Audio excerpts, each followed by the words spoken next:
As the sun neared its descent, the sky was painted with vast swathes of fiery clouds.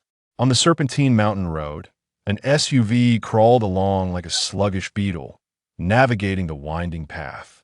This undulating range was part of the Wui Mountains, and this winding road was a county route, typically frequented only by local vehicles, with outsiders rarely venturing onto such paths. The license plate revealed it to be from a distant place, perhaps merely passing through or on a self-drive tour. The driver, a slender young man with an air of gentility, was named Shimo. Although he hailed from this region, he had been away from home for over a decade. If he continued along this road for another 40 kilometers, he would arrive at his ancestral village, Yinling. Along the way, he would pass through a township called Malian. Malian was the only sizable market for several nearby villages, bustling only every 5 days when a marketplace came alive. On those days, the town buzzed with activity, though it was mostly the elderly who came to trade. The younger generation had largely moved away, with those possessing any means seeking homes in the city. Consequently, few remained behind. Both Shimo and his sister had escaped the mountains through education. After university, his sister moved to Australia. Their father had passed away early, never to enjoy the company of his children, while their mother had joined his sister in Australia 2 years prior to facilitate care and assist with childcare, leaving Shimo alone in the homeland. Though the sun had not fully set, the encroaching darkness was palpable. As Shimo prepared to switch on the headlights, a sudden brilliance caught his attention in the rearview mirror. A bright, swift light was hurtling towards him from behind. Its speed and intensity were unlike any tail lights he had ever seen, stirring unease within him. Instinctively, he tapped the brake. Moments later, the radiant light soared over the vehicle, crashing down a short distance ahead with a resounding boom. The object landed in a nearby patch of wild grass, creating a cacophony of noise. The unexpected event and the thunderous sound startled Shimo. A sense of trepidation and curiosity gripped him as he pulled the decelerating vehicle over to the roadside. After observing the scene for a while, his mind began to form a hypothesis. That must be a meteorite falling, he mused. Glancing at the dashboard clock, he noted the time was 18:25.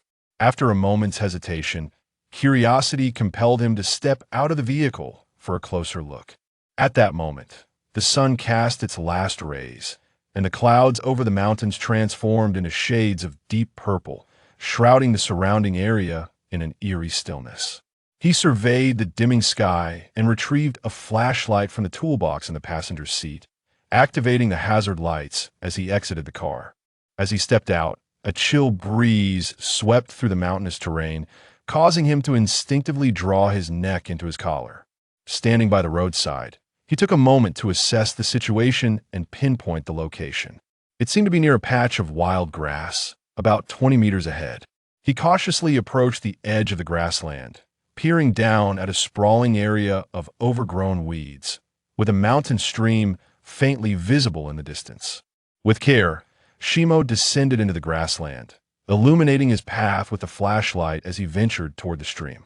Upon reaching the water's edge, he scanned the surroundings, and the realization struck him with certainty. It was indeed a meteorite that had fallen, most likely into the stream, as the area around it was splattered with water and mud.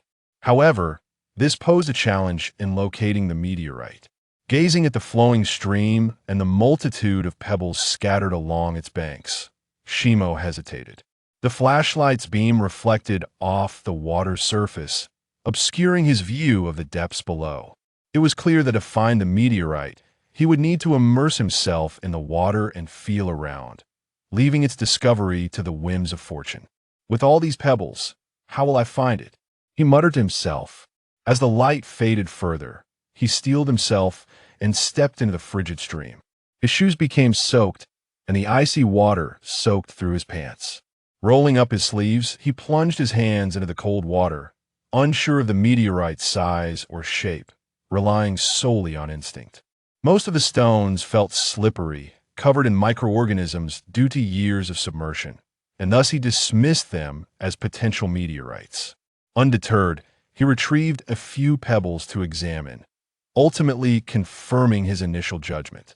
This significantly narrowed down his search area and increased his pace. After about half an hour of searching, his hand unexpectedly encountered a distinct stone. It was smooth to the touch, not due to any biological residue, but because of the stone's inherent texture. What excited him most was the lingering warmth emanating from it. With exhilaration, he flipped the stone over. Even underwater, it felt heavy, distinct from ordinary pebbles. Realizing he could not lift it with one hand, he decided to hold the flashlight in his mouth, using both hands to finally hoist the meteorite from the stream. Examining the object he had just retrieved, Shimo noted it was roughly the size of a lead ball, entirely black, and though it appeared small, it was remarkably heavy. With absolute certainty, he recognized it as the celestial rock that had just plummeted from the heavens. He hoisted the meteorite onto the roadside, struggling to climb back up the embankment. Exhausted, he paused at the edge of the road, needing a moment to rest before continuing on his journey. Sitting on the roadside, he instinctively pulled out a cigarette from his pocket and lit it. No other vehicles passed by, only his car blinked its hazard lights. Resembling a solitary beast in the desolate night, its eyes wide open in vigilance, surveying the surrounding wilderness. In the faint glow, Shimo gazed at the silhouettes of the mountains, their forms sharply defined against the dusk. The overgrown weeds nearby and the towering trees across the road were dimly visible, accompanied by the soothing sounds of the babbling stream and the rustling of the wind through the grasses. Lost in thought, he sat smoking, the flickering flame casting a gentle light in the dark wilderness. After a considerable time, he let out a soft sigh. He extinguished the cigarette, but tucking it into a crevice between the stones, ensuring it was fully snuffed out. He then moved to the rear of the vehicle, opening the trunk, which was filled to the brim with various items and luggage haphazardly piled together. Achoo! He sneezed, perhaps catching a chill. He placed the meteorite in a corner of the trunk, braving the chilly mountain breeze as he rummaged for clean pants and shoes to change into. After securing the trunk, he climbed into the driver's seat, shutting the door behind him and feeling warmth envelop him once more. With a gentle twist of the key, he started the engine, deftly maneuvering the vehicle back onto the road, continuing his slow journey ahead. By the time he reached the town, it was already 7:30. The remaining journey to Yanling village would take another 30 minutes along the mountain road, but it was all paved, making it manageable. His stomach had been growling for some time, prompting him to seek a bite to eat in the town before resuming his drive. The town was small, consisting of a single street with a modest stream flowing through it. Along both sides of the street, a medley of eclectic shops can be found. Although the hour is not particularly late, the thoroughfare is nearly deserted, with only a few silhouettes occasionally visible at the entrances of various establishments. In addition, some elderly gentlemen and ladies can be seen engaged in a game of mahjong at tables set up inside the shops. Shimo parked his vehicle in front of a restaurant. The entrance bore a somewhat weathered sign that read Old Lin Restaurant. The last character, representing restaurant, appeared dim, likely due to a burnt-out bulb, yet this did not hinder its legibility. Upon entering the eatery, the unmistakable sounds of boisterous drinking and gambling reached his ears, though the source remained unseen. It was probable that patrons in private rooms were partaking in food and drink, their voices a blend of local dialect and Mandarin. "Boss," Shimo called out. Hearing his voice, the proprietor peered out and quickly emerged to greet him. She was a plump, middle-aged woman, the owner of the establishment. After appraising Shimo momentarily and glancing at the vehicle parked outside, she picked up a pen and paper from the counter, forcing a smile as she inquired, "What would you like to eat?" With a slight smile of anticipation, Shimo replied, "Do you still have a rabbit hot pot?" The owner's gaze flickered slightly as she regarded him. Then she replied, "We have half a rabbit left." Elated, Shimo responded, "Great, they'll take half a rabbit hot pot." After speaking, he glanced around briefly before choosing a seat by the entrance. The owner scrutinized Shimo for a moment longer, seemingly searching her memory. "Are you the son of the woman who went to Australia?" she asked, her expression shifting as recognition dawned upon her. Chapter 2. Memories. The innkeeper's inquiry momentarily stirred a sense of nostalgia within Shimo, rendering him inexplicably bashful about returning home. He offered a slight nod, seemingly to conceal some inner turmoil, and habitually retrieved a cigarette from his pack, igniting one with a flick of his lighter. For him, cigarettes often served as ever-present companions, providing a modicum of solace to his withered spirit whenever summoned. The innkeeper, oblivious to his inner conflict, remarked with a hint of envy, your mother is truly fortunate. Her children have all achieved great success and are now beginning to enjoy life. Shimo could only respond with a resigned smile. Not really. We're all quite similar, nothing extraordinary. As he spoke, he attempted to muster a smile, yet it appeared rather awkward, and after a brief nod to the innkeeper, he quickly turned away, seizing his phone from the table and unlocking it with a gentle swipe. The innkeeper, perceptive enough to recognize Shimo's desire for solitude, replied, "All right, just a moment." With that, she turned to busy herself in the kitchen. Shimo opened the WeChat interface, typing a few words in a family group chat. "I've arrived in town. I'm having a meal." This group comprised merely 5 members: his mother, his sister, his brother-in-law, and lastly, his wife. Shimo's gaze lingered on the designation of wife, momentarily lost in thought. After a brief pause, he extinguished his cigarette in a plastic ashtray on the table, then edited the name to Yulin. Shimo and Yulin were college classmates, their connection blooming in a whirlwind of youthful passion. Yulin was vivacious, unafraid to love fiercely, while Shimo was more reserved, a quintessential introverted intellectual. Their acquaintance unfolded in a rather peculiar manner. "I like you," was the first line exchanged between them. It was during their sophomore year when, propelled by an inexplicable impulse, Shimo, typically reticent, strode into Yulin's classroom post-lecture. He boldly approached her, pulling up a chair and seating himself directly across from her. Gazing intently before inquiring, "Are you Yulin?" Taken aback, Yulin blushed and replied, "I am." Without a moment's hesitation, Shimo exclaimed, "I like you," and fled the classroom, leaving his classmates in stunned silence, followed by an eruption of giggles and whispers, while Yulin's face turned crimson. Later, as their relationship blossomed, Yulin revealed during a conversation, "You know, I had liked you for quite some time. I remember watching you after basketball practice, your hair damp and tousled. There was one moment we brushed past each other, and I caught a whiff of your delightful soap scent." As she recounted these memories, her eyes sparkled with joy, encapsulating the essence of youthful romance. "Boss, your rabbit hot pot is ready," called a young woman in her 20s. Serving the dish with an air of curiosity, her features reminiscent of the innkeeper in her youth, an oval face, a slightly flat nose, and bright, double-lidded eyes that sparkled with mischief. It was evident that Shimo was an outsider, distinguished by an air of refinement. "Thank you," Shimo replied softly, his attention drawn to the steaming pot before him. He picked up a pair of disposable chopsticks and savored the unique flavor of the rabbit meat, which awakened his taste buds with its distinct essence. "How is it?" the young woman inquired, her eyes narrowing playfully. Shimo nodded appreciatively but remained silent, engrossed in relishing the long-missed flavor. Though the meat was hot, the delightful pain mingled with pleasure enticed him further. "Would you like rice or wine?"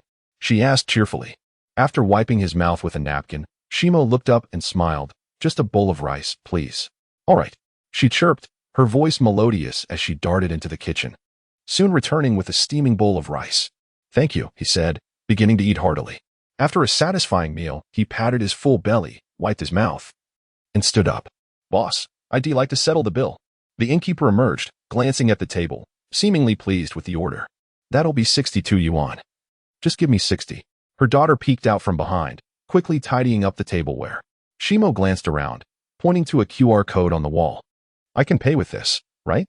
"Yes, either works," she confirmed. Shimo scanned the code, completing the payment. "Did you receive it?" "Yes, I did. Do come again." The innkeeper replied graciously. "Certainly," Shimo smiled, nodding at her as he gathered his belongings and exited the eatery. The journey to Yanling village stretched nearly 20 kilometers along a rugged mountain road, nestled among towering peaks. After leaving the town, the off-road vehicle veered onto a rural concrete path, leading directly to Yanling village, surrounded by majestic mountains. This road was constructed as part of a national initiative to connect villages, for previously, villagers had to traverse the mountains on foot. As the vehicle ascended the winding mountain path, the clock approached 9 o'clock at night. The moon peeked through the clouds, casting a silvery glow over the landscape, resembling a delicate blanket of snow. The stillness of the mountains was pierced by the sound of the engine and the bright headlights, startling some nocturnal birds into flight, reminiscent of shadows gliding through the darkness. As Shimo drove, he lit a cigarette and opened the window, welcoming the crisp mountain air that rushed in, invigorating him rather than chilling him. Gradually, his mind began to wander. Life rarely resembles the idyllic tales of spring. It is often filled with the banalities of daily existence. Having been married to Yulin for less than 3 years, much had changed. Their conversations dwindled, and quarrels became more frequent. Their relationship, a tapestry of ups and downs, was not uncommon among couples, yet Shimo sensed something amiss with Yulin. Although he could not pinpoint the issue, he understood it was related to matters of the heart, deeply affecting his pride. Stubbornly, he refrained from confrontation or inquiry, choosing instead to protect his dignity and resilience, curious to uncover the truth that life would eventually unveil. As fate would have it, troubles seldom arrive alone. While he grappled with this uncertainty, an even greater calamity struck. He was diagnosed with brain cancer. Yulin, let's sit down and talk. It has been too long since we had a meaningful conversation. Chapter 3. The fragile heart. Yulin was perceptive. She seemed to sense something amiss. A hint of anxiety crept into her demeanor, and her expressions grew somewhat unnatural. She understood Emo and her husband well.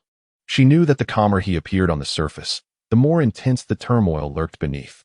They sat opposite each other under the dim light, silently sipping tea, neither daring to break the silence. After a prolonged pause, Emo finally spoke, his voice distant and almost unrecognizable. Yulin, he said, letting out a soft sigh. Can you speak honestly with me? With that, he raised his gaze and looked quietly at Yulin, who remained silent. Her eyes reflected a mixture of guilt and a plea for understanding. Fine, then let us not speak of it, he abruptly declared, turning his attention to the window. Outside, the city lights danced against the night sky, with towering buildings illuminated by a riot of neon colors, transforming his perception of the world into something surreal. His gaze lingered on the night sky, his voice low and hoarse as he continued to articulate the words he had harbored for so long. You are an adult. I respect your choices, and you possess the freedom to decide your path. We can part amicably. I honor your decision. Deep down, Emo knew that some matters did not require explicit clarification. Sometimes, knowing could be more painful than ignorance. Yulin had already pierced his heart, and it seemed ludicrous, even pitiful, to pursue the reasons behind her actions. Yet, he was unwilling to accept the truth. He longed for her to assure him that nothing was wrong, that he was overthinking matters. However, for a man as astute as he was, did he truly need irrefutable evidence when faced with his wife, with whom he shared daily life? In truth, it was unnecessary. What he needed was to make a decision, to retaliate or to leave resolutely. Emo resolved to part ways with Yulin. Once he had made up his mind and voiced his determination, he felt a notable lightness in his heart. Life unfolds as it must. What is meant to arrive will do so, and what is destined to depart will inevitably leave. He did not wish to linger like a defeated soul, clinging to what was bound to be lost. Though pain lingered in his heart, he chose to bury it deep within, protecting the remaining dignity that must endure when love has faded. When Emo uttered the words part amicably, Yulin instantly recognized his sincerity.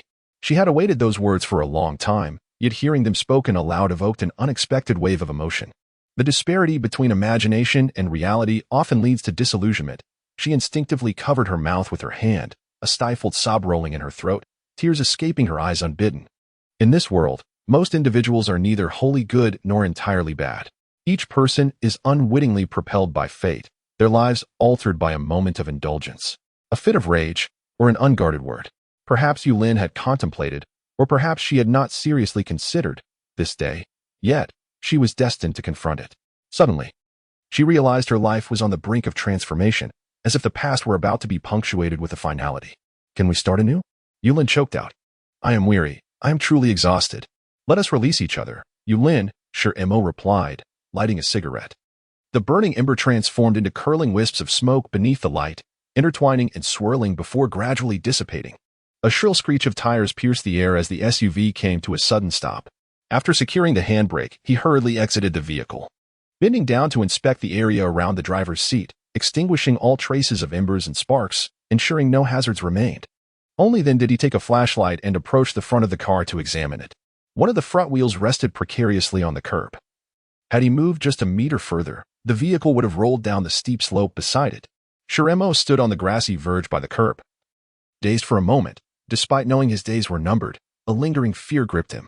After a while, he pondered that if life were to end abruptly, it might not be the worst conclusion, free from the omnipresent terror and helpless struggles. He lit a cigarette. The wind was biting cold, and he hugged himself tightly. Leaning against the front of the car, tightening his collar, taking a deep drag, reducing the cigarette by half in an instant. From his vantage point, the terrain sloped sharply downward into a narrow valley, flanked by towering mountains on the opposite side, one of which was said to rise over 1,000 meters.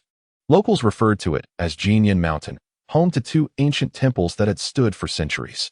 At that moment, the moon hung high in the sky, occasionally obscured by clouds, with a few stars faintly twinkling above, casting a mysterious glow over the tranquil landscape. Sure, Emo gazed up at the heavens, lost in thought for some time. Yet, he understood that those stars held no connection to the human soul. The celestial bodies were distant suns whose light had traversed countless years to reach Earth. In the vast cosmos, humanity might scarcely be considered more than dust. Life, perhaps, resembled the fleeting brilliance of a meteor streaking across the sky, here one moment, gone the next. Chapter 4. The cabin on the dam. By the time I returned home, it was already 10 o'clock at night. The village was neither large nor small. The entire Yinling village sprawled along the mountainside, with dozens of households scattered across the gentle slopes. A winding concrete road roughly connected all the homes. My family's residence was an old wooden house, constructed by my grandfather and father. Our lineage had been carpenters for generations, sustaining ourselves through this craft. However, it seemed that my generation might bring an end to this ancestral legacy. The old house was situated at the end of the village, atop a gentle earthen dam. In front of it stood a cluster of green bamboo, while a winding concrete path traversed through the bamboo grove. There was a concrete courtyard before the house, and on the outer side, a grand ginkgo tree stood tall. From beneath its branches, one could gaze upon the majestic and undulating peaks of the Golden Goose Mountain in the distance. Below lay vast stretches of cedar forest extending into the valley, where a stream gently flowed towards the outer town of Malian. I drove the car into the courtyard, the headlights illuminating the yard and the old house like daylight. Due to its prolonged vacancy, the courtyard was blanketed with fallen ginkgo leaves, which crunched softly under the wheels. When I turned off the engine and extinguished the lights, darkness enveloped the world, and I sat in the car, allowing myself to acclimate to the profound silence. In that stillness, I felt as though I were merging with the surrounding world.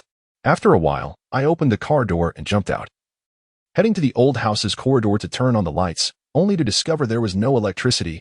My mother must have turned off the main switch when she left. Armed with a flashlight, I turned left towards the side room. On one wall, I found the distribution box and switched the main power back on, illuminating the corridor lights instantly. Returning to the main house, I unlocked the copper padlock on the door and gently pushed it open. The two heavy wooden doors creaked as they swung inward, and the warm orange light from the corridor spilled into the living room. A faintly musty aroma wafted from within, reminiscent of time gone by. Before me was the main wall of the living room, adorned with a traditional New Year painting featuring the 8 immortals, with the words 5 Blessings Hall inscribed above. Below it stood a tall altar table, accompanied by a slightly shorter 8 immortals table. On either side of the walls hung pairs of calligraphic paintings, beneath which were sets of high-backed wooden chairs. I stood in the doorway of the living room, gazing at the familiar surroundings, unable to articulate the emotions stirring within me. After a moment, I stepped into the inner room and switched on several light switches. Instantly, the lights in the living room, corridor, and rear hall illuminated, piercing through the night and the loneliness of the old house. The entire dwelling awakened from its slumber, revealing a surprising cleanliness, only a whisper of dust settling on surfaces. The mountain air was fresh, distinct from that of the city, even after 3 years of abandonment. The house appeared tidy and well-kept. I hastily tidied my room and ascended to the attic, rummaging through a cedar chest to retrieve bedding, all neatly stored in vacuum bags. These large boxes had been left by my grandfather, sturdy and durable. Once my room was arranged, I began to unload my luggage from the car. Finally, I noticed a meteorite tucked away in the corner of the trunk. It appeared dark and round, reminiscent of a lead ball. This could be considered an unexpected treasure from my journey home, perhaps worth a considerable sum. Yet, did money hold any significance for me now? So many things in this world had become trivial in my eyes. 2 months prior, upon receiving the hospital's diagnosis report, my heart had turned to ash. After a fierce internal struggle, I had ultimately convinced myself to forego treatment.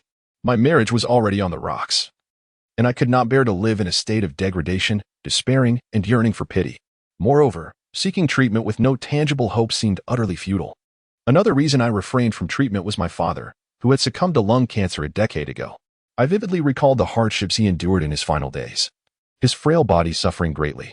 The loss of money paled in comparison to the agony endured. I did not wish to depart this world devoid of dignity, and I recognized that the chances of recovery from my ailment were slim.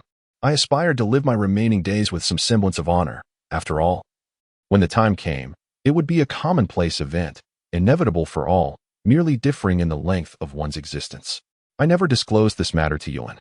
During my checkups, we had been at odds, and when I received the results, I spent an entire day in solitude by the sea, lost in thought. The following day, I sought a second opinion at another hospital, only to receive the same disheartening news. During those days, I was besieged by various fears, unable to sleep through the nights. Yulin remained unaware of my predicament, and I chose not to burden my mother or sister with my suffering. What is the most equitable aspect of this world? I believed it to be the inevitability of death, which does not discriminate between the noble and the destitute. Ultimately, everyone must face their mortality. I moved the meteorite into the left side room, placing it on the central workbench. Intrigued, I studied the meteorite for a considerable time. The left side room had once served as my father's woodworking shop, which I had since repurposed into a tool room. My father's woodworking tools were stored in 2 wooden boxes, now rightfully mine, along with some modern hardware and electric tools I had acquired, perhaps a hereditary trait. I retrieved a small hammer and delicately tapped the meteorite. The sound echoed like metal striking metal. Strangely, the meteorite bore no marks. I continued to strike it, each blow more forceful than the last. The clanging resonated throughout the room.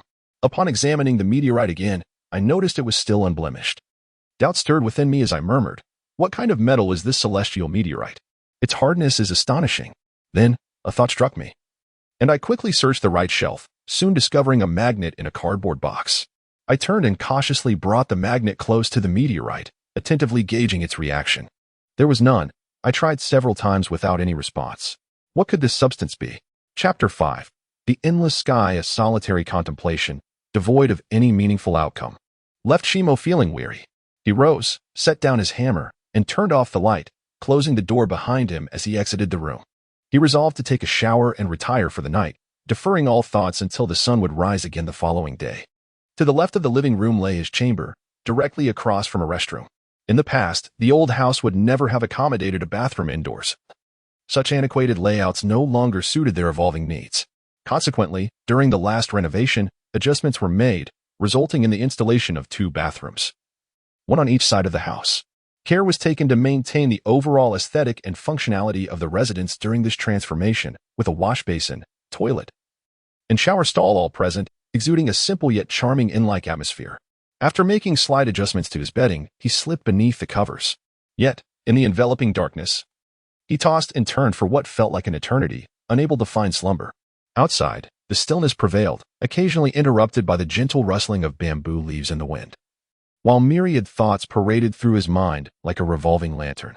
When dawn broke the following day, he glanced at the mobile resting on his bedside table, surprised to discover it was already past 9 o'clock in the morning.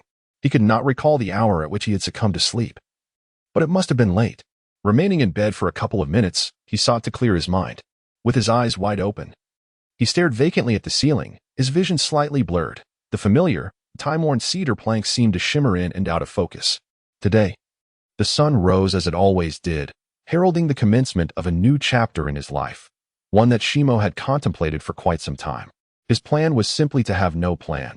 He had no specific tasks to accomplish or rigorous schedules to adhere to.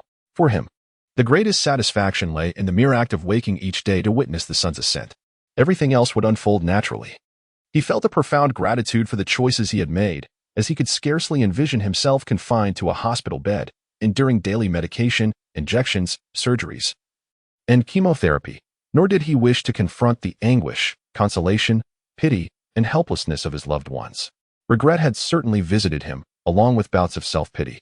He lamented not having lived more earnestly in the past, not cherishing the time spent with family, and not exercising greater self-discipline. He should not have smoked, nor stayed up late. Yet, in the present moment, what significance did it hold? It is often only in the face of loss that one realizes the profound happiness inherent in a life of ordinary health. Thus, Shimo now cherished each breath of fresh air, and every mundane task before him. For instance, as he prepared to rise, brush his teeth, wash his face, and boil water, he found these simple acts imbued with a newfound significance, for they might very well be his last. He climbed out of bed and approached the window, drawing the curtains wide. The autumn sun poured through the lattice window, illuminating the entire room and warming his once-dim spirit. At the rear of the living room lay the dining area, furnished with a traditional 8 immortals table and 4 long benches, all crafted from cedar and finished with a simple varnish that showcased the wood's natural grain and knots. Adjacent to the dining room was the kitchen, an old-fashioned space equipped with a large wood-burning stove, though it had been modernized with essential appliances. After completing his morning routine, Shimo made his way to the kitchen to boil water. He then opened the glass-paneled door leading to the northern side of the dining room, allowing the brisk air, the gentle breeze, and the fragrant aroma of distant mountains to envelop him. Standing at the threshold, he inhaled deeply, intoxicated by the fresh air imbued with the scent of flora and the nostalgia of yesteryears. Those who find solace in solitary tea drinking often grapple with loneliness, yet few possess the ability to embrace it. Shimo was one such individual, for with tea and smoke, loneliness dissipated. His tea set was not extravagant, merely a simple square ensemble, with a personal jian bowl replacing one of the cups. The tea, a common to Hong Pao from Wui Mountain, was by no means a rare delicacy. His movements as he brewed the tea were leisurely yet meticulous. On the wall opposite the dining area hung a reproduction of a famous painting, The Return of the Herd, by the Southern song painter Li Di. In this quiet room, he sat alone with a cup of tea, gazing out at the vegetable garden and the distant green hills. After 3 years of neglect, the garden had succumbed to overgrowth, the autumn air thickening around the withered grasses, which appeared desolate and forlorn. For the remainder of the morning, Shimo meticulously cleaned the house, dusting every neglected corner, and repositioned his vehicle in a small clearing beside the bamboo grove. After sweeping the courtyard with a bamboo broom, he felt a sense of vitality return to the old home. However, at 5 o'clock in the afternoon, he was struck by another wave of nausea and spent half an hour recovering. Lacking appetite and energy, he abandoned the notion of continuing with his dinner plans. This was not the first occurrence. 6 months prior, when he first experienced such vomiting, he had dismissed it as inconsequential. But as episodes of nausea and headaches persisted, he began to sense something amiss. An experienced physician recommended a brain CT scan, and the outcome was the most devastating of diagnoses. Now, it was too late for regrets. Each day was merely a matter of survival, and the only thing he could do was to refrain from dwelling on the inevitable end that awaited him. For cancer patients, the mental toll often eclipses the physical affliction itself. He considered himself rational and resilient. Therefore, he resolved to tend to the vegetable garden the following day, planning to plant a variety of vegetables. He also intended to retrieve his father's tools and, based on his memories of his father's craftsmanship, create something simple, perhaps a small stool. Moreover, he yearned to wander through the small forest behind his home. As dusk began to settle after dinner, the corridor lights flickered on, casting a warm orange glow over the courtyard. Beneath the ginkgo tree, Shimo sat in quiet solitude, gazing at the distant hills bathed in twilight. He had always relished this moment, seated on the long stone bench beneath the ginkgo. Even in his childhood, that bench had been a fixture, its surface smoothed by years of use. He recalled how, after early dinners, he and his sister would play beneath the tree or listen to the adults converse nearby. At times, he would sit alone, contemplating the distant mountains and the ever-changing clouds at sunset, pondering whimsical questions. What lay beyond those peaks? What secrets did the clouds conceal? Were there truly spirits and demons, as the elders spoke? Such musings accompanied him throughout his childhood. As he matured, he came to understand that beyond those mountains lay the outside world, the city, the ocean, the vast blue planet. He also realized that behind the clouds was the sky, and beyond the sky, more sky and endless expanse. Chapter 6. The mysterious meteorite. Shimo sat beneath the ginkgo tree for a little while longer. Soon after, he rose and made his way to the side room, resolved to examine the meteorite he had found. While browsing the internet on his phone earlier, he discovered that people were already posting about the meteor's fall from yesterday, with some even sharing videos captured on their phones. In an age where nearly everyone possesses a mobile device and many vehicles are equipped with recorders, it is inevitable that significant events like a meteorite's descent would attract widespread attention and rapidly disseminate across the internet.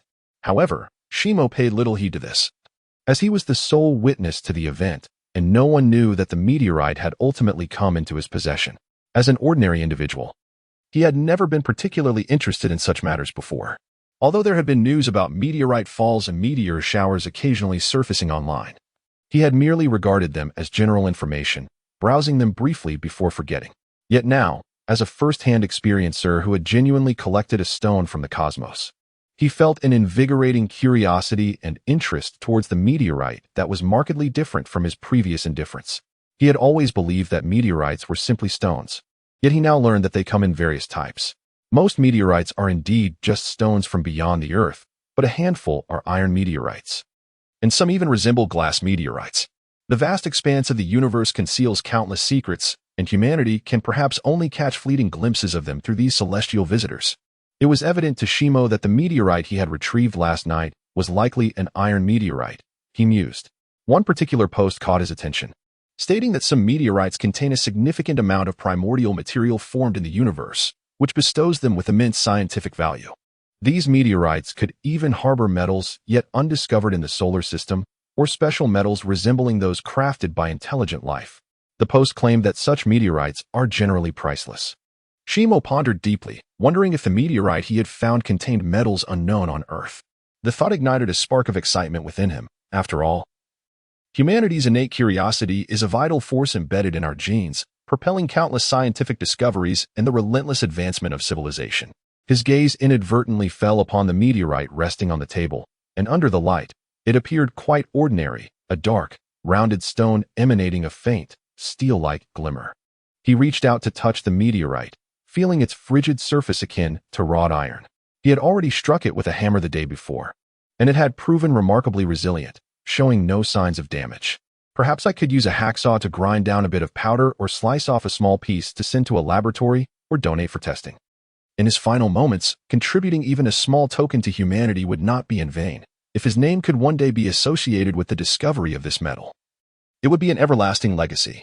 Shimo's mind swirled with various thoughts, and he quickly searched his surroundings, confident that there must be a hacksaw somewhere in the house. Before long, he found the hacksaw resting on a wooden shelf beside the side room. Determined, he resolved to put his plan into action immediately. He steadied the meteorite with his left hand, grasped the hacksaw with his right, and began to saw a piece from the rounded stone, placing a newspaper underneath to catch any metal powder that might fall. The room was filled with the grating sound of metal against stone. However, the meteorite was indeed too hard. After several attempts, he felt as though he was making no progress, leaving no marks at all. He surmised that perhaps he was being too cautious and not applying enough force, so he unconsciously began to exert more strength. Yet, the meteorite was somewhat slippery. When he applied force, the hacksaw slipped unexpectedly, pulling his left hand along with it, and resulting in a deep cut across his thumb, from which blood immediately flowed. As his blood dripped onto the meteorite's surface, he was astonished to witness a strange phenomenon. The blood began to seep into the hard exterior of the meteorite. He attempted several times to pull his hand away, but it was firmly adhered. Before he could comprehend what was happening, he noticed a transformation in the meteorite. The black stone gradually softened, as if melting like something heated, becoming a viscous, tar-like substance, dark and sticky. Shimo watched in disbelief as the black tar slowly enveloped his entire left hand, creeping up his arm. As the substance extended, his entire arm, shoulder, and even other parts of his body turned a deep black. No matter how he tried to shake it off or pull away, it was futile. A sense of confusion enveloped him, his heart racing as if it might leap from his throat. When the tar eventually reached every corner of his body and enveloped every inch of his skin, Shimo had transformed entirely into a figure of deep blackness. He gazed at his outstretched hands and then at the rest of his body. Suddenly, an unbearable tingling sensation washed over him, initially just on the surface of his skin. Unable to resist, he began scratching at the itch, but as soon as one area ceased to itch, another would flare up. Soon, both hands were in motion. But the sensation was relentless. Within moments, it felt as if countless ants were crawling over him. More intolerably, this peculiar itch quickly burrowed deeper into his muscles, organs, and even his bones, tormenting him in an almost inhuman manner. The sensation of itchiness pervaded every part of him, driving him to the brink of madness, his head buzzing with a cacophony of noise. Gradually, he curled up in agony, writhing on the floor. In no time, he seemed to lose all semblance of rational thought. Succumbing to a primal instinct to resist, he clawed at his skin with his nails, tugged at his hair, and staggered about, desperately rubbing against every hard surface he could find. slamming his head against the table, the walls, and any solid object, leaving the side room in disarray. Before long, he succumbed to the overwhelming itch and fainted, utterly drained of energy, lying motionless on the floor. Silence soon enveloped the side room, the orange ceiling light lazily casting a warm, dim glow. At some unknown moment, the wind outside began to stir.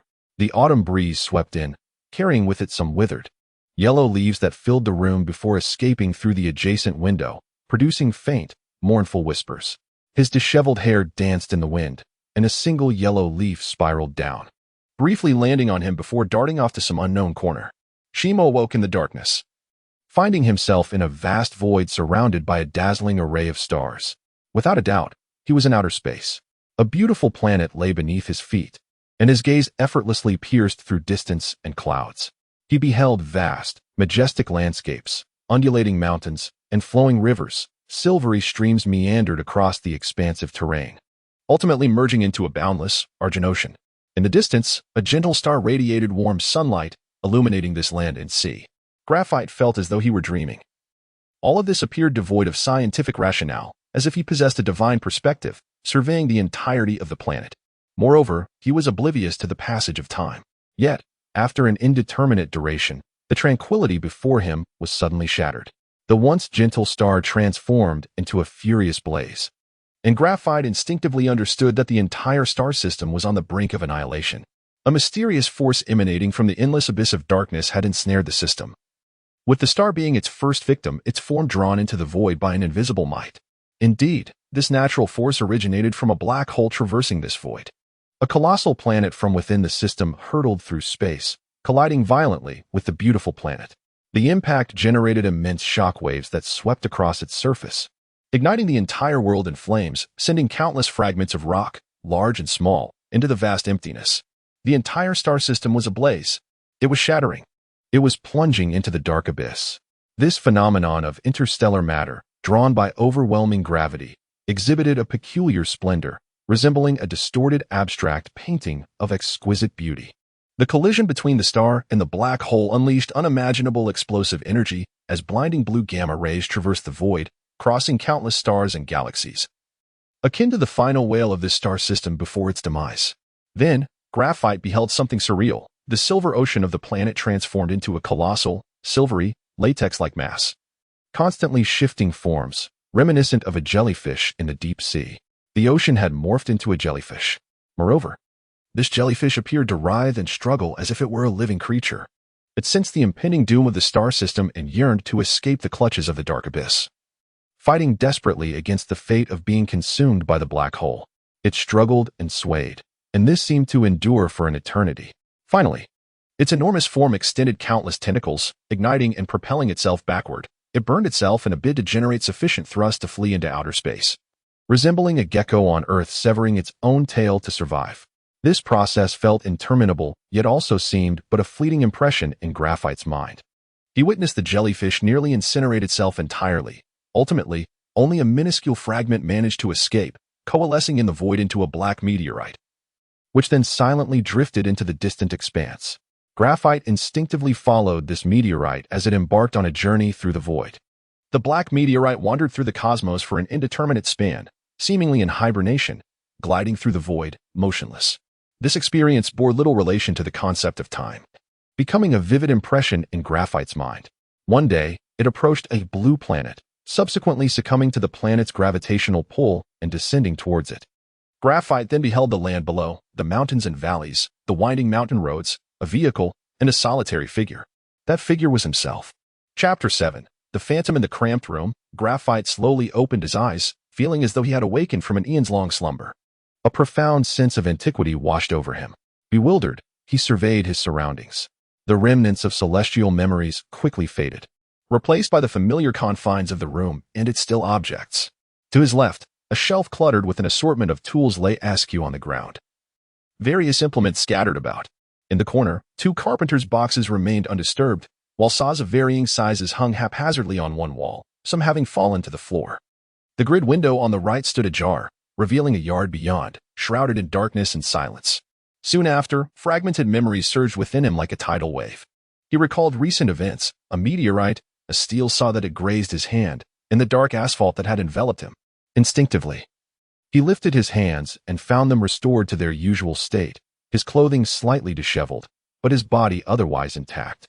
The haunting torment that had plagued him seemed to have subsided, leaving a calm in its wake. How could this be? What precisely was that black asphalt? He murmured to himself. My hand was injured, he thought, glancing at his left hand, yet there was no sign of a wound on his thumb, as if the injury had been a mere figment of a dream. However, the disarray of the room and his untidy attire indicated that something had indeed transpired, affirming the reality of his memories. But what of the void in the cosmos? What of the cosmic disaster? Memories of the starlit sky seemed etched in his mind, bringing forth images of a beautiful planet, its vast silvery oceans transforming into a colossal jellyfish during the cosmic catastrophe, which ultimately became a meteorite. In that moment, Graphite became acutely aware of its existence. Who is it? It is the jellyfish, the remnant of the jellyfish, later transformed into a meteorite. Now, it seemed to have entered his body, like a specter. Suddenly, Graphite realized that within his mind and body, there was another presence, a ghost. The ghost lingered quietly within his consciousness, seemingly observing him in secret. Two unfamiliar souls quietly sensed each other in the night. Graphite could feel the ghost, which gradually shifted from his brain to his throat, then to his chest, before exploring his lungs and heart, and finally traversing his abdomen and limbs. This entire process unfolded over the course of an hour, leaving Graphite with an indescribable feeling. Who are you? Graphite softly inquired within his mind, attempting to communicate and connect with the ghost, uncertain of why such an inexplicable thought emerged so naturally.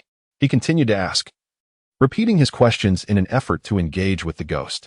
This dialogue felt akin to playing music to an uncomprehending audience. The ghost seemed unresponsive, yet Graphite sensed its attentive presence. With this hidden specter residing within him, Graphite found himself increasingly lost in thought, often speaking to himself. Yet the ghost remained indifferent, seemingly content in its silence. The following night, when Graphite believed normalcy had returned, the ghost began to stir once more within him. Its movements did not disrupt Graphite's bodily functions, yet it always made its presence known. Graphite began to ponder the possibility of a split personality. However, this sensation felt distinct from true dissociation. He could clearly sense the entity within him, and he did not suffer from unwarranted amnesia. At times, he wondered if he might be experiencing a form of mental illness, perhaps a hallucination stemming from a brain tumor or overwhelming stress. Thus, he drifted through the day and a daze, burdened by chaotic thoughts and memories blurring the lines of reality, leaving him utterly exhausted. He felt ensnared in a quagmire, struggling to extricate himself. The following evening, weary in both body and spirit, Graphite sat beneath a ginkgo tree. He gazed towards the distant Golden Goose Mountains, once again beholding the vast expanse of fiery clouds at the horizon. Life appeared minuscule and fleeting in their presence, while the ever-changing clouds seemed to echo the whispers of time, as if narrating and enacting some unseen tale.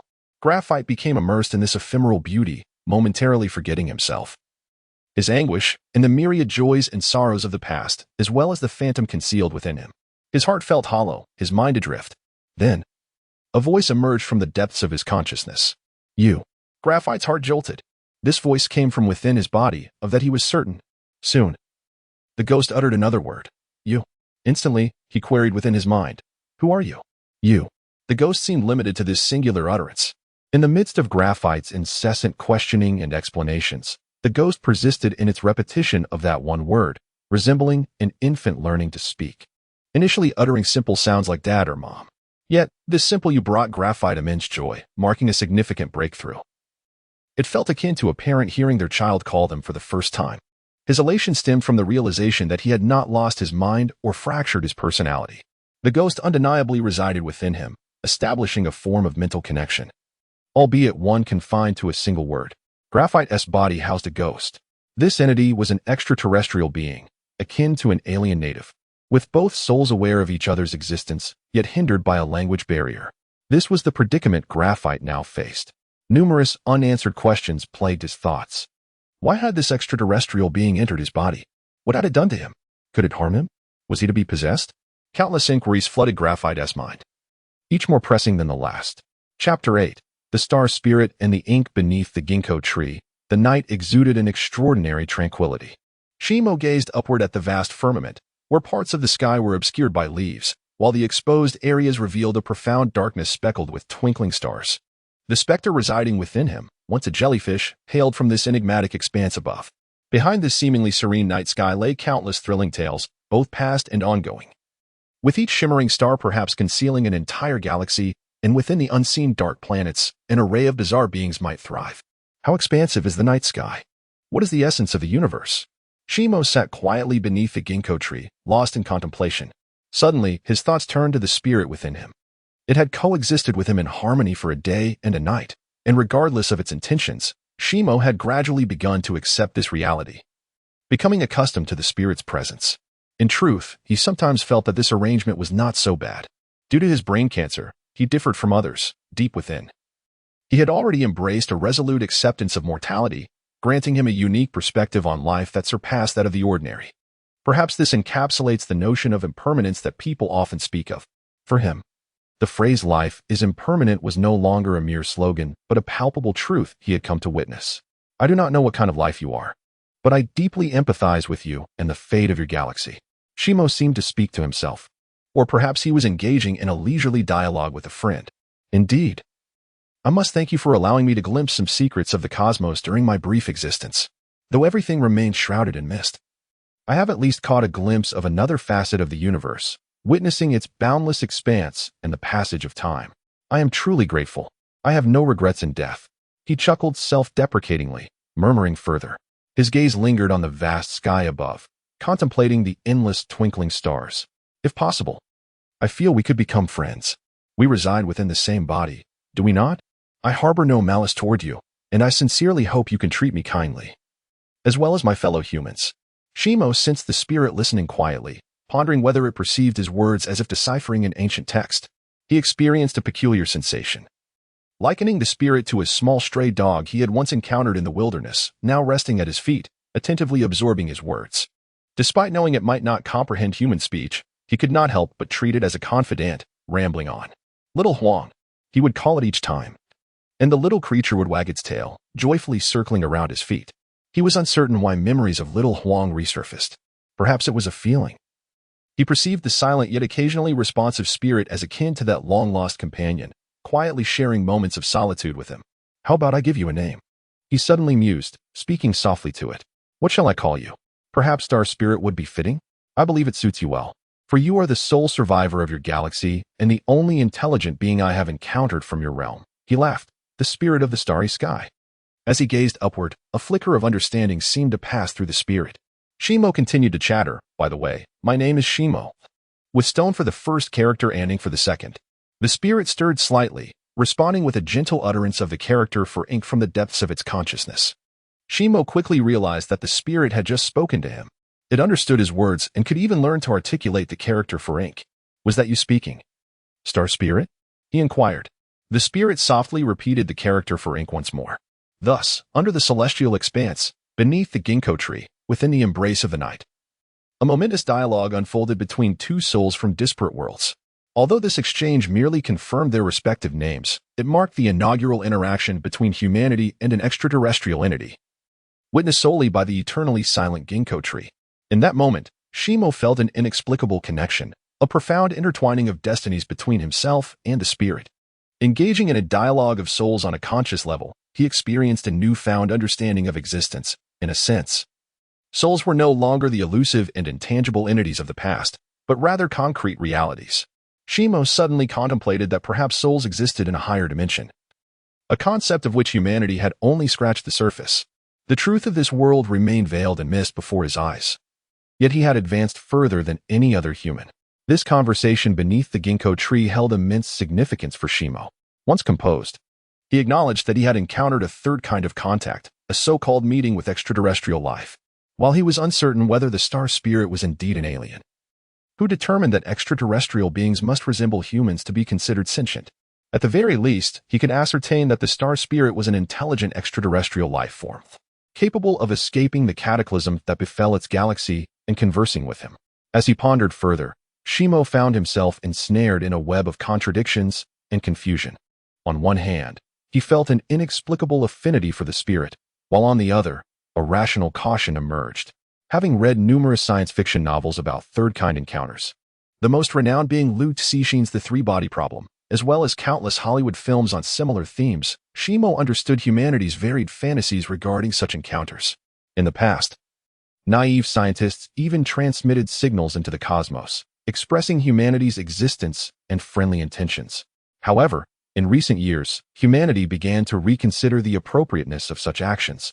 For the universe might very well resemble a dark forest, where each civilization tread cautiously, revealing their presence only to invite catastrophic retribution from more advanced civilizations.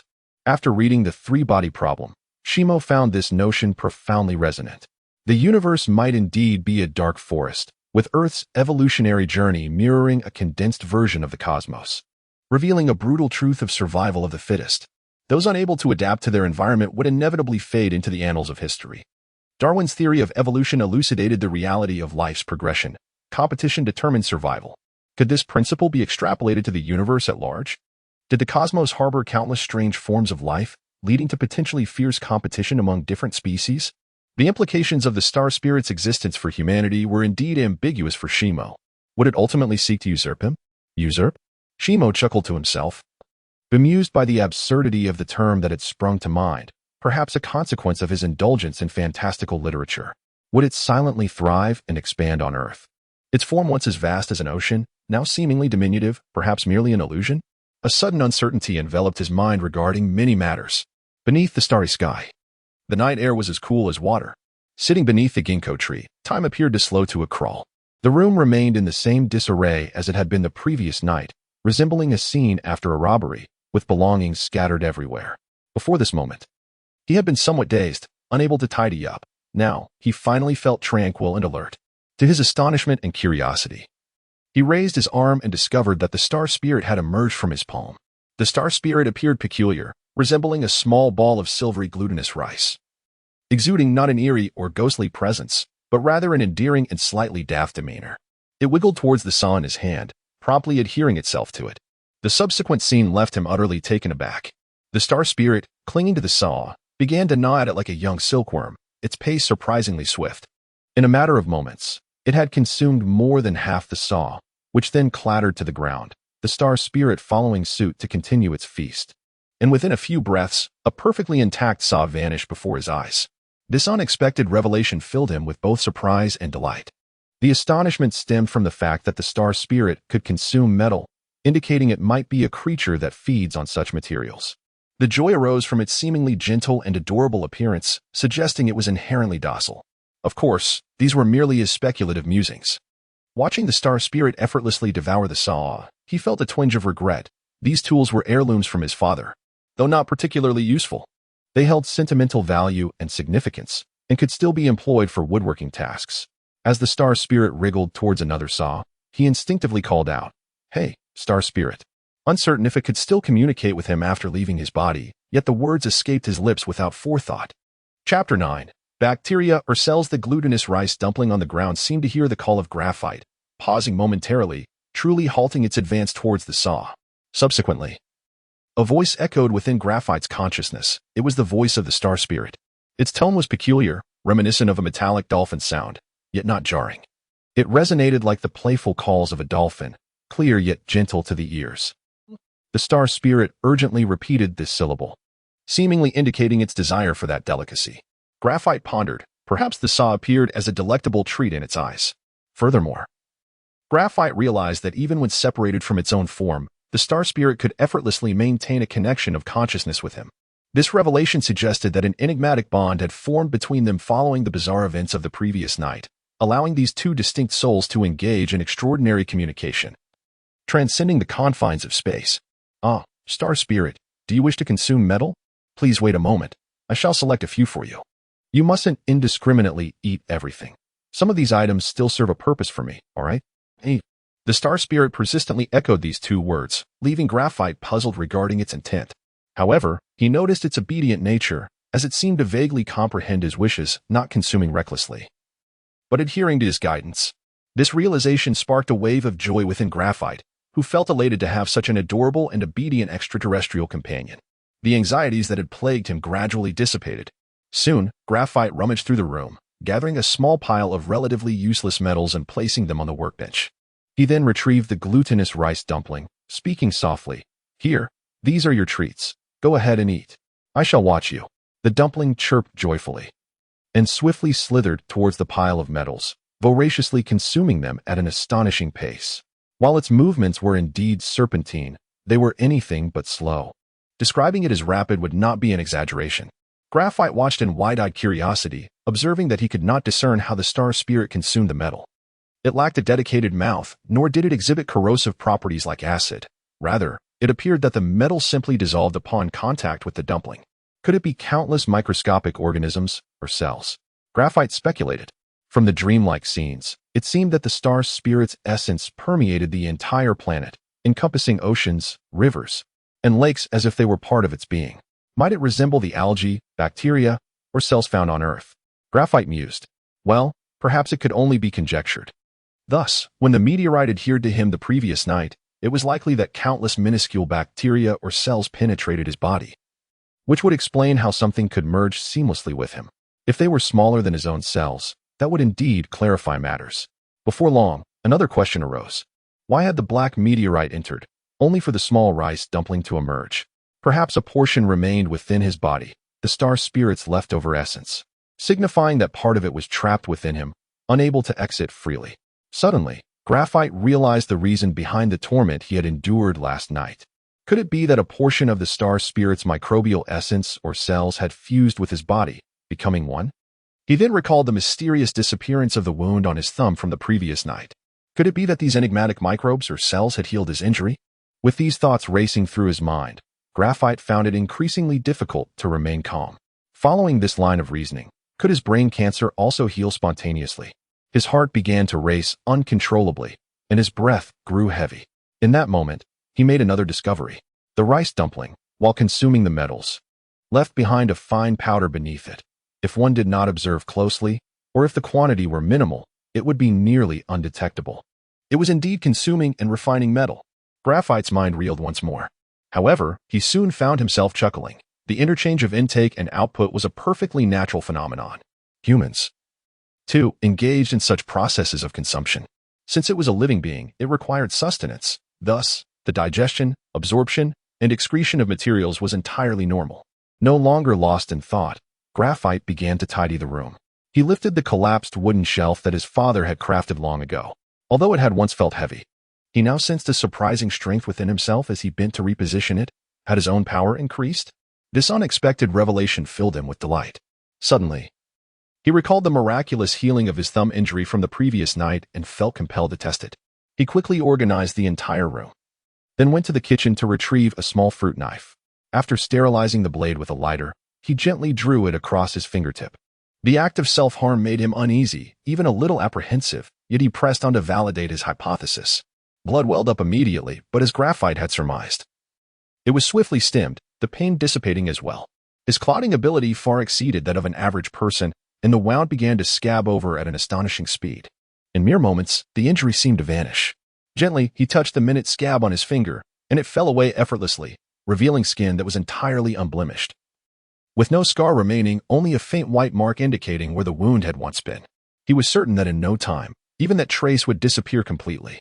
Undoubtedly, he had witnessed a miraculous capacity for self-repair. Goodness! Graphite exclaimed involuntarily. In the past couple of days, he had encountered increasingly bizarre incidents, each one more astonishing than the last, undermining his understanding of reality. His 27 years of life felt less remarkable than the extraordinary events of these few hours, and he found himself developing an almost uncanny sense of acceptance. As he set the knife down, he suddenly realized that his life would likely never return to its former state. The workbench now bore only a fine gray powder. The star spirit, in its silver dumpling form, appeared somewhat reluctant as it surveyed the remaining metallic objects, resembling a character from a Disney animation, evoking a chuckle. However, Graphite knew that should anyone witness the star spirit in its current state, it would evoke not laughter but utter horror. This was undoubtedly a global sensation, a groundbreaking scientific revelation. Contemplating this, Graphite felt a headache coming on. Just as he was lost in thought, the glutinous rice dumpling silently slithered toward his hand, and with a gentle touch, it seamlessly melded into his skin. One cannot help but marvel at the unfathomable phenomenon of graphite, which has seemingly consumed and decomposed several dozen kilograms of metal without any discernible increase in volume or weight. This perplexing occurrence stretches the limits of comprehension. A thought crosses his mind. When science reaches a certain zenith, it borders on the realm of theology. Nevertheless, with his limited understanding of amateur science, he recognizes the futility of delving into trivialities. For him, this is indeed a fortunate circumstance. If the celestial spirit were to operate under conventional logic, transforming itself into a colossal iron sphere, or eventually into an immense mountain of iron, it would pose an insurmountable dilemma. Even in its current form as a diminutive glutinous rice ball, he must tread with utmost caution. Should it be discovered by others, a cascade of troubles would likely ensue. Chapter 10. Dawn in the Dawn Light. The sun rose as usual. For Shimo, this was not merely a new day, it signified the commencement of a new life. A fresh beginning. The morning air in the mountains was particularly invigorating, with the rising sun casting a myriad of golden rays that danced upon the old house, the ginkgo trees, and the bamboo grove, creating a tapestry of shimmering light and shadow, reminiscent of a vibrant, three-dimensional oil painting. Today, Shimo felt a sense of difference in his mood, prompting him to prepare a wholesome breakfast for himself. A bowl of clear porridge, a boiled egg, and a plate of sautéed bok choy. Though simple in appearance, it was rich in nutrition and well-balanced. After breakfast, Shimo meticulously tidied both the interior and exterior of the house, a habit cultivated over the years, reflecting his love for cleanliness and orderliness. Bordering on obsession, a rare trait among men of his age. Once the chores were completed, he settled down leisurely to brew tea, lost in thought. Suddenly, the distant sound of a motorcycle echoed from the bamboo forest, growing louder until the bike came to a halt in the courtyard, and its rider burst in with enthusiasm. His presence felt before he was seen. Shimo, brother. Recognizing the voice instantly, Shimo prepared a fresh cup, pouring boiling water into a new mug just as Shanzi charged into the room. As he spoke, he pulled out a chair and sat beside Shimo. With his darker complexion, short hair, and robust features, Shanzi exuded a wholesome, earnest demeanor, reminiscent of the good-natured characters in revolutionary films. He never smoked, and when he spoke, his bright white teeth shone, making him a prime candidate for a toothpaste advertisement. Establishing a family, indeed, holds its wisdom, Shimo mused. Come, Shanzi, have some tea. Speak at your leisure, there is no need to rush. With a sigh, Shimo's expression turned somber as he admitted, we divorced. What? You and your sister-in-law have divorced? No way. Shanzi's astonishment was palpable, as he thought he must have misheard. Shimo glanced at Shanzi and sighed again. Our feelings were incompatible. It's best to part amicably. By the way, how are you and Jaume? Any plans for children? Shanzi, somewhat bashful, chuckled sheepishly and scratched the back of his head, responding honestly, we're doing well. Shimo could sense the affection between Shanzi and Jaume. Living in such a rural area, they faced minimal external distractions, and as long as their hearts were committed to a simple life, they would likely see their days through. However, in urban settings, particularly in large cities filled with dazzling lights and temptations, it was a rarity to find individuals who could maintain their integrity. This thought deepened Shimo's melancholy. Though Shanzi was sincere, he was not naive. In just a few sentences, he discerned that Shimo wished to avoid further discussion about his divorce, and he tactfully shifted the subject. Brother, he began, you seem a bit down. Let us talk about something else.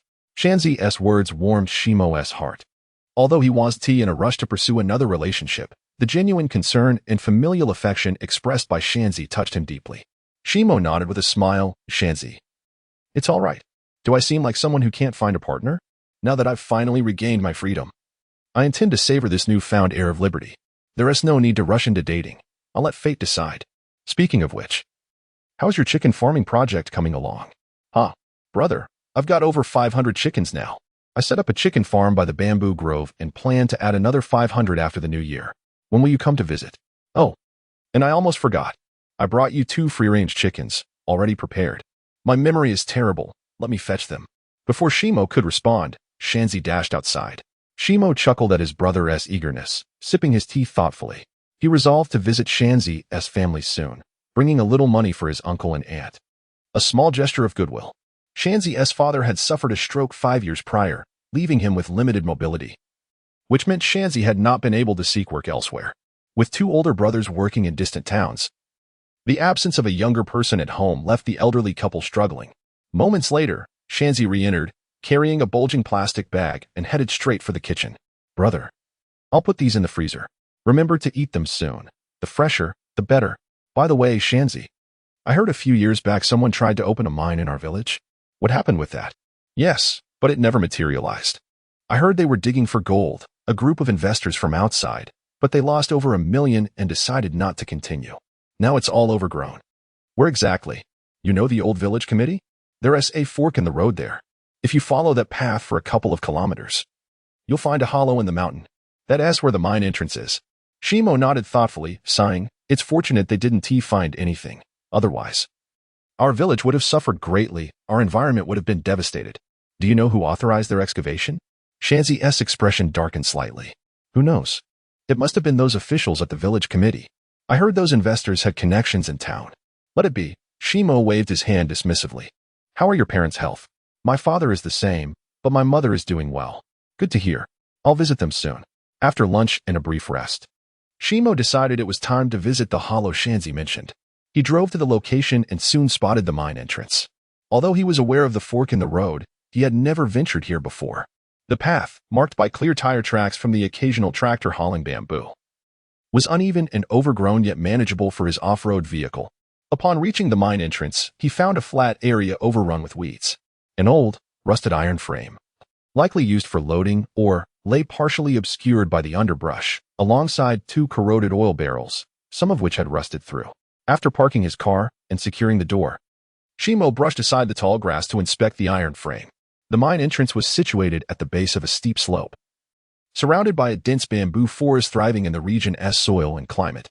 Most of the land was either planted with bamboo or cedar, as the local conditions favored such growth. The bamboo here was not only fast-growing but also substantial, with winter and spring bamboo shoots being a local delicacy, a true case of living off the land. As he surveyed the vast expanse of green bamboo and trees, he found himself in solitude, with no one in sight. Shimo began to call out to the spirit within him, Shingling. The spirit, known to reside within him, usually remained quiet, favoring his mind, perhaps due to its closeness to his consciousness or soul. Regardless of its location within his body, it made little difference. This time, Shimo had brought the spirit here, hoping to encounter an unexpected fortune. The star spirit sustains itself on metal, yet it surely lacked readily available refined metal on its home planet. Thus, Graphite surmised that a metallic life form such as the star spirit must possess the ability to locate metal ores independently.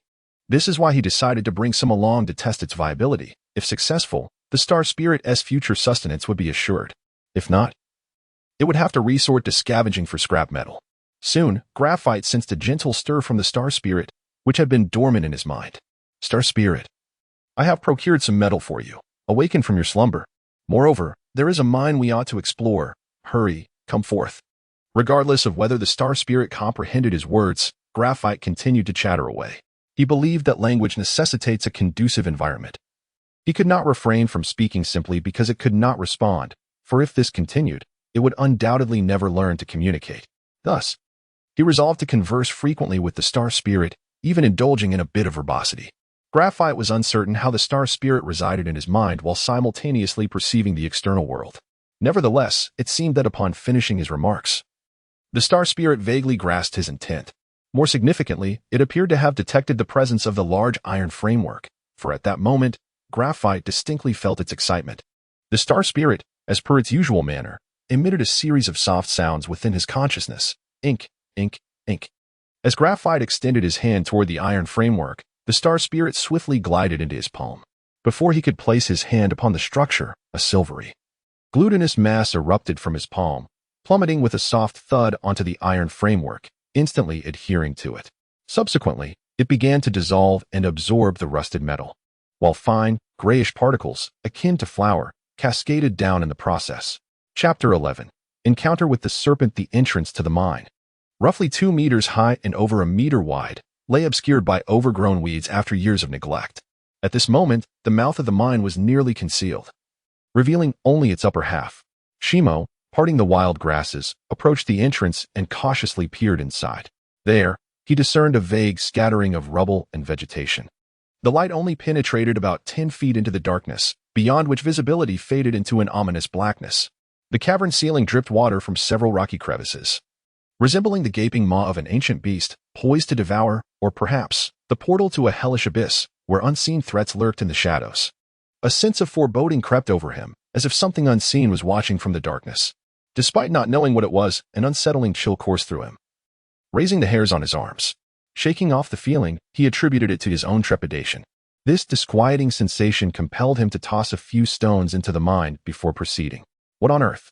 It seemed a snake had found a sunlit spot at the entrance, and Shimo had unwittingly encroached upon its territory, inciting its sudden attack. The serpent, adorned with mottled patterns, raised its triangular head slightly, hissing menacingly as it flicked its tongue. The sight was distinctly terrifying. With no time to dwell on his wound, Shimo scanned the surroundings for a suitable weapon. Keeping a wary eye on the snake, he stealthily picked up a well-chosen stone and, seizing the moment, hurled it with all his strength. The strike was swift and decisive, and the snake, caught off guard, was crushed. Though it thrashed its head in a futile struggle, its life was swiftly extinguished. Not daring to relax just yet, Shimo seized another stone and struck the snake's head once more, ensuring its demise and alleviating its suffering. Only after these actions did he notice his heart racing and his limbs feeling weak, likely a result of the adrenaline surge. He plopped down onto the ground, vexed, and examined his wrist, discovering two faint, cherry-red bite marks where the snake had struck. The wound was small, not bleeding, not blackened, and devoid of any sensation. There were no signs of venom taking effect. It dawned on him that his physical constitution had transformed remarkably, evidently. The venomous snake posed no threat to him. Last night, he had already confirmed his body's extraordinary healing capabilities. Now, he had uncovered yet another astonishing trait, his uncanny ability to detoxify. In just a few days, he had risen from the depths of despair, encountering the most bizarre experiences imaginable, each bringing him unexpected revelations, endowing him with a physique beyond ordinary comprehension. A wave of tenderness surged within him, and a faint smile crept upon his lips. Resolute, he stood up from the ground, brushed off his trousers, and stepped into the mine. Upon entering, he was immediately enveloped by a chilling atmosphere. He activated the flashlight on his phone, illuminating the depths of the mine and its surroundings. Stepping carefully over the gravel and puddles, and ventured deeper into the cavern. Once inside, he found that this mine held no peculiar eeriness, being man-made. The walls bore the marks of tools. The interior consisted primarily of rock, a hue reminiscent of deep purple, interspersed with glimmers of golden minerals, the nature of which remained a mystery to him. As he progressed deeper, the mine grew drier, and he wandered forward, unsure of how far he had traveled, estimating it to be at least 200 or 300 meters, finally reaching the terminus. The scenery had been fairly uniform throughout. It seemed the workers had grown despondent as they dug deeper into the rock. It was no surprise, considering the labor required for such a venture. If hope was lacking, it would indeed take immense courage to continue investing resources. Shimo mused, pondering whether the celestial spirit might uncover something unique in this place. At the end of the mine lay several larger boulders, likely abandoned due to the haste of extraction. He sat atop one for a moment, surrounded by an eerie silence that was so profound he could hear his own breathing and heartbeat. Suddenly, curiosity and impulse struck him. He switched off the flashlight, plunging the cavern into complete darkness, where he could not see his own hands. After a while, he began to acclimate to the enveloping void, a curious sensation, as if he were isolated from the world. Abruptly, he sensed the celestial spirit calling to him. At that moment, he realized an unexpected situation had arisen. Without needing to speculate, he soon saw a tractor outside the mine, laden with bamboo, halting on the road. A man dismounted and curiously examined Shimo's vehicle, stepping closer. Panic surged within Shimo. If this person discovered the celestial spirit, it would spell disaster. He urgently communicated in his mind, "Celestial spirit, hide quickly. Do not let him see you." Rising hastily, he dashed toward the entrance, muttering prayers that he would remain undetected. Reaching the mouth of the mine, he spotted the man, who stood beside the vehicle, peering inside, likely intrigued by the sight of an SUV in such a remote area. To divert the man's attention, Shimo shouted, "Hey, be careful. There are snakes around here." The man, caught off guard by Shimo's shout, instinctively turned to look, realizing Shimo was warning him about the snakes, and quickly glanced down at the weeds at his feet, moving to a clearer spot. Shimo pointed towards the ground nearby, exclaiming, "Over here, come take a look. I just killed one." The man, startled yet intrigued, approached cautiously, glancing down to see the lifeless serpent, his complexion shifting as he exclaimed, "Wow, this is a venomous snake." As Shimo exited the mine, he quickly glanced toward the framework where the celestial spirit had hidden itself, relieved to find it had understood his warning and concealed itself well, perhaps among the grass. Hearing the man's exclamation, Shimo feigned a look of concern, saying, "I was almost bitten. Thankfully, I spotted it in time, Otherwise, it would have been disastrous. While speaking, he produced a pack of cigarettes, offering one to the man and casually inquiring, "Hauling bamboo? How many trips do you make in a day?" The man accepted the cigarette and quickly glanced at Shimo's pack, chuckling, "Not always the same. Sometimes 2 trips, sometimes just 1, depending on the situation." As the two lit their cigarettes and shared smoke, they found themselves growing more comfortable in each other's company. The man eyed Shimo's vehicle with curiosity and asked, "Where are you from? What brings you out here?" Shimo smiled and replied, "I'm from this village." Upon hearing that he was a local, the man switched to the local dialect, yet despite his efforts, Shimo found it somewhat difficult to comprehend, as his fluency had waned. He could only manage an awkward smile before responding in Mandarin, "Xia gang, I went there to study. Alas, look at me, what a shame, I can hardly speak my native tongue anymore." Shimo nodded with a smile, feeling a twinge of nostalgia. It's the same for everyone, the changes are too rapid. As the saying goes, shallow acquaintances do not speak of deep matters. The two smokers soon finished their cigarette, and with a hearty laugh, the man waved goodbye, saying, "I'm off now. You take care. All right, travel safely." It was only when the tractor had completely vanished from view that Shimo let out a silent sigh of relief. Chapter 12. Perception. Graphite once again approached the great iron framework, seeking the star spirit. He discovered that, at this moment, the framework had been reduced by more than half by the star spirit's actions. It was somewhat fortunate that the observer had not noticed this, as any discerning individual would realize that a substantial portion of the structure had vanished.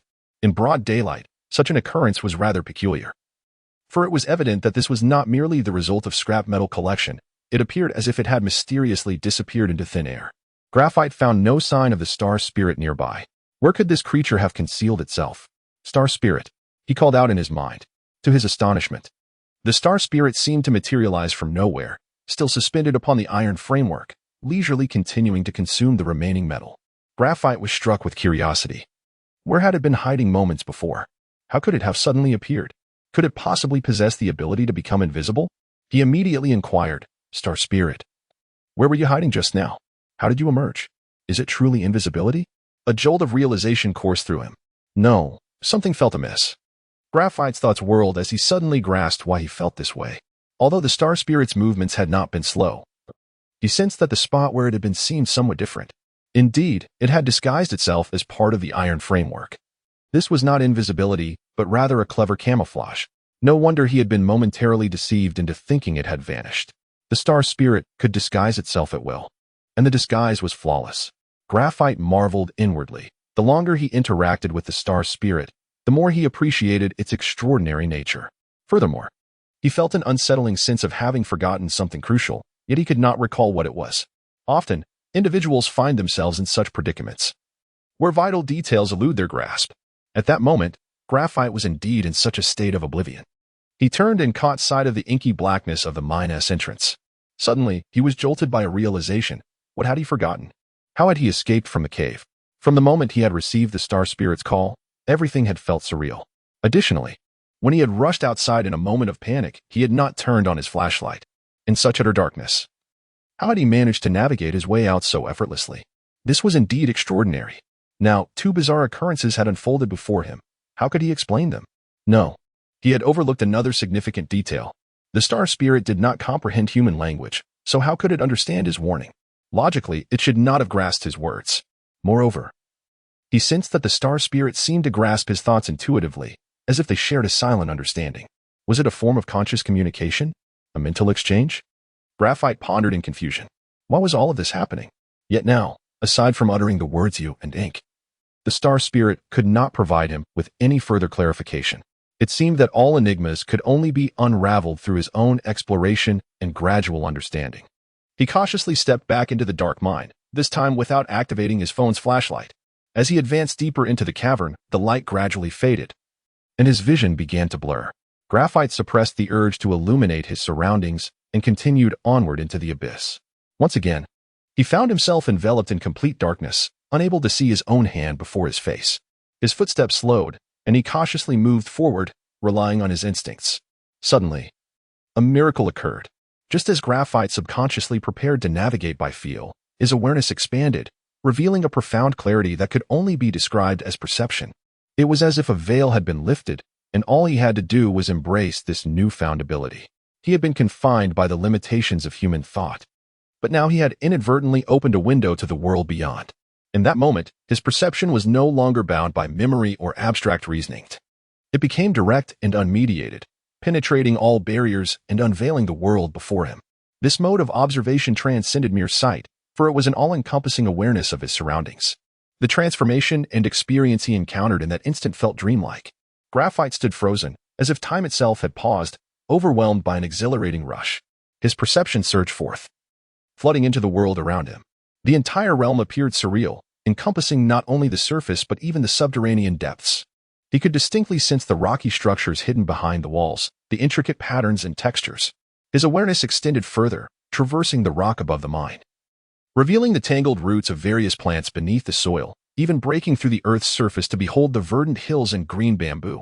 In the sky above, Graphite stood transfixed, greedily absorbing the sights of this seemingly new world with his recently acquired perception. A wave of dizziness washed over him, and he suddenly felt a twinge of fatigue. Through this remarkable discovery of perception, the bewildering questions that had plagued him appeared to find resolution. He speculated that perhaps the extraordinary cells or bacteria within him were responsible for this, in addition to their self-repairing and detoxifying abilities. They had bestowed upon him this wondrous perception. He also contemplated whether his mental exchange with the star spirit was linked to this newfound perception. Graphite mused that the spiritual communication between himself and the star spirit resembled a direct entrance into a room.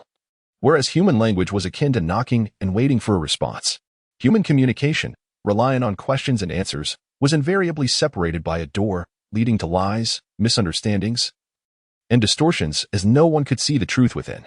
In contrast, the direct mental exchange allowed for immediate understanding. One could simply enter the consciousness of another, unveiling the scene within.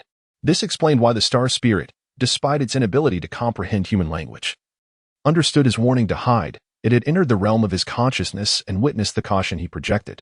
Perhaps in the realm of beings like the star spirit, language itself was a non-entity.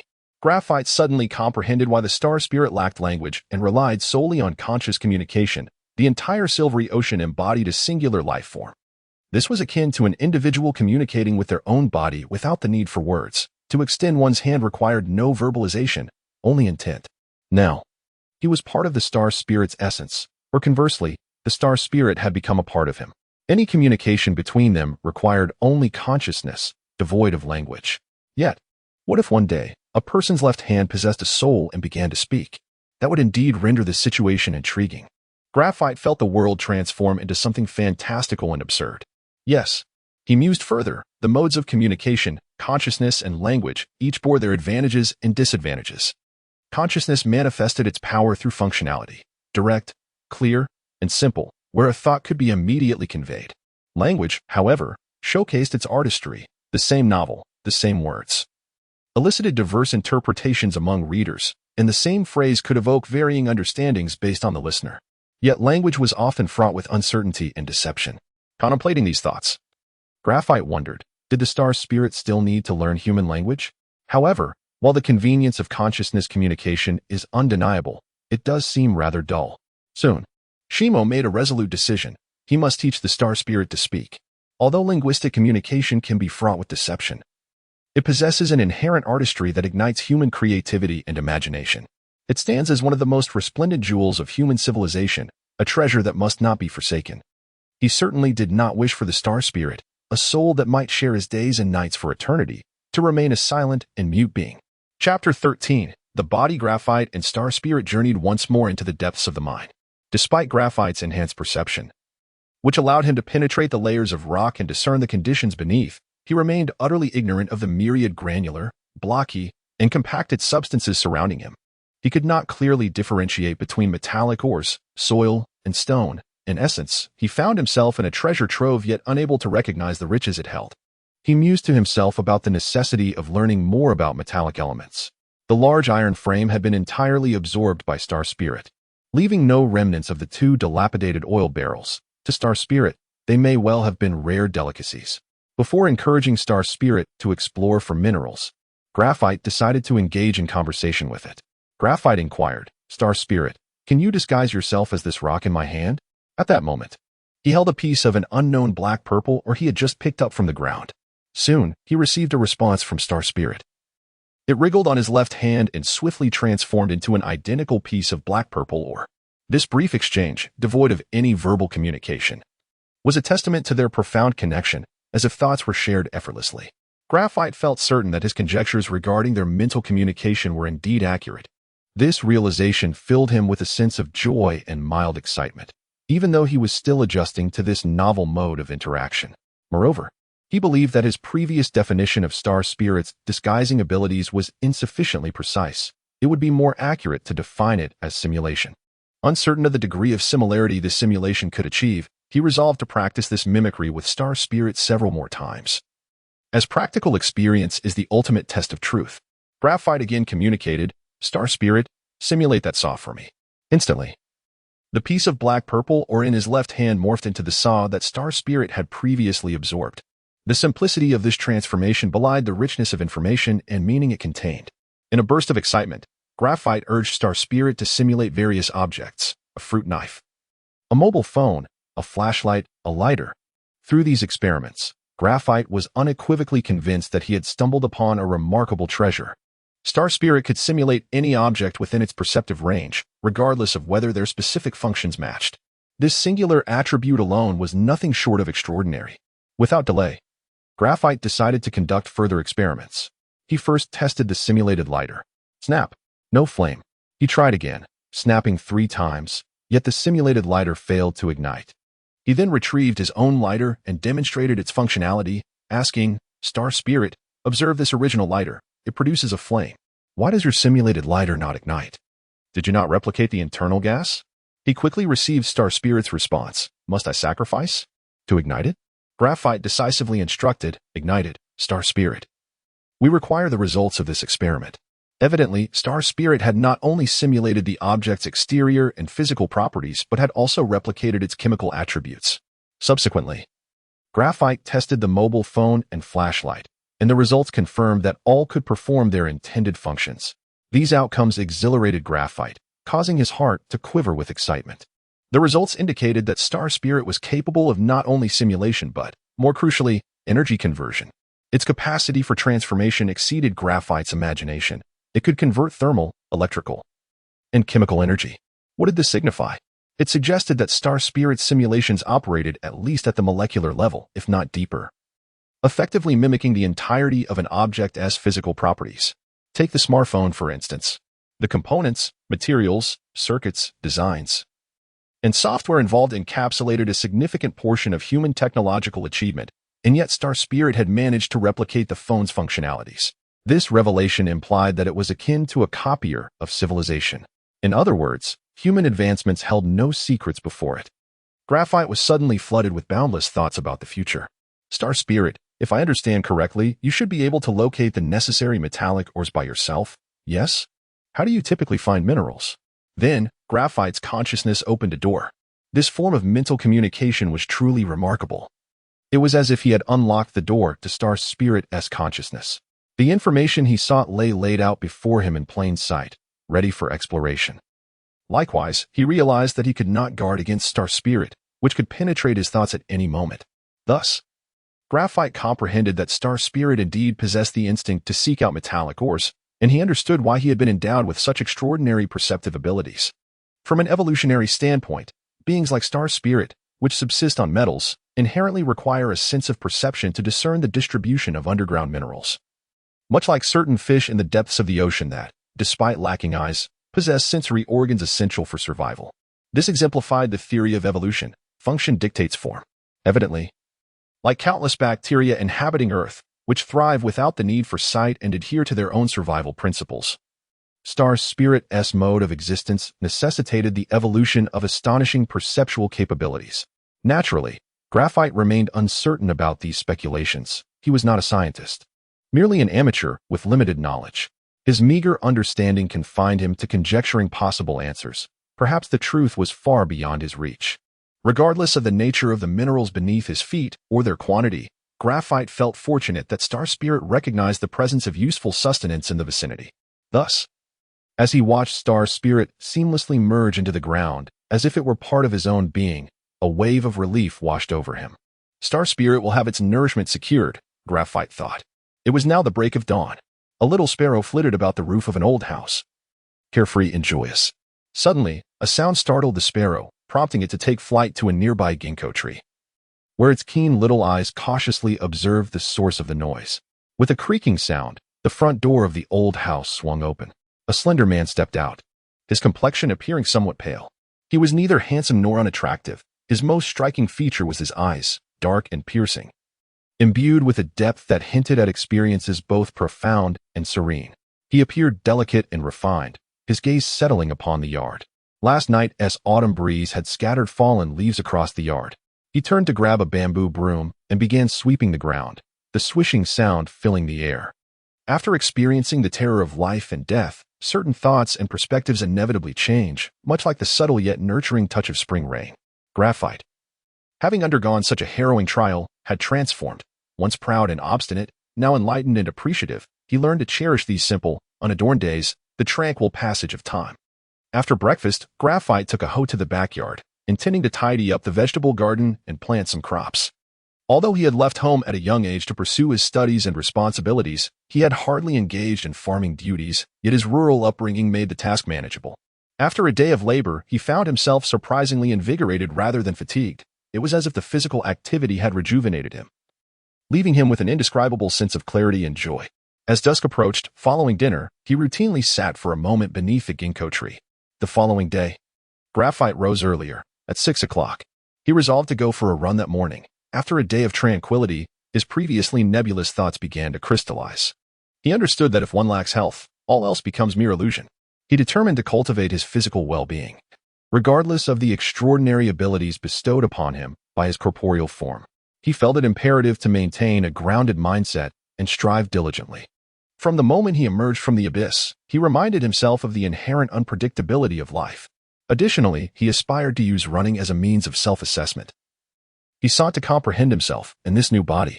Knowledge of oneself is paramount, for while the other remains uncertain, he was resolute in his pursuit of self-awareness. His ambitions extended beyond mere endurance testing. He also aimed to evaluate speed, explosive strength, power, and reaction time. Any aspect of physical testing was an avenue he was determined to explore and understand. Chapter 14. Setting sail anew at 6 o'clock, the dawn had already broken. Yet most individuals were likely still ensconced in their beds. The air in the mountainous region was particularly refreshing, with a cool, sweet essence filling the lungs.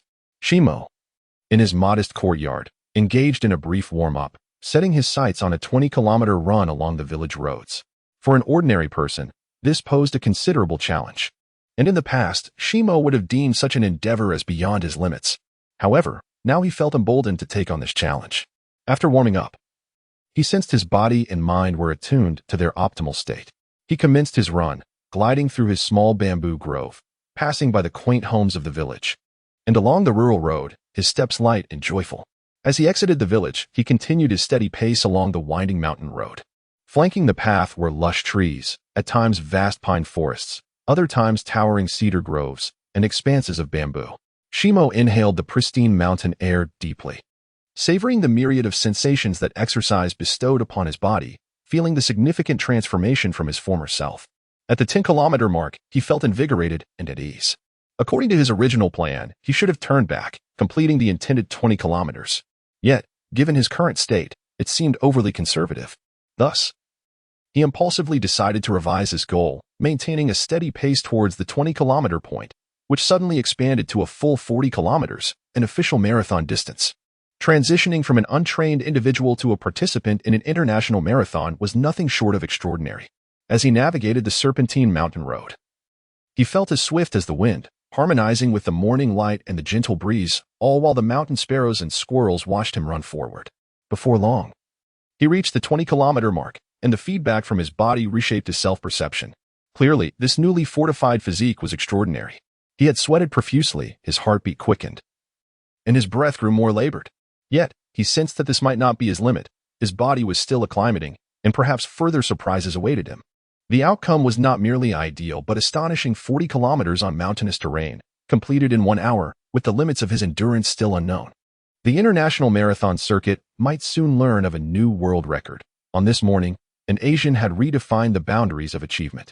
After breakfast, he took a refreshing shower, His spirits lifted. Following this, he brewed a pot of tea and contemplated his next steps. He mentally reviewed his financial situation. During his divorce, their jointly mortgaged home had been relinquished to Yulin, not out of generosity or lingering affection, but because Yulin had insisted the house must be hers, or she would refuse to sign the papers. Perhaps she intended to prolong their standoff, or perhaps she genuinely sought to claim the property as her security. Regardless, Shimo deemed such possibilities inconsequential.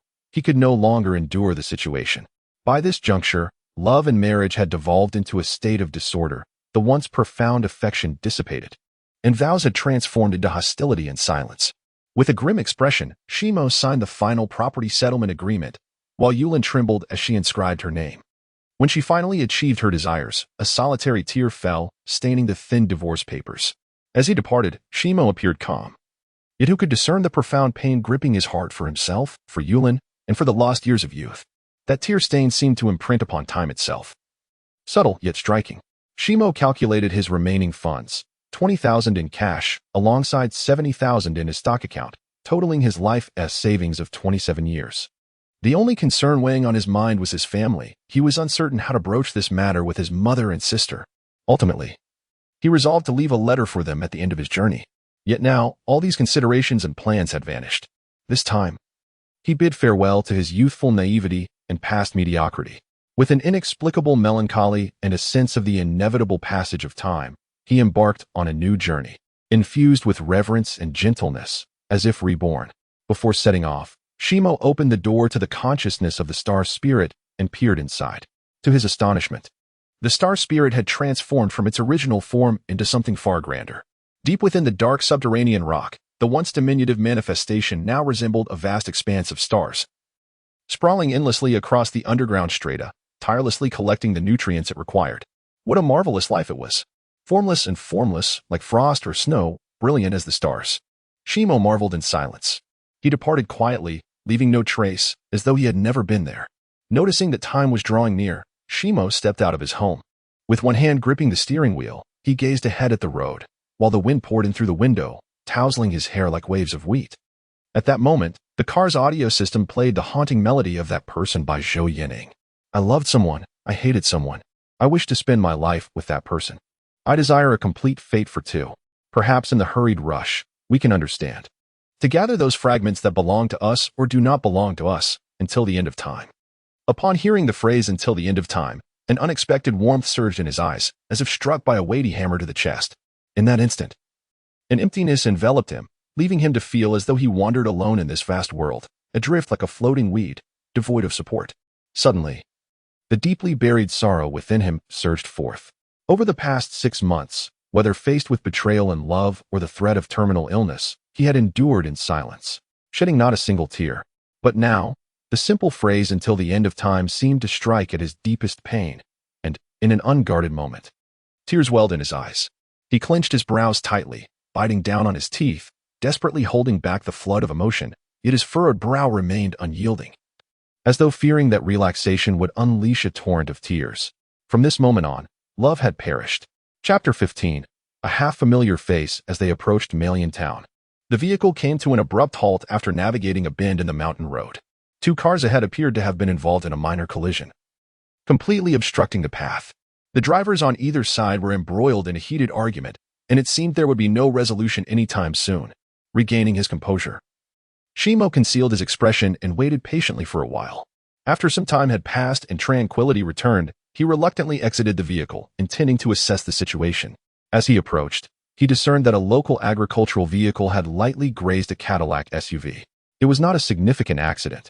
The rough-skinned agricultural vehicle had merely lost a bit of paint, while the Cadillac, more delicate in appearance, had incurred a slight deformation beneath the left headlight.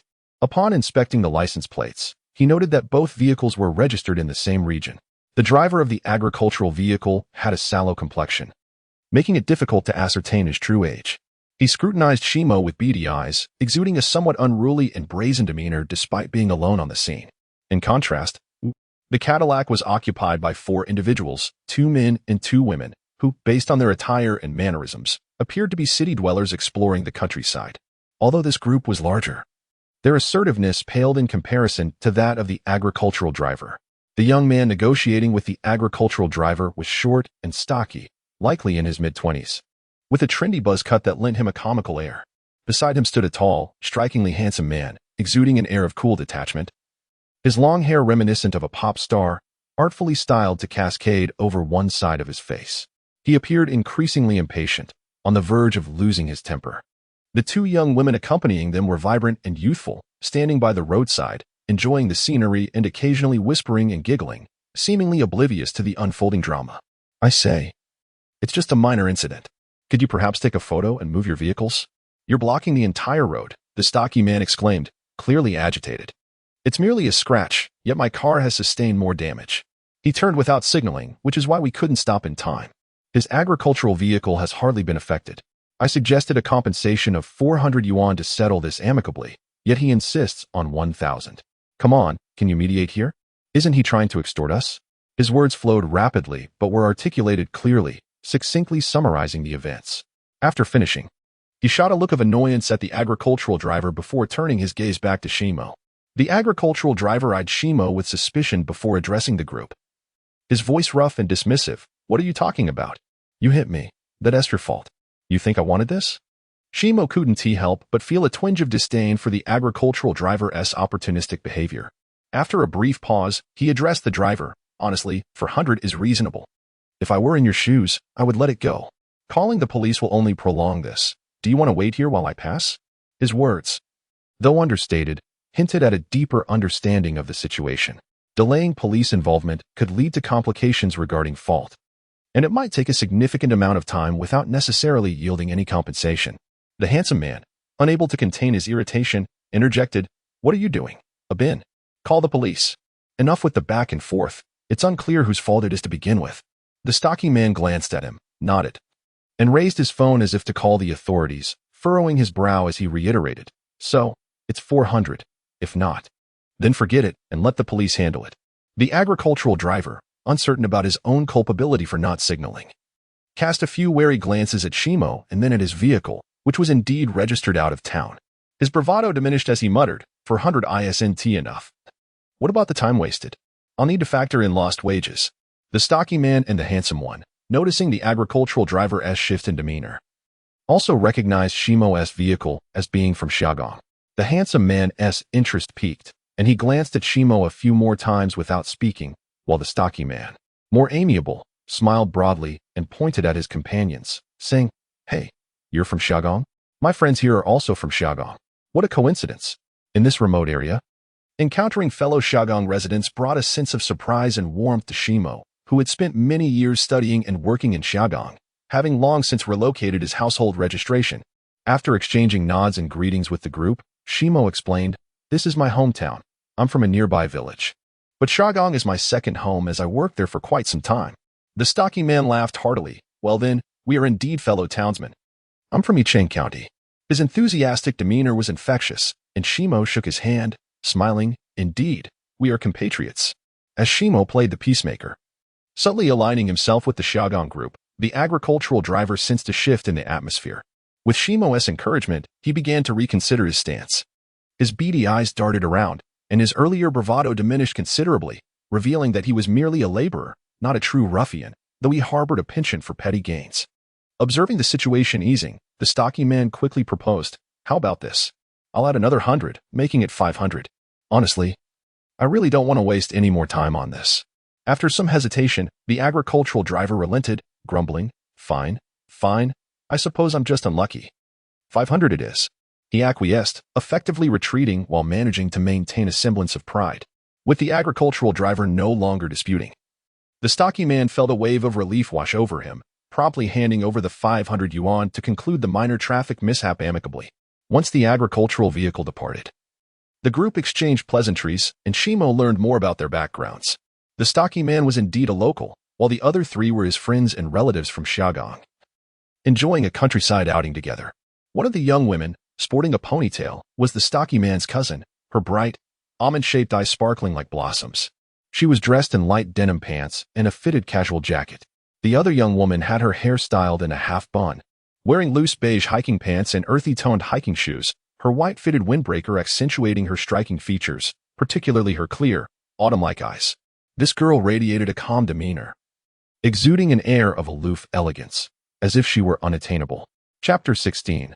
The aroma of books in a humble room. After exchanging a few pleasantries, the group departed in their vehicles. Shimo swiftly arrived at Malian Town, where he located a shop specializing in vegetable seedlings and seeds nestled beside the town's market. Upon entering, he engaged in conversation with the middle-aged shopkeeper, who appeared rather lethargic. Shimo purchased a variety of items including radishes, cabbages, mustard greens, and more, filling a large bag that brought joy to the shopkeeper. Initially seeking a distraction, Shimo had decided to revamp his vegetable garden, but now his perspective had shifted. Gardening transformed into a delightful experience of life. Though raised in the countryside, he had not had many opportunities to engage in agricultural tasks during his youth. Now, he embraced the situation and intended to savor the satisfaction of self-sufficiency. Upon returning home, he wasted no time resting and instead fetched a hoe from the woodshed to tend to the vegetable patch. Fresh seedlings should not be left dehydrated for long. Planting them promptly was beneficial for their rooting and growth. Shimo soon immersed himself in the soil, inhaling the earthy fragrance, eagerly anticipating the vibrant life that would flourish in his garden. The Shimo Ancestral Hall's exact date of establishment is now lost to history. The existing structure was built before the liberation and has undergone several renovations since. Situated in the heart of Yenling village upon a piece of land considered auspicious, the hall is accompanied by a spacious area at its entrance. To the south, an ancient Nanmu tree stands majestically, its trunk large enough for two individuals to encircle. A sign hangs from its branches, proclaiming it a rare and protected national species. Nearby, a wooden pavilion, frequented by elderly villagers who gather to converse and play chess, is flanked by stone tables and benches. A cement road runs along the slope through the village, lined with towering ancient trees, their lush foliage adorned with plaques detailing their species and age. These trees, preserved by generations of villagers, remain intact amidst a declining population and supportive policies, resulting in an ever-improving environment. At this moment, four individuals occupied the stone tables and benches outside the pavilion. "Cousin, this is all your fault. You should have asked your friend to call ahead. Now we can only camp," lamented a young woman in her early 20s with a ponytail, her almond-shaped eyes glancing disapprovingly at a chubby young man beside her. The girl beside her, clad in white, appeared even more radiant. With a slight frown, she tugged at the ponytail's hair and gently chided, "Come on, Kur, don't be unhappy while we're out having fun. What good does blaming your brother do now?" Her voice was melodious, akin to a songbird. The handsome young man nearby tossed his long bangs aside with a casual flick, a smile playing at the corner of his mouth as he remarked, "Camping might not be so bad. I heard that Eugene and Aya sent anything special. Let's ask some locals." Didn't he, the shopkeeper, say some villagers host tourists? As the four strolled along, they occasionally inquired at promising-looking homes, but to no avail. Unbeknownst to them, they had wandered to the village's outskirts. "Look, there's an independent wooden house on the dam. The scenery seems splendid," the tall young man, standing at nearly 6 feet, pointed toward a roof peeking out from behind the bamboo forest. "Indeed, it does look beautiful," the ponytailed girl exclaimed, her bright eyes sparkling. Her cheeks glowed with youthful vitality as she tugged the white-clad girl's arm, exclaiming, "Emo, look at the ginkgo tree." The girl named Emo smiled and nodded. "Yes, I see it. Let's go take a look." Meanwhile, the chubby young man remained sullen, watching as his cousin and Emo dashed into the bamboo grove, their figures quickly vanishing down a narrow path. Yunemo and Lan Kua soon emerged from the bamboo thicket, greeted by an expansive view of an old house, a ginkgo tree, stone benches, and the distant, majestic mountains. "What a lovely place," they marveled in unison. Emo, take a picture of me under the tree. I want a panoramic shot, so make it good," Yun Emo urged, shaking her head at Lan Kua's eagerness. It was indeed a scene worth capturing. After snapping several photos, the chubby boy and the handsome young man approached the courtyard. "Abin, you go in and ask," the handsome young man commanded. "Why is it always me? I'm not going this time." "It's your turn," the chubby boy protested. Lan Kua had approached and, overhearing their exchange, wrinkled her nose defiantly. "Neither of you should go. I will. Just wait and see what I can do." She turned to Emo, saying, "Come on, let us go ask." Emo smiled softly and nodded. "Let's go," with the beautiful Kua leading the way. Success is assured, though they were of the same age. The two girls were not only classmates but also best friends, with Kua being slightly older. Together, however, Kua often took on the role of the younger sister. Climbing the steps, they peered into the main hall, finding the doors wide open and the interior devoid of anyone. Is anyone there? Fellow villager. Loncour called out. At this moment, the chubby boy and the handsome young man also ascended the steps, joining them outside. The four stood at the entrance, gazing inside at a simple yet elegant room adorned with blue bricks, clearly designed for welcoming guests and honoring ancestors. A few modest pieces of furniture graced the space, complemented by calligraphy and paintings that infused the hall with a subtle literary aroma. Curiosity stirred within them, prompting various speculations about the hall's owner. Loncour raised her voice again, yet still, no one emerged to greet them. Let us go in and take a look, she urged, pulling Momo along with her. Before stepping inside, she added, you two wait here. The chubby boy and the handsome young man exchanged glances before nodding. You go ahead, we'll wait. Loncour led the way, dragging Momo into the hall, where they found a square tea set arranged on a central 8 Immortals table. The entire house exuding a sense of antiquity and charm, yet still, the owner remained unseen. They exchanged glances, their mutual confusion evident. Loncour called out playfully. Is anyone there? Fellow villager? Who is it? A male voice echoed from outside the back door. They exchanged knowing smiles, and as Momo nodded, Loncour approached the lattice door and peered outside, gasping in surprise. Oh, it's him. Momo, puzzled, followed her to the door, where she immediately recognized the lean man they had encountered earlier on the road, now crouched in his garden tending to the plants. Shimo, upon looking up, saw the ponytailed girl standing at the door, her expression reflecting surprise, soon joined by the white-clad girl gazing in his direction. He felt a moment of confusion, pondering how they had arrived here and for what purpose. Chapter 17. A night's lodging. The man wore a puzzled expression. What is this about? Is it me you're looking for? Shimo asked, bewildered. Momo quickly raised her hand to stop the poised blue air from speaking and smiled politely at the man. Hello, the inn in your village is fully booked, so we were hoping to stay with you.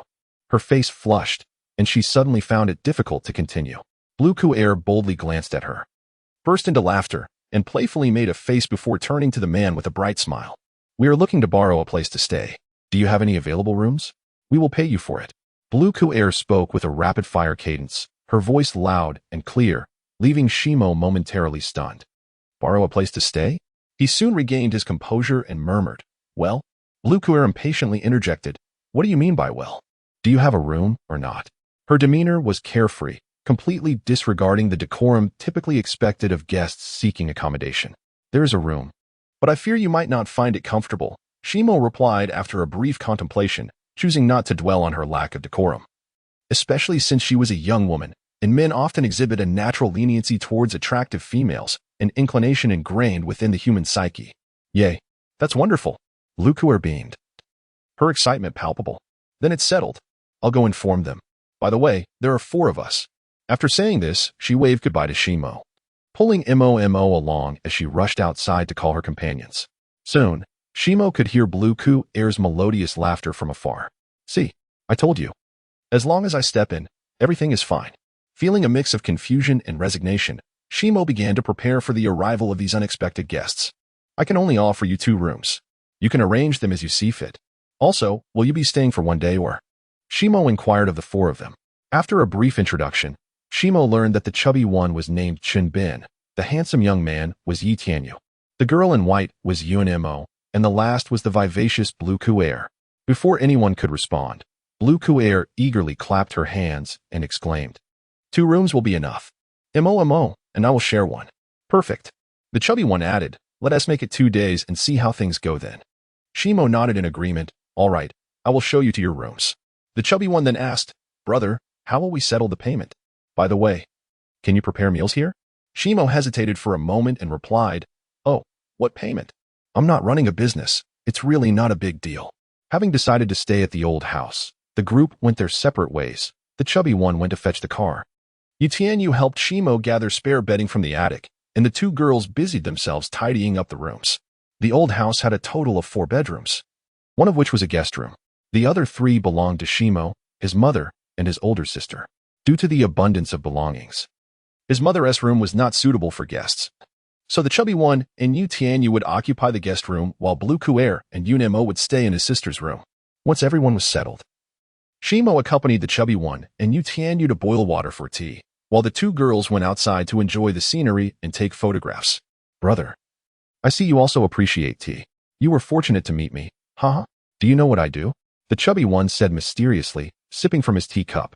Tianyu glanced at the chubby one and scoffed, appearing unimpressed. Shimo raised an eyebrow in mild surprise and looked at Tianyu. Tianyu chuckled dryly and remarked, Brother, can't you tell? This guy sells tea. Shimo understood and smiled slightly. Actually, I'm not much of a tea drinker. I only brew it occasionally to pass the time. So I don't have any fine tea to offer you. You can probably tell. The chubby one had already disowned that the tea was quite ordinary. He shot a sidelong glance at Shimo and subtly asked, Brother, what do you do for a living? Shimo paused for a moment. The chubby one and Tianyu immediately understood and refrained from pressing further. The chubby one sighed. The securities industry has been tough these past 2 years. The stock market has shown little improvement. It's no wonder. I have a friend who invested over 20 million in bank stocks 2 years ago. And he is still stuck in it, probably less than half of that now, and he complains daily. Shimo nodded slightly as he refilled their tea. Life inevitably leads to social stratification, and though he might harbor aspirations, he was currently without means or a legitimate profession, despite his ingrained pride. He was all too aware of how society perceived him, accustomed to the feeling of being inconsequential, though it still left him feeling somewhat despondent.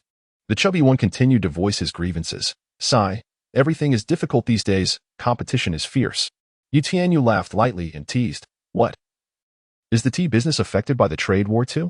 The chubby one replied, While we aren't directly affected, just look at the current GDP. The economy is sluggish. And every industry will undoubtedly feel the impact, right? It's rather simple logic. I suspect the situation will worsen in the coming years. Shimo said softly. The United States is struggling as well. It's just a matter of who can endure longer. The chubby one retorted, We aren't afraid of them. Do they dare to confront us head-on? The situation is far from what it was 10 years ago, back during the Korean War. We managed to win with just millet and rifles, let alone now. Tianyu shot the chubby one an incredulous look and countered, You simpleton. What era are we living in? It's all about high technology now. Do you even know what that means? Why do you think they're developing Huawei and Zhongxing? It's called precision strikes, specifically targeting your high-tech enterprises, bringing them down without even needing to resort to military force.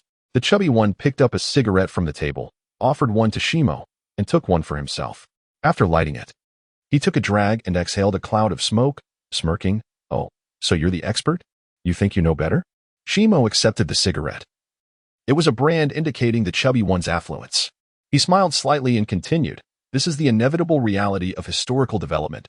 There is no retreat for anyone. Merely a difference in standpoint. After saying this, he lit his own cigarette. Tianyu and the chubby one seemed accustomed to each other's banter.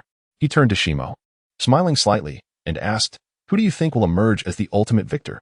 Shimo smiled lightly and replied, That is hard to say. Each side has its strengths and opportunities. It all depends on future developments. Besides, I'm just an ordinary person, seldom paying attention to such matters. If you ask me, how would I know? The chubby one chimed in, Exactly. Why worry about it? If the sky falls, there is always someone tall enough to hold it up. Tianyu replied seriously, That's where you're mistaken. Personal matters, national affairs, and global issues, everything is interconnected. Don't you have any sense of patriotism? Who doesn't have a sense of patriotism? Blue Kuer and Yun-Emo happened to walk in at that moment, overhearing Tianyu's words. Blue Kuer mischievously asked with a grin, while Yun-Emo followed closely behind, her expression calm and composed, exuding a quiet grace. What were you just discussing? Who lacks patriotism? Blue Kuer plopped down onto the bench and began her rapid-fire questioning. Yun-Emo sat beside her, resting her chin on her hands, her bright eyes sparkling with curiosity as she leaned in to listen. Tianyu replied, I was saying that your brother lacks a sense of patriotism. Blue Kuer's eyes widened with delight, her laughter ringing out. Oh, is that what you've just realized? How come he lacks patriotism? The plump man exhaled a puff of smoke and waved his hand dismissively, saying, All right, we were merely jesting. Now that everyone is here, let's discuss tomorrow's itinerary. Shimo prepared a cup of tea for both Lankel and Yunma, then rose to say, You all carry on. I will retrieve the meat to thaw and prepare the rice. The plump man smiled at him, saying, You're a trooper, brother. The others nodded at him with smiles of their own. Shimo nodded in return and turned to head to the kitchen. He quickly took a free-range chicken from the freezer to thaw, followed by a piece of beef. And after a brief consideration, he decided to grab a small bag of ribs as well. intending to make a rib soup, estimating that he could prepare 4 or 5 dishes altogether. As the sun gradually descended, Shimo stoked the fire in the kitchen stove, the flickering flames casting a warm glow upon his face. Initially, he had returned home resolutely due to a terminal illness, intending to spend his remaining days in quietude. Yet that notion now felt ill-timed. He pondered the future and what path he should take. The lively flames in the stove mirrored his restless thoughts. Lenkel peeked in, her face brightening into a smile as she entered the kitchen, cheerfully saying, "How interesting. You can cook over a wood stove too. Let me help you." Her enthusiasm startled Shimo. He glanced up at her and clapped his hands, standing up. "Great. I was just about to start cooking. Don't worry, leave it to me." Lenkel replied confidently. After waiting for a moment until the large iron pan was sufficiently heated, he poured in some vegetable oil, allowing it to warm slightly. He first added ginger, garlic, and a few dried chilies, sauteing them until fragrant. When the timing felt right, he poured in a large plate of chopped chicken. The pan responded with a delightful sizzle as he wielded the spatula with swift precision, adding cooking wine and soy sauce at the opportune moment. The kitchen was soon filled with an enticing aroma, steam rising in a vibrant display. Lenkel, captivated by the cooking process, had forgotten to tend to the fire. Standing up in eager anticipation of Shimo's culinary skills, momentarily silent. The savory scent wafted outside, drawing in the plump man, Yi Tianyu, and Yunma, who gathered around the stove.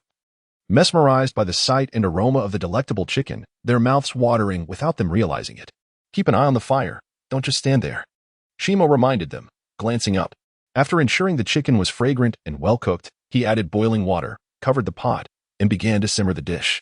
Chapter 18. The moonlit sprite arrives, accompanied by ginger scallion braised chicken.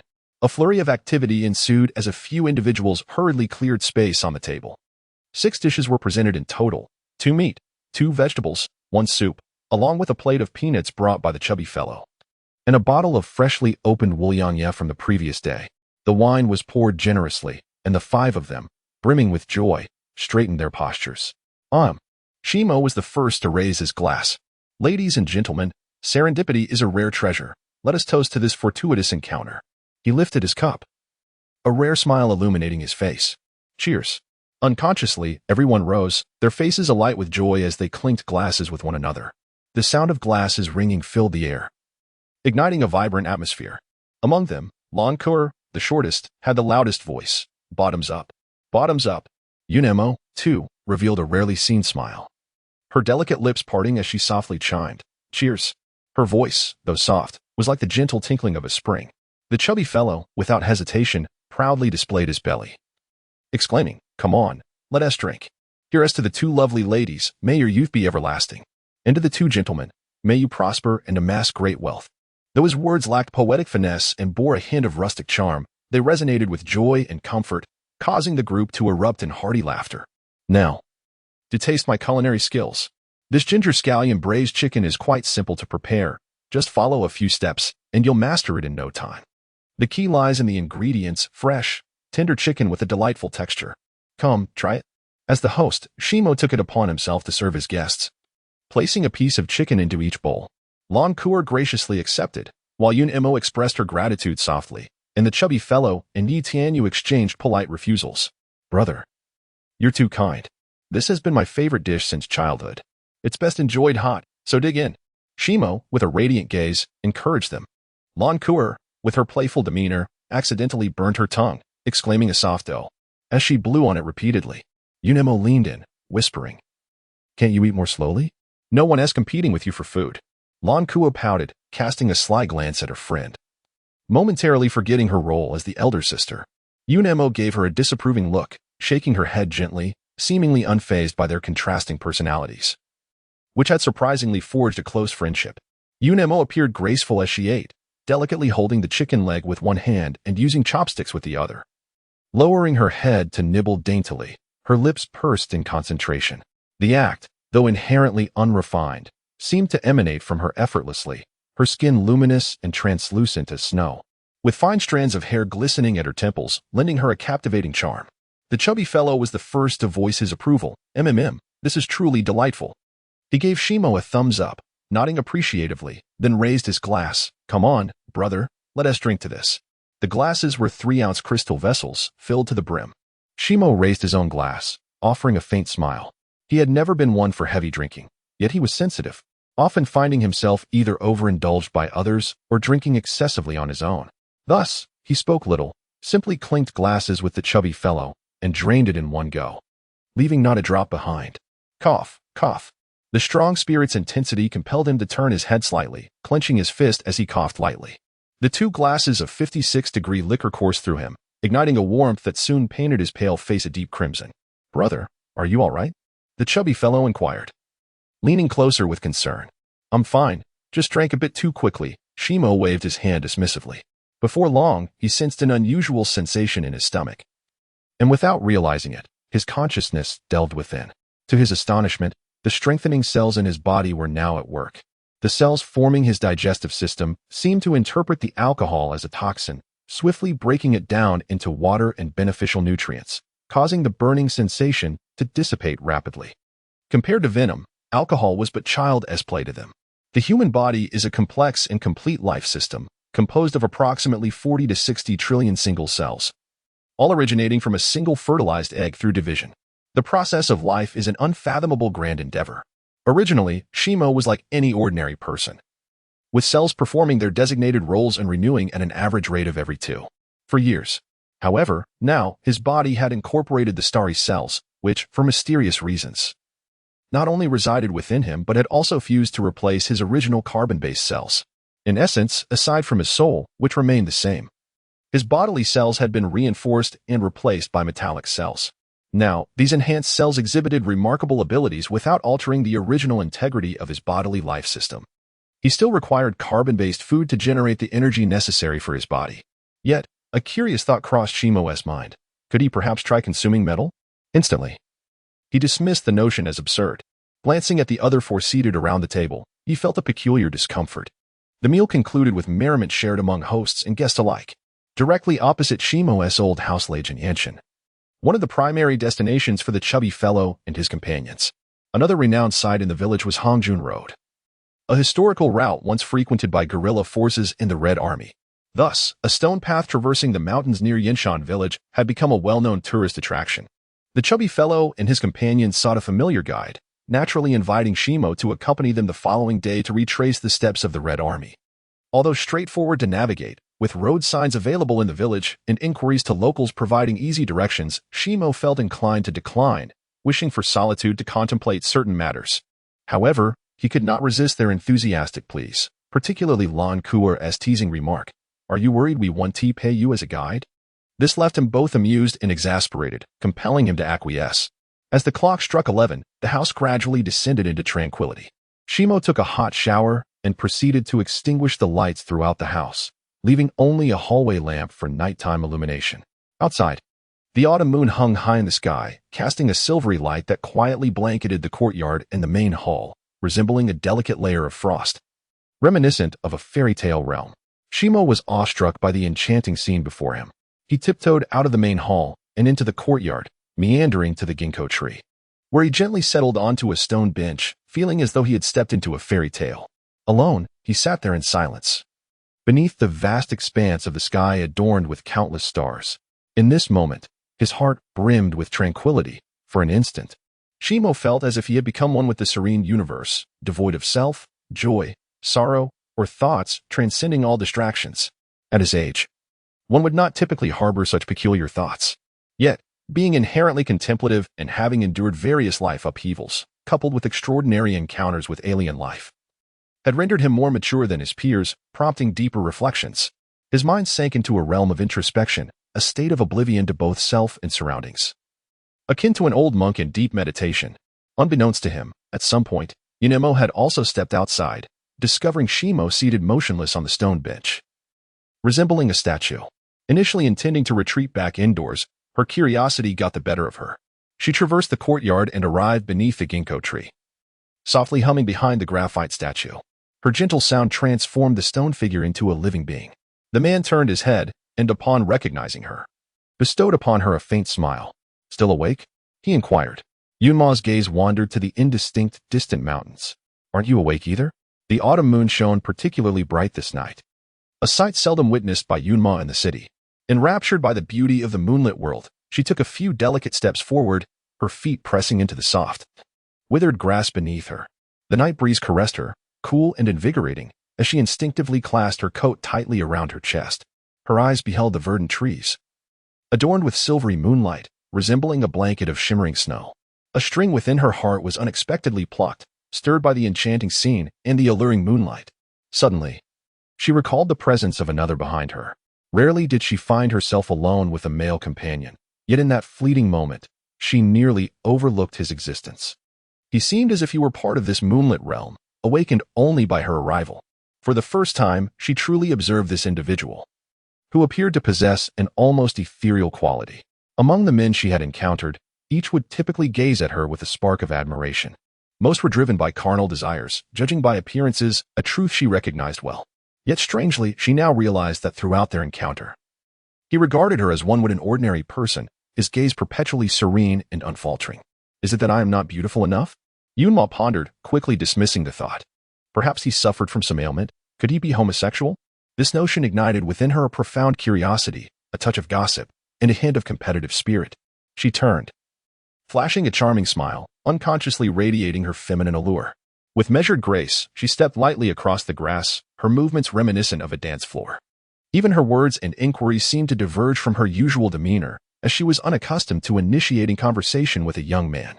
The graphite statue's gaze remained fixed upon the enchanting figure beneath the moonlight, for only a truly beautiful woman could embody such a spirit in the night. Undoubtedly, she was the epitome of beauty, particularly as she danced under the luminous glow.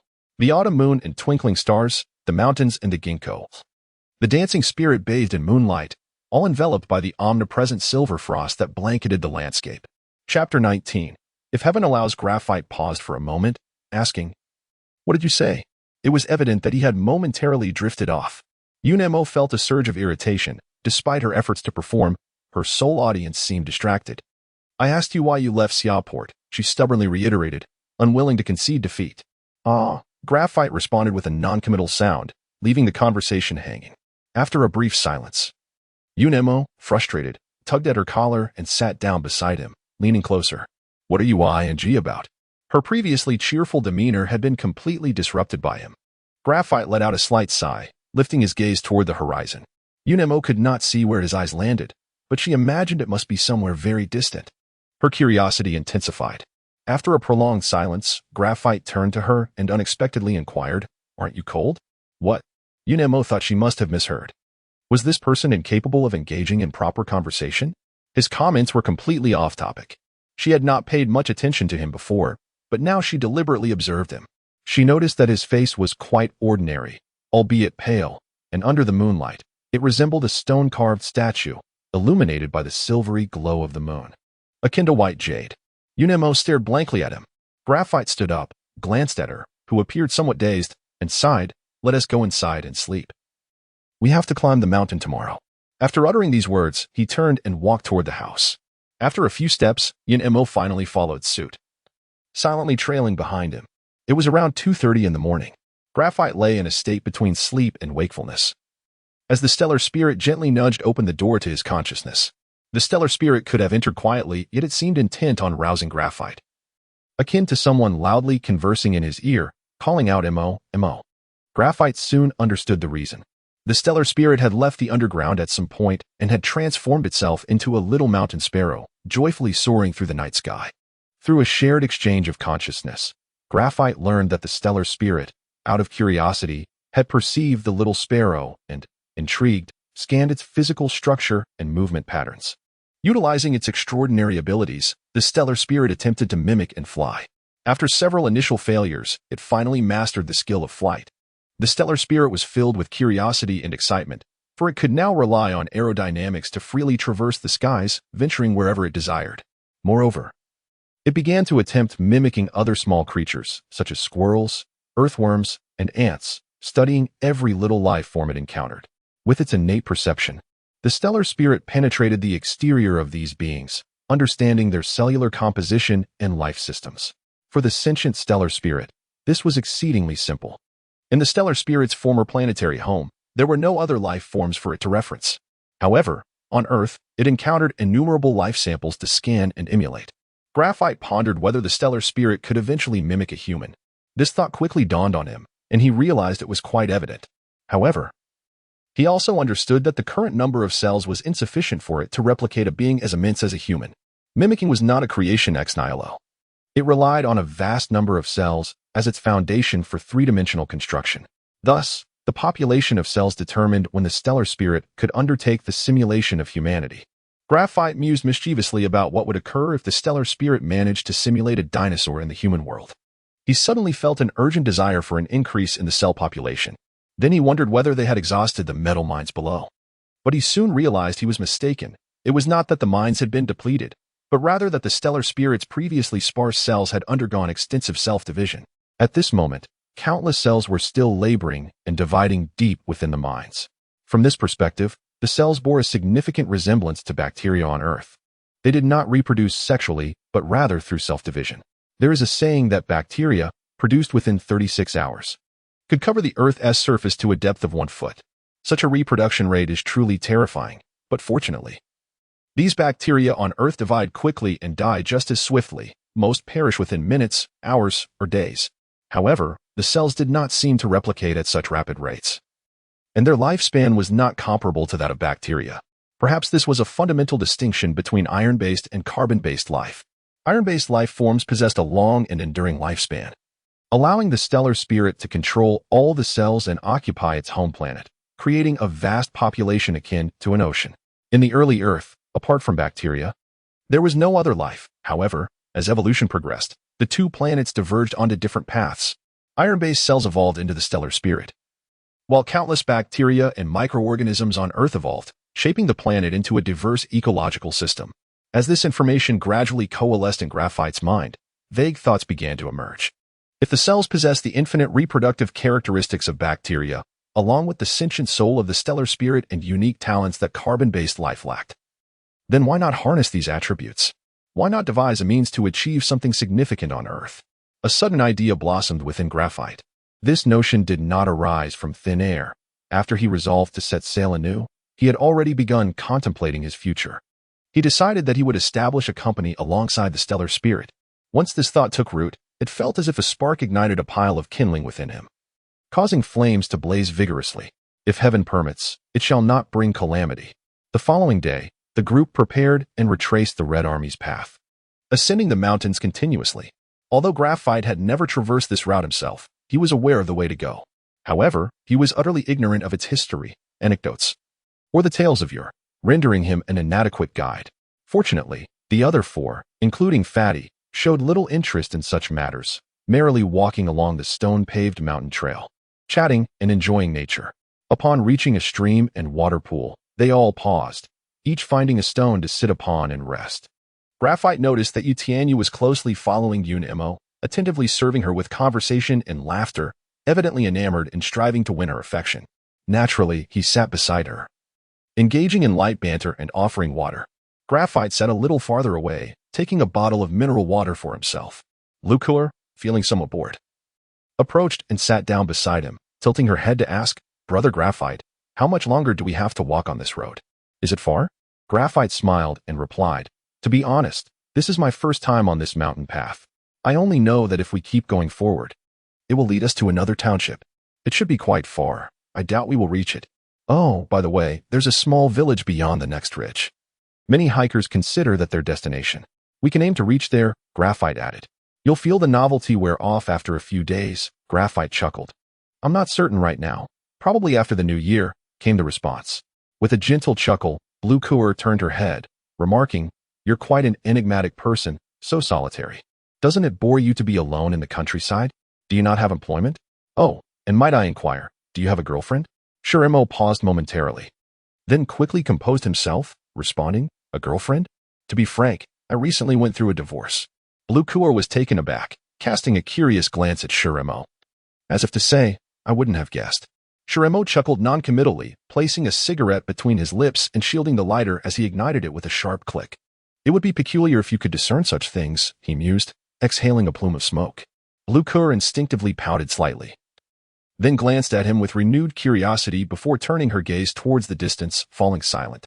The hillsides on either side were not particularly steep, and thus were densely planted with bamboo, virtually devoid of any other trees.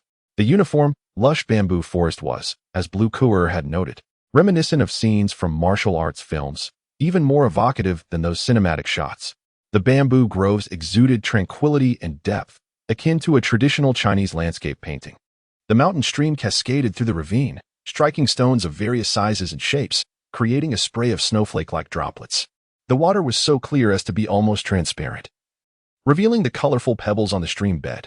The stream, descending from the mountain, crashed into a small pool, producing a melodious sound.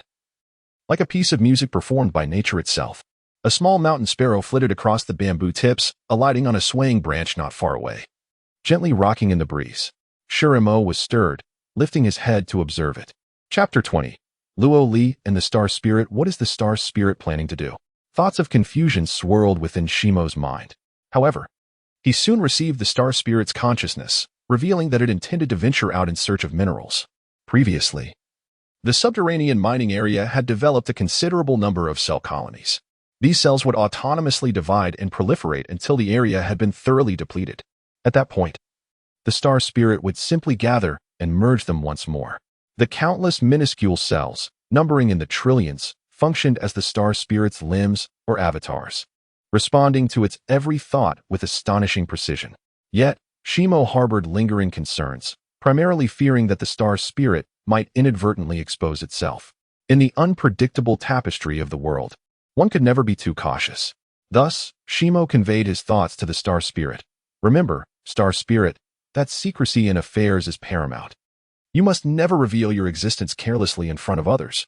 All simulations should adhere to the natural state of the subjects involved. Avoid drawing attention.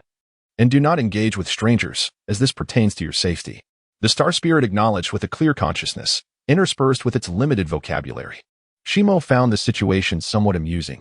Teaching the Star Spirit human language was no trivial task. He patiently integrated language into their consciousness exchanges, crafting an environment conducive to the Star Spirit's adaptation to human communication, a gradual process. Meanwhile, the other four remained blissfully unaware, oblivious to the fact that the unassuming little sparrow was an extraterrestrial being. After concluding the exchange with the Star Spirit, the little sparrow flitted through the bamboo forest, diligently searching for minerals. Once the group had adequately rested, Shimo stood, calling out to resume their ascent. Leading the way, he was closely followed by Blue Cooler, with the others trailing behind. Yutianyu naturally stayed beside Yun Mo, while the plump companion brought up the rear. The quintet navigated the bamboo-laden mountain paths at a leisurely pace, with Blue Kuo occasionally requesting stops to capture photographs on her phone. They meandered along, engaging in cheerful banter. Particularly Blue Cooler, whose voice was both bright and resonant, filled with curiosity as she peppered questions. The tranquil ambience of the forest was shattered by their laughter, rendering the wilderness increasingly desolate and silent. As they continued, they soon encountered several individuals on the narrow mountain path. A large, moss-covered boulder obstructed their way, where a group of young people stood, likely university students enjoying a day out in nature. Each carried a backpack, clad in outdoor attire. They appeared to be in a state of distress, some seated, others standing, their expressions ranging from anxiety to despondence as they exchanged hushed murmurs, seemingly discussing an issue. Shimo, being the first to notice, approached them. Upon seeing another group of tourists approach, the young individuals turned to regard them with a mixture of apprehension and curiosity. As Shimo drew near, a pale-faced youth stepped forward, visibly tense, and inquired, "Are you folks heading further ahead? I advise against it. We just encountered a wild boar up ahead, quite large and seemingly fierce. Fortunately, we managed to escape quickly." Another bespectacled male chimed in. "It was enormous.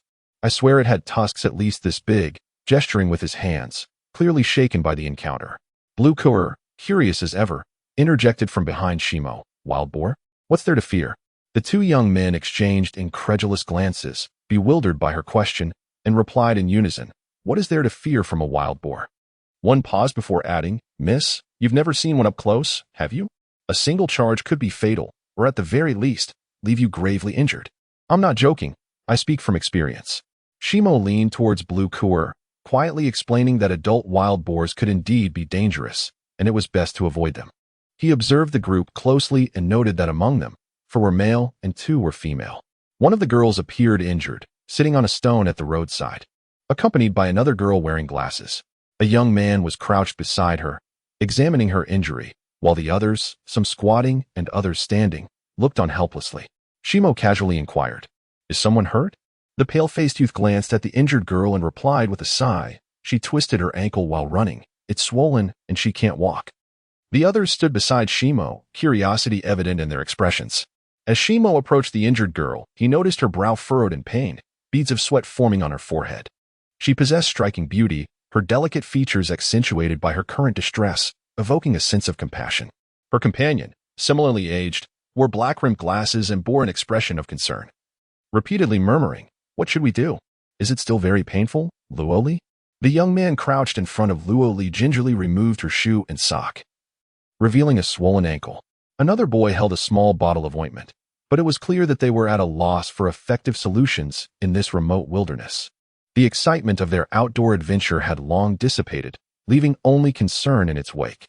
Shimo stepped closer, lowering his voice gently. "Would you like me to take a look?" Luoli and her companions were initially surprised by his offer, not expecting much help. Yet, Shimo's tone suggested he might possess some healing skills, igniting a flicker of hope within them. Luoli met his gaze, her eyes reflecting surprise and expectation. Despite her pain, she managed a faint, grateful smile, nodding slightly in acknowledgement. Shimo smiled back, his gaze warm and reassuring, imparting a sense of calm and hope. The young man crouching beside Luoli quickly stood, expressing eagerness. "Thank you for offering to help. Can you assess the injury?" The others regarded him with eager anticipation, some urging, "Yes, please check. If you can treat her, it would be a blessing." While Shimo was no renowned healer, he recalled how a doctor had once helped him after a sprain. Though uncertain of his abilities, he felt emboldened by the perceptive skills he now possessed. As he crouched down, he extended his awareness towards Luoli's injured ankle. A transparent, three-dimensional anatomical diagram unfurled in his mind, clearer than any X-ray image, revealing the bone structure, muscle groups, and vascular distribution in remarkable detail. To maintain the pretense, Shimo gently supported Luoli's ankle, pretending to examine the injury while his perceptive abilities worked in tandem. His demeanor, naturally polite and articulate, fostered an atmosphere of trust and reassurance. Indeed, had he chosen to masquerade as a wandering healer, he might have successfully deceived many. A glimmer of light appeared in Luoli's eyes, and even the pain seemed to diminish significantly. She nodded repeatedly to indicate her understanding, softly expressing her gratitude. "Thank you." The girl beside her, wearing glasses, was equally astonished, her eyes peering through the thick lenses to gaze at Shimo, involuntarily exclaiming, "That's wonderful." The onlookers were all palpably excited, holding their breath as they observed Shimo's every move in providing aid. Shimo refrained from hesitation, taking a slight breath as he grasped the critical points on either side of Luoli's ankle. His perceptive abilities laid bare the skeletal structure, for the essence of bone setting lies in the precision of both positioning and the direction of force applied. Anyone endowed with such insight could perform the basic act of realigning bones. With a gentle yet firm pull and push, he successfully restored Luoli's dislocated ankle to its rightful place. Luoli could not suppress a soft groan of discomfort. Turning to the male bystander, Shimo instructed, "The bone is properly aligned now. Rubbing it with some liniment will hasten the reduction of swelling and alleviate pain." "Oh, and you all should venture into the woods to find a suitable bamboo stick to provide some support. This ankle must not be overly mobile, or it risks re-injury." A collective sigh of relief escaped the group. The boy swiftly handed him the liniment, while another immediately gathered a few others to search for the appropriate bamboo. "That's splendid," someone exclaimed, their relief and joy palpable. The bespectacled girl accepted the liniment from him, flashing a friendly smile as she said, "Thank you," before kneeling to assist Luoli in applying the medicine. After Shimo's intervention, Luoli felt markedly better. His clarity and decisiveness in both speech and action resembled that of a physician, and his confident affirmations undoubtedly instilled a sense of comfort within her. "Thank you. I feel much improved," Luoli murmured. With a grateful glance directed at him and a gentle nod accompanied by a smile, she added, Chapter 21. Saving lives and healing wounds. Imo recalled the chiseled features of SUSI-MANHUA from the previous night, alongside his inexplicable avoidance of her questions. Now, witnessing his tender demeanor towards a chance encounter with another woman, an unbidden pang of jealousy stirred within her. She furrowed her brow slightly, choosing silence as she observed from the sidelines, unaware of her own emotional turbulence. Others, too, were oblivious to her inner conflict, for she typically wore a stoic facade. Loncoeur, however, was less perceptive. Upon seeing Shurimo rise, she cheered enthusiastically. "Brother Shur, I had no idea you possess such skills. Are you a medical student?" Shurimo, caught off guard by Lon Kuer's exuberance, felt a tinge of embarrassment. He waved his hand dismissively, saying, "Oh, I'm not a medical student. I merely remember how doctors set bones from my own experiences. By the way, I need to find some bamboo. Does anyone have a knife I could borrow?" Yu Tianyu immediately chimed in. "I have a Swiss Army knife in my bag. Is that suitable?" Shurimo nodded appreciatively, accepting the knife from Yu Tianyu. As he held the small blade, a sense of irony washed over him. He was about to use it to cut bamboo. Nevertheless, he thought, having it is better than not having it at all. Let us make do and give it a try. Nearby, a few other boys were also attempting to chop bamboo with their outdoor knives, creating quite a commotion, yet their efforts seemed futile. The bamboo in these woods predominantly consisted of mozo bamboo, known for its substantial size, some even as wide as a bowl, and its rock-hard texture. Without substantial chopping tools, handling such bamboo was indeed a daunting task. Determined, Shurimo ventured deeper into the bamboo grove, seeking out a mature mozo bamboo of fist-sized thickness. The surrounding bamboo matched this size, and given that it was autumn, the likelihood of finding new shoots was slim. Even if new shoots were present, they would be no larger than a fist upon emerging, lacking the strength required for any substantial task. With the Swiss Army knife in hand, he attempted to cut through the bamboo. Were it not for his significantly enhanced physique, he would never have considered such a challenge. Yet, this moment provided an opportunity to discreetly test his newfound strength. Utilizing the Swiss Army knife to slice through mozo bamboo was undeniably a laborious endeavor. It required tremendous patience. Yet, in Shurimo's capable hands, the knife became a formidable tool. With steady and forceful strokes, he sliced into the bamboo's outer layer, each cut penetrating deeply. Although the blade was small, its power was undeniable. After several deft maneuvers, he carved a sizable gash into the resilient bamboo, his focus unwavering as he unleashed a level of strength previously unimaginable. In mere moments, the substantial mozo bamboo stood precariously, supported only by a thin layer of bark. With a firm push, it fell with a resounding thud. Shurimo felt an overwhelming sense of satisfaction and, clenching his fist, reveled in the latent power surging within him. Nearly unable to suppress a triumphant roar, after a brief pause to regain his composure, he picked up a sharp stone from the ground, skillfully removing the branches from the bamboo, revealing a smooth, unblemished stalk. Even Lon Kuer, usually so exuberant, fell silent, her wide eyes flitting across Shurimo, causing him to feel an unexpected itch of discomfort. Shurimo was not attempting to show off. The urgency of the situation compelled him to act. He had already devised a plausible explanation should anyone inquire about his abilities, claiming a solid foundation in martial arts from a young age, a detail no one could easily challenge. Anticipating future encounters of a similar nature, he reasoned that cultivating an interest in Tai Chi or other traditional practices would serve him well, allowing him to maintain both physical health and an air of mystery. He purposefully retained the bamboos and to fashion a walking stick, while he meticulously crafted suitable bamboo splints to stabilize Luo Li's injured ankle. "Does anyone have bandages or anything similar?" Shurimo asked, looking up. Despite the large group surrounding him, no one was able to assist. Most were city dwellers, unaccustomed to manual labor. As they observed him working diligently, a few eventually responded. "I have some. I can help." Throughout the binding process, Luo Li sat quietly, permitting Shurimo to tend to her injured left foot with gentle care. She occasionally stole glances at the slender man, noting his fair complexion and refined features, his every movement exuding a natural steadiness. He was decisive in his actions, exhibiting a clarity of thought that set him apart from the typical university boy she encountered, embodying a mature and composed demeanor. A flutter of inexplicable excitement surged within Luo Li, her heart racing as she felt warmth rise to her cheeks. She hastily raised her hand, pretending to wipe away sweat to conceal her fluster, fearful of drawing Shurimo's attention. Yet, he remained focused, meticulously completing the binding of her injury. In that moment, Luo Li found herself momentarily forgetting the pain in her ankle, wishing only that he would continue his tender ministrations indefinitely. Her thoughts and actions were well concealed, leaving no room for others to notice her inner turmoil. Unbeknownst to her, one person had been quietly observing her all along, Emo. She felt a twinge of displeasure as she watched Shurimo's undivided attention on Luo Li.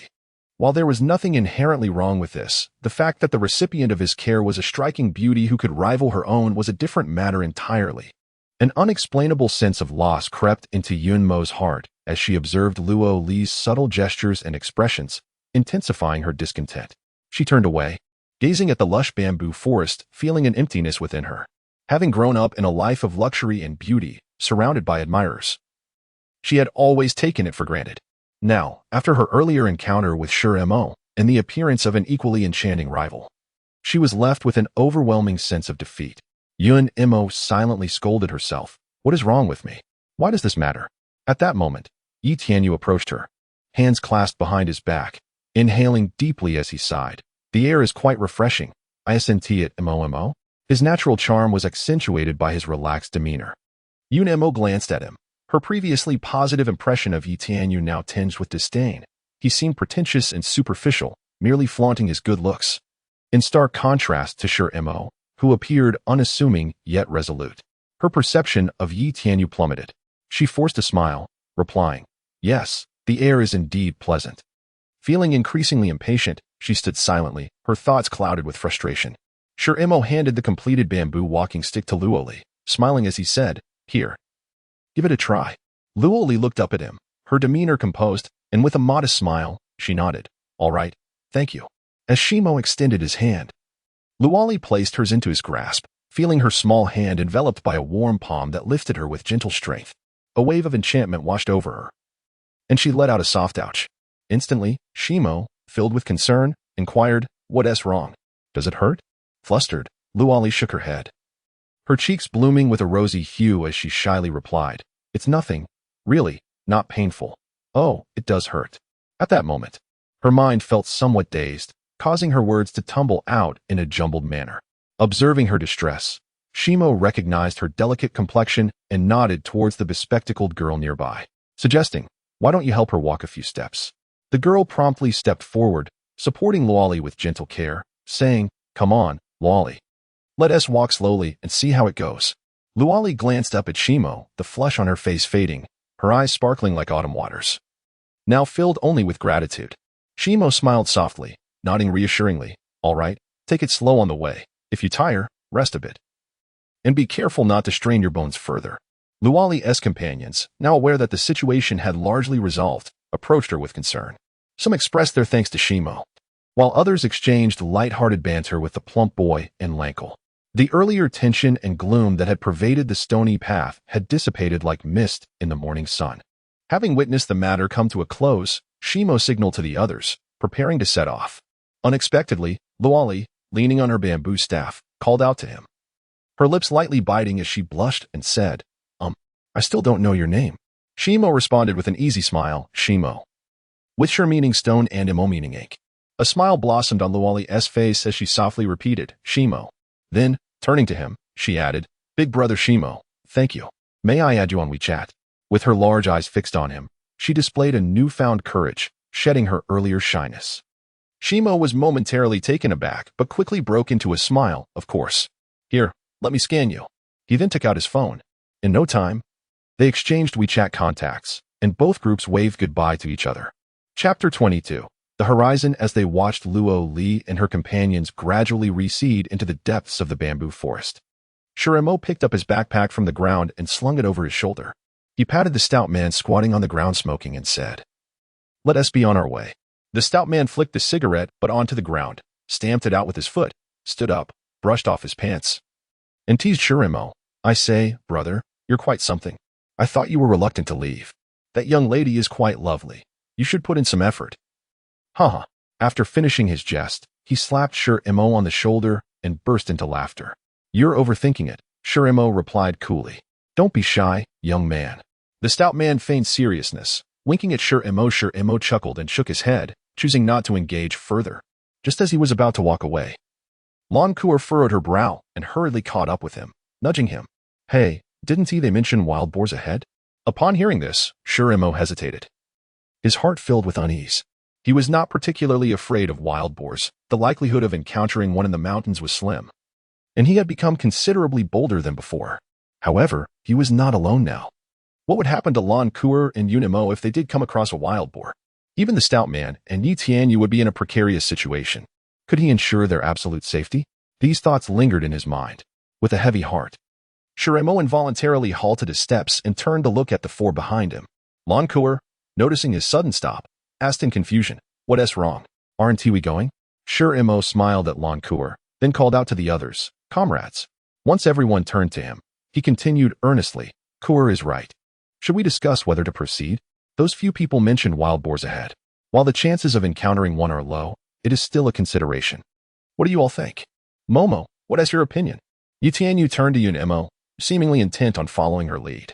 Before Mo could respond, Mo interjected. "Right now, we need to focus on the potential of encountering wild boars. Other matters can be considered later. I must remind you that while the chances are small, an encounter could still be quite dangerous. Since we've come this far, why turn back?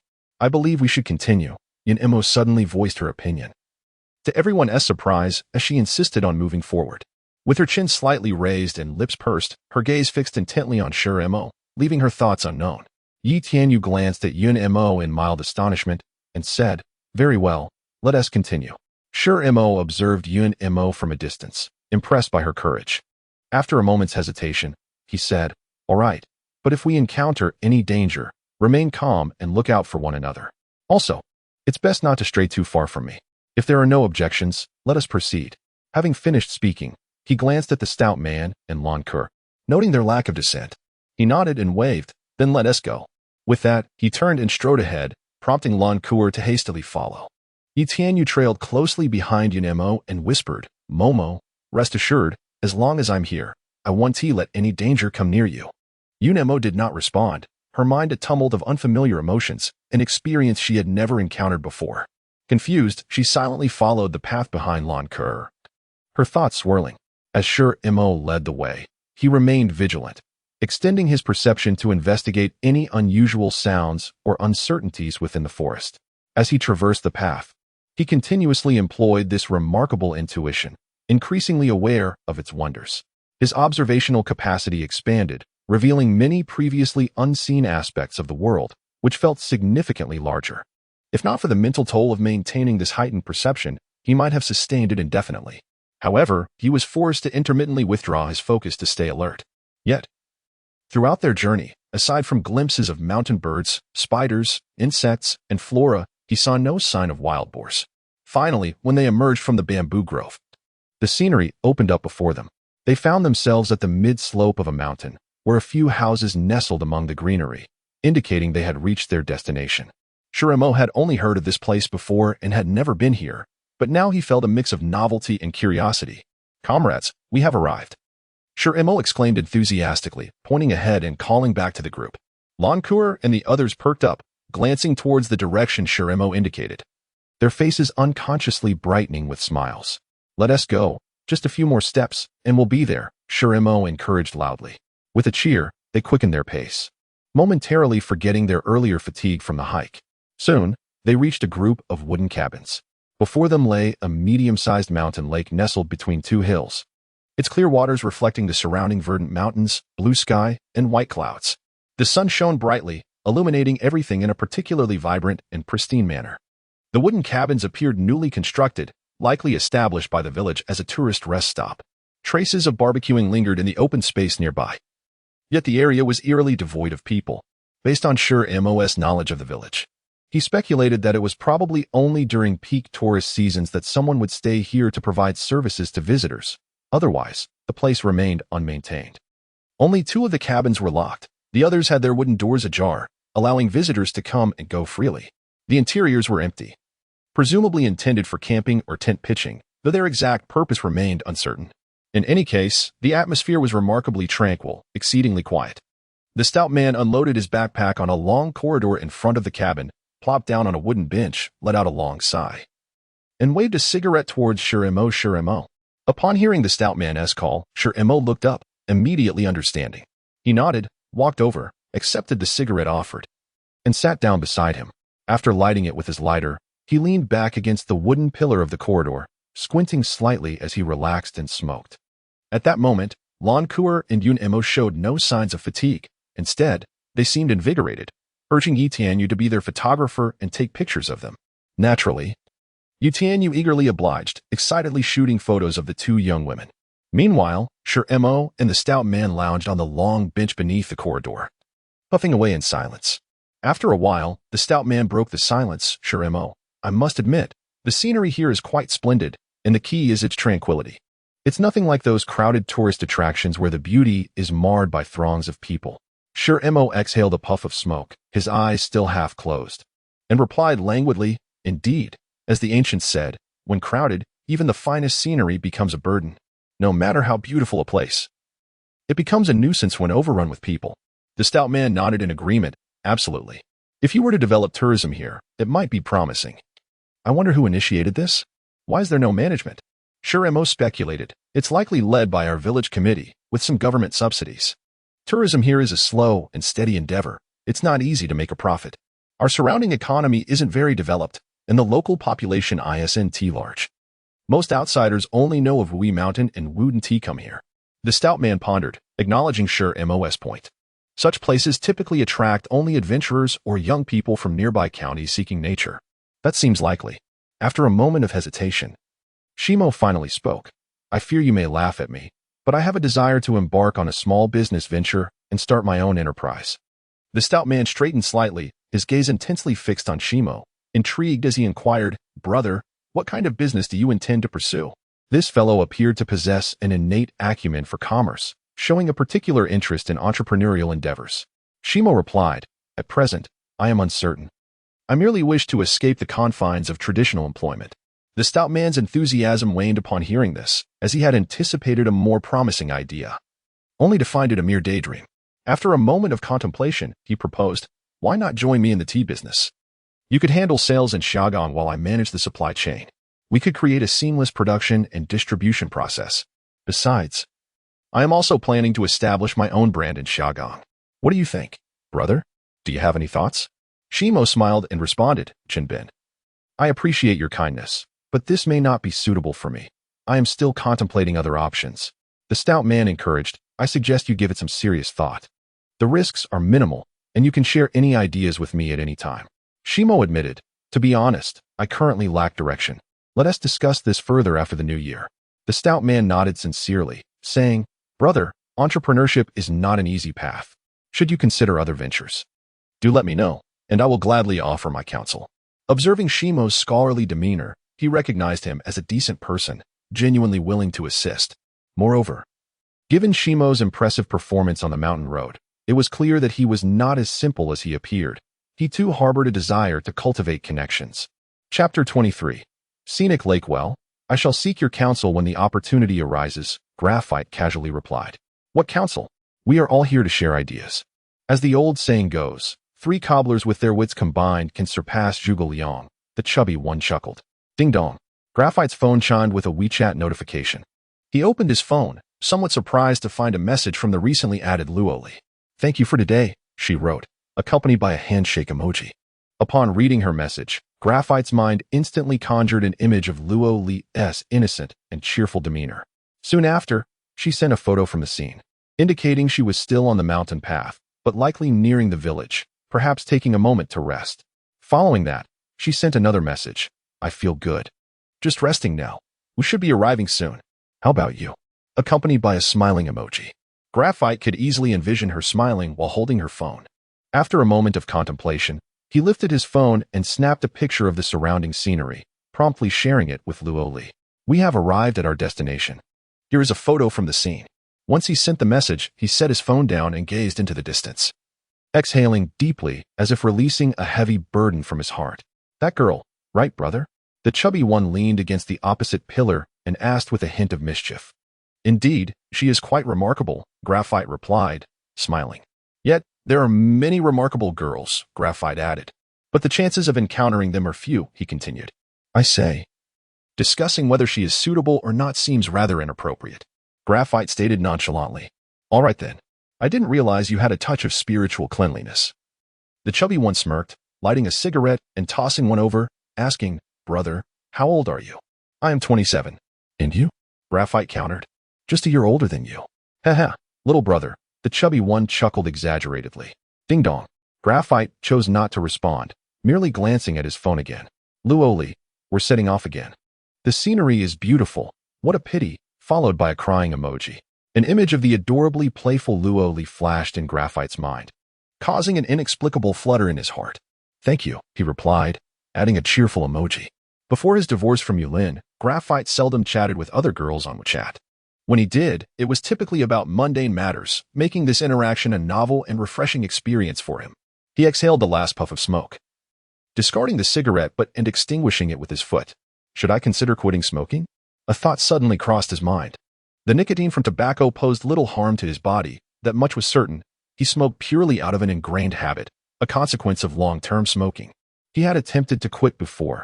The physical withdrawal was bearable, but the psychological dependency proved more challenging to overcome. He found it peculiar that he would randomly contemplate quitting. His thoughts drifted back to the newly acquainted Luo Li, her youthful and beautiful visage, which had become somewhat hazy in his memory over the past few hours. That face seemed to echo some remnants of Yulin, and he shook his head gently, trying to distinguish between the two distinctly different faces. Could it be that he was unable to forget the past, unable to let go of her?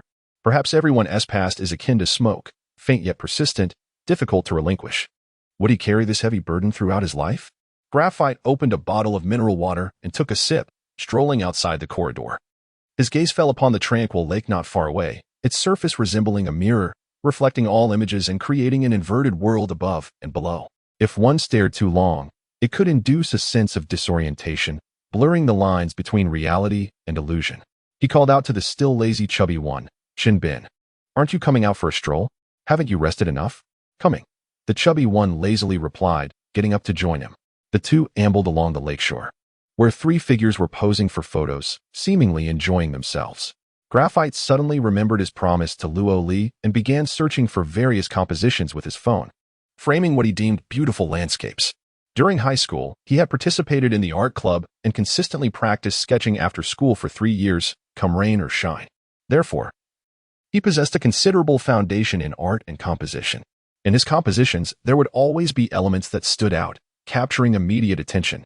For instance, the photo he was currently taking featured a dry branch with 2 fallen leaves in the foreground, with the serene lake and green hills blurred in the background, emphasizing the branch and leaves.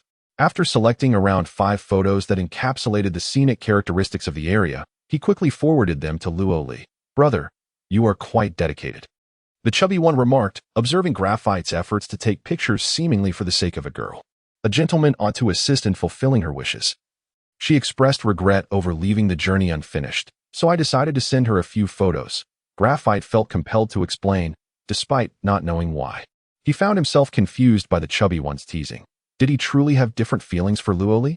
The chubby one scrutinized Graphite with a skeptical gaze, clearly doubting his explanation. The two sauntered towards the trio of Lan Kuer and Yun Mo. How about a group photo?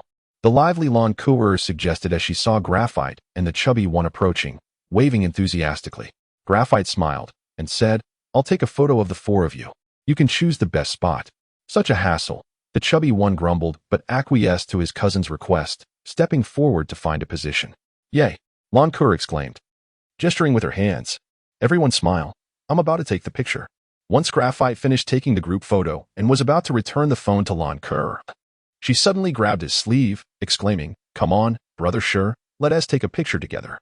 She then called out to the chubby one, Cousin, take a photo of us quickly. She giggled, clearly unbothered by any other considerations. The chubby one paused, glancing at Graphite, who also looked back at him. Graphite shrugged helplessly, offering a faint smile, as if to convey, this is not my doing. The chubby one cast a sidelong glance at Graphite, resignedly taking Lan Kuer's phone. All right, stand still. If the photo turns out poorly, don't blame me. Graphite and Lan Kuer stood by the lakeside, the lake and hills serving as their backdrop. He stood stiffly and formally, yet Lan Kuer mischievously wrapped her arm around his, tilting her head against his shoulder while raising her hand in a victory sign. Yay! Graphite could faintly smell her subtle perfume, causing a tinge of embarrassment to wash over him. His previously natural smile now appeared somewhat awkward. His gaze inadvertently met Yun Mos, who was watching him intently. Upon their eyes meeting, she quickly averted her gaze, feigning indifference. The group had no objections. The essence of outdoor trekking lies not in the destination but in the journey itself. After a brief regrouping, they shouldered their bags once more and set off on their return. After a day of exertion, everyone felt somewhat fatigued, except for Graphite, who seemed unaffected. For him, climbing a mountain felt no different than taking a leisurely stroll in the park. After dinner, Graphite habitually sat beneath the ginkgo tree. The scenery is beautiful. I must say, your photography skills are quite impressive. A cheerful emoji followed. The final message read, I am on the bus now. Truly thank you," accompanied by a pitiful expression. As he gazed at these words, a warmth inexplicably surged within Shimo. Perhaps it was merely a brief greeting, or perhaps just a simple affirmation. Yet it bestowed upon him a sense of no longer being alone. The feeling of being remembered by someone was indeed delightful. Then, he suddenly recalled the star spirit still searching for minerals in the mountains. Chapter 24. The Quantum Superbrain. Initially, he harbored uncertainties about his ability to establish contact with the celestial spirit. His understanding of the enigmatic mental connection with the cosmos was rudimentary at best, and many matters necessitated repeated attempts for him to unearth the truth. As he endeavored to communicate with the celestial spirit through a mental link, he discovered that regardless of the spirit's location, their connection seemed effortless and unobstructed, akin to a thought traversing the void. This led him to ponder the contemporary concept of quantum entanglement, questioning whether this so-called mental exchange bore any relation to it. Or perhaps to telepathy, some scientists even positing that telepathy might be a manifestation of quantum entanglement. Faced with the celestial spirit, a being as uninformed as a child, he found himself relying solely on conjecture. Coupled with his own lack of profound expertise, many aspects remained ambiguous or purely speculative. He discerned that the celestial spirit had plunged nearly 1,000 meters into the depths of the earth, seemingly making discoveries. Clusters of its cellular entities had once again disseminated, embarking on a new cycle of division and resource gathering within the subterranean strata. Celestial spirit, what new findings have emerged? He inquired, curiosity piqued. Yes, the spirit responded.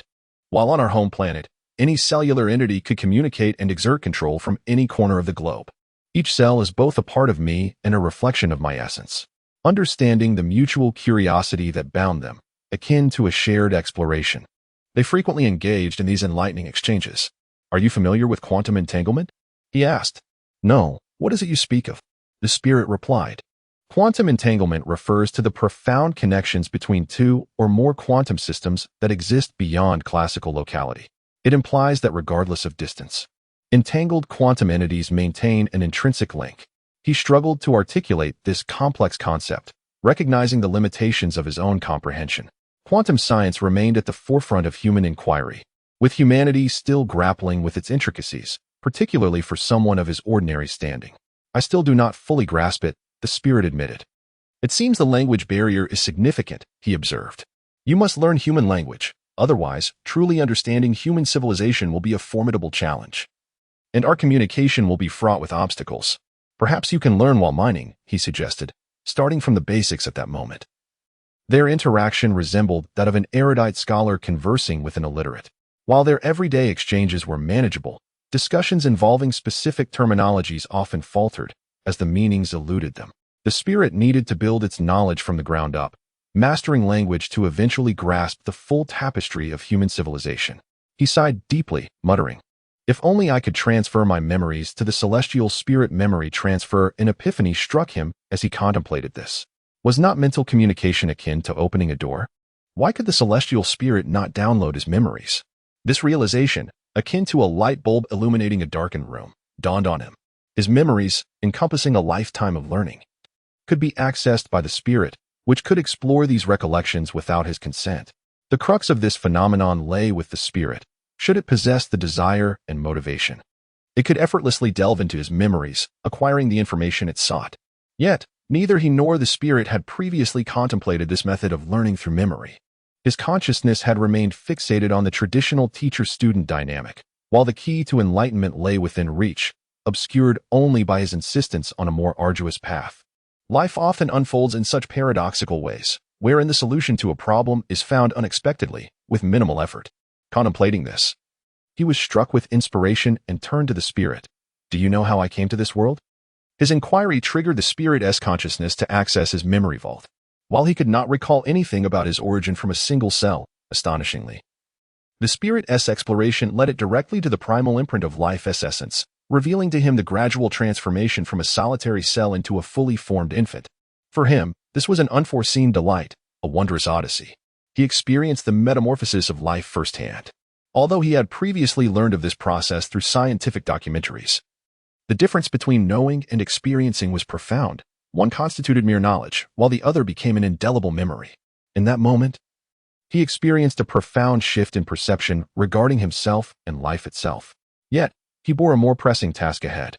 He refocused his thoughts and asked, "Do you now understand? Re-experience everything I have gone through. Through this, you will gain a foundational understanding of human civilization, enabling us to communicate fluently henceforth." "Yes, yes," the spirit affirmed. From a certain perspective, the celestial spirit mirrored many aspects of primitive life on Earth, acting purely on instinct, devoid of associative thought or creativity. Arriving on Earth, its instinct was to seek resources and proliferate, with little contemplation beyond that. Now, prompted by a suggestion, the spirit naturally pushed open the door to his memories, where a shortcut to human civilization awaited. Subsequently, he purposefully severed the mental connection, allowing the spirit to access and download his memories without further interruption. Meanwhile, the stout fellow and Yi Tianyu had finished bathing and were brewing tea in the dining room, while the two girls in their room seemed preoccupied with watching television or fiddling with their smartphones. He greeted the stout fellow and Yi Tianyu before retreating to his room for a hot shower. He opened his computer, deliberately searching for information about microorganisms, as the cellular entities likely belong to extraterrestrial microorganisms, fundamentally akin to Earth's microbes. Enriching his knowledge in this area could prove beneficial for accurately understanding these entities. Thus, he deemed it prudent to enhance his understanding. Aimlessly, he perused relevant web pages, all pertaining to bacteria and microorganisms. Human research into microorganisms had been ongoing. Yet to this day, humanity had barely scratched the surface of the true diversity of bacterial species. The pressing issue was not where bacteria could be found, but rather where they could not. Instinctively, he glanced around, feeling enveloped by billions of minuscule microorganisms, though the room appeared spacious. He remained oblivious to the microscopic inhabitants surrounding him. They were invisible and intangible, yet he was acutely aware of their existence, revealing themselves only under an electron microscope. At 10 o'clock that night, the stout fellow and Yi Tianyu had already retired, likely exhausted from a day of climbing. Just as he prepared to extinguish the lights and succumb to slumber, he suddenly felt the celestial spirit calling to him within his consciousness. Celestial spirit. He sensed that the spirit's summons bore an unfamiliar quality. "I have downloaded and stored all your memories."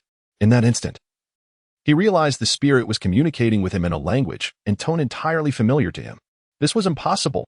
How could it have happened so swiftly? That is a memory spanning 27 years, a journey traversed over the course of those years. How could the star spirit possibly download it all in a mere 2 hours? Even if the star spirit were to selectively absorb only key memories, such speed seems implausible, does it not? Star spirit, you must be choosing what to download, correct? It is a complete download, 100%, including your deepest memories. Should you forget any significant recollections, you may consult me at any time. I have them archived. The star spirit spoke with a tone imbued with confidence and tranquility, its voice remarkably altered to a sound akin to a female dolphin's, something that had never encountered before. Was momentarily taken aback, lost in thought for a while. "What? You must be quite astonished," the star spirit chimed in again. "Allow me to clarify. The method by which I access and download differs somewhat from your assumptions. I do not operate on a one-way access. Rather, I mobilize billions of cells to simultaneously access your memories. Each individual cell takes merely a second or two. Yet when all these cells amalgamate the fragments of memories and arrange them along the timeline, your entire life's recollections are downloaded in their completeness. In truth, most of the time I spent earlier was dedicated to understanding and absorbing. The download itself required only a second or two." The star spirit elucidated, pondered for several seconds, finally grasping the essence of the star spirit's explanation. Suddenly realized that he had been mistakenly attributing human-like logic to the star spirit's thought processes. Perhaps it would be more fitting to refer to it as her henceforth. The star spirit could control billions of cells to simultaneously read her own memories, implying that she could divide her focus into billions of parts. This starkly contrasts with humanity, which struggles to manage even 2 tasks at once, a feat that is already deemed miraculous. Who in this world can concurrently read 2 books? Yet, according to the star spirit's logic, she can read 1,000,000 books at once, amalgamating them into her own comprehension. At this realization, could only describe his current state of mind as one of sheer astonishment. The star spirit's cognitive logic bore resemblance to that of a computer. A thought suddenly sparked in his mind. A superbrain. An even bolder notion emerged. A superposition state, a quantum superbrain, stood in a daze. Chapter 25. The internet Shimo rose and gently paced around the room. A superbrain, is it? he murmured. Xingling, I wish for you to simulate the internet on the computer. That should be feasible, right? He suddenly inquired. Mock, I will arrive in approximately 30 minutes. Came the response. Shimo moved to the window, where darkness enveloped the outside world, making him feel like a solitary wanderer in the night. He had come to realize that in just a few brief exchanges, Xingling had demonstrated a shift from its previous alien persona. Once regarded as a foreign entity, Xingling's essence now bore an increasingly human-like quality. Was this profound understanding of human civilization a blessing or a curse? Standing quietly by the window, gazing into the abyss, Shimo suddenly grasped that, in a certain sense, he had become akin to Xingling. Every cell within him had been replaced and enhanced by the cell bodies, leaving only his original soul intact. Their essences had long since intermingled, each contained within the other, indistinguishable. Whether carbon-based or iron-based, their physical forms were mere vessels. Only the soul remained unchanged, he pondered. Each time he opened the gateway to Xingling's consciousness, he encountered nothing but sheer simplicity, an instinct as pure as can be. The fundamental drives of Xingling were solely to consume and reproduce. Now, infused with the imprints of his entire life, Xingling's essence had evolved, rendering Shimo's previous concerns unwarranted. And he found himself once again filled with optimism. Approximately 30 minutes later, a little sparrow flitted through the open window. Upon seeing the bird, Shimo felt an overwhelming sense of kinship. It seemed a part of his very soul, as if they were bound by blood. The fleeting worries he had just felt vanished into thin air. The sparrow perched on the table, scanning the laptop before it swiftly replicated into an identical device. Shimo approached, ready to connect the simulated computer to the network. Mock, no need for that. I shall connect directly via Wi-Fi. Xingling communicated telepathically. Shimo observed the laptop, his arms crossed, one hand absently stroking his chin and nose. Without any prompts, the laptop powered on, its screen illuminating with life. The cursor began to move autonomously across the display, as if a ghost were manipulating it, or as if the laptop itself were a living organism. Before long, a portal website appeared effortlessly on the screen, followed by several pages of current news. Mock, we can access the internet at any time, Xingling's dolphin-like voice echoed in Shimo's mind. Xingling, do you comprehend my intention for you to access the internet?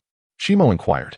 Indeed, from your memory retrieval, I discern your desire to establish a technological kingdom within a microcosmic realm. However, many concepts and knowledge, particularly regarding the specific attributes of cell bodies, remain beyond your full comprehension, including my own. We must utilize the internet to learn about the current scientific knowledge of the microcosmic world and verify the attributes of our own cell bodies to understand our capabilities.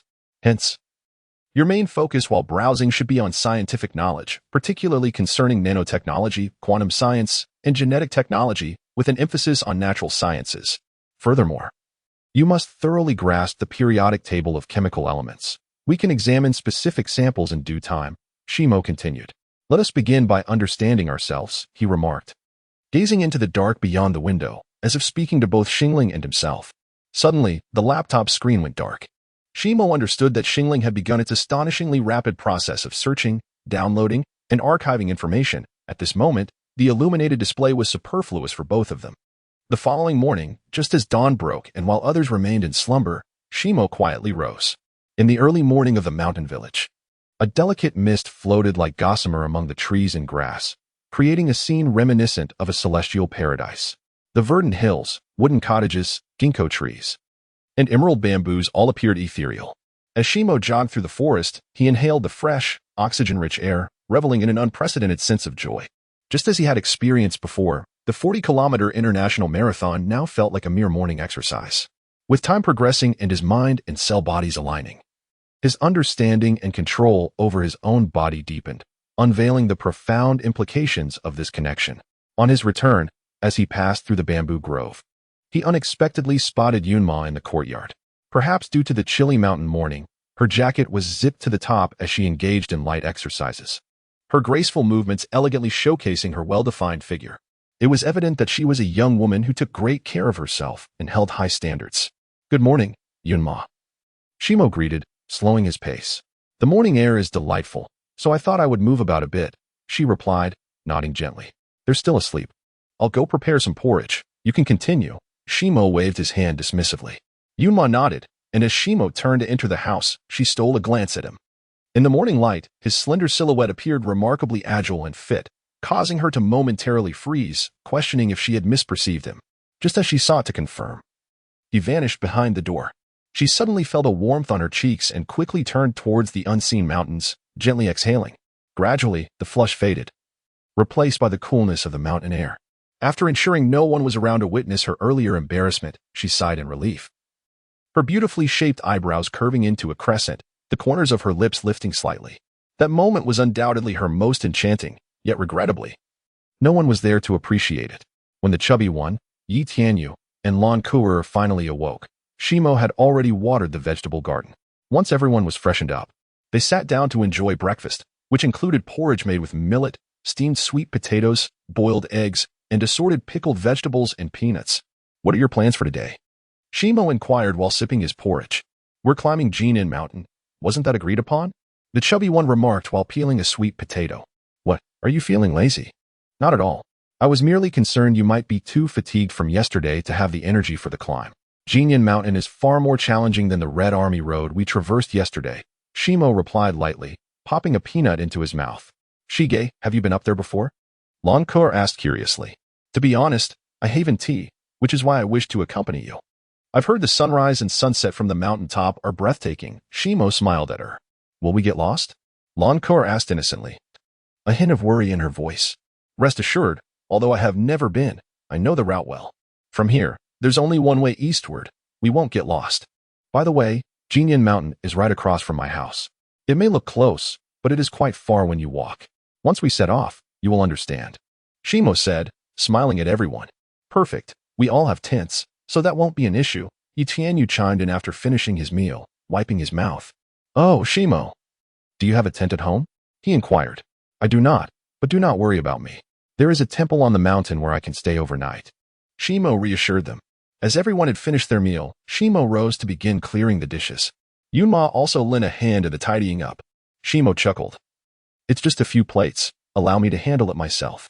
Yunma cast him a glance before lowering her gaze, softly replying, "It's fine. Let us do it together." In the eastern part of Yinling village, a mountain path crosses a ravine. By following this path, one can directly reach a canyon to the east. After traversing the canyon, one would then turn westward and ascend along a narrow trail that leads to the pinnacle of Jinan Mountain. As the guide, Shimo led the way. In addition to a backpack brimming with supplies, he had a hatchet hanging from his waist, a customary practice among mountain dwellers. As one tends to forget many items when venturing into the mountains, but a hatchet is never overlooked. However, Shimo was no longer merely a mountain dweller, and thus he had learned a lesson yesterday. The initial stretch of the journey was predominantly flat, albeit the path was rather narrow, which naturally formed a small group of 5 as they meandered along. Along the way, Lankir curiously inquired from behind, "Shige, why is there bamboo forest on the slope while there is thatch below?" At that moment, they had just rounded a bend in the mountain. Everyone was captivated by his question and instinctively paused to gaze in that direction. Chapter 26. Climbing at the summit, there lay a sizable terrace, beneath which 2 more cultivated layers appeared to be maintained. However, further down, vast expanses of wild grassland sprawled out. Once fertile fields now overrun by rampant wild grasses due to the cessation of cultivation. The slope descended at a slant, thickly carpeted with dense tufts of grass, resembling the unkempt hair of this desolate mountain, swaying rhythmically with the gentle breeze. In my childhood, I would often play here with my companions from the village. After the autumn harvest, the rice fields were strewn with sticks of straw, and we would dig holes among them to play hide and seek. The sharp straw would leave us scratched all over, and by nightfall, we would be itching terribly. Shimo stood by the roadside, gazing ahead, recounting tales of his youth. It was as if he spoke to his companions and to himself simultaneously. His voice, though soft, resonated clearly, a melodious tone that danced through the mountain air, reaching each listener's ears with clarity. "Eat field mice," Lan Kuer exclaimed in disbelief, her almond-shaped eyes wide with astonishment. "You wouldn't understand, Lan. Stir-fried field mice with chili is an absolute delicacy. These days, it's quite rare, but you might still spot it in some farmhouses." The chubby one chimed in from behind, as if he had tasted it himself, his expression betraying a lingering sense of nostalgia. Shimo smiled at Lan Kuer, explaining, "Field mice are a type of rodent that primarily feed on rice. They are akin to the wild game we usually consume. Think of them as mountain delicacies. There's a saying in Lingan folklore that eating 1 mouse is equivalent to having 3 chickens, implying that field mice hold greater nutritional value than chicken." Do you comprehend? Soon after, the group continued their journey towards the canyon. As they passed through a bamboo grove, Shimo instructed a few to rest by the roadside while he ventured into the thicket to chop several bamboo stalks, crafting 5 walking sticks for their ascent. By midday, they arrived at the canyon. On a relatively spacious patch by the stream, Shimo called for a halt, providing an opportunity for the group to recuperate and replenish their energy. The canyon was flanked by towering cliffs, their crevices adorned with shrubs and wild grasses. In the center flowed a crystal-clear mountain stream, its bed strewn with uniquely shaped pebbles. The scenery was breathtakingly tranquil. Having traversed the mountain path for much of the day, Shimo felt little fatigue, unlike his companions who lacked his physical prowess. I'm utterly exhausted. My legs are aching, Momo. Serves you right. You always hesitate when it's time to run, Yunemo retorted. Pulling out her outdoor thermos and brushing aside a few strands of hair sticking to her forehead, her youthful face slightly flushed. You ungrateful soul, Yunemo teased. Taking a couple of sips from her thermos and casting a sidelong glance at Lankur, she quickly shifted her gaze to Shimo, who appeared unfazed. Rummaging among the rocks by the stream, seemingly searching for something among the pebbles, Yunemo, somewhat lost in thought, gazed at the clear waters beneath her feet. The pebbles at the bottom sparkled like colorful gems under the sunlight, radiating a captivating brilliance. After resting for half an hour in the canyon, the group set off once more. Shortly thereafter, they crossed the stream and began their ascent. This new path was even more rugged than the previous one, clearly less frequented, with many areas littered with dry twigs and leaves. The surrounding trees were much lusher, predominantly wild growth, interspersed with rocks and cliffs, creating a pristine and stunningly beautiful landscape. Breathless and weary, they climbed diligently behind Shimo, navigating through the forest and leaping over strange boulders, always cautious of the errant branches scattered along the path. After a challenging trek, they finally paused beneath a massive rock. Rest here for a moment. I'll climb up to take a look, Shimo announced. Observing the steep rock face, he noted numerous footholds along the jagged crevices, evidently left by previous climbers, indicating this was indeed the way to ascend. Lankur tossed her backpack onto the ground, her flushed face glistening with perspiration as she approached Shimo, gazing up at the daunting ascent. Shimo, this looks rather perilous. Is there truly no other way? Probably not. Even if there were, it would be quite a detour. No worries, I will scout ahead and help you up, he assured her. Yunemo joined them, standing beside Lankur and dabbing at her sweat with a tissue. She too gazed up, her brow slightly furrowed as she cautioned. It appears dangerous. Do be careful. Shimo smiled reassuringly. Rest assured, I have it all under control. With that, he set down his backpack beside a stone, slung the climbing rope across his body, and declared, I'm going up. He began his ascent with remarkable agility, using both hands and feet like a nimble mountain monkey, swiftly climbing several meters. Moments later, he vanished over the rock's edge. Lankur and Yunemo, watching in awe from below, had never witnessed such swift climbing, especially in the wilderness. While they were still processing the spectacle, Shimo's head popped over the top, calling down, You two, step aside. I'm throwing down the rope. I'll secure the backpacks and pull you up shortly. Clear the way. I'm letting it go. Lankur and Yunemo, still in a daze, stepped back a few paces, watching as a climbing rope was tossed down from above. First, let us pull up everyone's backpacks. And then we'll bring up the people, Shimo instructed from above. Yi Tianyu and the chubby one approached, tying several backpacks to the rope in multiple rounds for Shimo to hoist up. Then, it was time for the ascent. Lankur eagerly volunteered to go first. As the chubby one secured the climbing rope around her waist, he patted her shoulder, advising her to remain calm, be mindful of her footing, and grasped the rocky protrusions firmly. With Shimo above to assist, there was no cause for concern.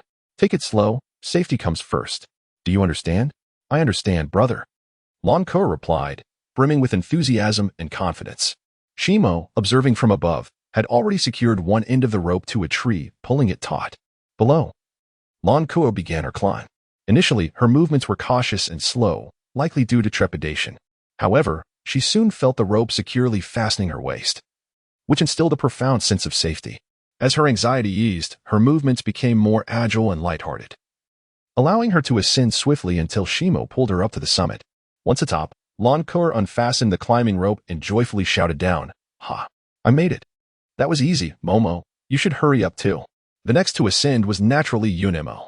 She was accustomed to regular exercise and possessed greater flexibility, making the climb much easier for her. Shimo expertly manipulated the rope, maintaining an optimal tension that provided Yunemo with psychological comfort without hindering her ascent. As she neared the summit, Shimo extended his hand. "Come, give me your hand." Yunemo complied, placing her hand in his. She felt his warm, strong grip enveloping her hand entirely, and with a powerful pull, she was effortlessly lifted to the summit. She stood beside Shimo, momentarily lost in a daze, forgetting to release her grip, still holding on tightly. The two of them stood close atop the rocky summit, and the space was so limited that they could feel each other's warm breath. Yunma's heart raced with a mixture of confusion and exhilaration. This sensation was both unfamiliar and thrilling, causing a rosy blush to bloom on her cheeks. Shimo's gentle voice broke the silence, whispering in her ear, "Don't be nervous. Go sit over there and take a break." Feeling a bit dazed, Yunma walked over to Lan Kuer and found a stone to sit upon. Lan Kuer lightly nudged her with an arm and pointed into the distance, exclaiming, "Momo, look. The scenery here is breathtaking." Gazing far into the horizon, they beheld a vast expanse of majestic mountains, lush forests, and a winding stream in the gorge that flowed like a silken ribbon into the distance. The clear blue sky and fluffy white clouds, coupled with the crispness of autumn, instantly lifted their spirits, filling them with a sense of tranquility. Yunma turned to hug her knees, quietly contemplating the distant landscape, with its wild and untamed beauty of mountains and valleys, and the drifting white clouds in the azure sky. Unconsciously, a faint smile crept onto her lips as she lost herself in thought, her mind wandering aimlessly. Once everyone had arrived, Shimo began to gather the climbing ropes, saying, "So, what do you think? The scenery here is quite splendid, isn't it? You can rest a little longer. It's currently 2:40 p.m. and we shall set off again in half an hour." Fatty and Yu Tianyu stood atop the rock, equally captivated by the stunning vista before them, unable to contain their excitement as they cheered and howled at the distant mountains. Oh, ha ha ha. Chapter 27. Summit. After finishing his tasks, Shimo joined Fatty and the others. Fatty offered him a cigarette, but Shimo shook his head in refusal, smiling as he said, "I'm planning to quit. So please don't tempt me." Fatty regarded him with an expression of disbelief, then lit his own cigarette, squinting as if savoring the moment. He remarked, "Come on, brother. Smoking is such a pleasure. Why quit?" Yi Tianyu interjected, "Fatty, you should really consider quitting smoking too. Your rotten teeth are a result of it. I advise you to stop sooner rather than later." Unfazed, Fatty replied, "It's fine. Many people smoke and are fine. If worst comes to worst, I'll just get a dental filling." He turned to Shimo and added, "Shimo, you probably don't know, but this guy is a dentist. If you have any dental issues in the future, you can consult him. He runs his own dental clinic." Shimo inquired, "Is it in Xiagang? What's the name of the clinic?" "Oh, I've heard of it. Seems there are numerous branches. You're part of a chain, right?" Fatty continued. "Their family has been in the dental profession for 3 generations, so they must have some reputation in Xiagang, with about 7 or 8 branches." "Yes, I've heard of it. So if I have dental problems, I'll come to you, Dr. Yi," Shimo chuckled. "Sure, you can consult me for any dental issues." Yu Tianyu replied, revealing a subtle pride in his professional expertise. "By the way, I noticed you have some skill in bone setting. Have you learned it before?" Yi Tianyu asked suddenly. "I haven't learned it formally. I just have some experience from twisting my ankle in the past, so I happened to help them yesterday." "You're quite brave. Aren't you afraid of making things worse for that girl?" Yu Tianyu said, a hint of concern in his tone upon learning that Shimo had no formal training. "That's just how it is. The bold thrive while the timid perish. Look how grateful that girl is to him." Fatty chuckled, lightening the mood. Shimo and Yu Tianyu exchanged glances, and Yu Tianyu remarked with a smile, "This guy is always like this. He never takes anything seriously." The group, under Shimo's leadership, resumed their ascent. The path ahead was steeper than before, so they needed to be cautious. Shimo advised, "Let us take it slow rather than rushing." Each person held a bamboo staff, which proved invaluable for support and assisting one another as they climbed.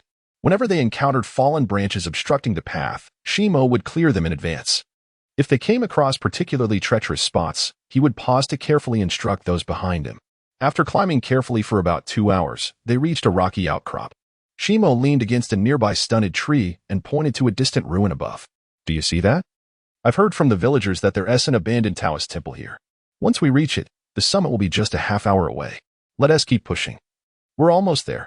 Everyone steadied themselves and looked up in anticipation. "Brother Shimo, are there any Taoists in the temple?" Lan Kuer asked curiously.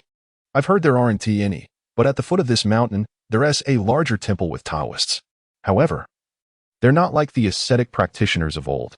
The logistics here are quite inconvenient," Shimo explained.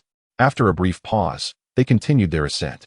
Soon, they arrived at the temple, which was indeed as dilapidated as Shimo had described, with cobwebs everywhere and only a single room of modest size. Even so, it was no small feat for the ancients to establish a temple in such a location. Inside, they found a blurred statue, its surface marred by faded paint, resembling an overturned paint bucket. Despite its condition, the features were still somewhat discernible. Knowing he would have to spend the night here alone, Shimo surveyed the surroundings carefully. There were places to shelter from the wind and rain, and a corner of the temple even contained some hay, likely left by previous hikers who had sought refuge here. Shimo extended his senses to inspect the area, primarily looking for any pests or unsightly creatures. He was not overly concerned with anything else, as he was a staunch materialist and did not believe in supernatural entities. Other than some spiders, he found nothing else. "Brother Shimo, aren't you afraid to stay here alone tonight?" Lankur asked, glancing around and growing concerned for him. If it were her, she would be terrified to spend the night alone in such a place. What is there to fear? "I think it's quite nice here," Shimo laughed. "Let us head to the summit. The weather is perfect, and I've heard the sunset is magnificent." With a tap of his bamboo staff, he took the lead again, guiding the group around the temple to a narrow path leading directly to the peak. As they emerged from the underbrush, they were greeted by a breathtaking view at the summit of Jinyan Mountain. The peak was spacious, showing clear signs of past visitors, with remnants of campfires, scattered twigs, stones, and even some plastic wrappers. Standing atop the mountain, surrounded by the sprawling ranges, they felt the exhilarating sensation of standing at the summit and looking down upon the world. "All right, let us set up camp before it gets dark." Shimo broke the silence. "How magnificent!" Yutanyu exclaimed in admiration. "Set up camp. Set up camp. Come on, brothers. Let us get to work." Fatty seemed to forget his fatigue, shouting enthusiastically. With 4 tents and 3 strong men, they quickly pitched the tents in a semicircle around the central fire pit. It would undoubtedly be a beautiful scene once they added a roaring fire in the evening. "Let us gather some twigs from around here. Tanyu, let us go chop some larger logs," Shimo said, holding the machete he had brought with him. Scanning for suitable trees to fell. The summit of Jinyan Mountain was long and narrow, with the larger area being where they were camping, while a smaller, slightly lower area lay to the south, surrounded by low shrubs and weeds. "Let us head south. There seem to be more bushes over there." With that, the two called to each other and made their way toward the southern peak.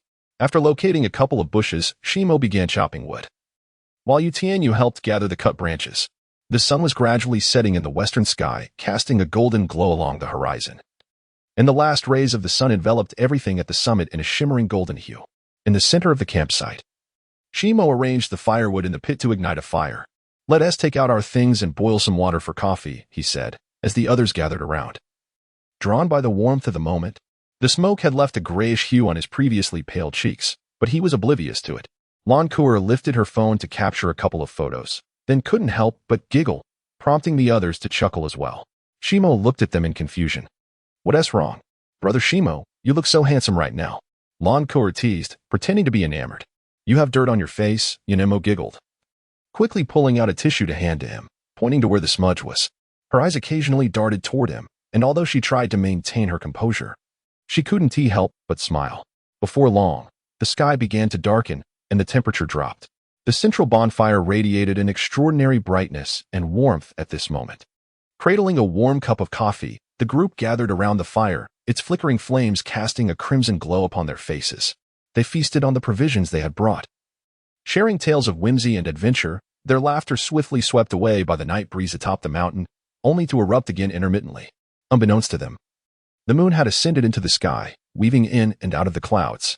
Graphite added a substantial log to the fire, causing a cascade of sparks to dance upwards, only to vanish into the night wind. An unusual sensation began to stir within his heart. The place where he once sat dreaming as a child now lay beneath his feet, infused with the amber glow of the flames, the essence of the wild.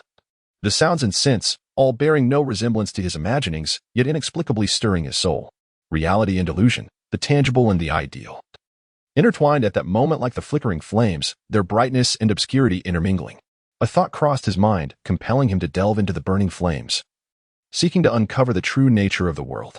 What he perceived within the fire revealed an entirely different realm.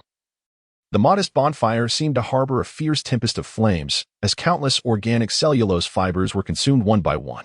Among those dancing flames were minuscule particles mixed with gases, undergoing intense chemical reactions, transforming into even smaller particles and molecules, gradually dissipating into the night air. We can only touch upon the surface. This world is far more intricate than it appears, Graphite mused. Graphite, why are you lost in thought? Inquired Lenkel, nudging him gently. He immediately withdrew his perception from the microscopic realm, and upon raising his gaze, he caught a glimpse of Lenkel across the fire. The flames rendered her cheeks a rosy hue as her eyes, shimmering like two tiny fire sprites, fixated on him through the flickering light. Would you like more coffee? Lenkel cheerfully asked, holding her canteen. Yes, please, Graphite replied, extending his nearly empty cup towards her. She poured some hot coffee from her canteen into his cup.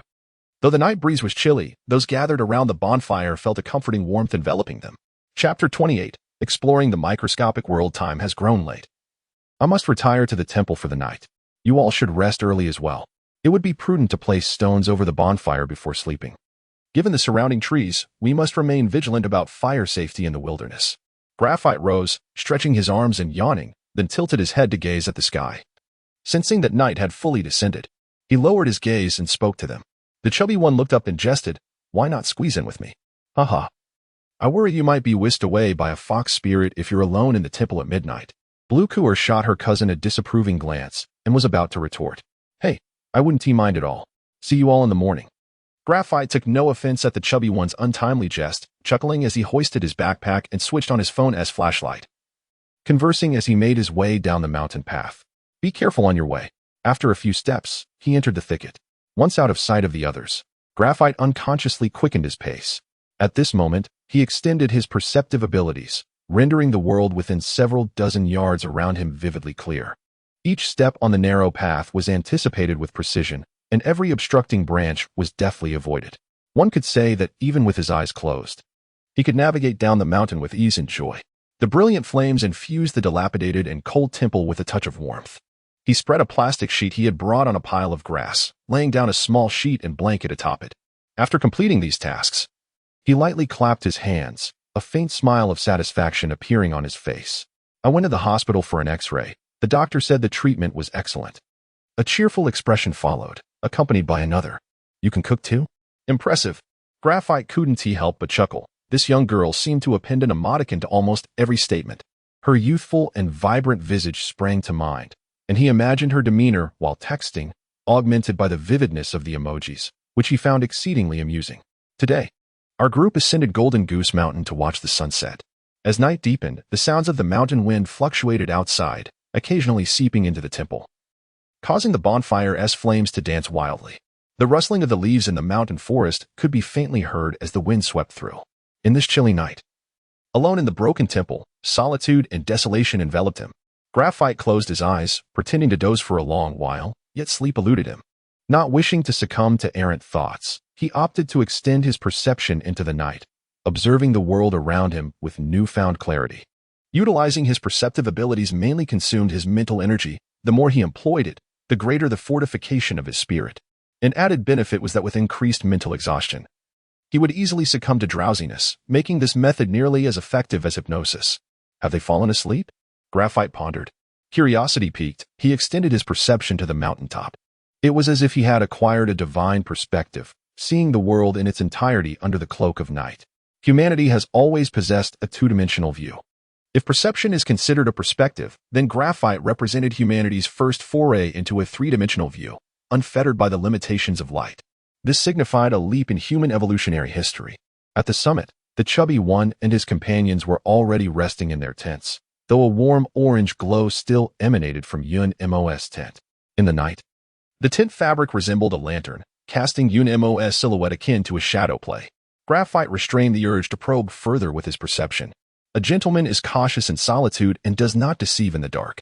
Although he, like others, was not immune to curiosity and the desire to spy, reason and morality prevailed over ignobility. He navigated his perception around, noting that the bonfire had extinguished and the ashes were covered with stones, indicating their careful handling of the situation, and he felt reassured there would be no misfortune. Redirecting his perception elsewhere, he continued to expend and hone his mental faculties. Before long, he made an unexpected discovery on the cliff to the left of the temple. He stumbled upon a hidden cave nestled in a steep cliff. This piqued his profound interest. Extending his perception into the cave, he observed that it was not large, approximately 10 meters deep. The shape suggested it was a significant fissure in the cliff, but inside it had been artificially excavated into a small stone chamber. Within this rudimentary stone chamber, Graphite discovered a scattering of human bones on the ground. This startling revelation left him astonished. He continued to meticulously search and examine the stone chamber, ultimately concluding that this was likely the retreat of a practitioner from a bygone era. His reasoning stemmed from the fact that this region, with its sprawling mountains, was historically a cradle for Taoism, where many ancient practitioners sought solitude in the mountains, influenced by the philosophies of Laozi and Zhuangzi. Apart from a few broken clay pots, nothing of particular rarity was found in the stone chamber, save for one item that caught Graphite's attention. Amidst the scattered bones, he discovered a piece of jade ornament, evidently a personal belonging of the former occupant, now resting with the bones after the latter's ascension. The cave's entrance had long been obstructed by fallen boulders, explaining its obscurity from future generations. Star Spirit. Graphite contemplated for a moment before calling out to the Star Spirit, intending to have it retrieve the jade ornament. As he could not possibly enter without moving the massive stone. Come here. I've made an unexpected discovery and need your assistance. Coming. 20 minutes later, a small mountain sparrow flitted into the temple. The Star Spirit had arrived. Graphite relayed the situation succinctly through mental communication, showcasing the efficiency and precision of this method, devoid of unnecessary verbosity or prolonged explanations. All right, wait for me. I'll be right back. The small sparrow was brisk and decisive, flapping its wings and soaring out once more. Through his perception, Graphite watched as the sparrow gracefully traced an arc in the night sky, swiftly reaching the cave entrance. From the outside, it appeared merely as a fissure in the cliff, overrun by weeds, making it inconceivable that it concealed a hidden paradise. The small sparrow deftly landed among the weeds at a crevice, transforming at astonishing speed into a silver serpent. It gnawed at the rock, creating a small opening. An effortless task for the Star Spirit, who could consume metal with ease. Graphite barely blinked before the Star Spirit had vanished into the cliff. In the next moment, he followed its presence and found that the Star Spirit had transformed into a squirrel, bounding toward the bones. The jade ornament stood out vividly among the remains, and the squirrel opened its exaggerated mouth, swallowing the ornament whole. This was no ordinary squirrel, it was akin to a small monster. Should anyone witness a squirrel able to stretch its mouth like a serpent, it would indeed be a frightful sight. Without a doubt, the treasure was secured. The question remained what kind of gem it was. Amidst the flickering light of the temple, a smile could not be contained on Graphite's face. Soon, the charming little sparrow fluttered in, its belly round and full, gracefully landing on his hand. Graphite illuminated the jade ornament in the glow of the bonfire, scrutinizing it closely. At first glance, this appears to be a piece of Hittian jade. However, the specific era and quality remain indiscernible. It bears some carvings, which are not particularly remarkable. After a brief examination, he placed it in his bag, considering it an unexpected find. The true value is yet to be determined.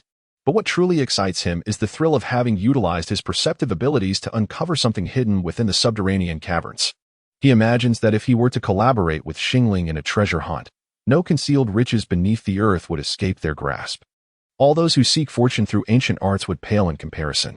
Yet, his primary interest lies not in the treasures, but in Xingling herself.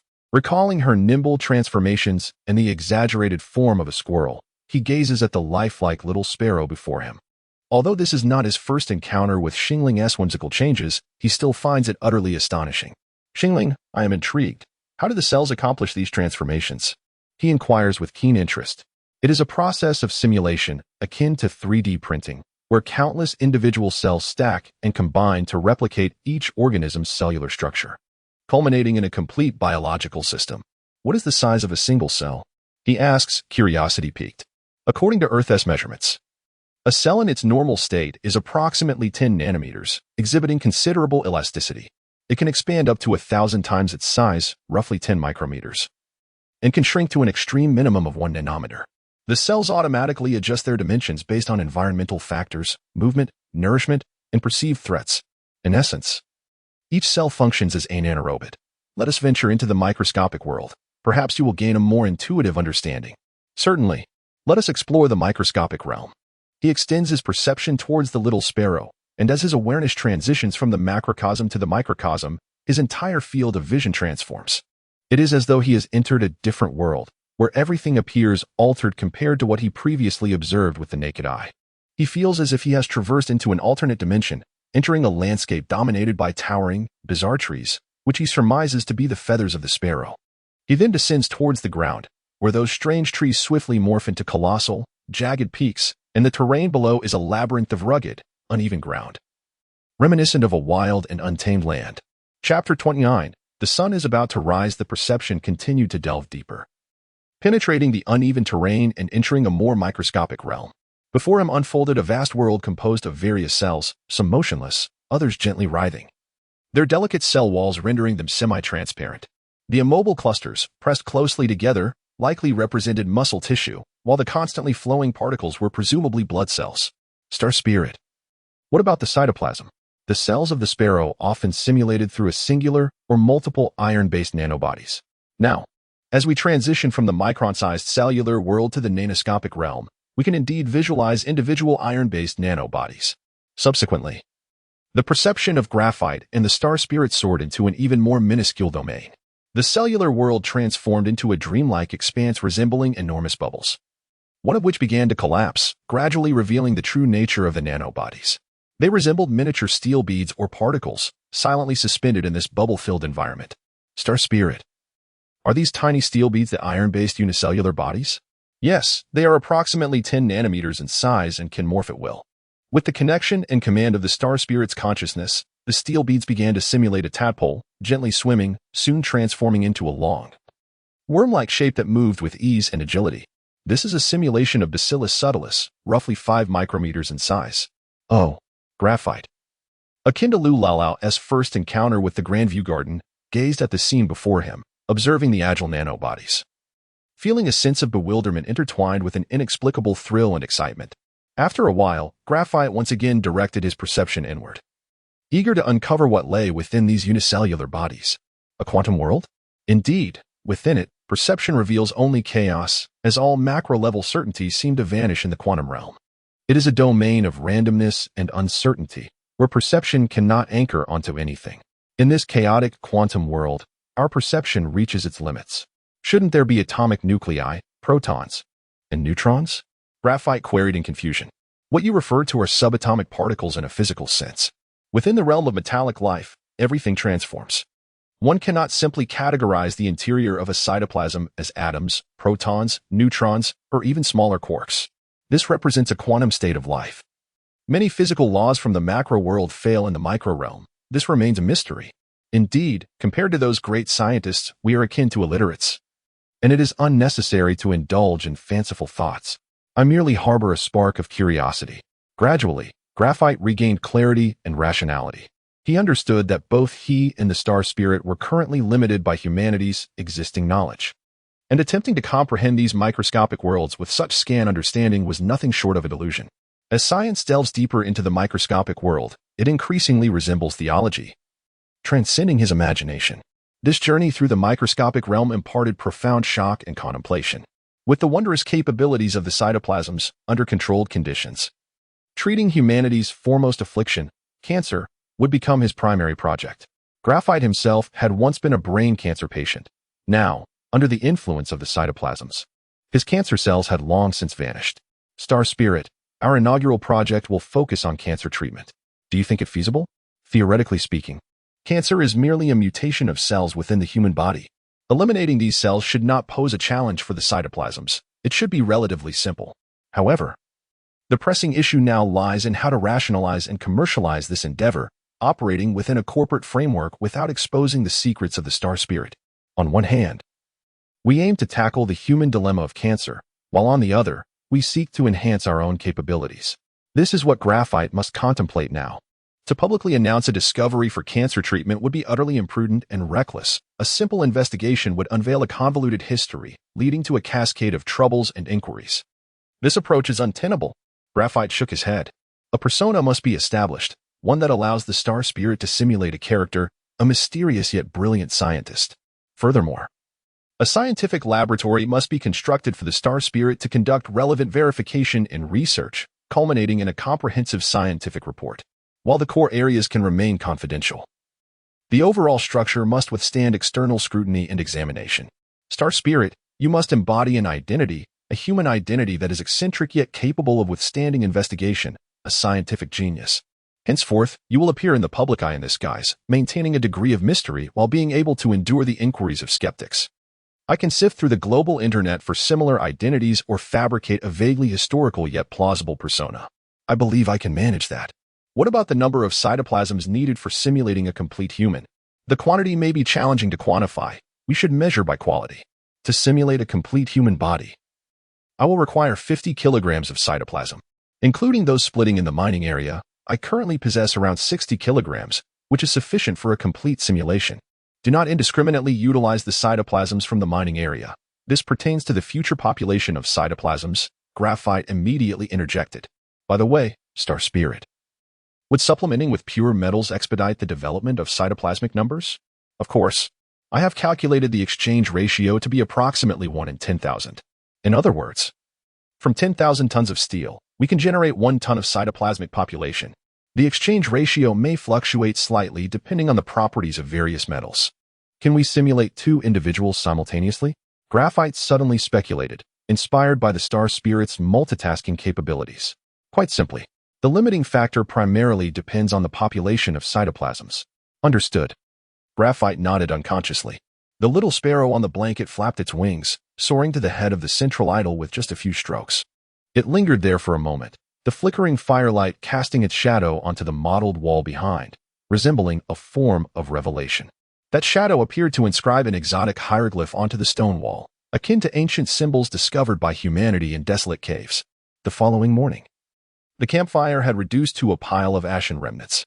The darkness before dawn still enveloped the earth, yet Graphite had awakened early. Having set an alarm on his phone the previous night, this precise electronic device roused him from his slumber at precisely 5:30 a.m., neither a moment more nor less. The Star Spirit likely departed after he fell asleep, acting as both a companion and guardian, watching over him in the shadows until he gradually slipped into dreams. Graphite instinctively glanced at the idol's head, now vacant and empty. His movements were both brisk and swift. In no time, he had tidied everything up. He donned his backpack once more, with a machete still hanging at his waist. Stepping out from the observation area into the darkness before dawn, he beheld a radiant morning star shimmering with its unique brilliance on the far eastern horizon. He recognized it was Venus, signaling that the sun was soon to rise. His senses unfurled instantaneously, rendering the world visible once again. From his feet, his perception expanded into the surrounding realm. Within the vicinity of the mountaintop, every blade of grass and every tree, every hill and stone, lay clearly within his awareness. Each footfall was meticulously calculated by his mind, and every branch to be avoided was preemptively anticipated, as his brain rapidly devised the optimal path forward. In that moment, he resembled a gentle breeze, or perhaps a phantom of the forest, stepping, dodging, bending, and gazing upward, each motion appearing as though rehearsed. Akin to a masterful dancer performing a routine perfected through countless iterations, both agile and graceful, what would typically take an ordinary person 30 minutes to traverse, he accomplished in mere minutes, his ethereal form gliding effortlessly to the summit. As he emerged from the thicket, he discovered several tents standing silently, while his companions lay soundly asleep within. Chapter 30. Unparalleled elegance. Shimo walked over to find a spot to set down his backpack, then gathered the firewood once more, moving aside the stones that covered the campfire to ignite it, intending to boil a pot of hot water to brew a cup of coffee before dawn. After a while, the third tent on the left glowed with an orange light, transforming it into a lantern. A figure unzipped the tent to peek outside, and soon the sounds of clothing rustling emerged from within. Yunma crawled out, hunched over, and began to put on her shoes. In the flickering light of the campfire, her hair appeared tousled, as if she had just awakened, exuding a unique authenticity and languorous beauty. "You're up quite early," she greeted shyly while slipping on her shoes. "I feared I would miss the sunrise," Shimo replied, tending to the flames and hanging up his canteen filled with mineral water on a prepared rack. "Is the sun about to rise?" "Yes, it should be soon." "Wake them up," he urged. "All right," Yunma responded, turning back to untie her hair, which cascaded down her shoulders like a waterfall. With practiced ease, she gathered her locks and fashioned a casual bun atop her head. When she turned back around, Shimo caught a glimpse of her shy smile, a sight both endearing and beautiful, causing him to momentarily lose his composure and quickly avert his gaze. his cheeks warming, whether from the fire or his own flustered thoughts, he could not tell. Before long, several others were roused by Yunma's call, and at that moment, a faint glimmer of dawn appeared on the eastern horizon. The chilly morning breeze swept through, yet the campfire burned brightly, its flames dancing to the rhythm of the wind. "Have some hot coffee to warm yourself," she suggested. Indeed, Yunma accepted the cup Shimo offered, nodding appreciatively. The morning wind tousled her hair. Her small face slightly flushed from the cold, her long eyelashes framing eyes that sparkled like autumn waters, squinting slightly in the breeze. Her gaze flicked between the eastern horizon and Shimo, who stood upright against the backdrop of the peak. As the others, Fatty, Yuchanyu, and Lan Kuer, awoke, a flurry of activity ensued. Soon, all attention turned to the rising sun, and the mountaintop gradually fell into a serene silence. At that moment, the eastern sky began to brighten slowly, the darkness retreating. A cerulean hue emerged on the horizon, akin to emeralds. Before long, this emerald was brushed with a golden halo, which swiftly transformed into a soft peach pink. The clouds began to reveal their ethereal beauty, flowing gently across the sky like a river. Suddenly, a golden sun leapt forth from the celestial riverbed, finally rising. The red sun burst forth like molten steel, radiating myriad golden rays that danced upon the clouds, transforming the mist into a golden sea, a magnificent oil painting of nature, vibrant and resplendent. Shimo cradled his cup, sipping his coffee. The golden morning light made it difficult for him to open his eyes fully, yet it remained bearable. He merely squinted, continuing to revel in the breathtaking spectacle of nature. In that moment, he realized how insignificant life could be, for only at the mountain's summit could one appreciate such grandeur. "Truly beautiful," came Yunma's voice nearby, her proximity merely a couple of feet away. The five stood in a staggered line, small lives prostrated before the might of nature, her voice shattering the rare silence. Lan Kuer began to cheer. "Wow, it's stunning. Quick, capture it." Yi Tianyu raised his phone, and Fatty joined in. Shimo turned to them, and Yunma, squinting in the light, caught his gaze, her face illuminated by the golden morning glow, offering a secret smile before turning away, the wind continuing to tousle her hair. "Absolutely breathtaking. Hurry. Take a picture of me with the rising sun." Lan Kua's voice rang out, as clear as a lark's morning song. The group retrieved their phones, snapping photos as the mountaintop echoed with the sound of clicks, each moment captured in time. "Shimo, add me on WeChat and send me those photos," Lan Kua called. Not just her, but even Fatty, Yi Tianyu, and Yunma exchanged contacts, forming new friendships. As the sun began to shine brightly, they hastily consumed some provisions, preparing for the return journey. After watching Fatty's vehicle disappear from view, Shimo finally entered the house to tidy up. He spent an hour cleaning both the interior and exterior of the house. Now he had the time to sit quietly and contemplate his next steps, pondering potential challenges and how to eliminate any lurking threats. With no one but Xingling to discuss matters with, and without any beneficial advice forthcoming, he realized that the path ahead would be one he must navigate alone. First, where could he procure steel to expedite the accumulation of his cellular population? Should he sneak into a steel mill for a clandestine feast of iron? It seemed tempting, yet if the quantity became significant, it would inevitably raise suspicions and investigations. He was reluctant to create extraordinary incidents in the human world or attract attention from the relevant authorities. Humans are inherently curious beings, and he could not guarantee that everything would go seamlessly. However, the blatant disappearance of steel from a factory would be reckless and unsustainable. Thus, he could only seek out discarded copper and iron that others overlooked. Even though the disappearance of such items might prompt some suspicion, their low value would likely result in lesser scrutiny. Where lay humanity's greatest stockpiles of scrap steel? One source would be abandoned factories, and another would be sunken ships, particularly those from World War II. However, how much of that material remains after years of corrosion is uncertain. He suddenly recalled the numerous tank graveyards in the former Soviet Union and the many aircraft and weapon graveyards in America, two longtime adversaries that had produced countless military supplies. These would become his and Xingling's primary targets. Yes, let Xingling eliminate them all, recycling waste while contributing to human peace. The thought alone was exhilarating. Of course, this would take time. For now, he needed to focus on the immediate. The only nearby site with scrap factories was Yicheng. Shimo remembered that in the 1980s, Yicheng had numerous state-owned factories, serving as the rear guard for the coastal defense of Fujian province, and even boasted several arms factories. After much contemplation, Shimo gradually clarified his chaotic thoughts.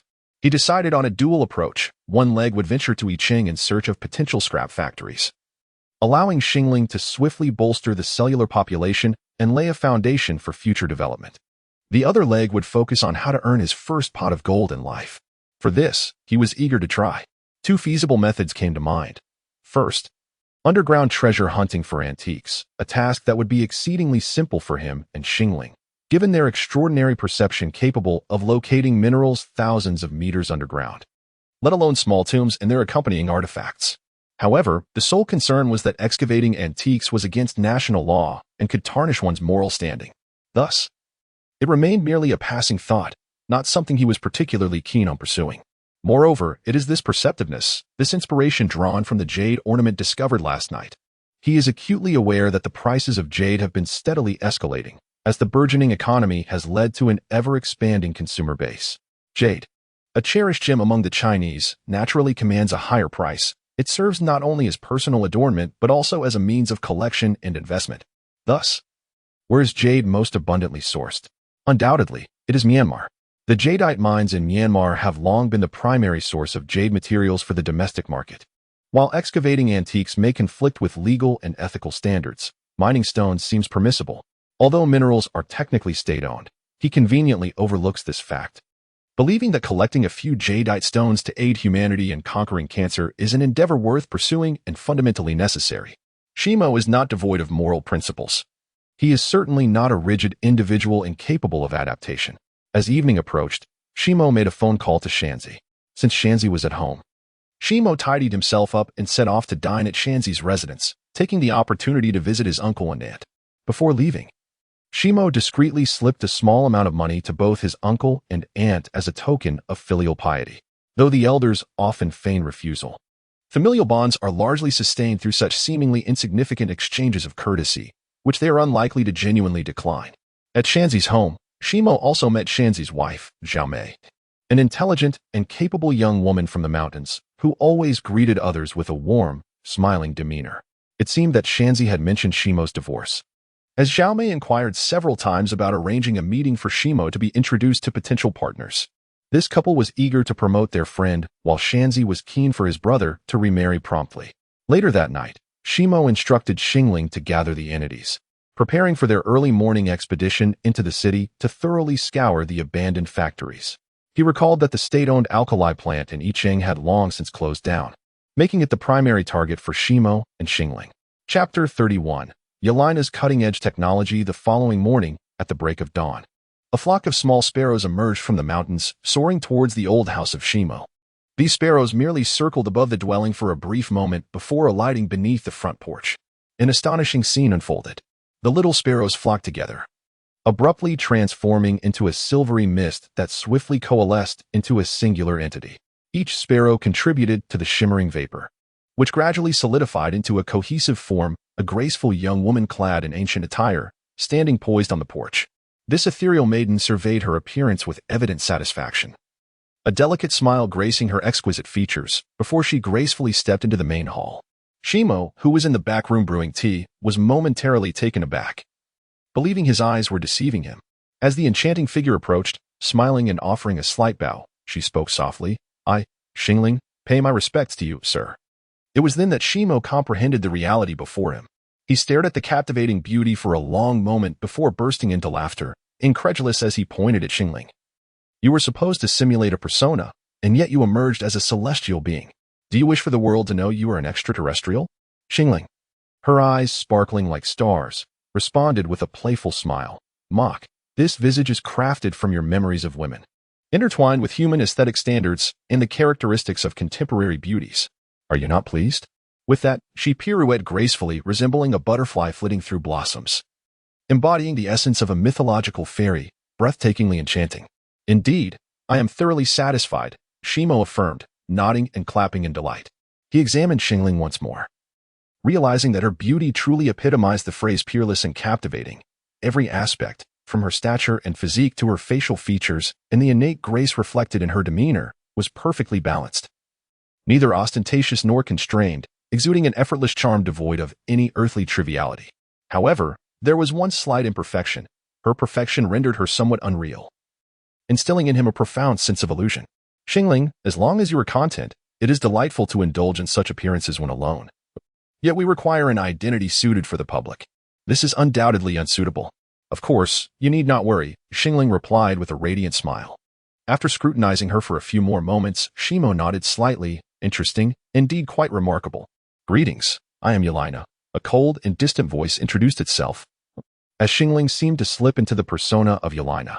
Within Shimo's consciousness, a clear dossier on Yelena materialized. Name, Yelena. Gender, female. Date of birth, July 21st, 1989. Place of birth, Kharkiv, Ukraine.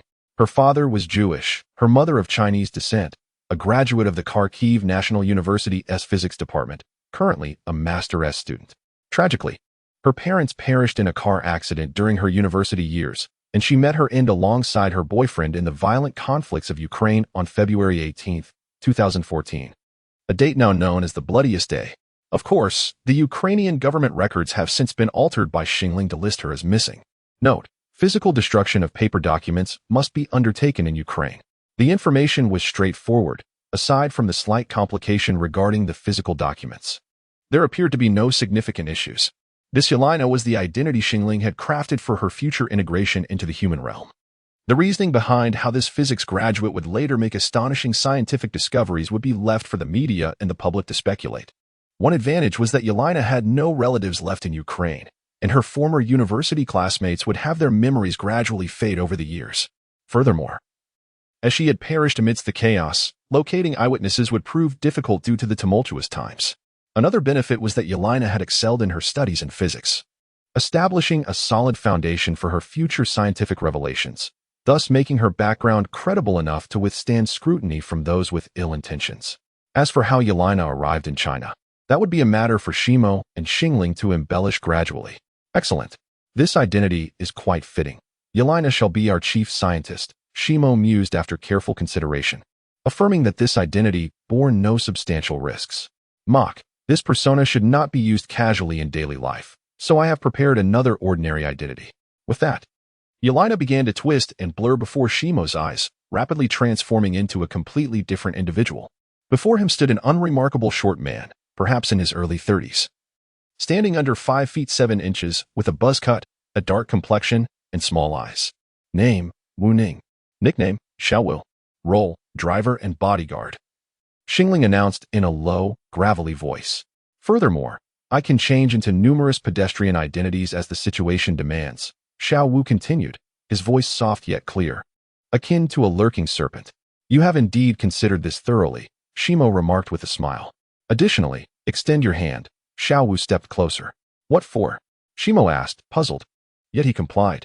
As Xiao Wu grasped Shimo's hand, it felt as rough as sandpaper, and soon a mass of silvery, glutinous substance surged from Xiao Wu's grasp into Shimo's palm.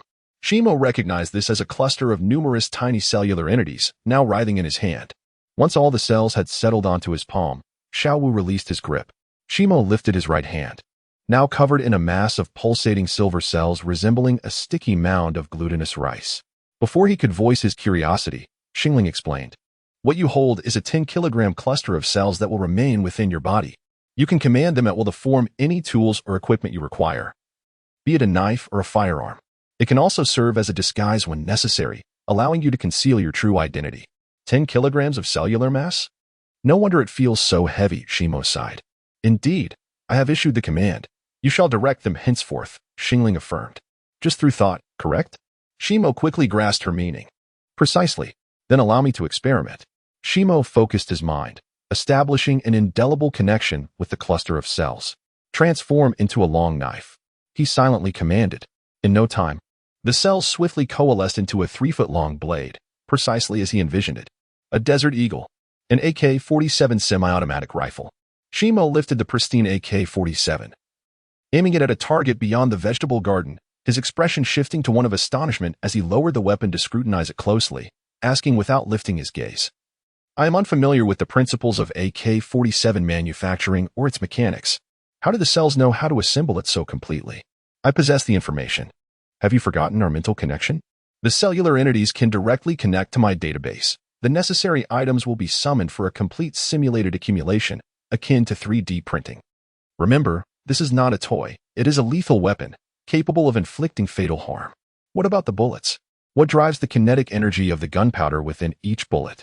Each projectile will sacrifice a nanocell, generating a proportionate amount of explosive energy through its controlled detonation. Such wastefulness.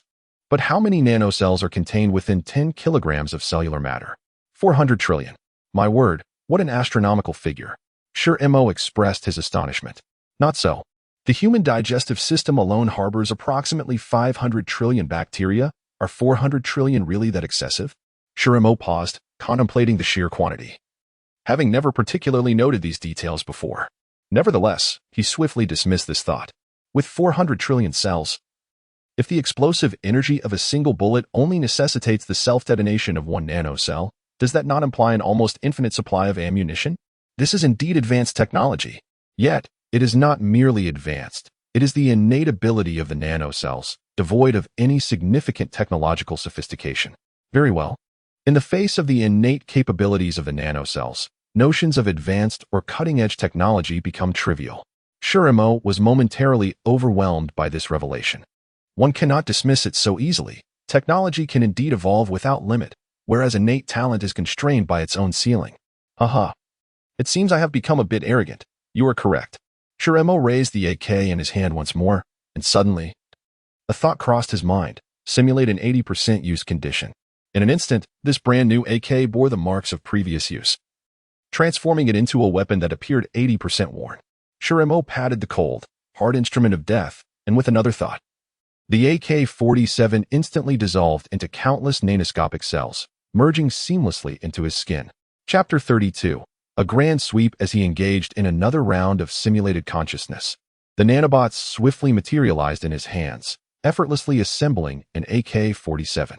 Shimo, immersed in his experiments, felt a sense of mastery and satisfaction as he deftly manipulated the components, ultimately deciding to withdraw all the nanobots back into his body. The marvel of these nanobots was simply astounding. Shimo couldn't suppress a sigh. Oh, you are merely astonished by the unfamiliar. Consider the ancients from 1,000 years ago. If they were to witness the modern lifestyle and technological advancements that humanity possesses today, they too would be left in disbelief. Moreover, humanity has already achieved preliminary 3D printing technology, making the realization of nanorobots not so distant. Xiaowu remarked nonchalantly. Did you acquire all this knowledge from the internet? Shimo inquired. Indeed, the internet is a magnificent resource, as long as one is eager to learn. Relevant information is always accessible, Xiaowu replied. Shimo nodded thoughtfully and curiously posed another question. Star Spirit, I have always been intrigued by your cognitive logic. After assimilating human knowledge, can you now comprehend your own existence? I regret to inform you that until humanity deciphers the mysteries of its own brain, I remain powerless. As you know, my understanding of science is fundamentally rooted in human knowledge, Xiaowu responded. Shimo gazed at Xiaowu, lost in contemplation, and asked once more, do the numerous security systems on the internet pose any obstacles for you? At present, they do not. Once I possess sufficient computational power, all encryption algorithms reliant on computational complexity can theoretically be breached. This aligns with humanity's aspirations regarding quantum computing. Speaking of computational capability, I seem to embody certain characteristics of quantum computing performance. Many of the reasons and secrets behind this remain a mystery to me as well.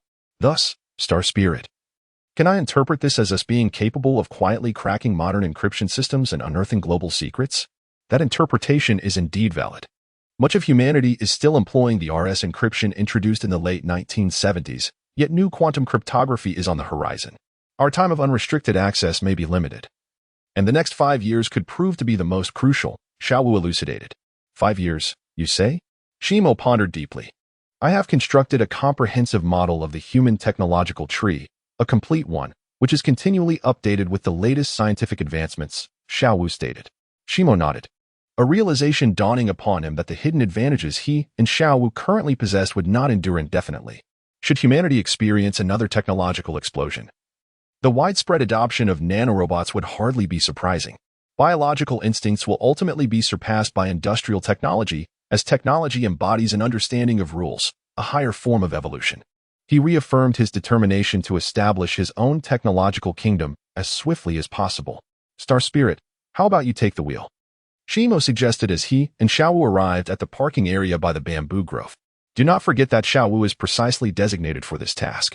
Xiaowu replied, accepting the car keys from Shimo with a smile. Oh, I neglected to mention, I have conducted rigorous full simulation tests on all human transportation vehicles. Now, let us put our results to the test. Hop in. Shimo circled to the passenger's side, leaping into the vehicle and chuckled. By your logic, you can pilot an airplane now, right? When the number of nanobots is sufficient, we could assemble and print AJ-20 or F-22 for a joyride. Do you believe it? Xiaowu asserted. You've made that claim. What more can I say? Shimo replied with a shake of his head and a smile. Xiaowu exhibited no hint of nervousness or uncertainty as a novice driver. Without a glance at Shimo, she swiftly started the car and smoothly navigated onto the roadway, accelerating with precision, her actions and decisions flawless. After a brief observation, Shimo lost interest in Xiaowu's driving. He shifted his focus to the treasure in his possession, a USP police pistol crafted from the nanobots he had just printed. Every man harbors a fascination with firearms. And Shimo was no exception. He had once played a shooting game called CS, but that was merely a virtual experience on a computer screen. Now, he could conjure the real deal at will, an exhilarating prospect he could hardly resist. Star Spirit, find a place. I wish to fire a few shots. I've never done it before. Shimo eagerly turned to Xiaowu. I have scouted the area. There is no one within a 10-mile radius. You may practice here while I maintain vigilance, Xiaowu stated solemnly, her perceptive abilities far exceeding Shimo's, a talent essential for her survival. Excellent. Just a moment. Shimo eagerly exited the vehicle, USP in hand, searching for suitable targets. The mountainsides were adorned with a variety of trees, and he quickly spotted a nearby branch to aim at. Mimicking the stances of movie cops, he took aim, relying on instinct to pull the trigger. Bang! With the gunshot, he felt the bullet soar forward, a slight vibration coursing through the weapon. He pondered whether his grip was overly firm or if the pistol had minimal recoil. Most likely, it was due to his unique physical attributes. Upon inspecting his target, he regrettably discovered the bullet had missed entirely, its destination a mystery. This was entirely normal. For a novice who had never fired a gun, such an outcome was to be expected. Even if he had hit something, it would have been sheer luck, a blind cat stumbling upon a dead mouse. Having fired only once, Shimo craved more and continued to unleash several rounds. One bullet struck a nearby tree trunk, sending wood chips flying, a thrilling sight. However, his aim remained embarrassingly inaccurate, with not a single shot hitting the intended target. Do not fret. Marksmanship is honed through practice, Shimo reassured himself.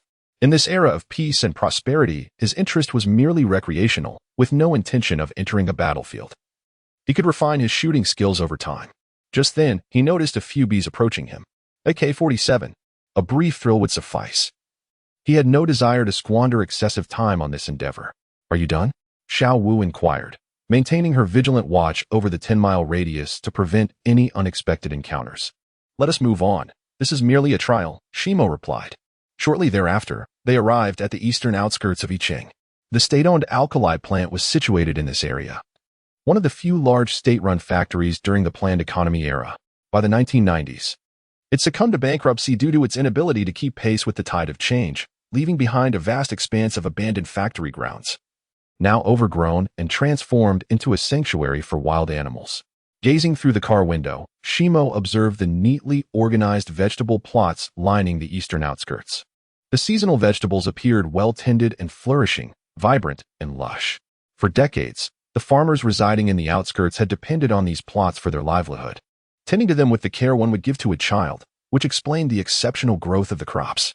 Beyond these plots, further afield, lay a small grove of trees to the north of the road, behind which the dilapidated rooftops and towering structures of the abandoned factory could be faintly discerned.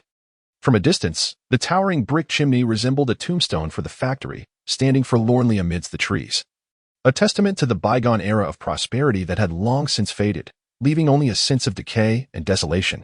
Seated within the vehicle, Graphite and Star Spirit extended their perceptive abilities like a tide, directing their focus towards the dilapidated factory concealed behind the thicket. As their awareness traversed the grove, the forsaken factory, long abandoned, came into full view. The front was marked by a rusted iron gate, seamlessly connecting to a concrete path leading to the national highway on the eastern outskirts. A large, corroded padlock dangled from the gate, while the surrounding walls remained relatively intact. Encircling the entire premises, scattered throughout the site were structures reminiscent of a bygone era, their brick facades arranged in a haphazard yet harmonious manner. To the northwest, imposing alkaline production equipment stood in disrepair, its industrial aesthetic marred by the ravages of time and the elements, exhibiting a tapestry of rust. The pathways between the buildings were strewn with an assortment of debris, and rampant weeds claimed dominion over the factory grounds. Desolation, ruin, and silence. These were the immediate impressions that washed over Graphite upon first sight. The perceptive sweep revealed an empty expanse. Not a soul lingered. Nor was there any surveillance apparatus to be found. At the entrance stood a gatehouse, once manned, now vacant and forlorn, clearly indicating that this place had not seen visitors in quite some time. The scene appeared fortuitously favorable for Star Spirit's impending foray. Soon, all the scrap metal within the factory would vanish, leaving behind only echoes of its former existence. One could only speculate how an eventual inspector might interpret this scenario, perhaps as the audacious act of a thief or the operation of a well-organized plundering syndicate, stripping the site of its metallic remnants. Star Spirit, the next steps are yours as you embark on this venture to salvage the scrap metal. It would be prudent to remain vigilant and aware of your surroundings. We must ensure that your presence remains undetected. Discretion is our paramount principle. Understood. I shall maintain a vigilant watch over a 10-mile radius. I am on my way. Chapter 33. The Pathfinders. Upon concluding his words, Xiao Wu, seated in the driver's seat, slumped like a figure made of sand and inexplicably transformed into a myriad of little sparrows that fluttered out of the car window. The scene bore a striking resemblance to a cinematic portrayal of a sorcerer morphing into countless bats. These sparrows, in flocks, swiftly traversed the expansive vegetable fields in front of the factory, soaring over the woods and plunging into the derelict industrial area like pebbles cast into a pond. This time, the celestial spirit emerged, nearly bringing forth all of its cellular entities, save for the 10 kilograms of nanocells entrusted to Graphite. The remaining 50 kilograms were wholly committed to this sweeping operation. Graphite, ensconced in the vehicle, enveloped the vicinity within a radius of nearly a kilometer with his perceptive powers. Observing as the celestial spirit led a throng of sparrows into the abandoned factory site, he then witnessed these sparrows further divide into innumerable minuscule insects, no larger than flies, that densely swarmed in all directions, settling upon any metallic surface they encountered, commencing their relentless consumption of metal. The tiny beings that landed on the scrap metal would soon undergo another cycle of division, perpetuating this process until the entire stockpile of discarded metal at the alkali plant was completely devoured. These iron-based microorganisms, previously undiscovered on Earth, epitomized the universe's most astonishing life forms. Not only did they possess remarkable resilience and adaptability, but they had also evolved into an intelligent entity akin to the celestial spirit. The spirit was not merely the soul of an individual. It represented a collective intelligence derived from a multitude of minuscule iron-based organisms. This unprecedented and unfathomable mode of existence was truly perplexing. One could only imagine the implications if a bacterial colony on Earth were to evolve into a collective intelligence. Graphite found himself lost in contemplation, momentarily dazed. He soon remembered that lingering by the roadside was too conspicuous to avert any potential complications in the future. He shifted to the driver's seat and swiftly drove away. During the sweeping operation conducted by the celestial spirit, he planned to explore the city, seeking out an antique or jade shop, if such establishments existed in Yicheng. He intended to inquire about the value of a jade ornament he had inadvertently acquired, contemplating its sale should the price prove favorable, as he was currently in dire need of capital. Yicheng, a county-level city, boasted a population of approximately 200,000. Nestled against a mountain and overlooking a river, the city sprawled along the gently flowing Yijiang, with only two main streets, a front street and a back street. Historically, Yicheng was a city rich in cultural heritage, harmoniously blending modern architecture with ancient city gates, offering a unique charm characteristic of mountainous towns. After entering the city, Graphite inquired with several locals and learned of a flower and antique market located in a narrow alley named Tunghua Lane on the back street. Upon navigating to Tunghua Lane, he discovered that vehicles were prohibited from entering, prompting him to find a nearby private parking lot to leave his car. As Graphite strolled towards the entrance of Tunghua Lane, he peered inside for a moment. A polished bluestone path lay before him, flanked by numerous shops, predominantly selling flowers, birds, fish, and insects. However, the foot traffic was sparse, and the entire alley seemed frozen in time, reminiscent of the last century. Wandering leisurely along the bluestone path, Graphite eventually paused in front of a shop named Wenbao Xian. Judging by the name and the storefront's decor, he surmised it was an antique shop. The double glass doors were closed, obscuring the interior from view.